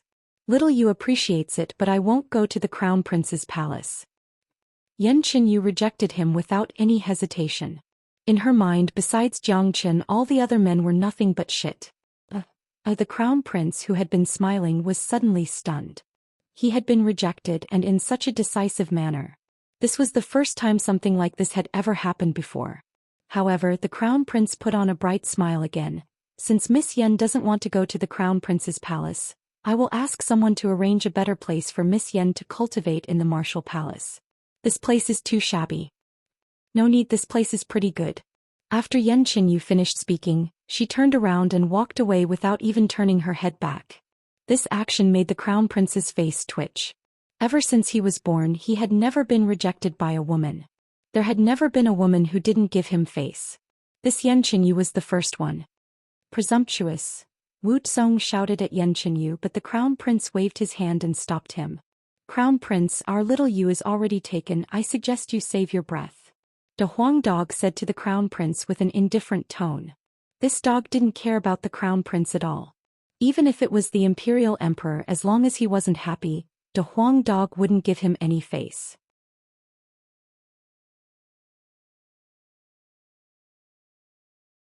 A woman like Lady Yen is not someone that just anyone can match up to. The Crown Prince, Leng Leng, gave De Huang Dog a glance, then turned around and left with Wu Kong. Fuck, what's so great about that? De Huang Dog spat at the back of the two men. Along the way, the Crown Prince's face darkened. This was the first time in his life that he had been defeated. Crown Prince, that Xianxia is really looking down on you. In my opinion, you should teach her a lesson, force her into the Crown Prince Palace and let her be yours. Wuxia was fanning the flames. I, the Crown Prince, have never failed to get a woman that I want. Who does that Xianxia think he is? With Xianxia's stunning beauty, she should be a match for me. Since that little girl dared to reject me like this, when she's in my bed in the future, I'll definitely teach her a good lesson. The Crown Prince coldly harumphed. Crown Prince, what do you plan to do? A cunning look flashed across Wuxia's eyes. Don't worry, I can't force a woman like her. I'll take it slow, I have plenty of time. I don't believe that with my charm I can't win a woman's heart. The Crown Prince said with a confident smile. Of course. The Crown Prince is a handsome and burly man, and you've broken through to the late combat soul realm at such a young age. Not only that, you're the Crown Prince, the next emperor, and you're also the leader of all the Golden Guards. Which woman under the heavens doesn't dream of throwing themselves into your arms? Xianxia is no exception. Wu Tsong flattered the crown prince once again. He was feeling really happy.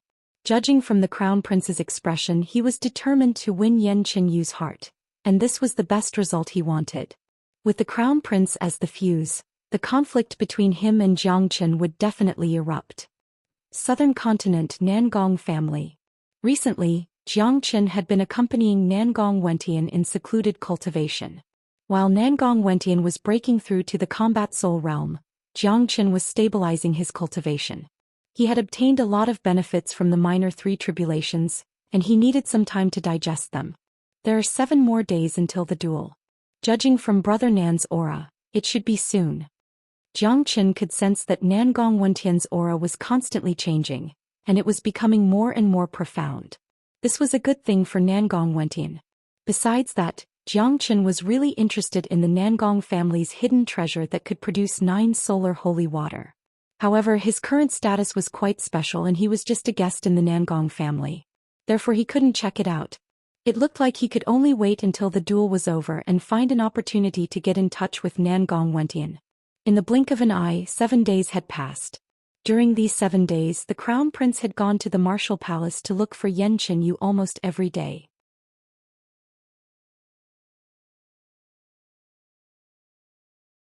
He had tried everything he could to invite Yan Qinyu to the crown prince's palace, but all of his requests were rejected by Yan Qinyu. Although the crown prince hadn't lost his temper yet, his patience was clearly running out. At the same time, the Nangong family's most important day had finally arrived. Early in the morning, the Nangong family's residence was bustling with noise and excitement. Nangong Yunjing and his men had arrived at the central square, waiting for the duel to begin. Next to Nangong Yunjing stood a handsome young man. He had a powerful aura, and although he was still young, he was a mighty combat soul warrior. An arrogant expression could be seen on his face. He was none other than Nangong Yunjing's son, Nangong Wentian's opponent, Nangong Wenyan. Behind him was a group of people from Nangong Yunjing's family and some guests. Each of them had a certain status and status. Standing opposite of them were the people from the Nangong family's main force. The men leading them were the current family chief, Nangong Yunfan Elder 2E, and a group of combat soul warriors from the Nangong family. However, all of them had ugly expressions on their faces, because Nangong Wenyan was still in secluded cultivation, breaking through to the combat soul realm. Nangong Yunfan, don't waste any more time, let's start the duel. I heard that Nangong Wentian has returned, so let's have the first duel with Wenyan. We'll decide the winner of today's duel with 3 duels, and we'll decide who gets the treasure. Nangong Yunjing said. He was fully prepared this time and he was very confident in himself. Nangong Yunjing, you traitor of the Nangong family. Tui was infuriated. Elder 2, cut the crap. If you join my camp right now, I can still guarantee your position in the Nangong family. Nangong Yunjing said. Bullshit, you unfilial son. Tui scolded. Let's see who's the real deal. Nangong Wenyan coldly harumphed. With a sway of his body, he leapt onto the fighting stage and shouted, Nangong Wen, come out and face your death. Don't be a coward. His shout resounded throughout the entire Nangong family, but no one responded to it. Nangong Wentian was still in his secluded cultivation. Jiangchen stood in front of Nangong Wentian's room, and he could clearly sense Nangong Wentian's aura. Obviously, Nangong Wentian's aura had undergone a huge change, and he had broken through to the combat soul realm. The fact that he was still in his secluded cultivation meant that he had gained a new understanding of the 10,000 everlasting elephants skill, and was at a crucial moment. On the central square of the Nangong family, Nangong Wenyan was standing alone on the fighting stage, and he kept sneering and ridiculing. However, the young family chief, Nangong Wentian, was nowhere to be seen. This scene made all the people from the Nangong family feel extremely humiliated. Haha, looks like Nangong Wentian is just a coward who's afraid of death. How can a man like him be the young family chief of the Nangong family? I think it's better for him to just come out and admit defeat. It's meaningless for him to keep hiding like this. A guest on Nangong Yunjing's side burst into laughter and started mocking Nangong Wenyan. That's right, this is too embarrassing. Nangong Wenyan, come out and face your death. Why don't you just come out and surrender? Nangong Yunjing's side kept making all sorts of comments. Nangong Wentian's absence had caused Nangong Yunfan's side to feel extremely humiliated. This was even more humiliating than just admitting defeat. What's wrong with Wentian? This isn't his style. Even if he hasn't broken through to the combat soul realm with his temper, he would still come out and accept the challenge. Tu Yi said with a frown on his face. Nangong Yunfan, it's meaningless to keep wasting time like this.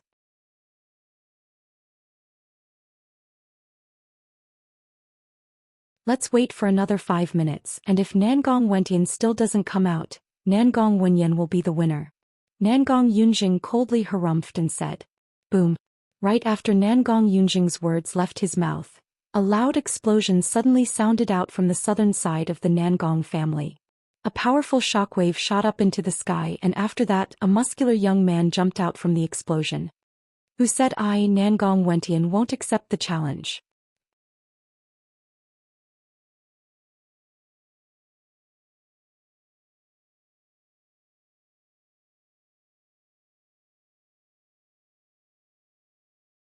Chapter 4:10. After Nangong Wentian appeared, a young man dressed in white followed him. He automatically stood on the Nangong family's side. However, since everyone's attention was on Nangong Wentian, no one paid any attention to this young man in white. Nangong Wentian's domineering appearance at the last moment immediately attracted the attention of the crowd. At this moment, Nangong Wentian's aura was extremely powerful, and cracking sounds could be heard coming from his body. His entire being was extremely powerful, as if he had been reborn. The aura he was emitting was not any weaker than Nangong Wenyan's. Wenyan has broken through to the combat soul realm. Good. Nangong Yunfan was really surprised, and he was so excited that his body was trembling. Haha, good job, Wenyan. We finally have a chance to win this battle. Tu Yi burst into laughter. He was really happy that Nangong Wentian had broken through to the combat soul realm at the last moment, and this had given the Nangong family hope for today's battle. So young master was in a critical moment just now, that's why he didn't show himself. Thought he was scared. Fuck you. Young master is fearless, how could he be a coward? Now that he has broken through to the combat soul realm, I'm sure he can beat that Nangong Wenyan into a pig's head. It's hard to say. Both of them have similar talents, but Nangong Wenyan has broken through to the combat soul realm for quite some time, while young master has just broken through. If they really fight, I don't think young master will have the upper hand.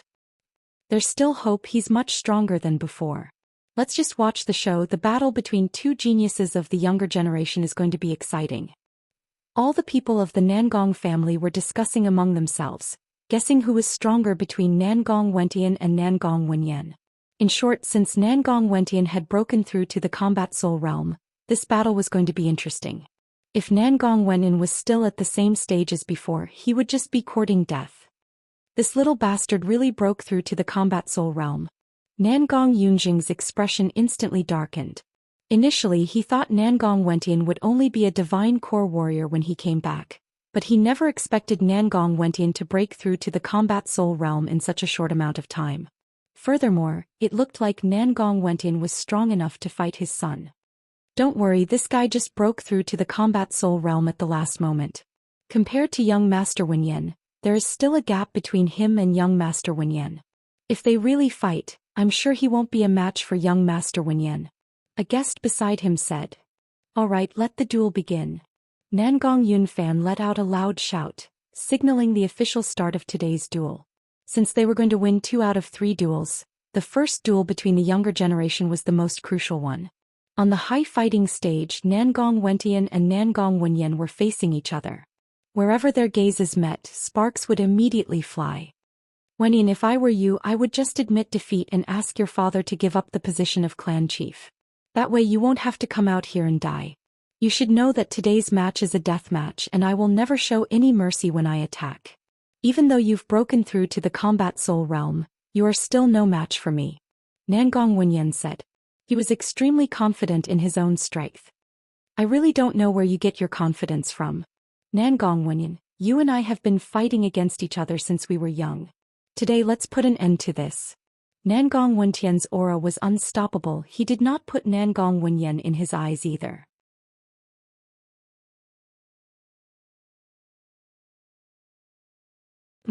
Wenyin, what you're doing is useless. Since we were young, you've never been better than me in any aspect, and your talent is lower than mine as well. How are you going to fight against me? The position of young clan chief should have been mine. It's all my grandfather's fault. Since you and your father are so stubborn, I'll kill you today and take back what belongs to me. Nangong Wenyin coldly harumphed. A powerful energy wave burst out from his body and swept across the entire fighting stage. The energy wave turned into a strong gale and swept toward Nangong Wenyin. Nangong Wenyin coldly harumphed as well. He completely unleashed his energy, causing it to surge toward his opponent like a tidal wave. Rumble. The two energy waves collided with each other, producing a loud explosion. A huge energy whirlpool was formed at the center of the collision, and the shock waves spread out in all directions, giving everyone a suffocating feeling. Fortunately, the fighting stage was protected by some powerful warriors. Otherwise, the two attacks alone would have been enough to destroy the entire fighting stage. Below the fighting stage, it didn't matter if it was Nangong Yunfan's group or Nangong Yunjing's group. Everyone were nervously watching the fight.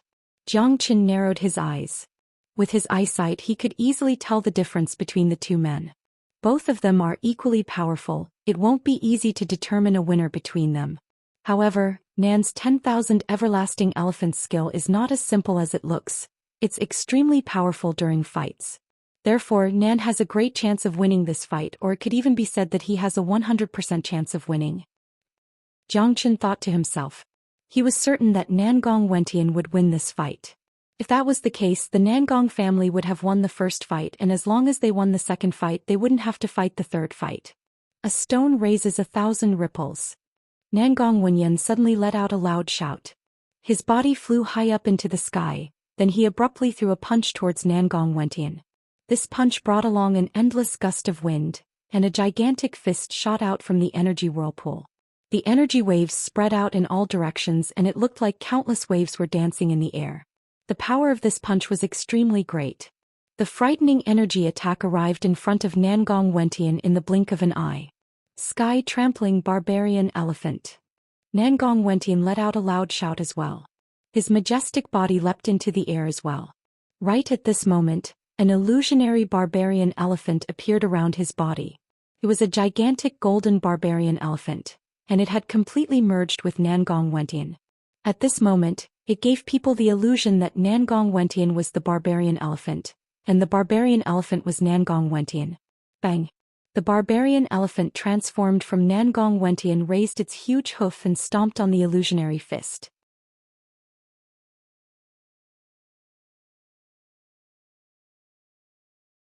With a loud bang, the fist shattered and the energy whirlpool dissipated as well. However, at this moment, the barbarian elephant's illusionary figure became even fainter. Good. Tui couldn't help but shout out. Nangong Wenyin's powerful performance had exceeded his expectations. It seemed like there was still hope for today's battle. Mountain grabbing. Since Nangong Wenyin's first attack had failed, he immediately unleashed his second attack. He waved both of his hands in the air, causing an endless amount of golden energy to surge out.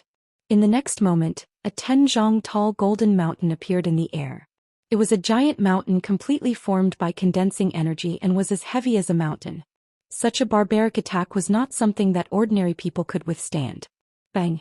The golden mountain emitted a loud bang as it was thrown out by Nangong Wenyin, smashing towards Nangong Wenyin. 10,000 everlasting elephants. Nangong Wenyin was not afraid at all.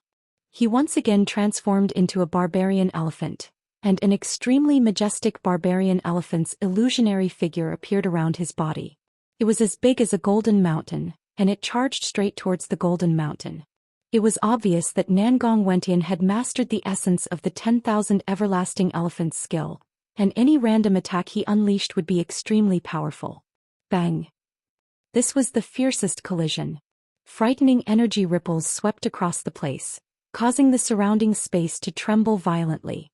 Nangong Wenyin and Nangong Wenyin had collided dozens of times in a row, but there was still no clear winner.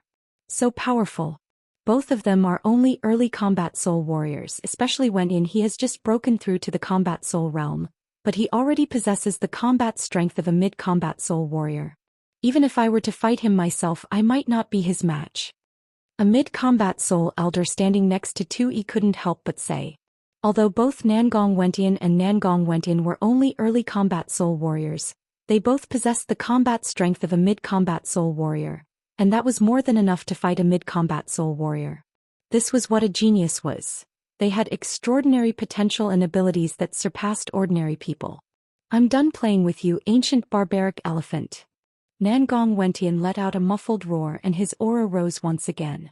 This time the silhouette of a desolate ancient elephant appeared behind him, and with the pressure of a wild beast he pounced toward Nangong Wenyan. What? Nangong Wenyan cried out in shock. A look of disbelief could be seen in his eyes. He never thought that Nangong Wentian would still have a skill like this at the last moment, able to increase his combat strength once again, causing him to feel a tremendous pressure. I'll block it. In a panic, Nangong Wenyan unleashed his trump card, unleashing a huge amount of energy beams toward Nangong Wentian. But too bad, under the pressure of the ancient barbaric elephant, these energy beams were simply not enough. Crack. The energy beams were instantly destroyed by the ancient barbaric elephant, causing Nangong Wenyan to be knocked back a few dozen meters before he was able to stabilize his body. Roared the desolate ancient elephant let out another roar, and returned to Nangong Wentian's body. Even though it had severely injured Nangong Wenyan and achieved an unexpected result, it had consumed a lot of Nangong Wentian's energy to summon the desolate ancient elephant's form. This could be seen from his gradually weakening aura. However, his current condition was still a lot better than the injured Nangong Wenyan. What? Nangong Yunjing cried out in shock upon seeing this, and he nearly jumped up from the ground. All the men behind him had pale faces as well.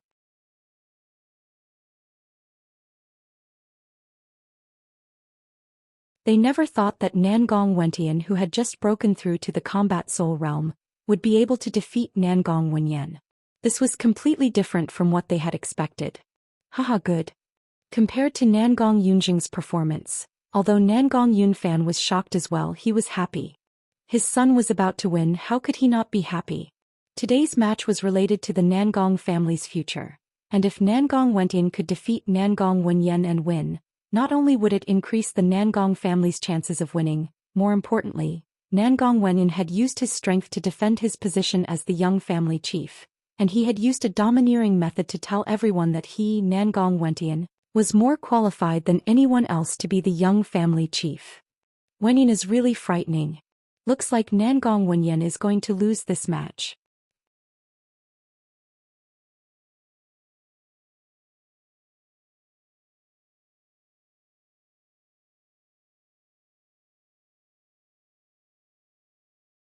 Chapter 4:11.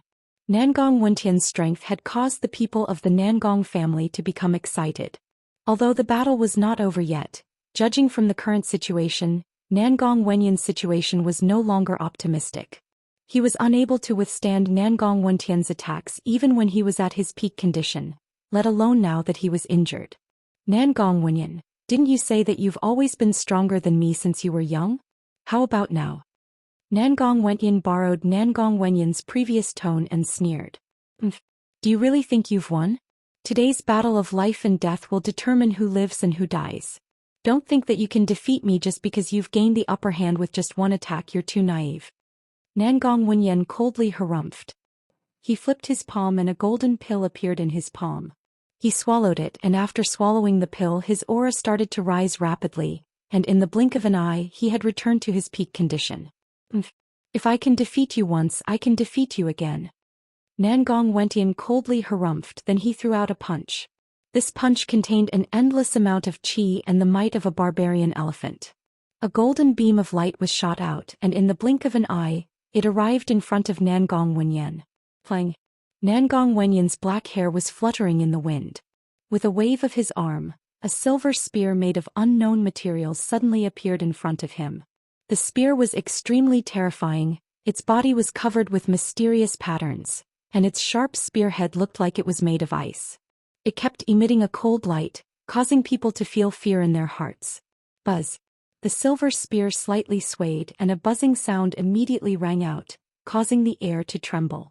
A huge energy whirlpool was formed. Nangong Wentian moved. He held the spear in his hand and dashed forward.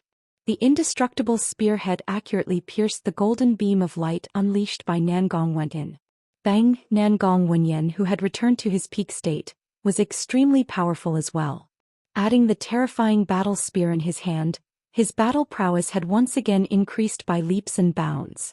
With a single strike he shattered Nangong Wentian's attack. After that the power of the battle spear did not decrease at all. It continued to thrust towards Nangong Wentian like a poisonous snake. However, even though Nangong Wenyan was fast, Nangong Wentian wasn't slow either. After mastering the quintessence of the 10,000 everlasting elephants skill, Nangong Wentian felt as if he had been reborn. With a bright flash, the myriad star ruler appeared in Nangong Wentian's hand.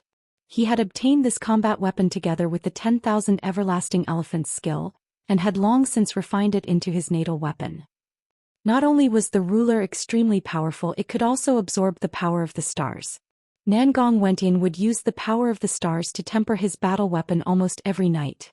At the same time he would also use the power of the stars to temper his own body, obtaining boundless benefits. Shua. Nangong Wentian raised the giant ruler high up in the air and slammed it down. The giant ruler light turned into a sky-piercing waterfall, like a blue starry dragon. In just a blink of an eye, the natural yuan qi above Nangong Wentian was sucked dry. Rumble. The myriad star ruler's power collided with the silver spear, causing a massive explosion that shook the hearts of those who heard it. The energy beams that gathered in the sky immediately turned into a huge whirlpool, just like a tornado. If anyone were to accidentally step into the energy whirlpool, they would immediately be killed. Tap tap tap. The collision caused Nangong Wenyan to take a few steps back before he could stabilize his body. The aura in his body was once again fluctuating, and his arm that was holding the spear was trembling.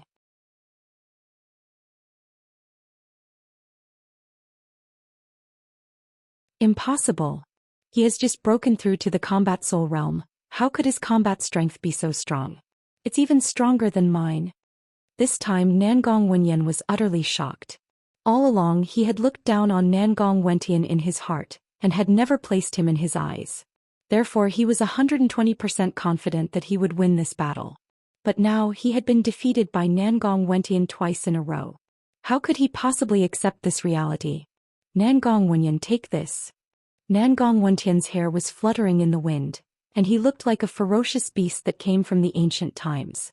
His entire body was unleashing a violent aura, and the myriad star ruler in his hand suddenly turned into a gigantic ruler that was more than 30 meters long. After that, it pierced through the sky and smashed down toward Nangong Wenyan's head. I don't believe you can defeat me. Nangong Wenyan gnashed his teeth in anger. Once again he thrust his silver spear forward and collided with the gigantic ruler. Seeing this, Jiangchen couldn't help but shake his head. A faint smile emerged on his face. Nangong Wenyan's mind was in a mess, and his combat strength was severely affected. There was no way he could fight Nangong Wentian, and the result of this duel was obvious. Nangong Wenyan was going to be defeated. Bam! The myriad star ruler smashed down. The silver spear couldn't withstand it any longer. Once again Nangong Wenyan coughed up blood from the impact, and the spear in his hand almost flew out from his hand. He was falling down from the sky. Nangong Wentian let out a loud laugh. Now that he had the upper hand he didn't show any mercy. The gigantic ruler in his hand kept smashing down like a violent storm. Bam! Finally, Nangong Wenyan couldn't withstand the final strike. The spear in his hand flew out and was caught by Nangong Wentian. Nangong Wenyan's body was covered with wounds and blood was dripping down from his body. He fell onto the fighting stage with a plop. What? Nangong Yunjing cried out in shock. He simply couldn't believe his own eyes. This was something that he had never even dreamt of, or perhaps this was something that he had already predicted, but the target had changed. In his mind, the person who was going to be beaten up was Nangong Wentian, not his son. How is this possible? Young Master Wenyan lost. Kuchuan, who was standing next to Nangong Yunjing, was also shocked. This was completely different from what he had expected. Good. Nangong Yunfan burst into laughter.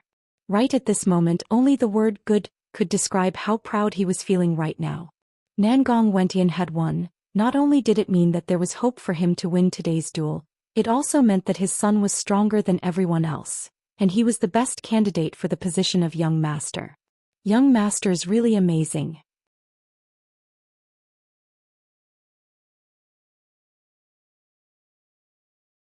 He has such incredible combat strength right after breaking through to the combat soul realm. If I didn't see it with my own eyes, I wouldn't have believed it. Did you see that? This is what a peerless genius looks like. A man like young master can't be judged with common sense. Even though he has just broken through to the combat soul realm, Nangong Wenyan still can't compare with him. Look, this is a death match. I wonder if young master will kill Nangong Wenyan. Nangong Wenyan is Nangong Yunjing's only son, and if he is killed, I'm afraid he will go crazy on the spot. The crowd was in an uproar. No one had expected the result to be like this. Nangong Wenyan, who had been looked down upon and mocked for being a coward, had actually won. Nangong Wenyan, who everyone had placed their hopes on, was now lying on the ground like a dead dog. Boom! Nangong Wenyan descended from the sky. With a ruler in one hand and a spear in the other, he walked toward Nangong Wenyan step by step. Then he pointed the sharp tip of the spear at Nangong Wenyan's head. Gasp! At this moment, everyone gasped as their expressions turned extremely serious. The duel today was a duel of life and death. Even if Nangong Wenyan were to kill Nangong Wenyan, it would not be considered as breaking the rules. Stop! Nangong Yunjing shouted out loudly. With a sway of his body, he flew toward the fighting stage. His movement was extremely fast, but someone was even faster than him. Right when Nangong Yunjing moved, the family chief Nangong Yunfan moved as well and stood in front of Nangong Yunjing. Elder brother, what are you doing? A grin emerged on Nangong Yunfan's face. Yunfan, Wenyan has already lost, there's no need to kill him. Nangong Yunjing said with a loud voice. This is a death match, you should know the rules, even I can't interfere. Whether Nangong Wenyan is killed or not is Wentian's business. No one can stop him, not even you. Nangong Yunfan stood in front of Nangong Yunjing, blocking Nangong Yunfan's path. It was obviously impossible for Nangong Yunjing to step over Nangong Yunfan to save his son. Furthermore, this rule was set by Nangong Yunfan himself, and if Nangong Yunjing tried to interfere now, he would be breaking his own rule. How could a man like this convince the crowd? Even if he became the family chief in the future, he wouldn't be able to convince the crowd. Crack crack. Nangong Yunjing clenched his fists so hard that cracking sounds could be heard, but it was useless. All he could do was stare at the fighting stage. At this moment, everyone's attention was focused on the fighting stage, and the spear that was pressed against Nangong Wenyan's forehead. At this moment, Nangong Wenyan's life was in Nangong Wentian's hands. No, I can't accept this. Nangong Wenyan struggled to stand up from the ground, but he was already an arrow at the end of its flight. He didn't even have the strength to stand up. He could only become a lamb waiting to be slaughtered by Nangong Wenyan. Nangong Wenyan, although this is a death match and what you and your father did deserve to die, you are, after all, a member of the Nangong family, and I, Nangong Wenyan, don't want to kill a fellow member of the same family. Therefore, I'll spare your worthless life today, but if you see me again in the future, get the hell away from me. Right after Nangong Wenyan finished speaking, he kicked Nangong Wenyan's body, sending him flying out of the fighting stage. Once again, Nangong Wenyan coughed out a mouthful of blood. Half of the blood was from the kick and the other half was from his anger. This was a great humiliation, and he would never be able to raise his head again. Nangong Yunjing moved his body and caught Nangong Wenyan, then he stuffed a pill into Nangong Wenyan's mouth. Although he had lost the battle, his life was saved.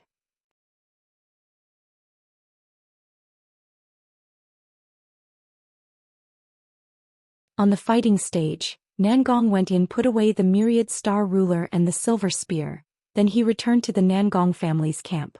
He wouldn't return the silver spear to Nangong Wenyan, and since he didn't kill Nangong Wenyan, the silver spear could be used as interest. Kid, well done, well done.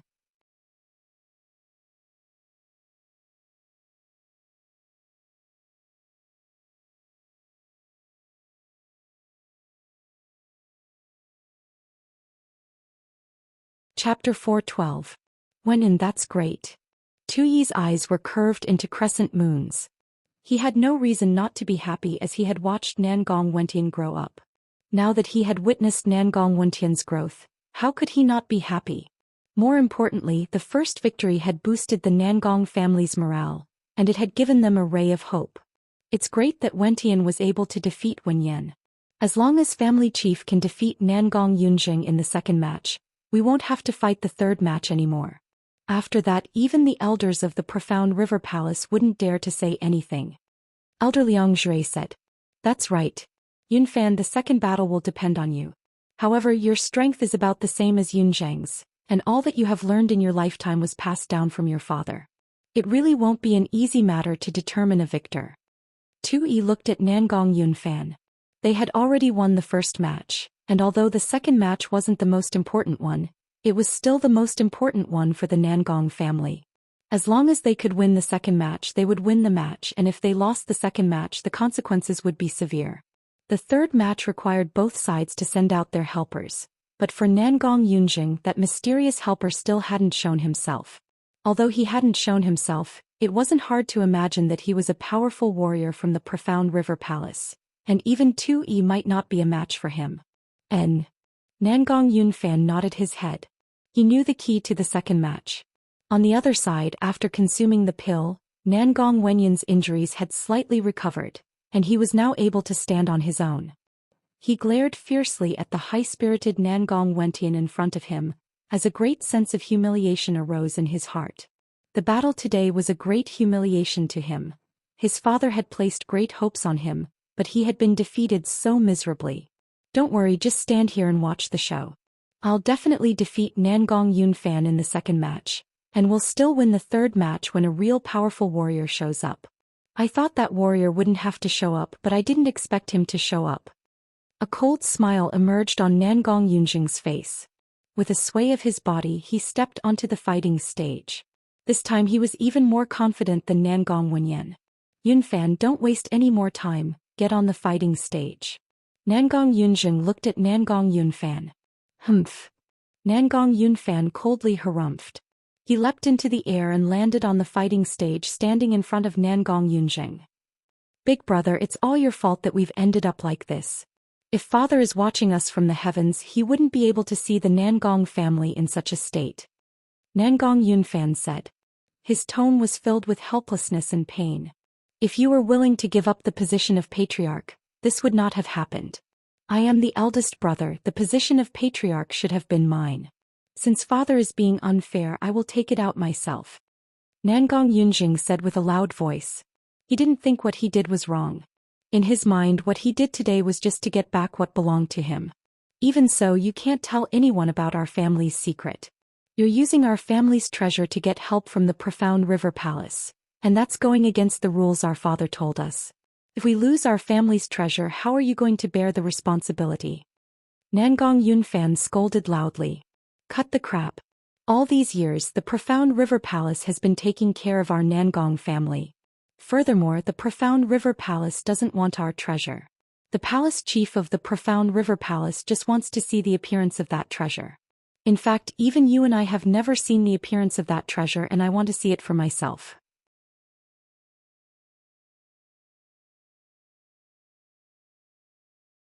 Nangong Yunjing said as if it was a matter of fact.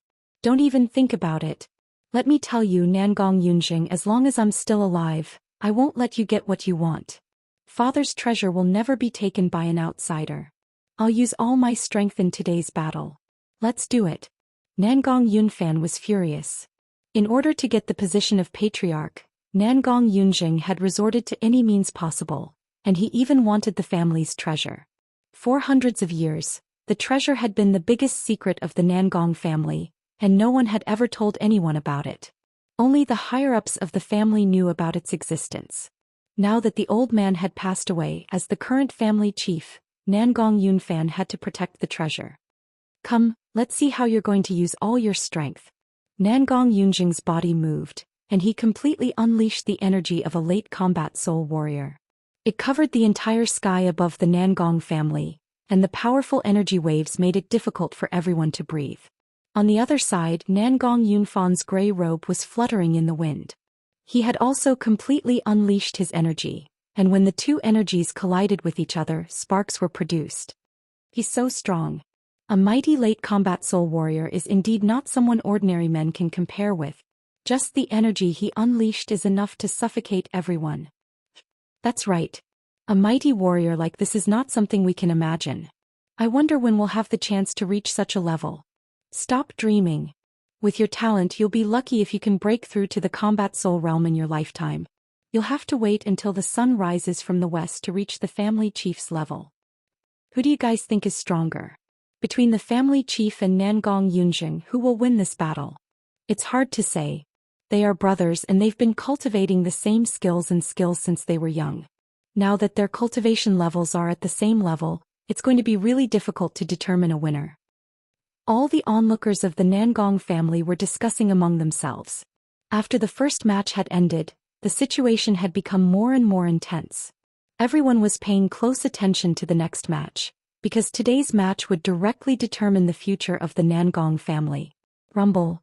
The battle was about to begin. Nangong Yunfan and Nangong Yunjing both had the same attack and skills, and they were equally matched. It looked like it would be really difficult to determine a winner in a short period of time.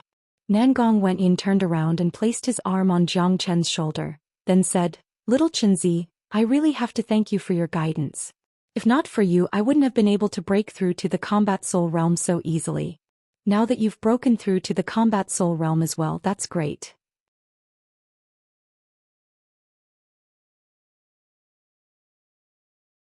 If I can't avoid the third match today, I'll have a better chance of winning with you. I hope Uncle can win. If that's the case I won't have to fight anymore." Jiang Chen casually shrugged his shoulders. Since he came to the southern continent he needed to keep a low profile. He had been in the limelight when he annihilated the Demon Palace and Dancing Sun City, but luckily he had covered his face with the golden barrier. Nangong Wendian raised his head and looked toward the fighting stage.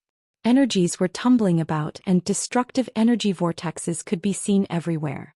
Two figures were moving back and forth, leaving afterimages everywhere. They were locked in a fierce battle.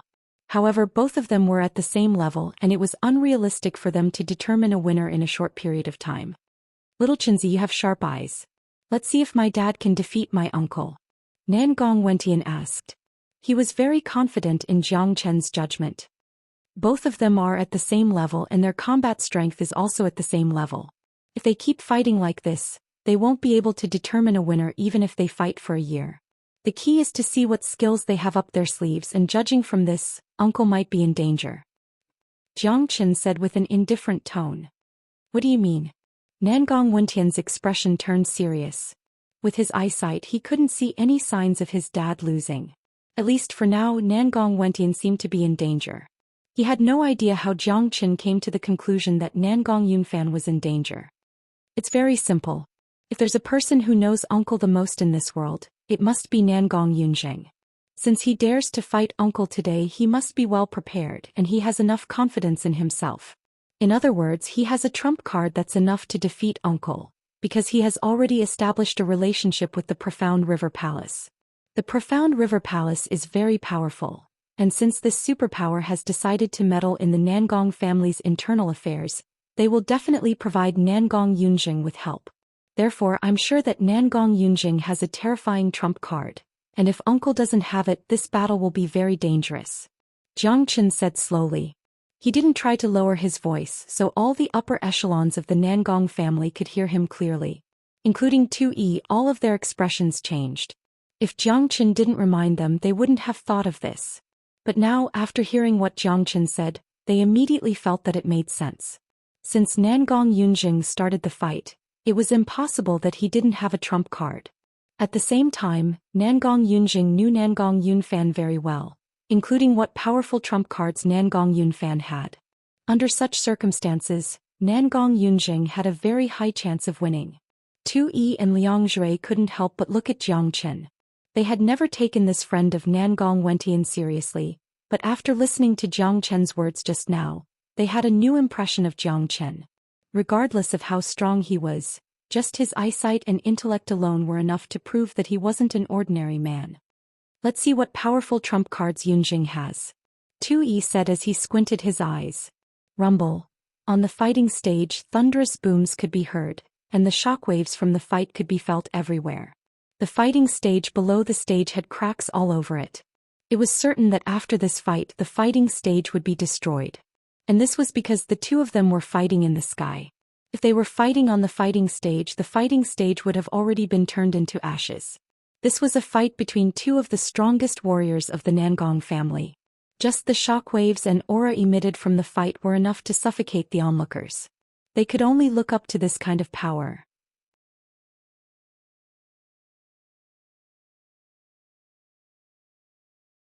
Rumble. Another muffled explosion was heard.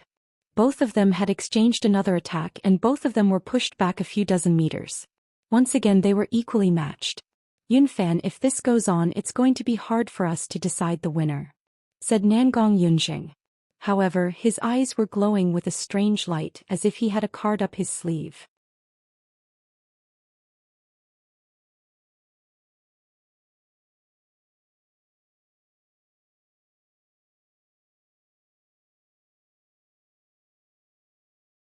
Chapter 413. You're right, just finish this quickly. Nangong Yunfan nodded his head. He felt that what Nangong Yunjing said made sense. If the two of them continued to fight like this, even if they fought for 3 days and 3 nights, there would still be no winner. Playing.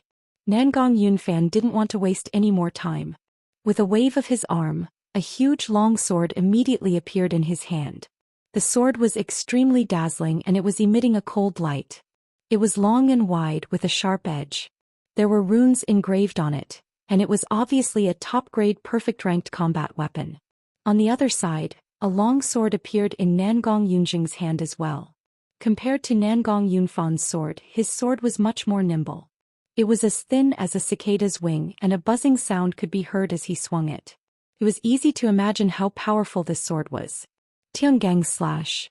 Nangong Yunfan let out a loud shout. He waved the huge sword in his hand, unleashing countless sword lights that interweaved into a huge net made of sword lights. Even the air was torn apart by the net and strong wind kept coming out from the sword.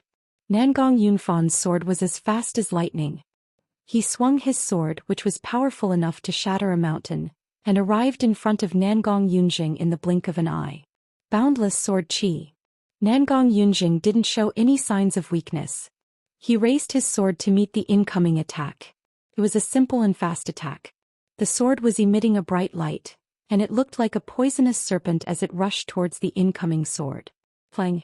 The two perfect-ranked combat weapons collided with each other, creating a large amount of sparks. At the center of the collision, a chaotic color immediately appeared, and the surrounding space was almost destroyed. That energy vortex was a land of death. If someone were to enter that area they would definitely die on the spot. There was no doubt about it. Tap tap tap. Both of them were pushed back dozens of meters by the counterforce before they could stabilize their bodies. The collision this time was also equally matched. Yunfan, I'm not done with you. Nangong Yunjing coldly harumphed. The smile on his face became even brighter. He flipped his palm and a bright golden talisman appeared in his hand.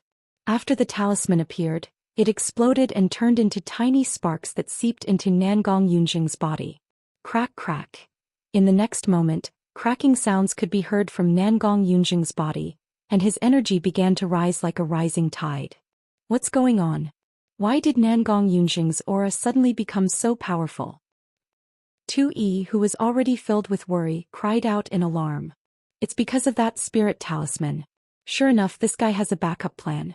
He can actually increase his combat power in a short period of time. This time the clan leader is finished. What a powerful aura. It's more than twice as powerful as before. The gap between him and the patriarch has been widened. Everyone's expression changed dramatically. Only the people on Nangong Yunjing's side had excited expressions on their faces. No matter what, it seemed like they were going to win the second match. Little Chinzi, what kind of talisman is that? Why is it so powerful? It's able to double my uncle's battle prowess. Nangong Wentin was extremely shocked. That's a source of combat strength talisman, and it should be made by a combat king warrior. This kind of source of combat strength talisman is extremely difficult to make, and only those who have reached the combat king realm are qualified to make it. However, ordinary warriors would never make this kind of talisman. Not only does it consume a lot of energy, it also consumes a lot of energy. Under normal circumstances, Only those warriors who are about to pass away would make a talisman for their descendants to save their lives.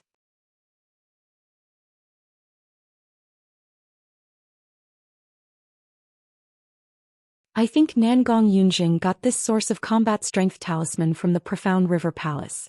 It looks like the Profound River Palace has spent a lot in order to get your Nangong family's treasure, Jiang Chen said. His words immediately attracted many surprised gazes from the crowd, including 2E. None of them dared to look down on this ordinary-looking young man anymore, because none of them had ever heard of this source of combat strength talisman before.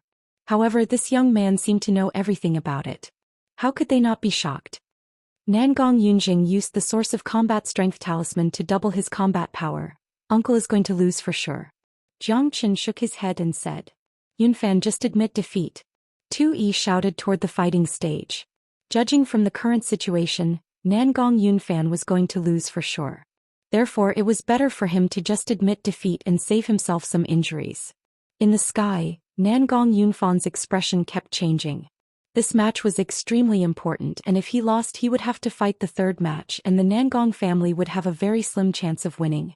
However, if he fought with his life on the line, it would be meaningless as it would only cause him unnecessary injuries. Nangong Yunjing, whose combat power had doubled, was not someone he could handle. At this moment Nangong Yunfan was caught in a dilemma. Uncle, admitting defeat is the best choice. It's meaningless to fight with your life on the line. Jiang Chen said. Even if Nangong Yunfan admitted defeat, he wouldn't think that Nangong Yunfan was a coward. After all, Nangong Yunfan's status was different.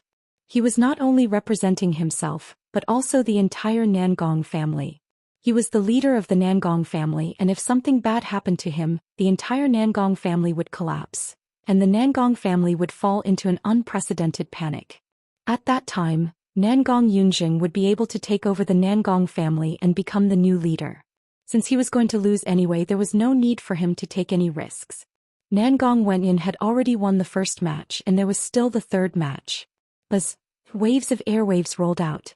Nangong Yunjing's aura was getting stronger and stronger, and he had completely suppressed Nangong Yunfan. Dad, just admit defeat, I promise I will win the third match. Nangong Wenyin said to Nangong Yunfan through divine sense. Leader, just admit defeat, it's not shameful. That's right, the opponent cheated. This kind of battle is meaningless. All the members of the Nangong family began to shout out. To Nangong Yunfan, this battle was already unfair. His opponent had used the source of combat strength talisman, which was already considered as cheating.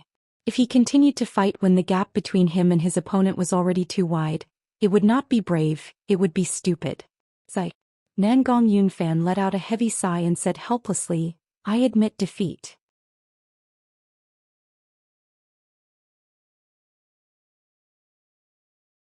After saying that, Nangong Yunfan put away the huge sword in his hand, turned around and returned to the Nangong family's camp. Nangong Yunjing burst into laughter. He quickly retracted his aura and returned to his own camp. He had no reason to be unhappy. As long as he won today's match, he would be considered to have won. Because for the third match he had invited a famous person. With Nangong Yunfan's ability he could only ask 2E to help him. Although 2E the Thousand-Hand Butcher was quite famous compared to the person Nangong Yunfan invited, there was still a huge gap between them. Nangong Yunfan's expression darkened. He had lost this match in such a stupid way. Dad, don't be discouraged.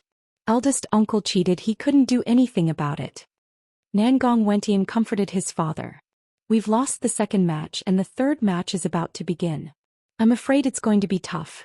I wonder what kind of person Nangong Yunjing invited. Nangong Yunfan furrowed his brows. His face was filled with worry. If there's really no other way, let me participate in the third match.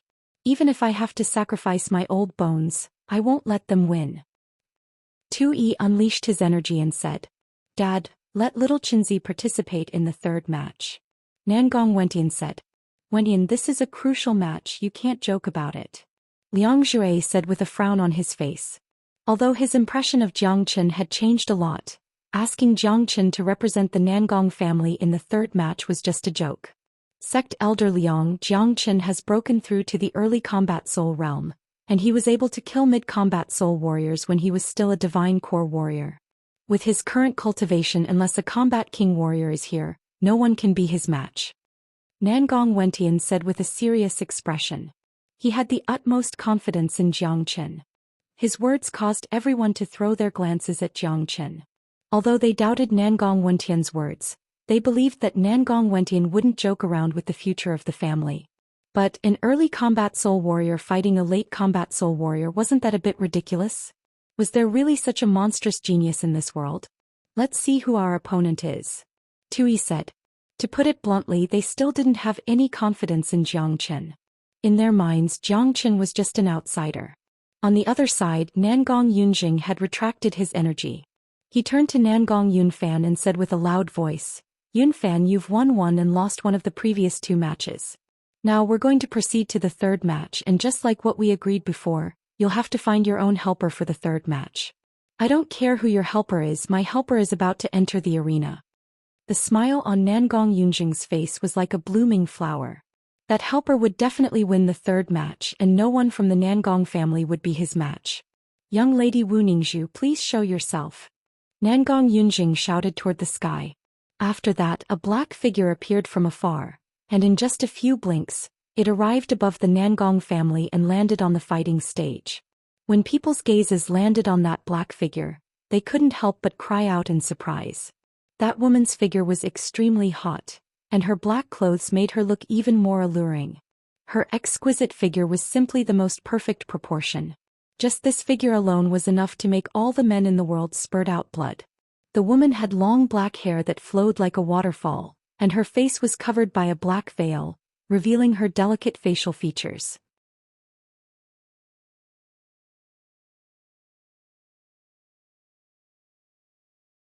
Heavens, it's the Profound River Palace's holy maiden Wu Ningzhu. How are we going to fight this match? Nangong Yunjing actually invited the #1 genius among the southern continent's younger generation. Although Wu Ningzhu is still young, she has already broken through to the late combat soul realm, and is known as the #1 warrior below the combat king realm.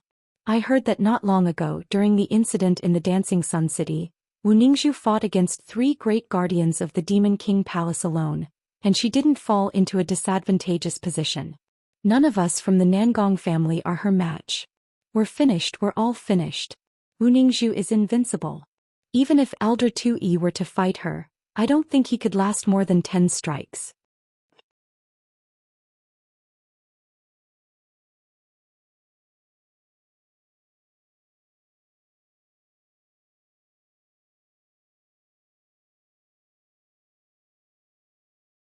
Chapter 4:14. Everyone was shocked, even Jiang Qin. He never expected that the 3rd opponent would be Wu Ningzhu. Back in the Dancing Sun City, he could be considered as Wu Ningzhu's savior. That day when he hid his identity and left in a low-profile manner, Jiang Qin never thought that he would have any contact with Wu Ningzhu again. He didn't even care about the battle between the Profound River Palace and the Demon King Palace. He was just waiting for the Nangong family's matter to settle. Then he would return to the eastern continent. After all, he was just a passerby in the southern continent. Unfortunately, God's plans superseded his own. Today he met Wu Ningzhu again, the famous #1 genius of the southern continent. With Wu Ningzhu's eyesight, as long as he fought, she would definitely be able to see through his identity. However, if he didn't fight, no one from the Nangong family would be a match for Wu Ningzhu. This was God's will. How could it be Wu Ningzhu? It's over, the Nangong family has lost all hope. Nangong Yunfan's expression darkened. As the family leader of the Nangong family, he knew better than anyone else how frightening Wu Ningzhu was. This peerless genius of the Profound River Palace had fully matured, and someone like 2E was no match for her. Sigh. If it's the Profound River Palace's holy maiden, there's basically no need for us to fight the 3rd match. With my strength, I'm afraid I won't be able to withstand more than 10 strikes from her. 2E sighed. Although he had a powerful cultivation base, he knew his own limits. He knew the gap between him and Wu Ningzhu, and judging from the current situation, the Nangong family was bound to lose.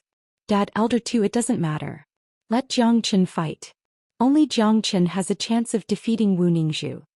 Nangong Wentian said. He had blind confidence in Jiang Qin. Anyone who understood Jiang Qin would also have blind confidence in him. Furthermore, what happened in the Dancing Sun City not long ago, where a young man in white faced heavenly tribulation in front of everyone and killed 3 great guardians of the Demon King Palace, had spread across the entire southern continent. Therefore, the Nangong family wasn't surprised by this. However, Nangong Wentian had been in secluded cultivation recently, so he hadn't heard about this. If not, he would have known that the young man in white was Zhou Xian. If there was someone in this world who could attract heavenly tribulation at the combat soul realm, it would be Zhou Xian. Nangong Yunfan 2E and the others all remained silent. Asking an early combat soul warrior to fight Wu Ningzhu was simply a joke. His opponent was Wu Ningzhu, the number 1 genius of the Profound River Palace, and no ordinary late combat soul warrior could compare with her. No matter how much of a genius Zhou Xian was, his talent was at most on par with Wu Ningzhu's. But there was a huge gap between their cultivation bases, and there was no way he could overcome this gap. Wenyan, our opponent is Wu Ningzhu. Although nephew Zhou Xian has some abilities, there is no way he can be a match for Wu Ningzhu. Nangong Yunfan shook his head. Yunfan, have you finished your discussion? Let's not waste any more time. I really want to know what kind of helper you found to fight against the Profound River Palace's holy maiden. On the opposite side, Nangong Yunjing said with a loud voice. All the people from his family had bright smiles on their faces. There was basically nothing that could be compared to this battle. There was no one in the Nangong family who could fight against Wu Ningzhu. Chief Nangong, I don't have much time. Wu Ningzhu said. Her voice was like the sound of nature, but no one from the Nangong family was in the mood to enjoy it. Dad, let Zhou Xian fight unless you can find someone more suitable. Nangong Wentian became anxious as well.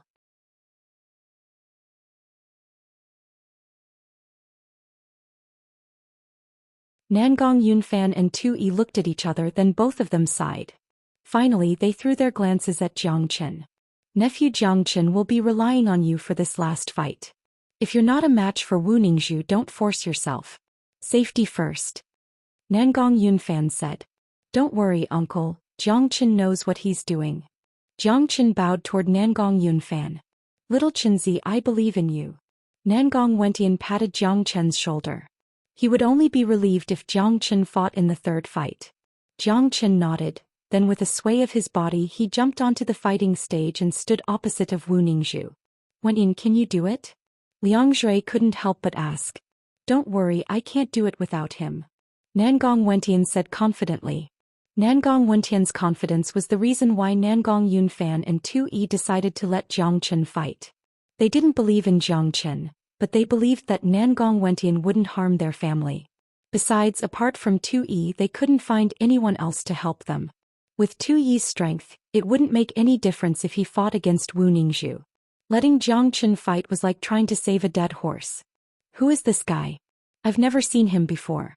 Why did Nangong Yunfan find such a helper?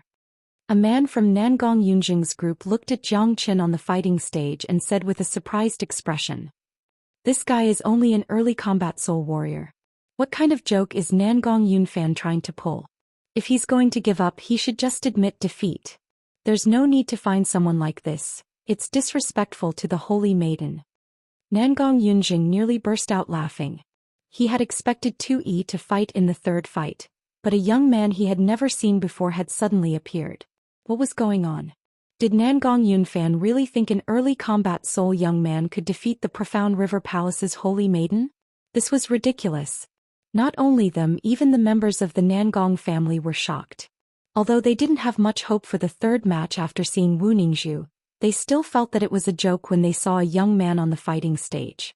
No way, who is this guy? Why is he representing the Nangong family in the third fight? Can he really do it? His opponent is Wu Ningzhu. He's someone young master brought back, and I heard he's a friend of the young master. Don't tell me he's a helper hired by the young master? Helper?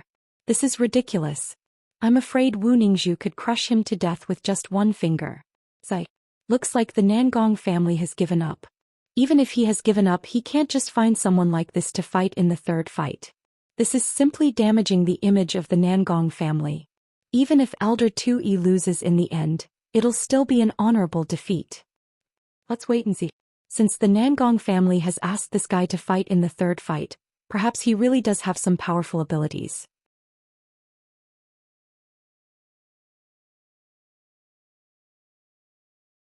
The people from the Nangong family became restless. For all of them, Xianxia was a stranger. They had never heard of this young man before. They knew he was just a friend young master brought back, and he was only a combat soul warrior. How could he be qualified to fight Wu Ningzhu? At this moment, the scene on the battle stage was completely different. After Xianxia appeared, Wu Ningzhu's eyes that were as bright as the stars immediately fell on his body.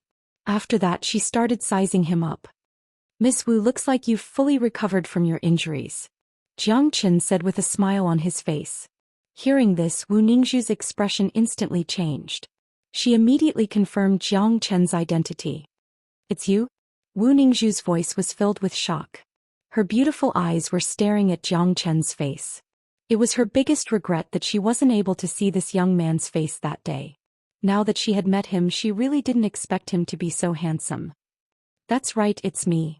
Xianxia nodded his head. At this point, there was no need for him to hide his identity anymore. With Wu Ningzhu's eyesight, she should be able to recognize him at first glance. "Ningzhu, thanks young master for saving my life that day. I never thought I'd be able to meet young master again." Wu Ningzhu slightly bowed toward Xianxia, expressing her gratitude for what he had done that day. She was very clear about what happened that day. The Dancing Sun City had been completely locked down, and if it wasn't for this young man in front of her, the entire city would have been destroyed. Her father and family would have been killed by those beasts, and she herself would have been captured by the Demon King Palace as well. Even if she didn't die, she would definitely be humiliated. Therefore, no matter how arrogant Wu Ningzhu was, she would never forget Xianxia's kindness.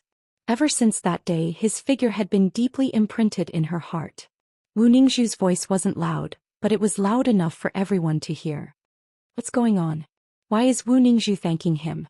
Why is she being so polite to him? Wu Ningzhu wants to thank him for saving her life? I remember now. Dozens of days ago, when the Demon King Palace attacked the Dancing Sun City, a young man dressed in white appeared out of nowhere and faced heavenly tribulation in the city. He killed 3 guardians of the Demon King Palace in a row. So it was him. Oh heavens, it's him. The hero that the profound river palace has been searching for all this time is actually in the Nangong family. We were really blind before this.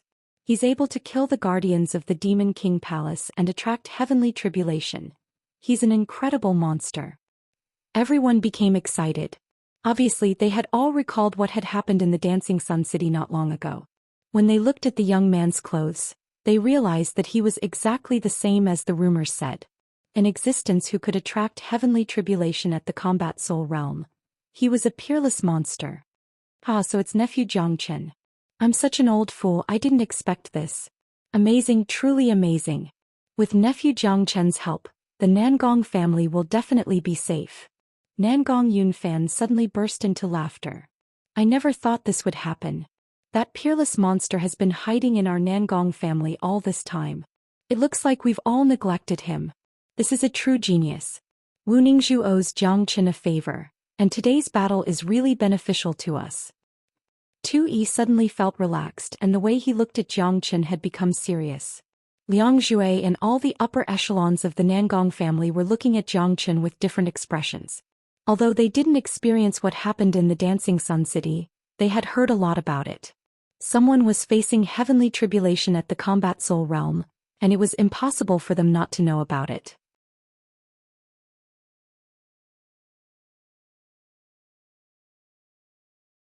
Dad, what are you talking about? How did little Chinzi know Wu Ningzhu? Nangong Wentian was puzzled.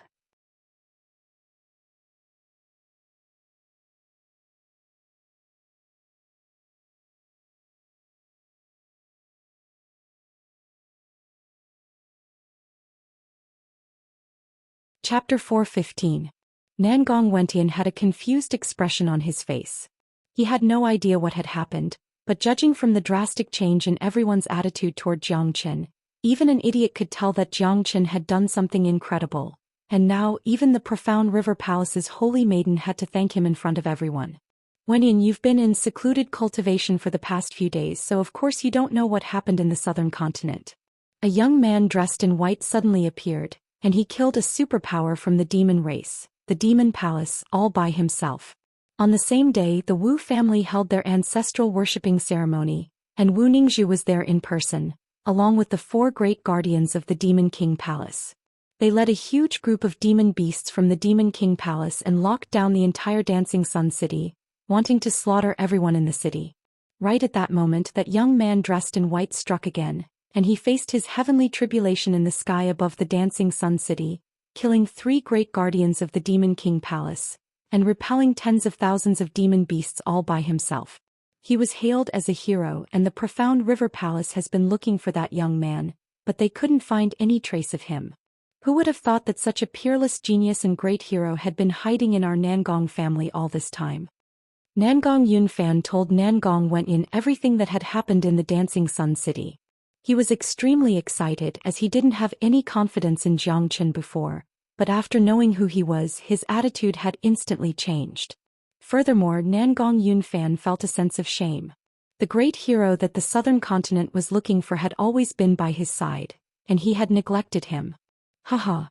Nangong Wenyin burst into laughter upon hearing this. Wenyin, what are you laughing at? Tui asked. Dad, Elder Tu, do you even need to ask? If I knew about this, I would know that it was little Chinzi who did it. I can tell you with absolute confidence that little Chinzi is the strongest genius I've ever seen in this world. If there's someone who can face a heavenly tribulation at the Combat Soul Realm, that person would definitely be Jiang Chen. Nangong Wenyin said. Although his words sounded exaggerated, it was the truth. The members of the Nangong clan had no idea about Jiang Chen's achievements in the eastern continent. If they did, they wouldn't be so shocked. Wenyin, do you mean that Jiang Chen can defeat Wu Ningzhu? As far as I know, when Jiang Chen killed the 3 great protectors, he used the heavenly tribulation to attack and did not reveal his own strength. Wu Ningzhu is not easy to deal with. Tui was still a little worried. Don't worry, Elder Tuesday. If they really fight, even 2 Wu Ningzhu won't be a match for Jiang Chen. But judging from their expressions, I don't think it'll be easy for them to fight. This guy is really lucky. He just came to the southern continent and he's already hooked up with the prettiest girl. Nangong Wentian said he felt extremely proud to have such a brother. This white-robed young man is the same young man from the Dancing Sun City? What a coincidence. Nangong Yunjing's expression darkened. I'm afraid this is going to be troublesome. This kid is Wu Ningzhu's savior. How are we going to fight this battle? The people around him were also feeling gloomy. Don't worry, Wu Ningzhu was sent here by the palace chief of the Profound River Palace. She will definitely fight.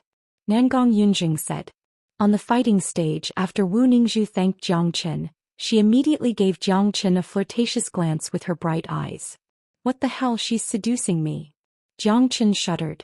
This pair of eyes was really captivating.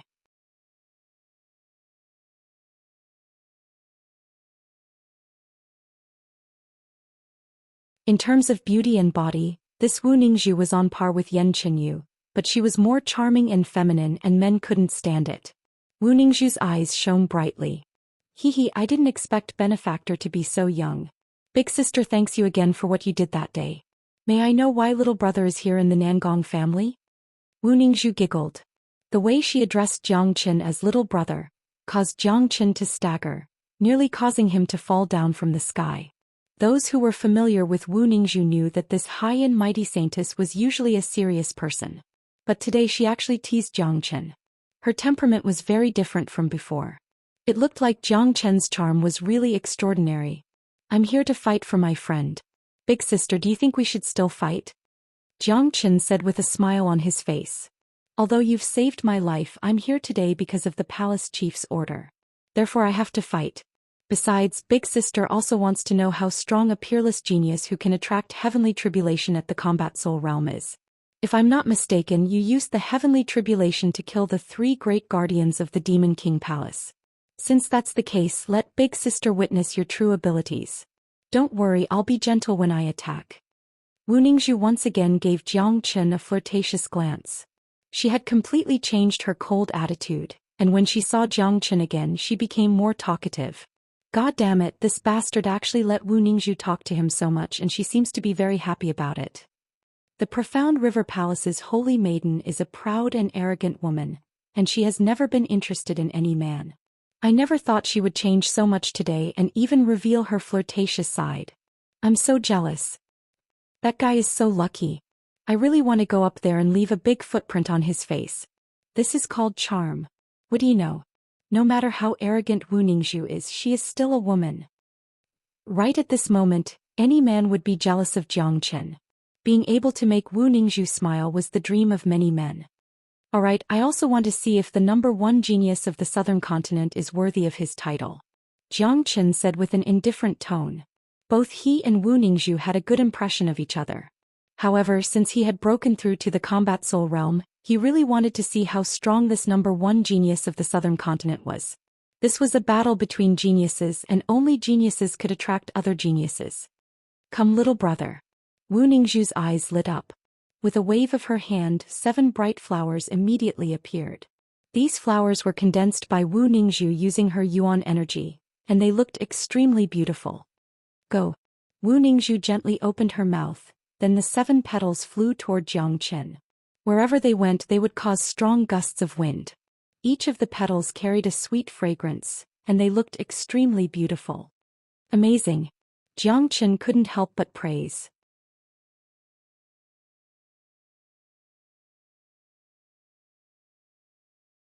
Not only did Wu Ningxu's attack contain a strong offensive power, the fragrance emitted from the petals was also able to confuse one's mind, causing one to be immersed in a beautiful feeling. In a battle like this, losing one's concentration for a short moment could be fatal. Wu Ningxu was an extremely frightening opponent, and any slight carelessness would lead to death. However, Jiang Chen had a firm mind, and he wasn't even afraid of the great illusion realm, let alone this little charm skill. Roared Jiang Chen unleashed his energy, then he waved his hand and unleashed 3 silver-white flood dragons. Each of these flood dragons were extremely powerful, and they looked just like real dragons. They coiled around each other and dashed forward. Clang, clang, clang. The flood dragon collided with the 7 petals, producing a metallic sound. The 7 petals were incomparably powerful, but they still couldn't withstand the attack of the 9 murdering flood dragons. After the 7 petals were completely destroyed, there was still a tyrannical flood dragon that didn't lose its momentum and rushed toward Wu Ningxu. So strong. Wu Ningxu's eyes trembled and her expression changed dramatically. She had always thought that Jiang Chen had only killed the Demon King Palace's guardian with the help of heavenly tribulation, and as for his true strength, how strong could a man who had just broken through to the combat soul realm be? Only now did she truly feel how frightening Jiang Chen was.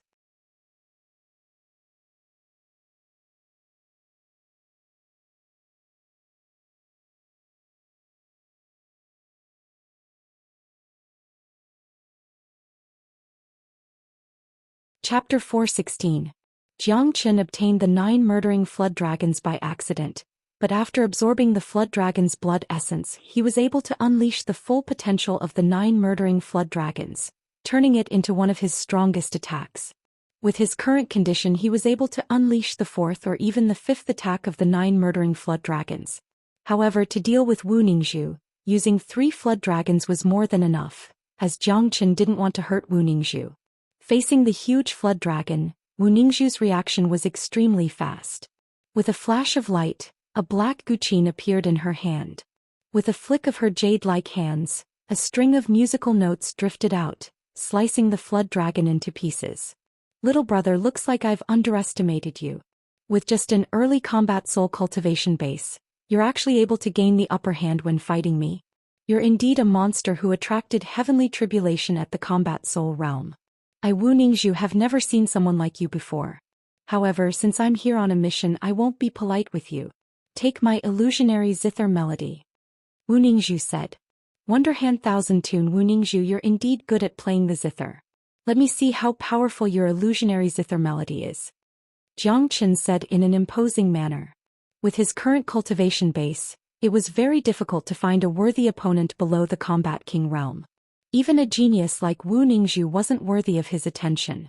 However, being able to fight with the #1 genius of the southern continent, and also the #1 beauty of the southern continent, made Jiang Chen feel really good. Buzz. The void trembled. As Wu Ningxu's jade-like hands danced in the air, one after another, strange musical notes shot out from the zither. These musical notes emitted multicolored light waves, and each of them had a different color as if they were filled with magic. In the blink of an eye, the entire sky above the Nangong family was covered by the musical notes, as if they had fallen into a sea of musical notes. Sure enough, it was like 1,000 illusions in a dream, shocking everyone. Miraculous Hand Thousandton's reputation is well-deserved. It's said that her zither music is extremely pleasant to listen to, but it's also extremely lethal. Look at how beautiful these musical notes are. However, if you fall into that ocean of musical notes, I'm afraid that you'll die without a doubt. Of course, the #1 genius of the Profound River Palace is no joke. Wu Ningzhu's illusionary zither melody is very difficult to find a worthy opponent below the Combat King realm. I heard that even some of the highly respected elders of the Profound River Palace are no match for her. That's right. The 8 great guardians of the Demon King Palace are extremely powerful.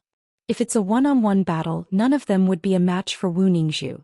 I heard that 3 great guardians couldn't defeat Wu Ningzhu even when they joined hands. Later on, it was the 4 of them who joined hands to put Wu Ningzhu in a dangerous situation. Luckily, Xianxia resolved the crisis at the last moment. Who do you think will win? It's hard to say. Although Wu Ningzhu is still young, she is already a late combat soul warrior, and her illusionary zither melody is so dreamy and mesmerizing. As for that Xianxia, he is even more terrifying. Although he's only an early combat soul warrior, he has attracted heavenly tribulation. A monster like him is one of a kind. During the battle just now, he was able to gain the upper hand, and any random attack he unleashed was enough to force Wu Ningzhu to use her zither to defend against it. I'm guessing this Xianxia has even more terrifying skills up his sleeves.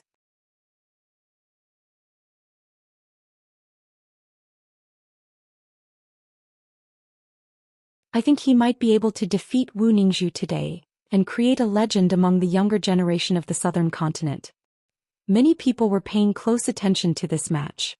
Many of them had high hopes for Xianxia. Although Xianxia had just broken through to the combat soul realm, he was someone who had killed 3 great guardians of the Demon King Palace all by himself. Furthermore, during the battle just now, it was obvious that Xianxia had gained the upper hand. High up in the sky, colorful lights could be seen everywhere, and beautiful musical notes could be heard, causing those who heard them to feel intoxicated. However, these beautiful musical notes had a completely different feeling when they entered Xianxia's ears. Since Xianxia was the target of Wu Ningzhu's attacks, not only did these musical notes carry a great deal of damage to him, they also seriously affected his mind. If he wasn't careful, he would be struck by them. However, Wu Ningzhu's opponent today was Xianxia, so the illusionary zither melody was destined to be useless. Facing the colorful musical notes that blotted out the sky, a smile emerged on Xianxia's face. With a sway of his body, he forcefully waved both of his hands, unleashing the 9 murdering flood dragons once again. Roar! This time, Xianxia directly unleashed 5 silver flood dragons. The flood dragons danced in the sky, emitting earth-shattering roars as they charged towards the ocean of musical notes in front of them. Clang, clang, clang. The blade-like musical notes collided with the huge body of the flood dragons, emitting clanging sounds and creating a large number of sparks. On the opposite side, Wu Ningzhu's hands fluttered like a beautiful dance, like a group of butterflies fluttering in the air. The densely packed musical notes were truly terrifying. Clang, clang, clang. The dancing flood dragons and the flying musical notes collided continuously. The battle between the two fell into a stalemate, and it was difficult to determine the victor for a while. Xianxia's face was relaxed and satisfied, as if he wasn't fighting at the moment, but playing around. On the opposite side, the shock in Wu Ningzhu's eyes became more and more intense. This was because as she continued to attack with the illusionary zither melody, she was incomparably shocked to find that her musical notes had no effect on Xianxia's mind at all. Only the powerful attacking power of the musical notes was fighting against the flood dragons. How can this guy's mind be so firm? Wu Ningzhu felt like coughing up blood. Her illusionary zither melody had never failed before, and the most frightening thing about it wasn't its killing power, but its ability to affect the opponent's mind. When Wu Ningzhu unleashed the illusionary zither melody, even the elders of the Profound River Palace would be affected by it. However, this young man in front of her seemed to be completely fine. This really shocked Wu Ningzhu. "Dad, Elder 2, did you see that? Xianxia is dealing with Wu Ningzhu with such ease."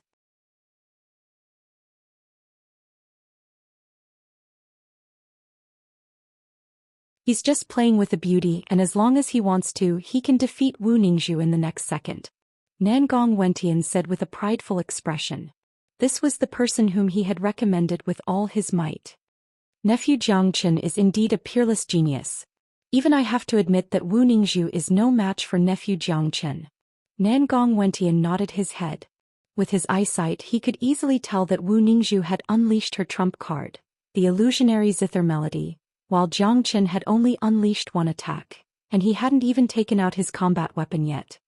This is really shocking. I can't believe there's such a peerless genius in this world. I've truly underestimated him. 2E sighed. Such a young hero, it's our Nangong family's fortune that Wentian is able to befriend someone like him. Jiang Chen's future is limitless. Liang Jue, who was standing at the side, couldn't help but praise Jiang Chen. He thought back to the first time he met Jiang Chen and how he mocked and ridiculed him.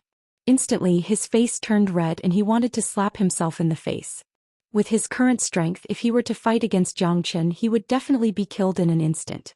That day Jiang Chen didn't argue with him, which was giving him a lot of face. All of a sudden the musical notes in the air stopped, and the floating colors disappeared as well. Wu Ningzhu stood still with her zither in her hand and stopped her attacks. Jiang Chen stopped attacking as well. With a calm expression he stared at Wu Ningzhu. He had no idea what this little girl was going to do next. What's wrong? Why did you stop? I don't think there's a winner yet, right? I don't know.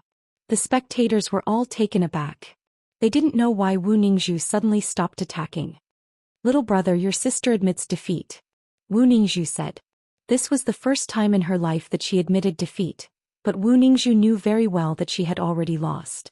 She knew it even better than all the spectators. As long as her zither music couldn't affect Jiang Chen's mind, she had already lost, and there was no point in continuing the fight. What? Nangong Yunjing cried out in shock. He felt he was staggering and couldn't stand steadily. After that he threw a glance at Jiang Chen, his eyes filled with hatred. All the plans he had painstakingly arranged had failed because of this young man's appearance. How could he accept this result?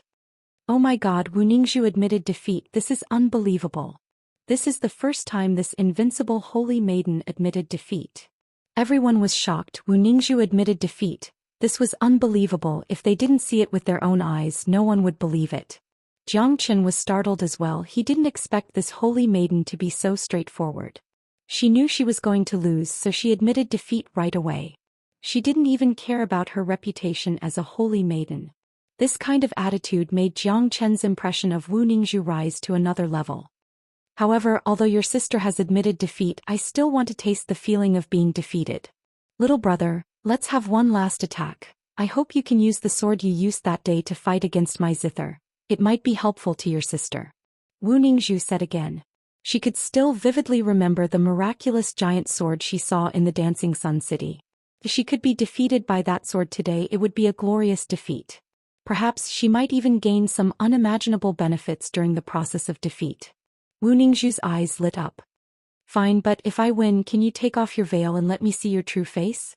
Jiang Chen agreed without hesitation, but he had one condition. When facing the prettiest girl in the southern continent, any man would have the desire to take off her veil and see her true face. No, no man can take off my veil. Wu Ningzhu's tone suddenly turned sharp.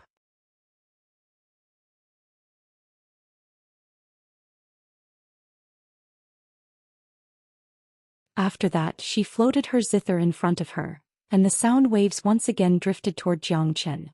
Your father specialized in dealing with all kinds of unwillingness. If you don't want to take off your veil, then I'll do it myself. A faint smile appeared on Jiang Chen's face. With a wave of his arm, the heavenly saint's sword appeared with a bright flash.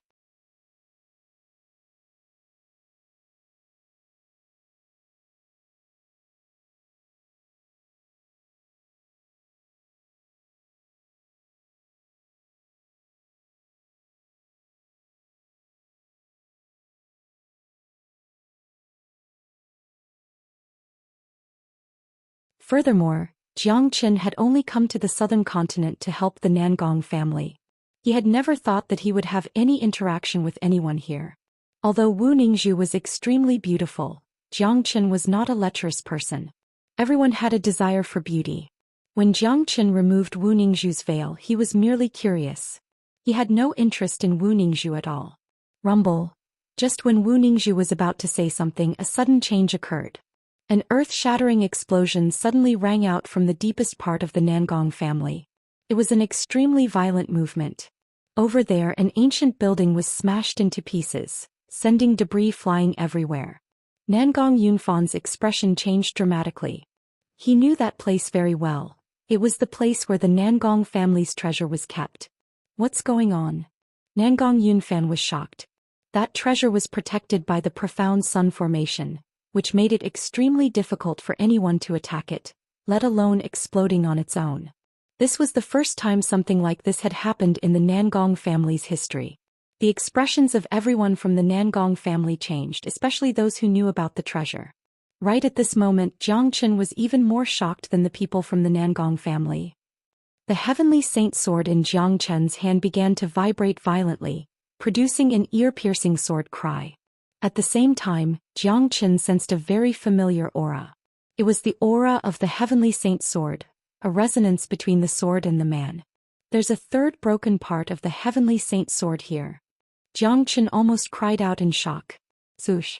Right at this moment, a thunderous sword cry suddenly sounded out from within the Nangong family. Following that, everyone saw a tens of meters long broken golden sword shoot up into the sky. The broken sword was extremely dazzling, and it looked extremely excited, as if it was a peerless treasure that had been suppressed for a very long time had finally found its master. Swoosh! The heavenly saint sword in Jiang Qin's hand also let out a sharp whistle, which was exactly the same as the broken sword's whistle. In the next moment, the tens of meters long broken sword suddenly shrunk down to only 1 meter long. With a swoosh, it flew next to Jiang Qin and started to circle around Jiang Qin. Seemed like it was very intimate with him. Jiang Qin burst into laughter. With a thought, the broken sword stopped moving and landed on his palm. At this moment, Jiang Qin's heart was filled with excitement. He would never have thought that he would have such a great harvest on this trip to the southern continent. He had actually found the third broken part of the heavenly saint sword. What surprised Jiang Qin even more was that the treasure of the Nangong family was actually his broken sword.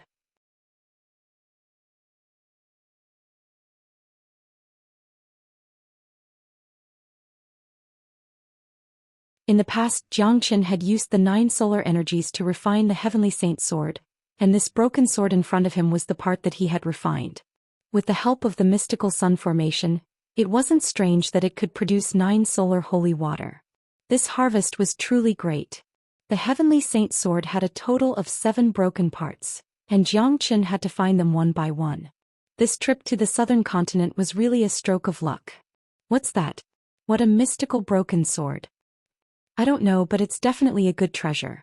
This broken sword came from the Nangong family, so it should belong to the family.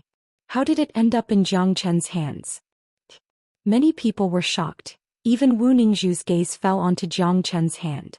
With her wisdom, she could already guess that this broken sword was the treasure of the Nangong family, and it was also one of the reasons why she came here to help Nangong Yunjing. Dad, this. Nangong Wentian was shocked as well.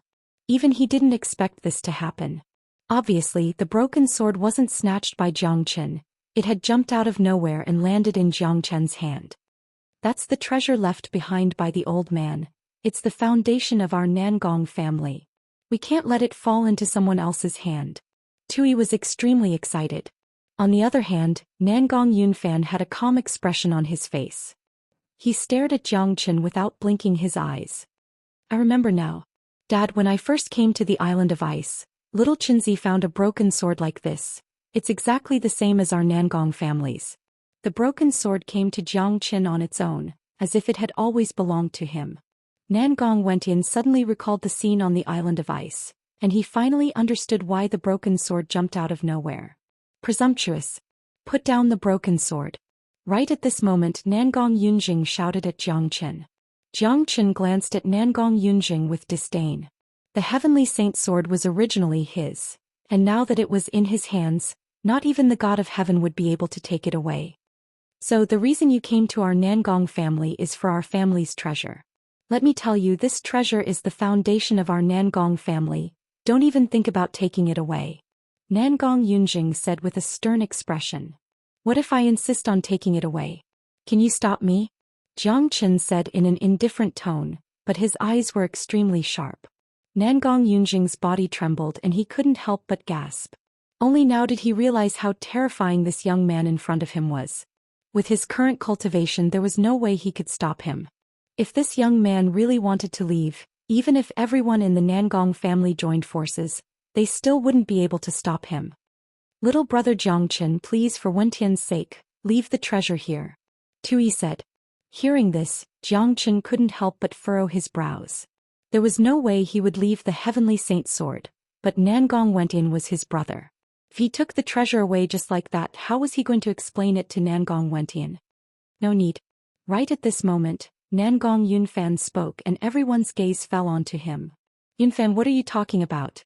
Nangong Yunjing looked at Nangong Yunfan. When the old master passed away, he left behind his last words. He said that this treasure has its own intelligence and sooner or later, it will find its own master. If one day, it finds a fated man who can move this broken sword, no one from the Nangong family is allowed to stop him.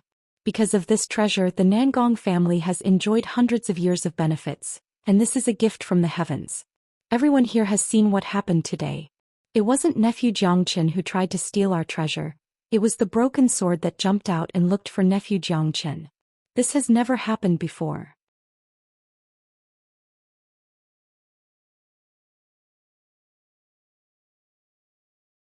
Therefore nephew Jiangchen is the fated man mentioned by the old master. Taking this broken sword away from us today can be considered a great deed for the Nangong family.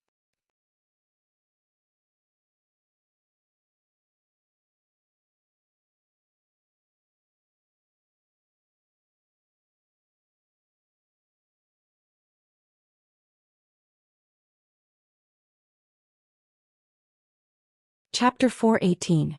Nangong Yunfan's voice was very loud so everyone on the scene could hear him clearly. It also let those who were not powerful enough to know that the Nangong family actually had such a treasure hidden away. In other words, the reason why the Nangong family was able to rise so quickly in the past 100 years was because of this treasure. At this moment, many of the younger generation who had once obtained the 9 solar holy water realized that the source of their 9 solar holy water was actually this broken sword. Nangong Yunfan, do you know what you're saying? This is the treasure left behind by father. It's the foundation of our Nangong family. If it's taken away by someone else, how will our Nangong family survive in the southern continent? Nangong Yunjing said with a loud voice. He had schemed and plotted all of this for the sake of becoming the family chief. In order to obtain that treasure, he even told the profound river palace about the treasure, so that he could get their help and ask their holy maiden to help him. However, he never expected that it would be ruined by a young man who came out of nowhere. Not only did he ruin his plan, he even wanted to take away the treasure. How could he accept this? Elder brother, don't be so stubborn. This is the rule left behind by father and only the family chief can know about it. I don't mind telling you this. I've seen this magical broken sword with my own eyes, and Jiangchen is the fated person. As the family chief of the Nangong family, I have the right to decide whether this broken sword will stay or not, and I have to follow the rule left behind by father. Nangong Yunfan coldly harumphed, then he cupped his fist toward Jiangchen and said with a clear voice, Nephew Jiangchen, this treasure has finally found its home. Even without this treasure, our Nangong family can still stand tall in the southern continent in the future. Don't worry, uncle. Jiangchen will definitely make up for the loss of our Nangong family. Jiangchen stood on the fighting stage and bowed toward Nangong Yunfan. Taking away someone else's foundation was indeed immoral, but Jiangchen had no other choice when it came to the heavenly saint sword. As for the loss of the Nangong family, he would find a way to make it up for it. He would never let the Nangong family fall into decline because of losing this treasure. Bullshit. You want to make up for it? What can you do to make up for the loss of our Nangong family? Nangong Yunjing's eyes had turned red and he roared at Jiangchen with a loud voice. Today's result had thrown him into chaos and all his plans had been ruined. In the future he would no longer be able to fight for the position of the family chief. Noisy. Jiangchen's expression turned cold. With a sway of his body, he turned into a trail of light and appeared in front of Nangong Yunjing in the blink of an eye. The cold tip of the heavenly saint sword was pressed against Nangong Yunjing's neck, and the razor-sharp sword beam had pierced through Nangong Yunjing's skin, causing blood to flow out from the tip of the sword. Gasp. Nangong Yunjing gasped. Only now did he regain his composure. The shock in his mind had reached an extreme level. This young man's strength had actually reached such a level. Even with his late combat soul cultivation base, he couldn't react in time. Sensing the cold sword in front of his neck, Nangong Yunjing had no doubt that if this young man wanted to, his head would have already been separated from his body. In other words, he couldn't even withstand a single strike from this young man. What could he use to fight a man like this? Say one more word and I'll kill you. Jiang Chen slowly put away the heavenly saint sword. His tone was extremely cold. Nangong Yunjing felt his throat becoming dry. He wanted to say something but he didn't have the courage to do so.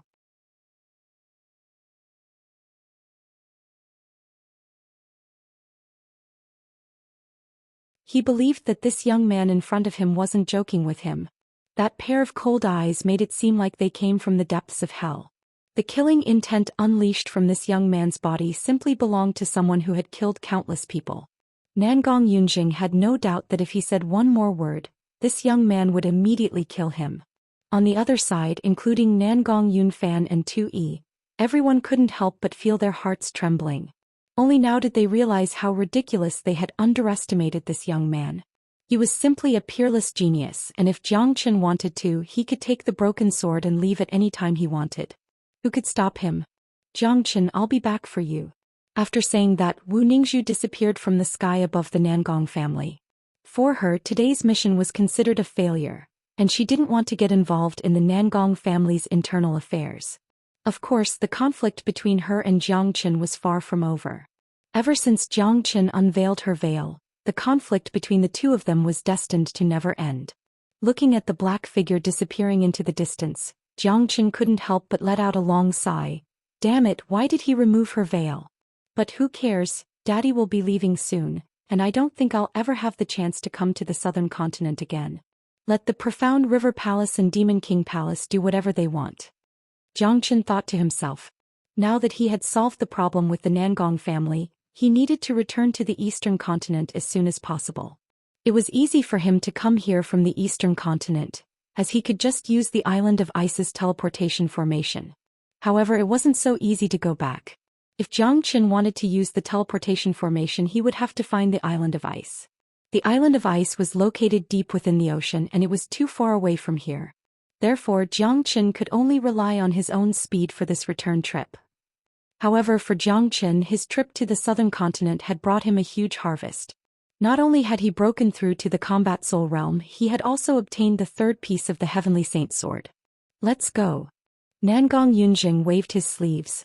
Then he brought his men and started walking toward the exit of the Nangong family. Since Wu Ningzhu had left, there was no point for them to stay here any longer. Besides, there was a peerless genius here, and if they continued to stay here, they would be the ones suffering the most. Within the Nangong family's main hall, Jiang Chen and Nangong Yunjing were sitting at the head of the hall. In this world where strength was everything, as long as you had the strength, it would mean that you had the status and you would be respected by everyone. It's all thanks to nephew Jiang Chen's help today. If it wasn't for you, the Nangong family would have been in great danger.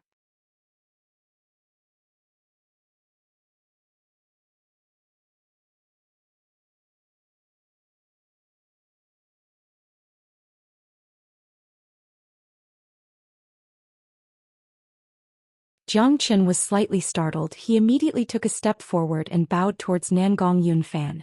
If it was someone else, he would be able to accept such a bow. However, the person in front of him was Nangong Wentian's father. For the sake of Nangong Wentian's face, he couldn't accept such a bow. Furthermore, if this person wasn't Nangong Wentian's father, Jiang Chen would be able to take the broken sword and leave with a clear conscience. There would be no need for him to waste so much effort to leave behind 9 solar holy water. Uncle, you don't have to be so polite. Nan and I are brothers who have gone through life and death together. The reason I came here was to help the Nangong family get out of this crisis. Now that the Nangong family's problem has been solved, I won't disturb you any longer. I'm going to leave immediately. Jiang Chen said.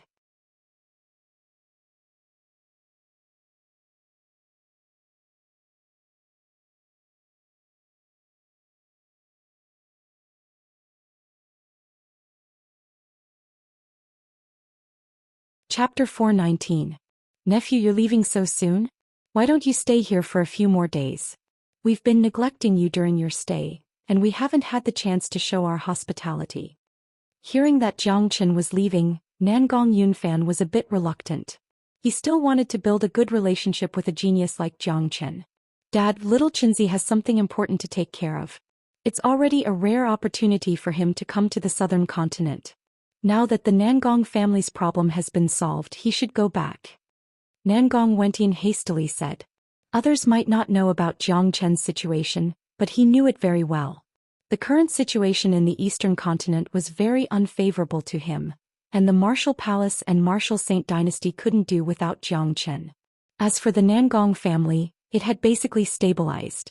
After this battle, Nangong Yunjing wouldn't be able to cause any more trouble. As for the profound river palace, without the temptation of treasures, they wouldn't interfere in the Nangong family's business. Furthermore, the situation in the southern continent was very tense.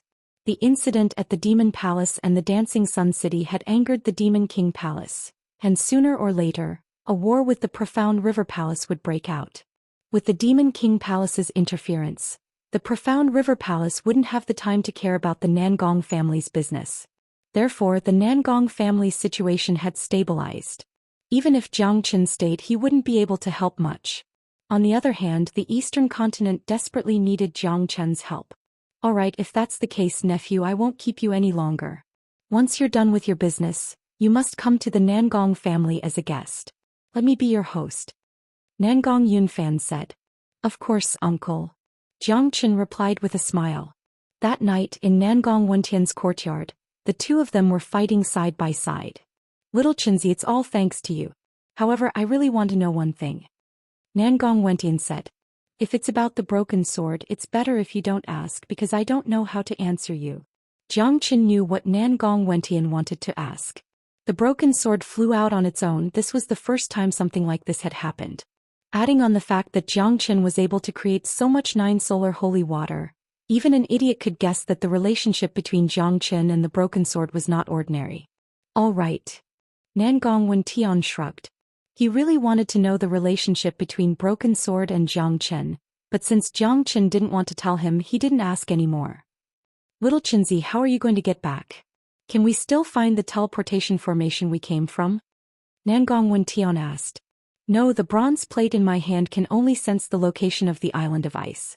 Although the island of ice is constantly moving, it is still within the boundaries of the eastern continent. Therefore, if I want to return, I'll have to fly by myself. Zhang Chen said. That will take a long time. Nangong Wentian furrowed his brows. That's right. With my previous speed, it would take me at least 2 months to get back from the southern continent without any rest. But now that I've broken through to the combat soul realm, combined with my movement skill, my speed has improved tremendously. With my current speed, I should be able to reach the southern continent in half a month. Zhang Chen said with a smile on his face. He was very confident in his speed. As his cultivation continued to improve, his dimensional shift had become more and more powerful. Although he couldn't unleash its true power before he mastered the dimensional force, this movement skill was still a profound skill, and it could greatly increase his speed.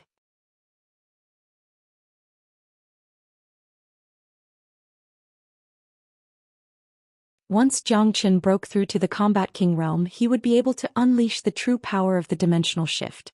Little Chenzi, the Nangong family isn't stable right now, so I won't be accompanying you back. Once everything here is settled, I'll immediately head to the eastern continent to find you. Nangong Wentian said. Alright, you better focus on your cultivation. Once everything in the eastern continent is settled, we'll head to the divine continent. Zhang Chen patted Nangong Wentian's shoulder. Divine continent.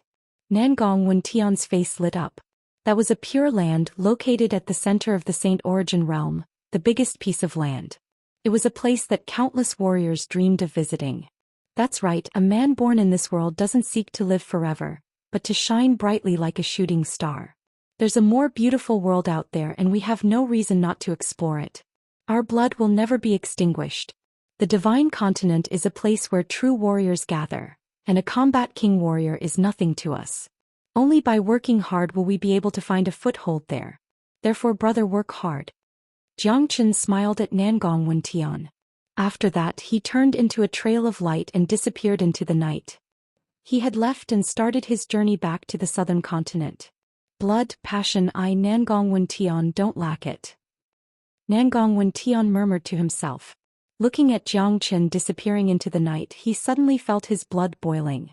He knew that at this moment he had finally set a goal for himself. Nangong Wentian stood under the full moon for a long time, before he turned around and went into seclusion to cultivate. He was clear that with his cultivation and talent he might be considered a genius in the southern continent, but in the divine continent he was nothing. Jiang Chen was on his way back to the eastern continent. He couldn't stop worrying about the situation in the eastern continent, as there were too many enemies there. The Shangguan clan and Myriad Sword sect wouldn't let this go easily. He could only hope that nothing bad would happen while he was away. In fact, Jiang Chen didn't worry about the Shangguan clan and Myriad Sword sect at all. These two superpowers were at most on par with the Nangong family, and with Jiang Chen's current strength he could easily destroy them.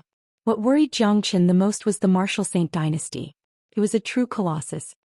Eastern continent, within a special courtyard located in the center of the Martial Palace, two powerful energies suddenly appeared. They turned into two beams of light that illuminated the night sky. Not long after, the beams of light disappeared and two men walked out from their rooms. One of them wore blue clothes, had white hair and had a handsome face. He was none other than Han Yan. The other man looked majestic and had golden fur all over his body. He was none other than De Huang Dog. At this moment the man and the dog's aura were extremely powerful.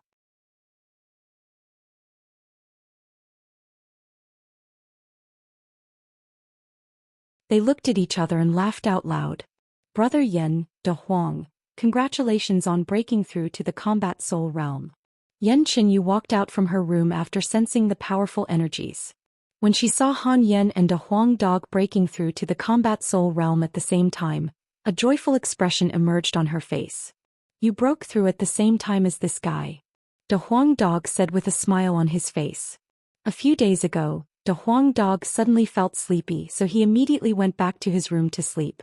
He never expected that he would break through to the combat soul realm at the same time as Han Yen, who was still in secluded cultivation. This was indeed something worth celebrating. More of Gu Tianma's bloodline has awakened in my body. After breaking through to the combat soul realm, I feel extremely powerful. Even a mid-combat soul warrior won't be a match for me. Han Yan's white hair was fluttering in the wind, and his face was filled with confidence. The strength of Gu Tianma's bloodline was similar to De Huang Dog's dragon horse bloodline, and the further he progressed, the more frightening he would become. Daddy too. Furthermore, after breaking through to the combat soul realm, Daddy has also awakened an extremely frightening innate ability, Kaka. De Huang Dog burst into laughter. Abnormal. Han Yen couldn't help but glare at De Huang Dog. For some unknown reason he felt this dog's laughter was extremely perverted. He had no idea what kind of innate ability this damn dog had awakened, but he was sure it was something extremely frightening. Little Chinzi has been gone for half a month and I have no idea when he'll be back. Han Yen said. He went to the southern continent and I don't think he'll be back anytime soon. Oh right, Xiaoyu, did that dog shit crown prince come to bother you again? De Huang Dog looked at Yen Qinyu and asked. Hearing the word crown prince, Yen Qinyu immediately furrowed her brows, and a disgusted expression emerged on her face. What crown prince? Han Yen was startled, then he asked. The crown prince of the Martial Saint dynasty, the son of the imperial emperor. That bastard likes Xiaoyu and he's been bothering me every day. Damn it. De Huang Dog cursed. He really hated this crown prince. The crown prince comes every day and he just came this morning. But I think his patience is running out. Yen Qinyu said with a frown. I'm afraid something bad is going to happen. Han Yen furrowed his brows as well. Although they didn't have to worry about the Shangguan clan and Myriad Sword sect's revenge with Wu Jiao's help, the crown prince was no ordinary man. Although Han Yen had never met the crown prince before, with the crown prince's status and perspective, he would definitely try his best to get the woman he liked. Why don't we just leave the martial palace? Yen Qinyu said. She really hated the crown prince. Since the first time the crown prince came with Wu Tsong, he had been coming every single day. Where can we go if we leave the martial palace? The entire eastern continent belongs to the Martial Saint dynasty, and it's going to be very difficult for us to escape from the Crown Prince's eyes. Besides, if we leave the Martial Palace, we'll have to face the Shangguan clan and myriad sword sects' relentless pursuit. Han Yen said. Martial Saint dynasty, the 10th Emperor's mansion. Is that Jiang Qin really not in the Martial Palace anymore? Shangguan Xing asked. That's right. The Crown Prince has been coming to the Martial Palace to harass Yan Qinyu every single day, and he hasn't seen Jiang Qin even once. With Jiang Qin's temper, he didn't even kneel down in front of the emperor. If the Crown Prince went to harass his woman, I'm afraid he would have already shown up. Wuxia said. That guy has left the Martial Palace and it's very dangerous to let him leave our sight.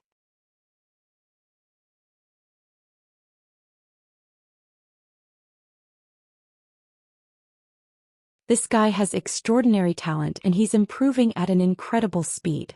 If we let him continue growing, it'll be very disadvantageous for us. We have to find a way to lure him out. Tiangang Yi said in a cold tone. But we don't even know where he is right now. How are we going to lure him out?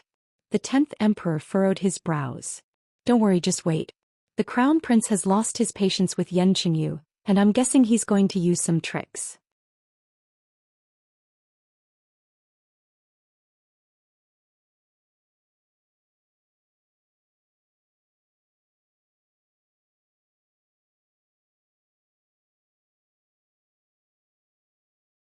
Chapter 420. The next day early in the morning. In the deepest part of the Martial Saint dynasty, in the Imperial Emperor's palace, the Crown Prince arrived early in the morning. My son, why are you here so early in the morning? Is there anything urgent? The Imperial Emperor asked. He was quite pleased with his son. Being able to reach such a high cultivation at such a young age, it was highly possible that his son would surpass the Imperial Emperor in the future. Father, I'm here to ask a favor. The Crown Prince bowed toward the Imperial Emperor. Oh, is there anything you can't handle in the Martial Saint dynasty? Tell me about it. The Imperial Emperor was surprised. With the Crown Prince's identity and status, there was nothing he couldn't handle in the entire Martial Saint dynasty, or even the entire Eastern continent. Father, I've fallen in love with a girl recently. The Crown Prince went straight to the point. Being able to fall in love with a girl is a blessing that my son earned in his past life. The Imperial Emperor didn't feel surprised at all. No one knew his son better than his own father, and he knew his son's hobbies and problems very well. In the Imperial Emperor's eyes, being lustful wasn't a bad thing as it was a man's nature. Besides, the Crown Prince was going to be the Emperor's man in the future, so it was normal for him to have a harem. Father, this girl is from the Martial Palace and she's under the 9th Emperor's special protection. If I take her by force, I'm afraid I'll offend the 9th Emperor. Therefore I have no choice but to ask Father for help. The Crown Prince said. His patience toward Yan Qinyu had run out. He had been visiting the Martial Palace every day to please Yan Qinyu, but she had ignored him and even showed him disgust. This made the Crown Prince feel frustrated, and at the same time he was filled with resentment. He had never suffered such a setback in his life, but the more difficult a girl was, the more it would arouse a man's desire to conquer her. Therefore the Crown Prince didn't want to wait any longer. He just wanted to get his hands on Yan Qinyu as soon as possible.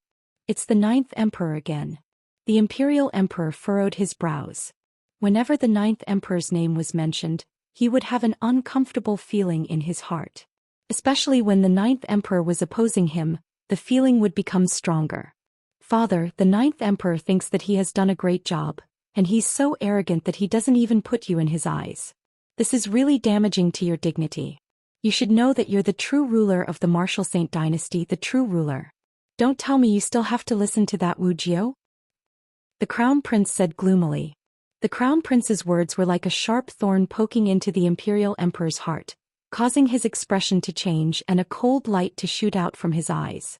Good, my son, I will immediately issue an imperial edict to grant you and that woman a grand wedding. The Imperial Emperor said. With a flip of his palm, a silk cloth glowing with a golden light appeared in front of his face. With a wave of his hand, an imperial decree was written on the silk cloth, and he handed it over to the Crown Prince. Thank you, Father. A wild joy immediately emerged on the Crown Prince's face. The reason why he didn't try to snatch Yan Qinyu was because he didn't want to get into a conflict with Wujiu. Now that he had the Imperial Emperor's imperial decree, he could do whatever he wanted. With the Imperial Emperor's decree, who would dare to go against it? At noon, 5 or 6 powerful figures suddenly appeared in the sky above the Martial Palace, startling many people in the Martial Palace, including Yan Qinyu and the others. Many people raised their heads to look at the sky, and when they saw the identity of these people, their expressions immediately changed.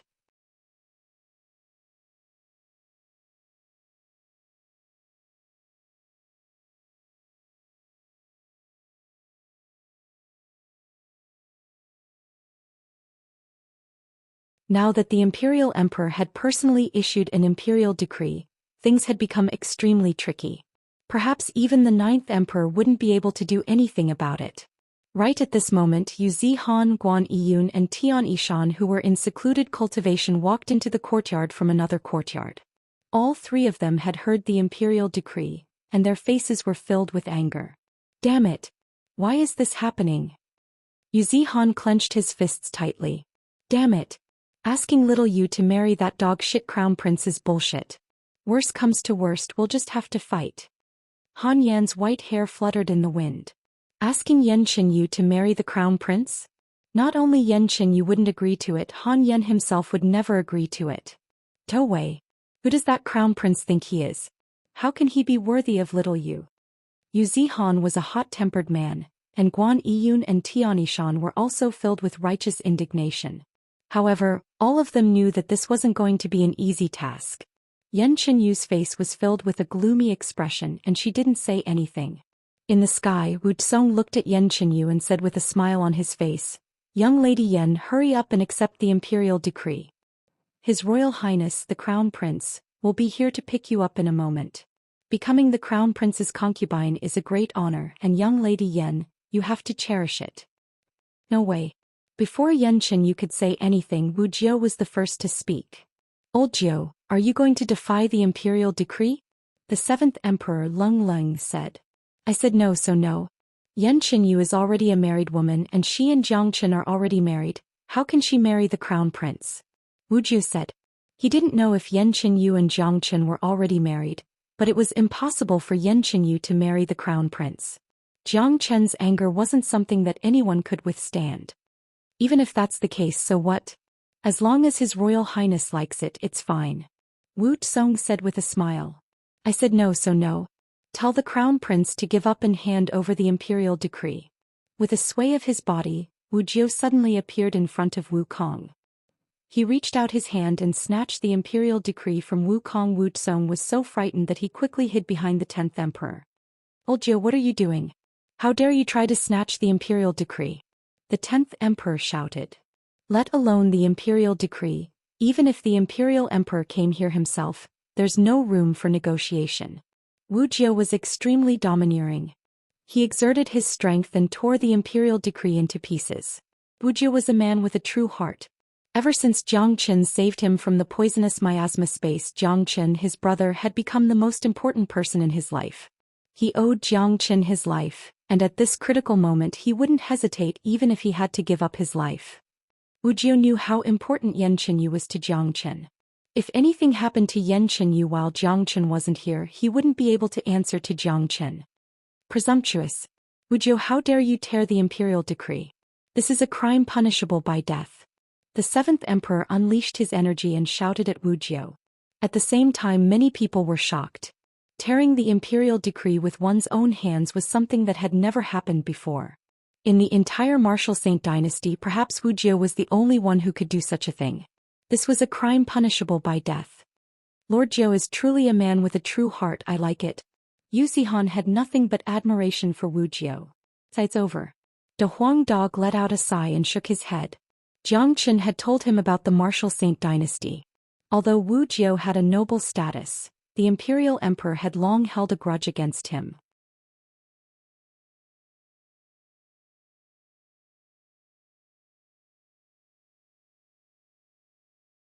Obviously, the imperial emperor wanted to show Wu Jiu his power by issuing the imperial decree this time, letting Wu Jiu know that he was the ruler of the Martial Saint dynasty, and that his dignity couldn't be violated.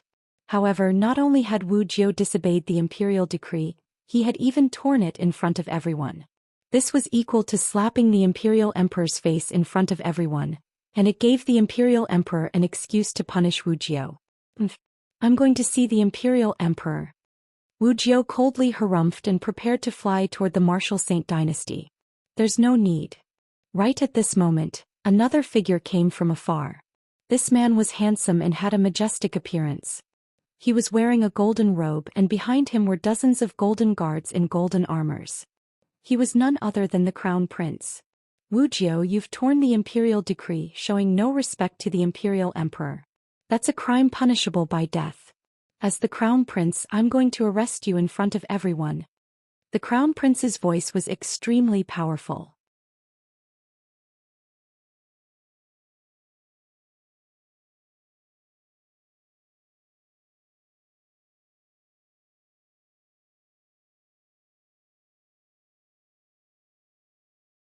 Chapter 421. The crown prince was extremely domineering, and he had appeared at the perfect time as if he had planned everything in advance. This was clearly a trap for Wu Jiu. The crown prince was a smart man, he knew what the imperial emperor was thinking. All he needed was an excuse to get rid of Wu Jiu. Tearing the imperial decree with one's own hands was a serious crime. Even the 9th emperor would die a few times for this. You dare arrest me? I'm going to see the imperial emperor. Wu Jiu didn't show any fear. He had never been afraid of anything in his life. He had promised Xianxia that he would protect the people around him, and if anything bad happened to Yanqinyu, he would be too ashamed to face Xianxia. You want to see father? Sure, but I'll tie you up and bring you to him. Men, arrest Wu Jiu. The crown prince shouted out loudly. Understood. Over 20 golden guards surrounded Wu Jiu in a circle. At the same time, the 7th Emperor, 10th Emperor Shangguanxing Tiangang Yi, and the late combat soul warrior from the Myriad Sword sect had also joined the battle, completely surrounding Wu Jiu. Bastard, how dare you attack me? Wu Jiu was furious. Old Jiu, just surrender. You've torn the imperial decree with your own hands and disregarded the imperial emperor's face. This is a crime punishable by death. We're just following the crown prince's orders. We're going to bring you to the imperial emperor to confess. The 7th emperor said. He couldn't help but sneer. What should we do now? This is getting serious. Guan Yiyun had a serious expression on his face, and so did the others. None of them had expected that the situation would develop so quickly, and that it had come to this. Can't you tell? That imperial decree was given to Lord Jiu. If the imperial emperor wanted to marry him, he could have just given a verbal order. There was no need for him to give an imperial decree. Jiangqin is right, the imperial emperor can't accept Lord Jiu in his heart. Everything that happened today is a trap, and Lord Jiu is a man who values friendship, and he has a deep relationship with Jiangqin. He will definitely fall into this trap. Sigh. De Huang Dog let out a long sigh. Everything that happened today was unavoidable. What should we do now? Don't tell me we're just going to watch as Lord Jiu is taken away by them? Yu Zihan clenched his fists so tightly that cracking sounds could be heard. All of them couldn't help but feel a little guilty. If it wasn't for them, Wu Jiu wouldn't have ended up like this. Not only Lord Jiu, even we will be in danger. The Shangguan clan, Myriad Sword sect, and Wu Tsong are obviously using the crown prince to kill us. Han Yan's face darkened. At this point in time, everything was clear. Last time, the imperial emperor had sent Jiangqin to Mount Origin to mend the dimensional crack, but he didn't manage to kill Jiangqin. Therefore, those enemies wouldn't let it go so easily. That was why the imperial emperor had lured the crown prince here. Ha, let me see who dares to touch me. Up in the sky, Wu Jiu, who was surrounded by the crowd, had a calm expression on his face. His energy was still as powerful as ever, and a frightening aura was being unleashed from his body. His cultivation had reached the peak combat soul realm, and he was just one step away from breaking through to the combat king realm. Humph. I'll capture you myself. Wu Jiu, if you surrender now, I'll spare your life and wait for my father's punishment. If you dare resist, I'll kill you on the spot. The crown prince coldly harumphed. A golden halberd appeared in his hand, and he looked extremely mighty. As the #1 genius of the martial Saint dynasty, he wasn't afraid of Wu Jiu at all. Wait. A clear voice sounded out. After that, Yanqinyu arrived in the sky like a fairy in white. I agree to marry you, but the condition is that you release Lord Zhou. Xianxia said.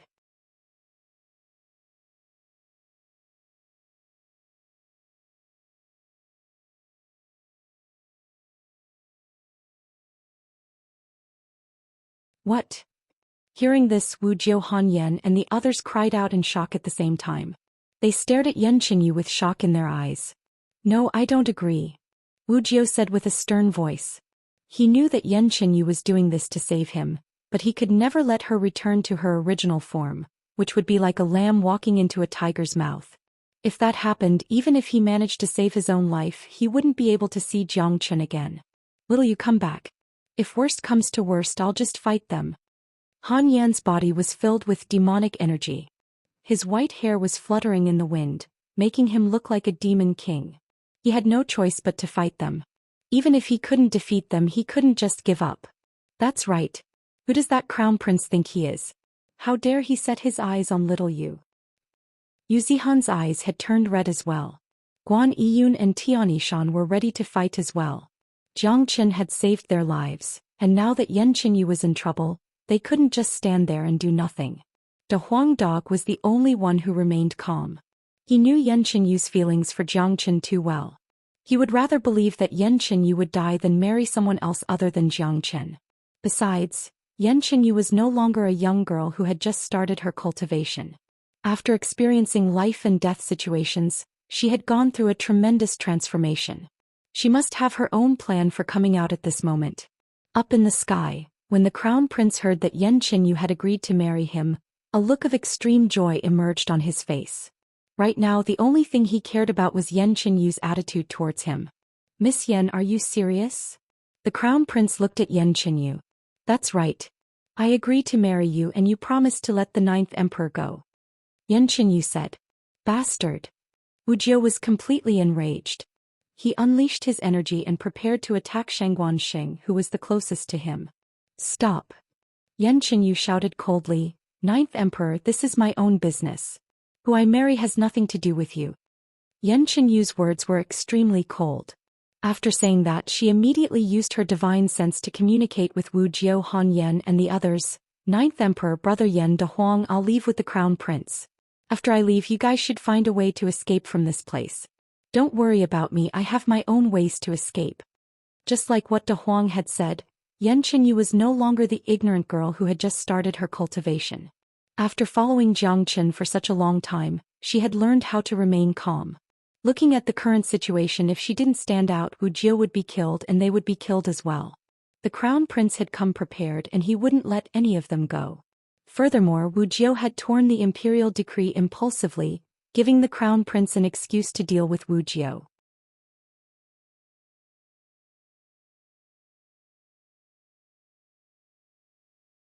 Therefore, Yanqinyu had no choice but to pretend that she had agreed to marry the crown prince, giving the others enough time to leave. Hearing what Yanqinyu said, Wujiu finally calmed down from his furious state. Only now did he realize the consequences of his impulsive actions. He wasn't the only one who had implicated Jiangchen. He had also implicated those brothers who Jiangchen regarded as his own life. In the end, Wujiu shook his head helplessly. He wouldn't leave the martial Saint dynasty, but he had to buy some time for Han Yan and the others. All right, I promise you. The crown prince kept his golden halberd and looked at Yanqinyu with a smile on his face.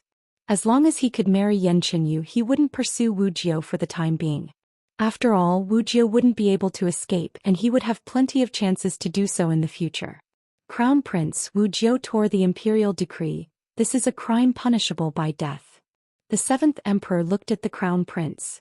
7th imperial uncle, I'll report Wujiu's crime to my father.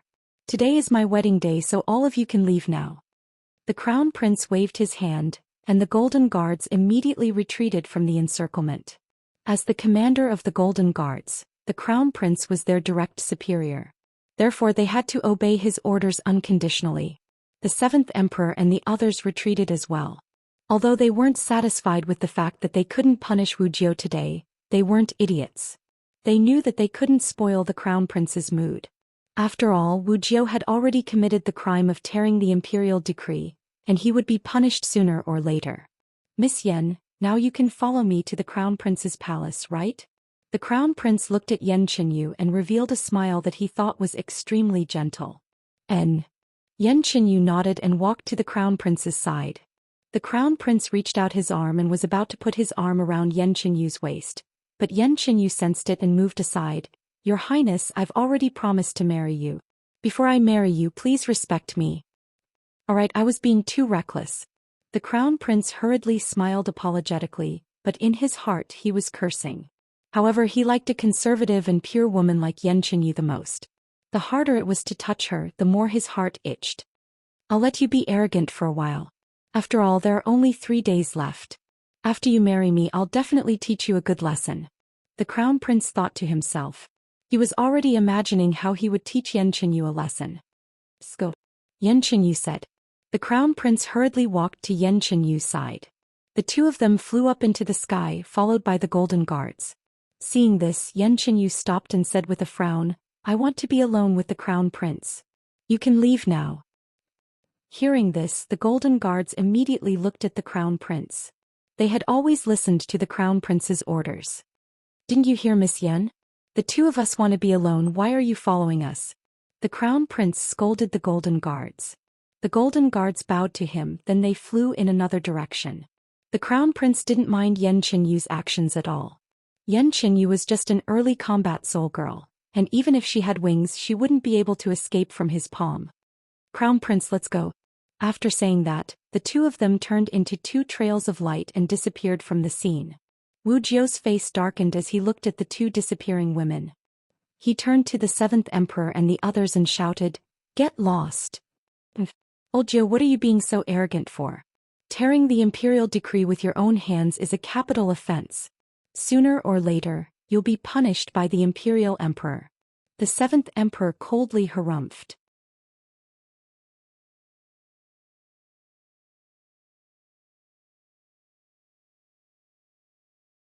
Do you believe that I won't tear you apart with my own hands just like I did to the imperial decree? Wu Jiu said with a vicious tone. He was like a lion that was on the verge of going berserk and could go berserk at any moment. Let's go.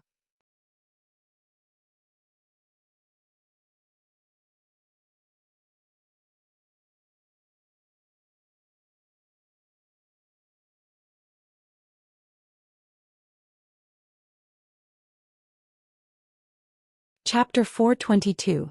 Outside the martial palace, the 7th Emperor and the others were laughing out loud as they continued their journey. Today was a great day for them. 9th brother is finished this time. He has always been arrogant, thinking that just because he helped the Emperor in the past he could offend the Emperor. Little did he know that he had violated the Emperor's taboo. By tearing the imperial decree, he has given the Emperor an excuse to get rid of 9th brother.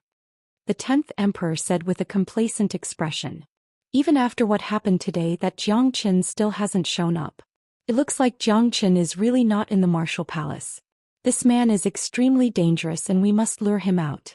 We can't give him the chance to grow any further. Zheng Guanxing said. Don't worry. No matter how terrifying that Jiang Qin is, he can't possibly fight the martial Saint dynasty. The main character this time is the Crown Prince. And if Jiang Qin fights the Crown Prince, he'll be fighting the entire martial Saint dynasty. The 7th Emperor said. His tone was filled with disdain toward Jiang Qin. No matter what, we must spread the news about Yan Qinyu and the Crown Prince, luring Jiang Qin out. Only by killing a genius like him can we be at ease. Otherwise, if he hides for another 10 years, he might even break through to the Combat King realm.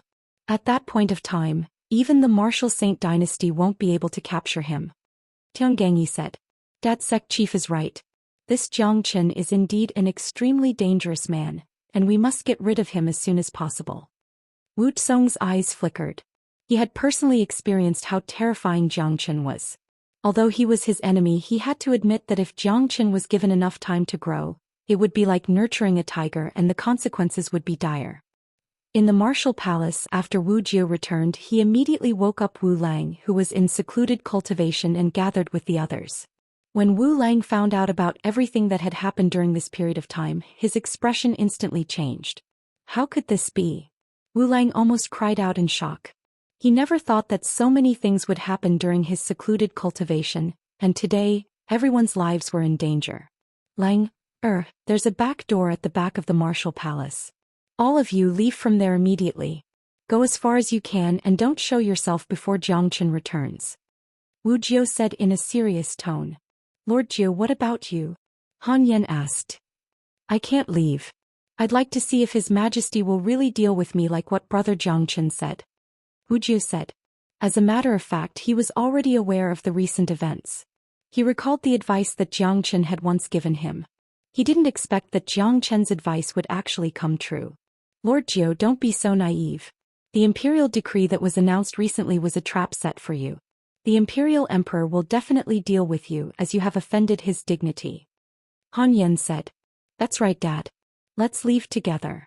After all, we don't have anything to worry about in the martial Saint dynasty anymore. Since the emperor has treated us like this, what's there to hesitate about? Wu Lang advised as well. Although Wu Jiu was the current 9th emperor, he only had one wife and one son in his life. Wu Lang's mother had passed away a long time ago, and both father and son had been living in the martial palace. They didn't even have a mansion in the martial Saint dynasty. Therefore, even if they left, they wouldn't have any worries. Lord Jiu, let's leave together. Xianyi, who stood aside, said. You guys are being too naive. We still don't know if little you can escape, and I will definitely not leave. Furthermore, if all of us leave, the imperial emperor will definitely issue an order to hunt us down. I can still be of great use if I stay.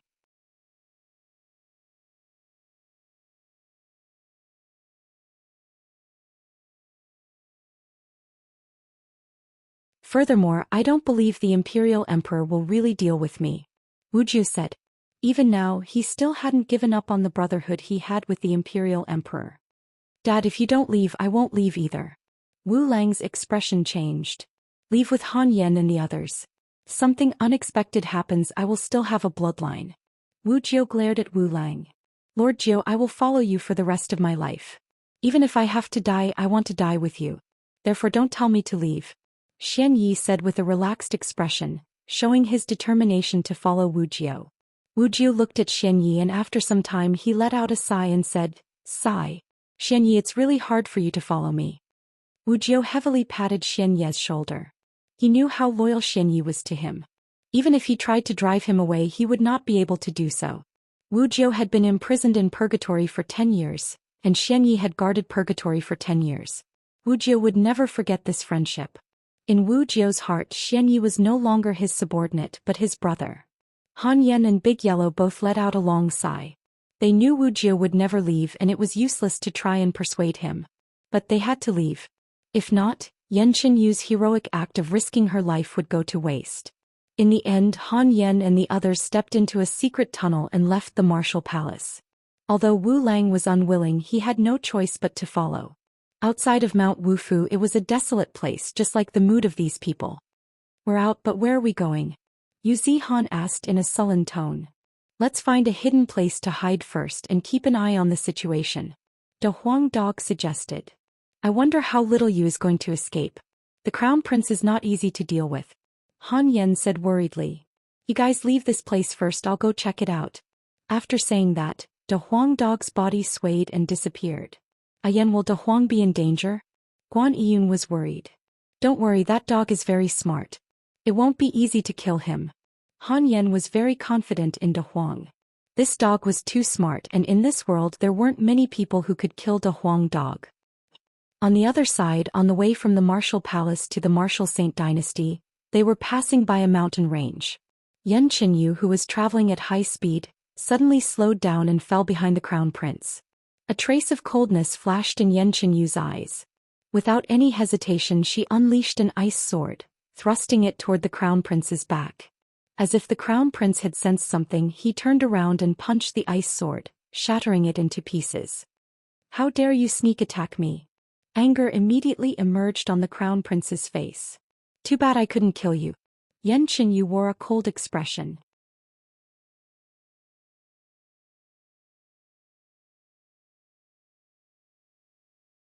Although she possessed the 9 meridians and was able to defeat a mid-combat soul warrior with her early combat soul cultivation base, she was no match for the crown prince.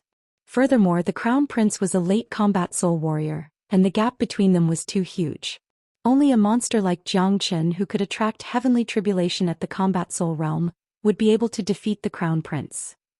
Fine Xianxia, I like you so much, but how dare you lie to me and attack me? Looks like I can't be nice to you anymore. The crown prince changed his expression. He wore a cold smile on his face as he walked toward Xianxia. Humph. Xianxia coldly harumphed. She waved her sleeves and unleashed dozens of ice swords toward the crown prince. I didn't expect you to have a unique physique. I like you even more now. Too bad you're too weak and you can't pose any threat to me. In front of me you're just a lamb waiting to be slaughtered. The crown prince stuck out his tongue with a smile on his face. After that he casually unleashed a bright beam, shattering all of Xianxia's ice swords.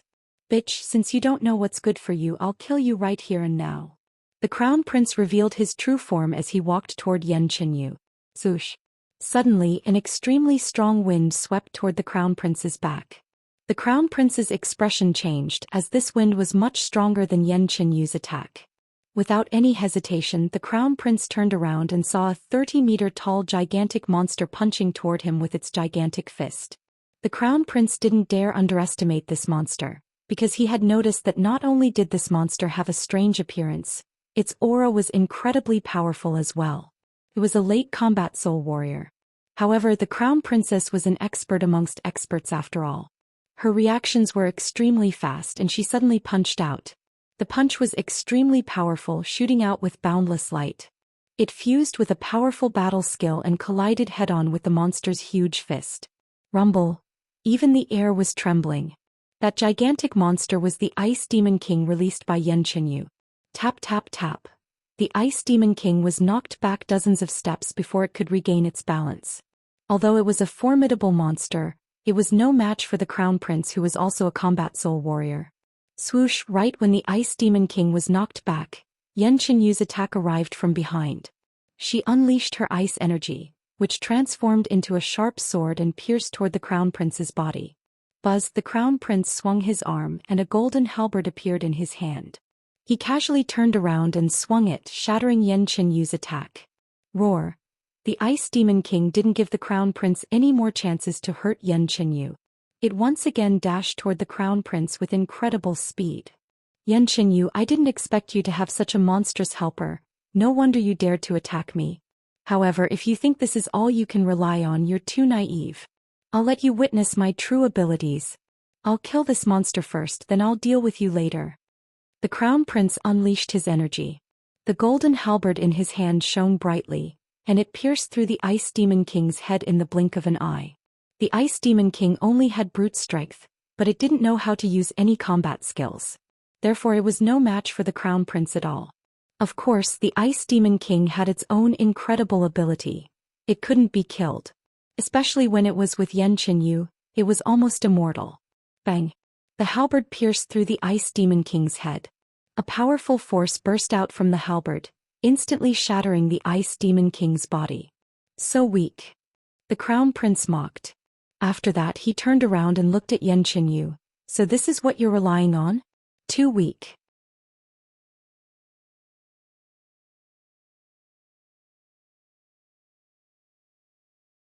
Is that so? Look behind you. Xianxia said with an indifferent tone.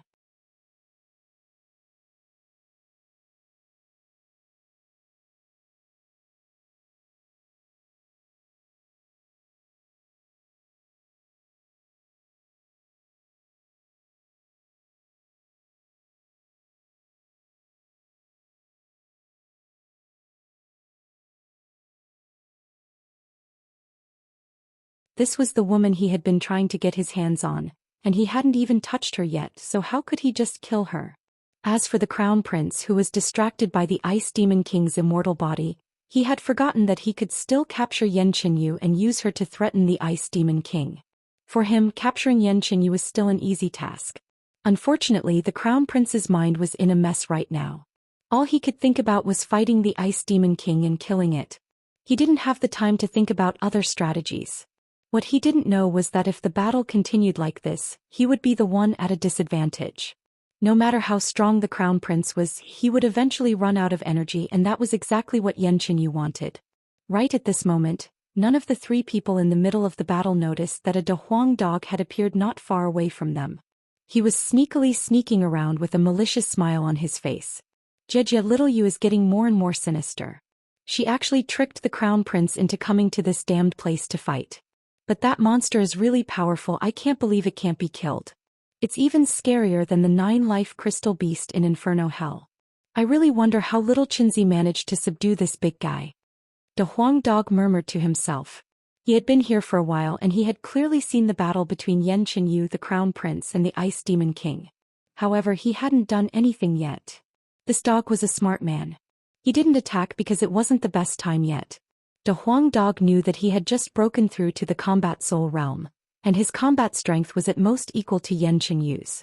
Therefore, even if he attacked the Crown Prince, he wouldn't be able to do anything. Arg! Suddenly, the Crown Prince, who was in the middle of a fierce battle, let out a loud roar. He once again shattered the Ice Demon King with his golden halberd, and at the same time knocked Yan Qinyu dozens of meters away. Here's my chance. From afar, De Huang Dog's eyes lit up. A pair of wings of light emerged from his back, and he dashed toward the Crown Prince with lightning speed. He had been waiting for this opportunity for quite some time. The Crown Prince was already panicking, and he didn't expect that a De Huang Dog would suddenly appear out of nowhere. Also, De Huang Dog was extremely fast, so when the Crown Prince discovered this uninvited guest, all he saw was a perfectly round dog's butt. He could clearly see that the butt that was covered in golden fur was intentionally shaking toward him. In the next moment, the Crown Prince felt that the dog's butt was much bigger than before. After that, he heard a disgusting voice. Invincible De Huang ecstatic fart. Before the Crown Prince could finish his words, a thunderous voice suddenly sounded out from the perfectly round dog's butt.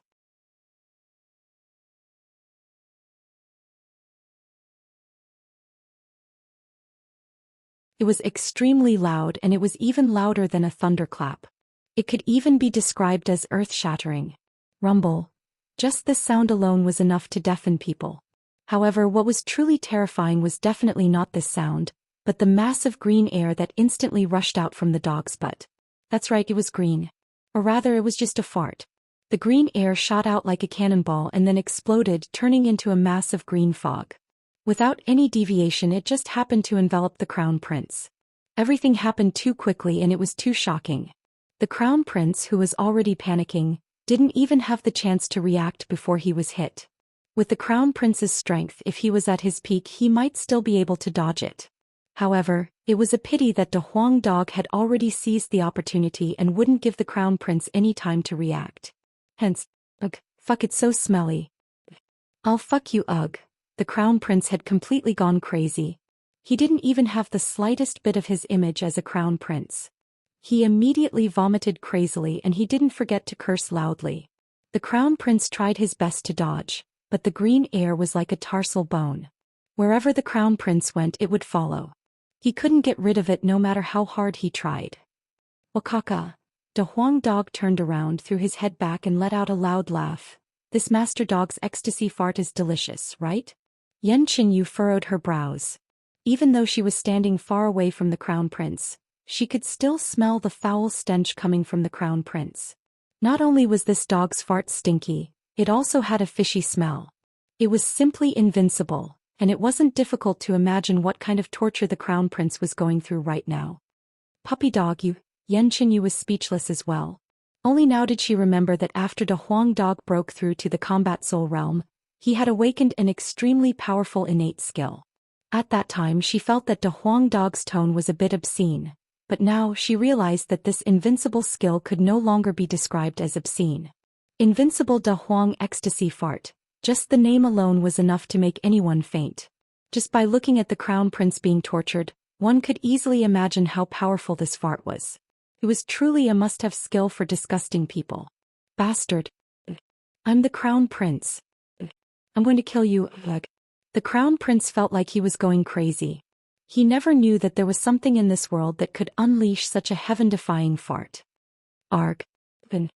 Finally, the Crown Prince couldn't take it anymore. He unleashed all his strength and finally managed to force Jiang Chen's green energy out of his body. However, he wasn't in a good condition right now. His eyes had turned red and he was gasping for breath. Go, don't give him any chance to react. The Huang dog shouted out loudly. Without needing him to say anything, the Ice Demon King had already arrived in front of the Crown Prince, and its gigantic fist smashed onto the Crown Prince's chest. Crack. Right at this moment, the Crown Prince had just unleashed his energy to deal with the Huang dog's fart, so he was completely defenseless. Therefore, he had to face the Ice Demon King's powerful attack head-on. How could he possibly withstand it? The Ice Demon King's attack instantly caused him to vomit blood, and his body was sent flying backward like a kite with a broken string. Swoosh. Yan Qinyu was closing in on the Crown Prince. In her hand, an ice sword completely condensed from ice beams appeared, and she immediately slashed it toward the Crown Prince's crotch. Slash. Arg. The sharp ice sword slashed across the Crown Prince's crotch. The Crown Prince felt a cold sensation coming from his crotch, and then something fell off from his crotch.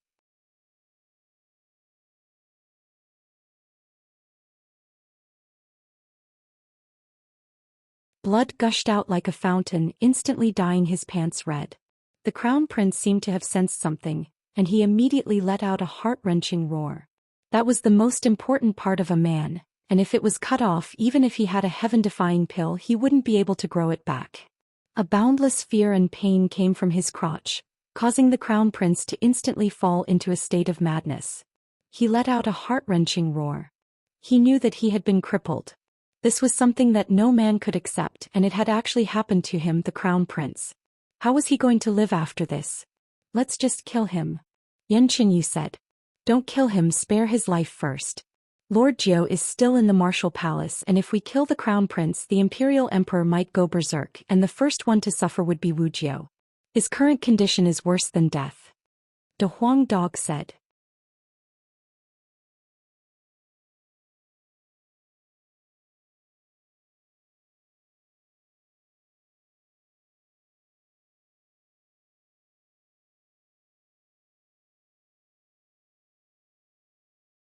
Chapter 424.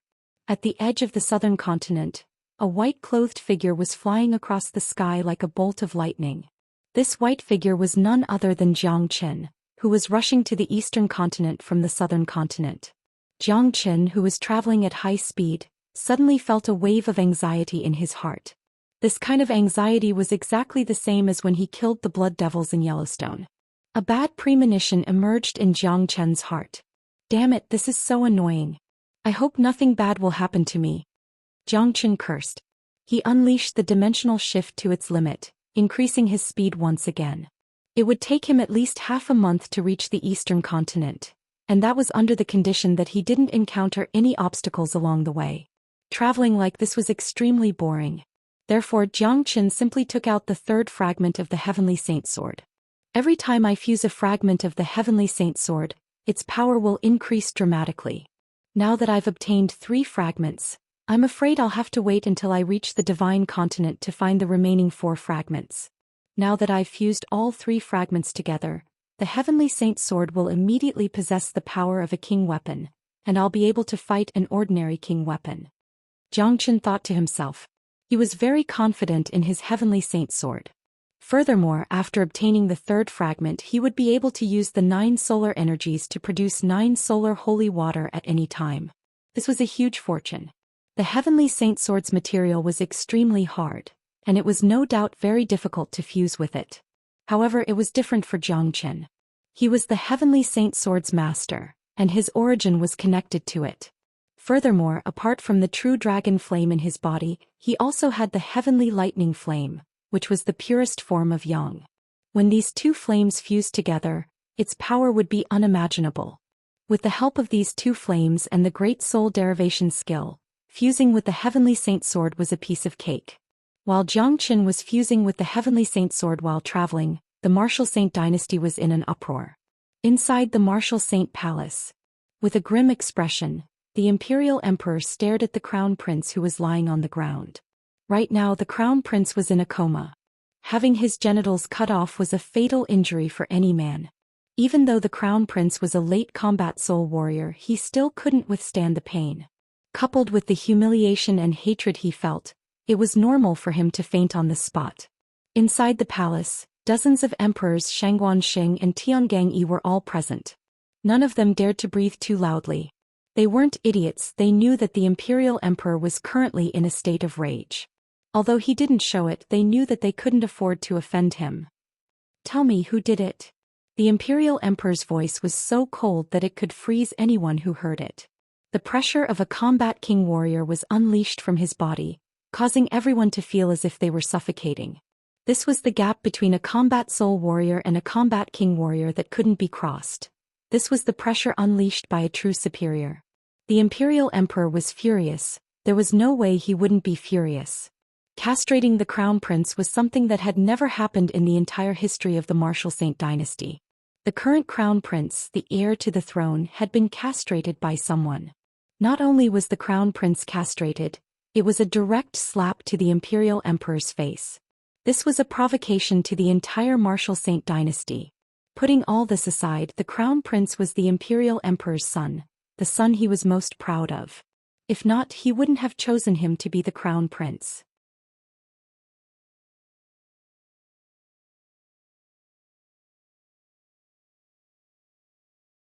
His own son had been castrated, and as a father, it wasn't hard to imagine how angry he would be.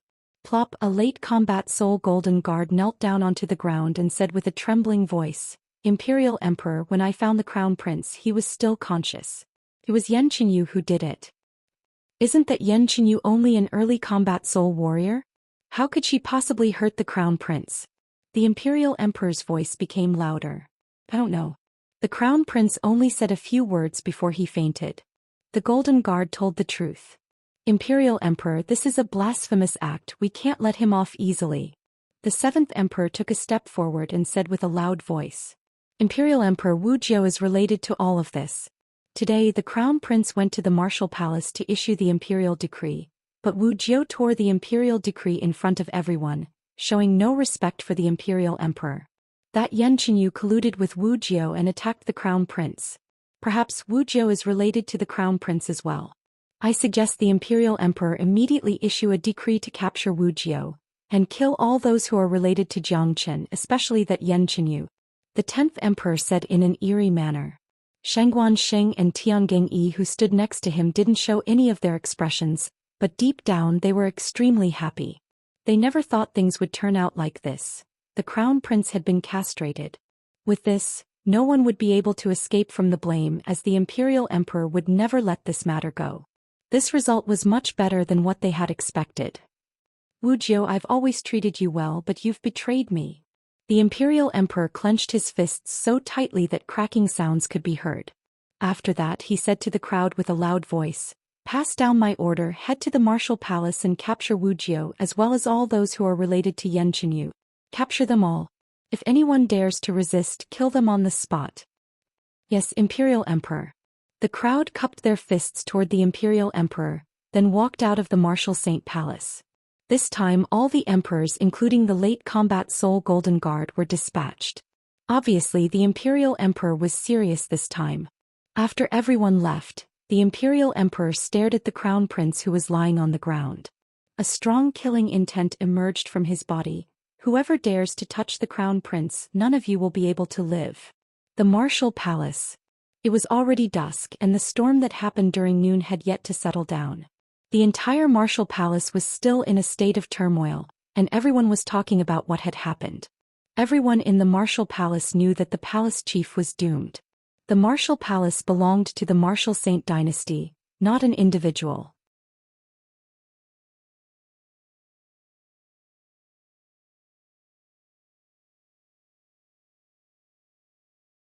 Therefore, although Wuxia was the palace chief, everything in the Martial Palace was still under the Martial Saint dynasty's control. In other words, all the geniuses here were prepared for the Martial Saint dynasty, and it didn't really matter who the palace chief was. Furthermore, Wuxia had disappeared for 10 years, so there weren't many people who were loyal to him in the Martial Palace. As for those geniuses from the younger generation, all of them were looking forward to joining the ranks of the Golden Guards one day. Wuxia's life and death had nothing to do with them. The crime of tearing the imperial decree was too serious. Even if the crown prince spared Wuxia's life, the imperial emperor wouldn't let him go. Deep within the martial palace, Wuxia and Xianyi were standing side by side, as if they were waiting for something. Of course, they had no idea that the crown prince had been castrated.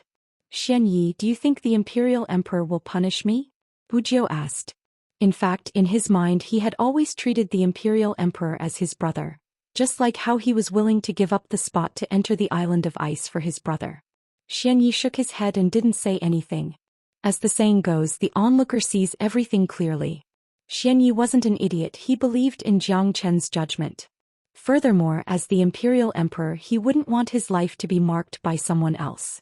I'll wait here and see how the imperial emperor will punish me. A smile emerged on Wu Jiu's face. I wonder if little Yu has escaped from danger. Don't worry, little Yu isn't a reckless person. I'm sure she has a way to escape from danger. Xianyi said. Right after Xianye's words left his mouth, more than a dozen extremely powerful auras came from afar, and soon they arrived above the martial palace. All of these men were furious and their auras were extremely powerful. All of them were late combat soul warriors, especially those middle-aged men who wore golden robes. Each of them was a man at the top of the martial saint dynasty, and no matter if it was their status or identity, no one could compare with them. They were all emperors, the brothers of the current emperor, and they possessed a supreme status. Seeing this, Wu Jiu's body flickered as he flew towards those newcomers. Xianyi followed closely behind him. However, Xianye's heart had already sunk. He had never imagined that such a scene would appear. Moreover, these people seemed to harbor malicious intentions. The imperial emperor has ordered us to capture Wu Jiu. An emperor who looked to be in his 50s immediately shouted out when he saw Wu Jiu. Zush. Right after this emperor's words left his mouth, the other men immediately attacked. In an instant, Jiang Chen, Wu Jiu and Xianyi were surrounded by them and they were about to attack. Wait. Wu Jiu remained calm and didn't show any signs of panic. Is this the imperial emperor's order? Of course. Wu Jiu, you've committed a heinous crime and the imperial emperor won't forgive you. This time the imperial emperor has ordered us to capture you. The seventh emperor said with a loud voice. Good. You don't have to do anything, I'll surrender myself. Wu Jiu let out a loud laugh. His laughter was filled with desolation and sorrow. Wu Jiu, this is the best decision you can make. Let me ask you, where are Yan Qinyu and her accomplices? The 10th emperor asked. I'm the one who tore the imperial decree, it has nothing to do with them. Wu Jiu said. Nothing to do with them? Are you kidding me? Looks like you still don't know what happened. Let me tell you now that Yan Qinyu attacked the crown prince with an extremely brutal method, and she directly cut off the crown prince's root. Right now the crown prince is unconscious, lying in the martial saint palace. Not only is this incident related to them, many more people will be implicated as well.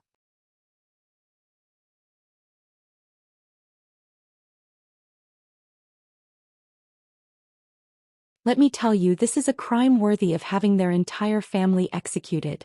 Would you hand them over now? The 7th emperor said. What? Wu Jiu and Xianyi cried out at the same time. They finally understood why the imperial emperor was so angry, and why he sent so many great warriors to the martial palace to capture the crown prince. It was because the crown prince had been castrated by Yan Qinyu. The muscles on Wu Jiu and Xianye's faces couldn't help but twitch. Who would have thought that Yan Qinyu would be so decisive? She directly cut Yan Qinyu's body. But the most important thing was, how did she do it?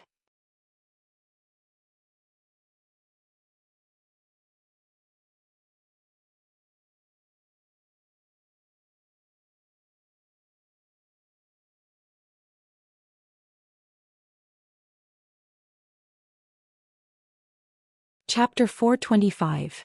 This little girl is too impulsive, the consequences are going to be really serious. Wu Jiu couldn't help but let out a long sigh. Lord Jiu, do you still want to protect the dynasty? In fact, even if little you didn't hurt the crown prince, I'm afraid this outcome would still be unavoidable. The imperial emperor wants to kill you, and if the crown prince can't get his hands on Yan Qinyu, he will definitely lose his temper. The 7th emperor, the Shangguan clan and the myriad sword sect are all targeting Jiang Chen, and no one will be able to escape from this.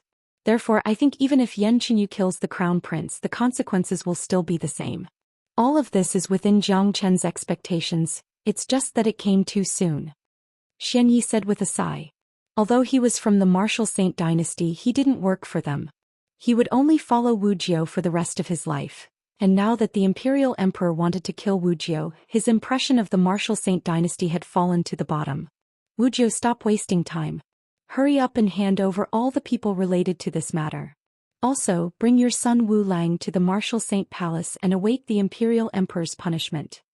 The 10th Emperor said with a loud voice. They have all left. Now the only person you want in the martial palace is me. Wujiu said. There was still no fear on his face. What? Escaped? The 3rd Emperor, who had been silent all this time, suddenly shouted. Search every corner of the martial palace and find them. If anyone dares to resist, kill them on the spot. The 7th Emperor coldly harumphed. Just as his voice faded, Shangguan Xing and Tiangang Yi had already dashed towards the martial palace, while the other emperors also headed in different directions. They couldn't just rely on Shangguan Xing's words to say that there was no one here. Seeing this, Wujiu finally felt that Yan Qinyu's decision at noon was a wise one. She had given Han Yan and the others enough time to escape. If not, none of them would be able to escape. Wujiu had an indifferent expression on his face. With Han Yan and the others' abilities, they would have long escaped. It was impossible for these people to find them in the martial palace. For these late combat soul warriors, it wouldn't take them too long to search through the entire martial palace. Not long after that, the few of them returned. Judging from their expressions, it was obvious that they hadn't found anything. They really escaped. Shangguan Xing said. Humph. Every land under the heavens belongs to the martial Saint dynasty. Even if they run to the ends of the earth, they will still be in the martial Saint dynasty's territory. There's no way they can escape. Let's go, we'll bring Wujiu back first. The 3rd Emperor coldly harumphed. The group brought Wujiu and Xian Yi and flew toward the martial Saint dynasty. Oh my god, did you guys hear that? The crown prince was castrated by Yan Qinyu? Is this true? Since it came from the mouths of the emperors, it can't be wrong. I really didn't expect that this Yan Qinyu, who looks so gentle and weak on the surface, could actually be so vicious. The most important thing is, how did she do it? The crown prince is the commander of the Golden Guards, and he is a late combat soul warrior. With Yan Qinyu's strength, even if she sneaked up on him, there's no way she could have done it.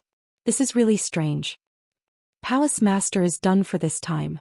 Something big happened to the crown prince. The Imperial Emperor will definitely be furious, and everyone related to Jiangchen will be dragged into this. This is too scary. Luckily, I'm not related to them. Martial Saint Palace. When Wujiu was brought here, the crown prince had already woken up. He was sitting on a rattan chair nearby. Although he still had a painful expression on his face, he looked like he had recovered a lot.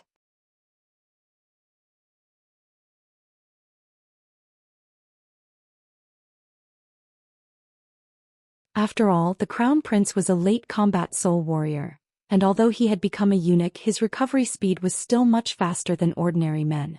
Most of the reason why he fainted was because he was humiliated. Even now, the crown prince still couldn't accept the fact that he had been castrated. Feeling the pain coming from his crotch, he kept roaring and gnashing his teeth. His eyes had turned red, and when he saw Wujiu, he even wished he could stand up and bite him. Looking at the crown prince's miserable condition, even Wujiu was shocked. No man could endure such an injury, let alone the crown prince. Imperial Emperor, we've brought Wujiu here, but all the others have escaped. The 3rd Emperor said. Imperial Emperor, I'm sure old Jiu arranged this beforehand, that's why he gave them time to escape. The 7th Emperor said in a vicious manner. We must capture that bitch Yan Qinyu. I'm going to skin her alive. The crown prince was extremely agitated. Unknowingly, his voice had become sharp, and he no longer had the manliness of a man. As if he could sense the change in his voice, the crown prince couldn't help but tremble. This was a humiliation, the biggest humiliation a man could ever experience. Old Jiu, you've really disappointed me. The Imperial Emperor stared at Wujiu and said in a cold voice. Imperial Emperor, how are you going to punish me? Wujiu asked. Tearing the imperial decree, colluding with the enemy to harm the crown prince. Each of these crimes is punishable by death. But I won't kill you now, I'll lock you up in the heavenly prison first, and I'll deal with those who deserve to die the most. The Imperial Emperor said. Being thrown into the heavenly prison seemed to be the lightest punishment. Wujiu could clearly sense the killing intent in the Imperial Emperor's eyes, and he knew that the Imperial Emperor was going to take his life sooner or later. Pass down my order, throw Wujiu into the heavenly prison, then issue a wanted order to look for Yan Qinyu and the others. Anyone who has anything to do with Yan Qinyu, kill them all on the spot including their families. Word by word, the Imperial Emperor passed down his order. Upon hearing this, both Wujiu and Xianxia's expressions changed dramatically.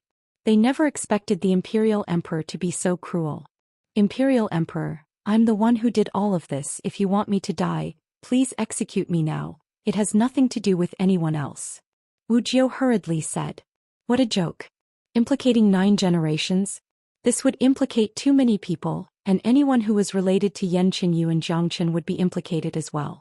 This didn't just involve one person, it involved 9 generations. Once this order was passed down, the Black Sect would be the first to suffer, and even the Jiang family, Yan family, and everyone who had anything to do with them on the other side of Mount Origin would be implicated.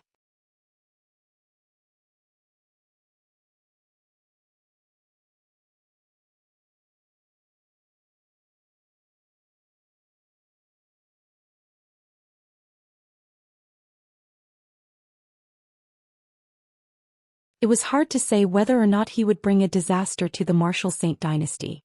As long as they didn't kill those important people, Jiang Qin would definitely show up once he received the news. At that point of time, they would be able to kill all of them in one fell swoop and they wouldn't have to worry about anything. Imperial Emperor, Clan Chief Shangguan and Sect Chief Tiangang are right. We need to think twice about this matter. That Jiang Qin is the most important person here. The 7th Emperor said. If that's the case, we'll do as you say.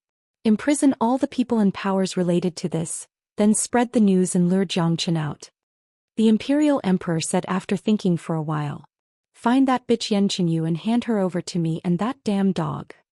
You're tuning in to the Zhou Xian's Legacy YouTube channel. Don't forget to subscribe and join us on this journey to catch the most captivating stories.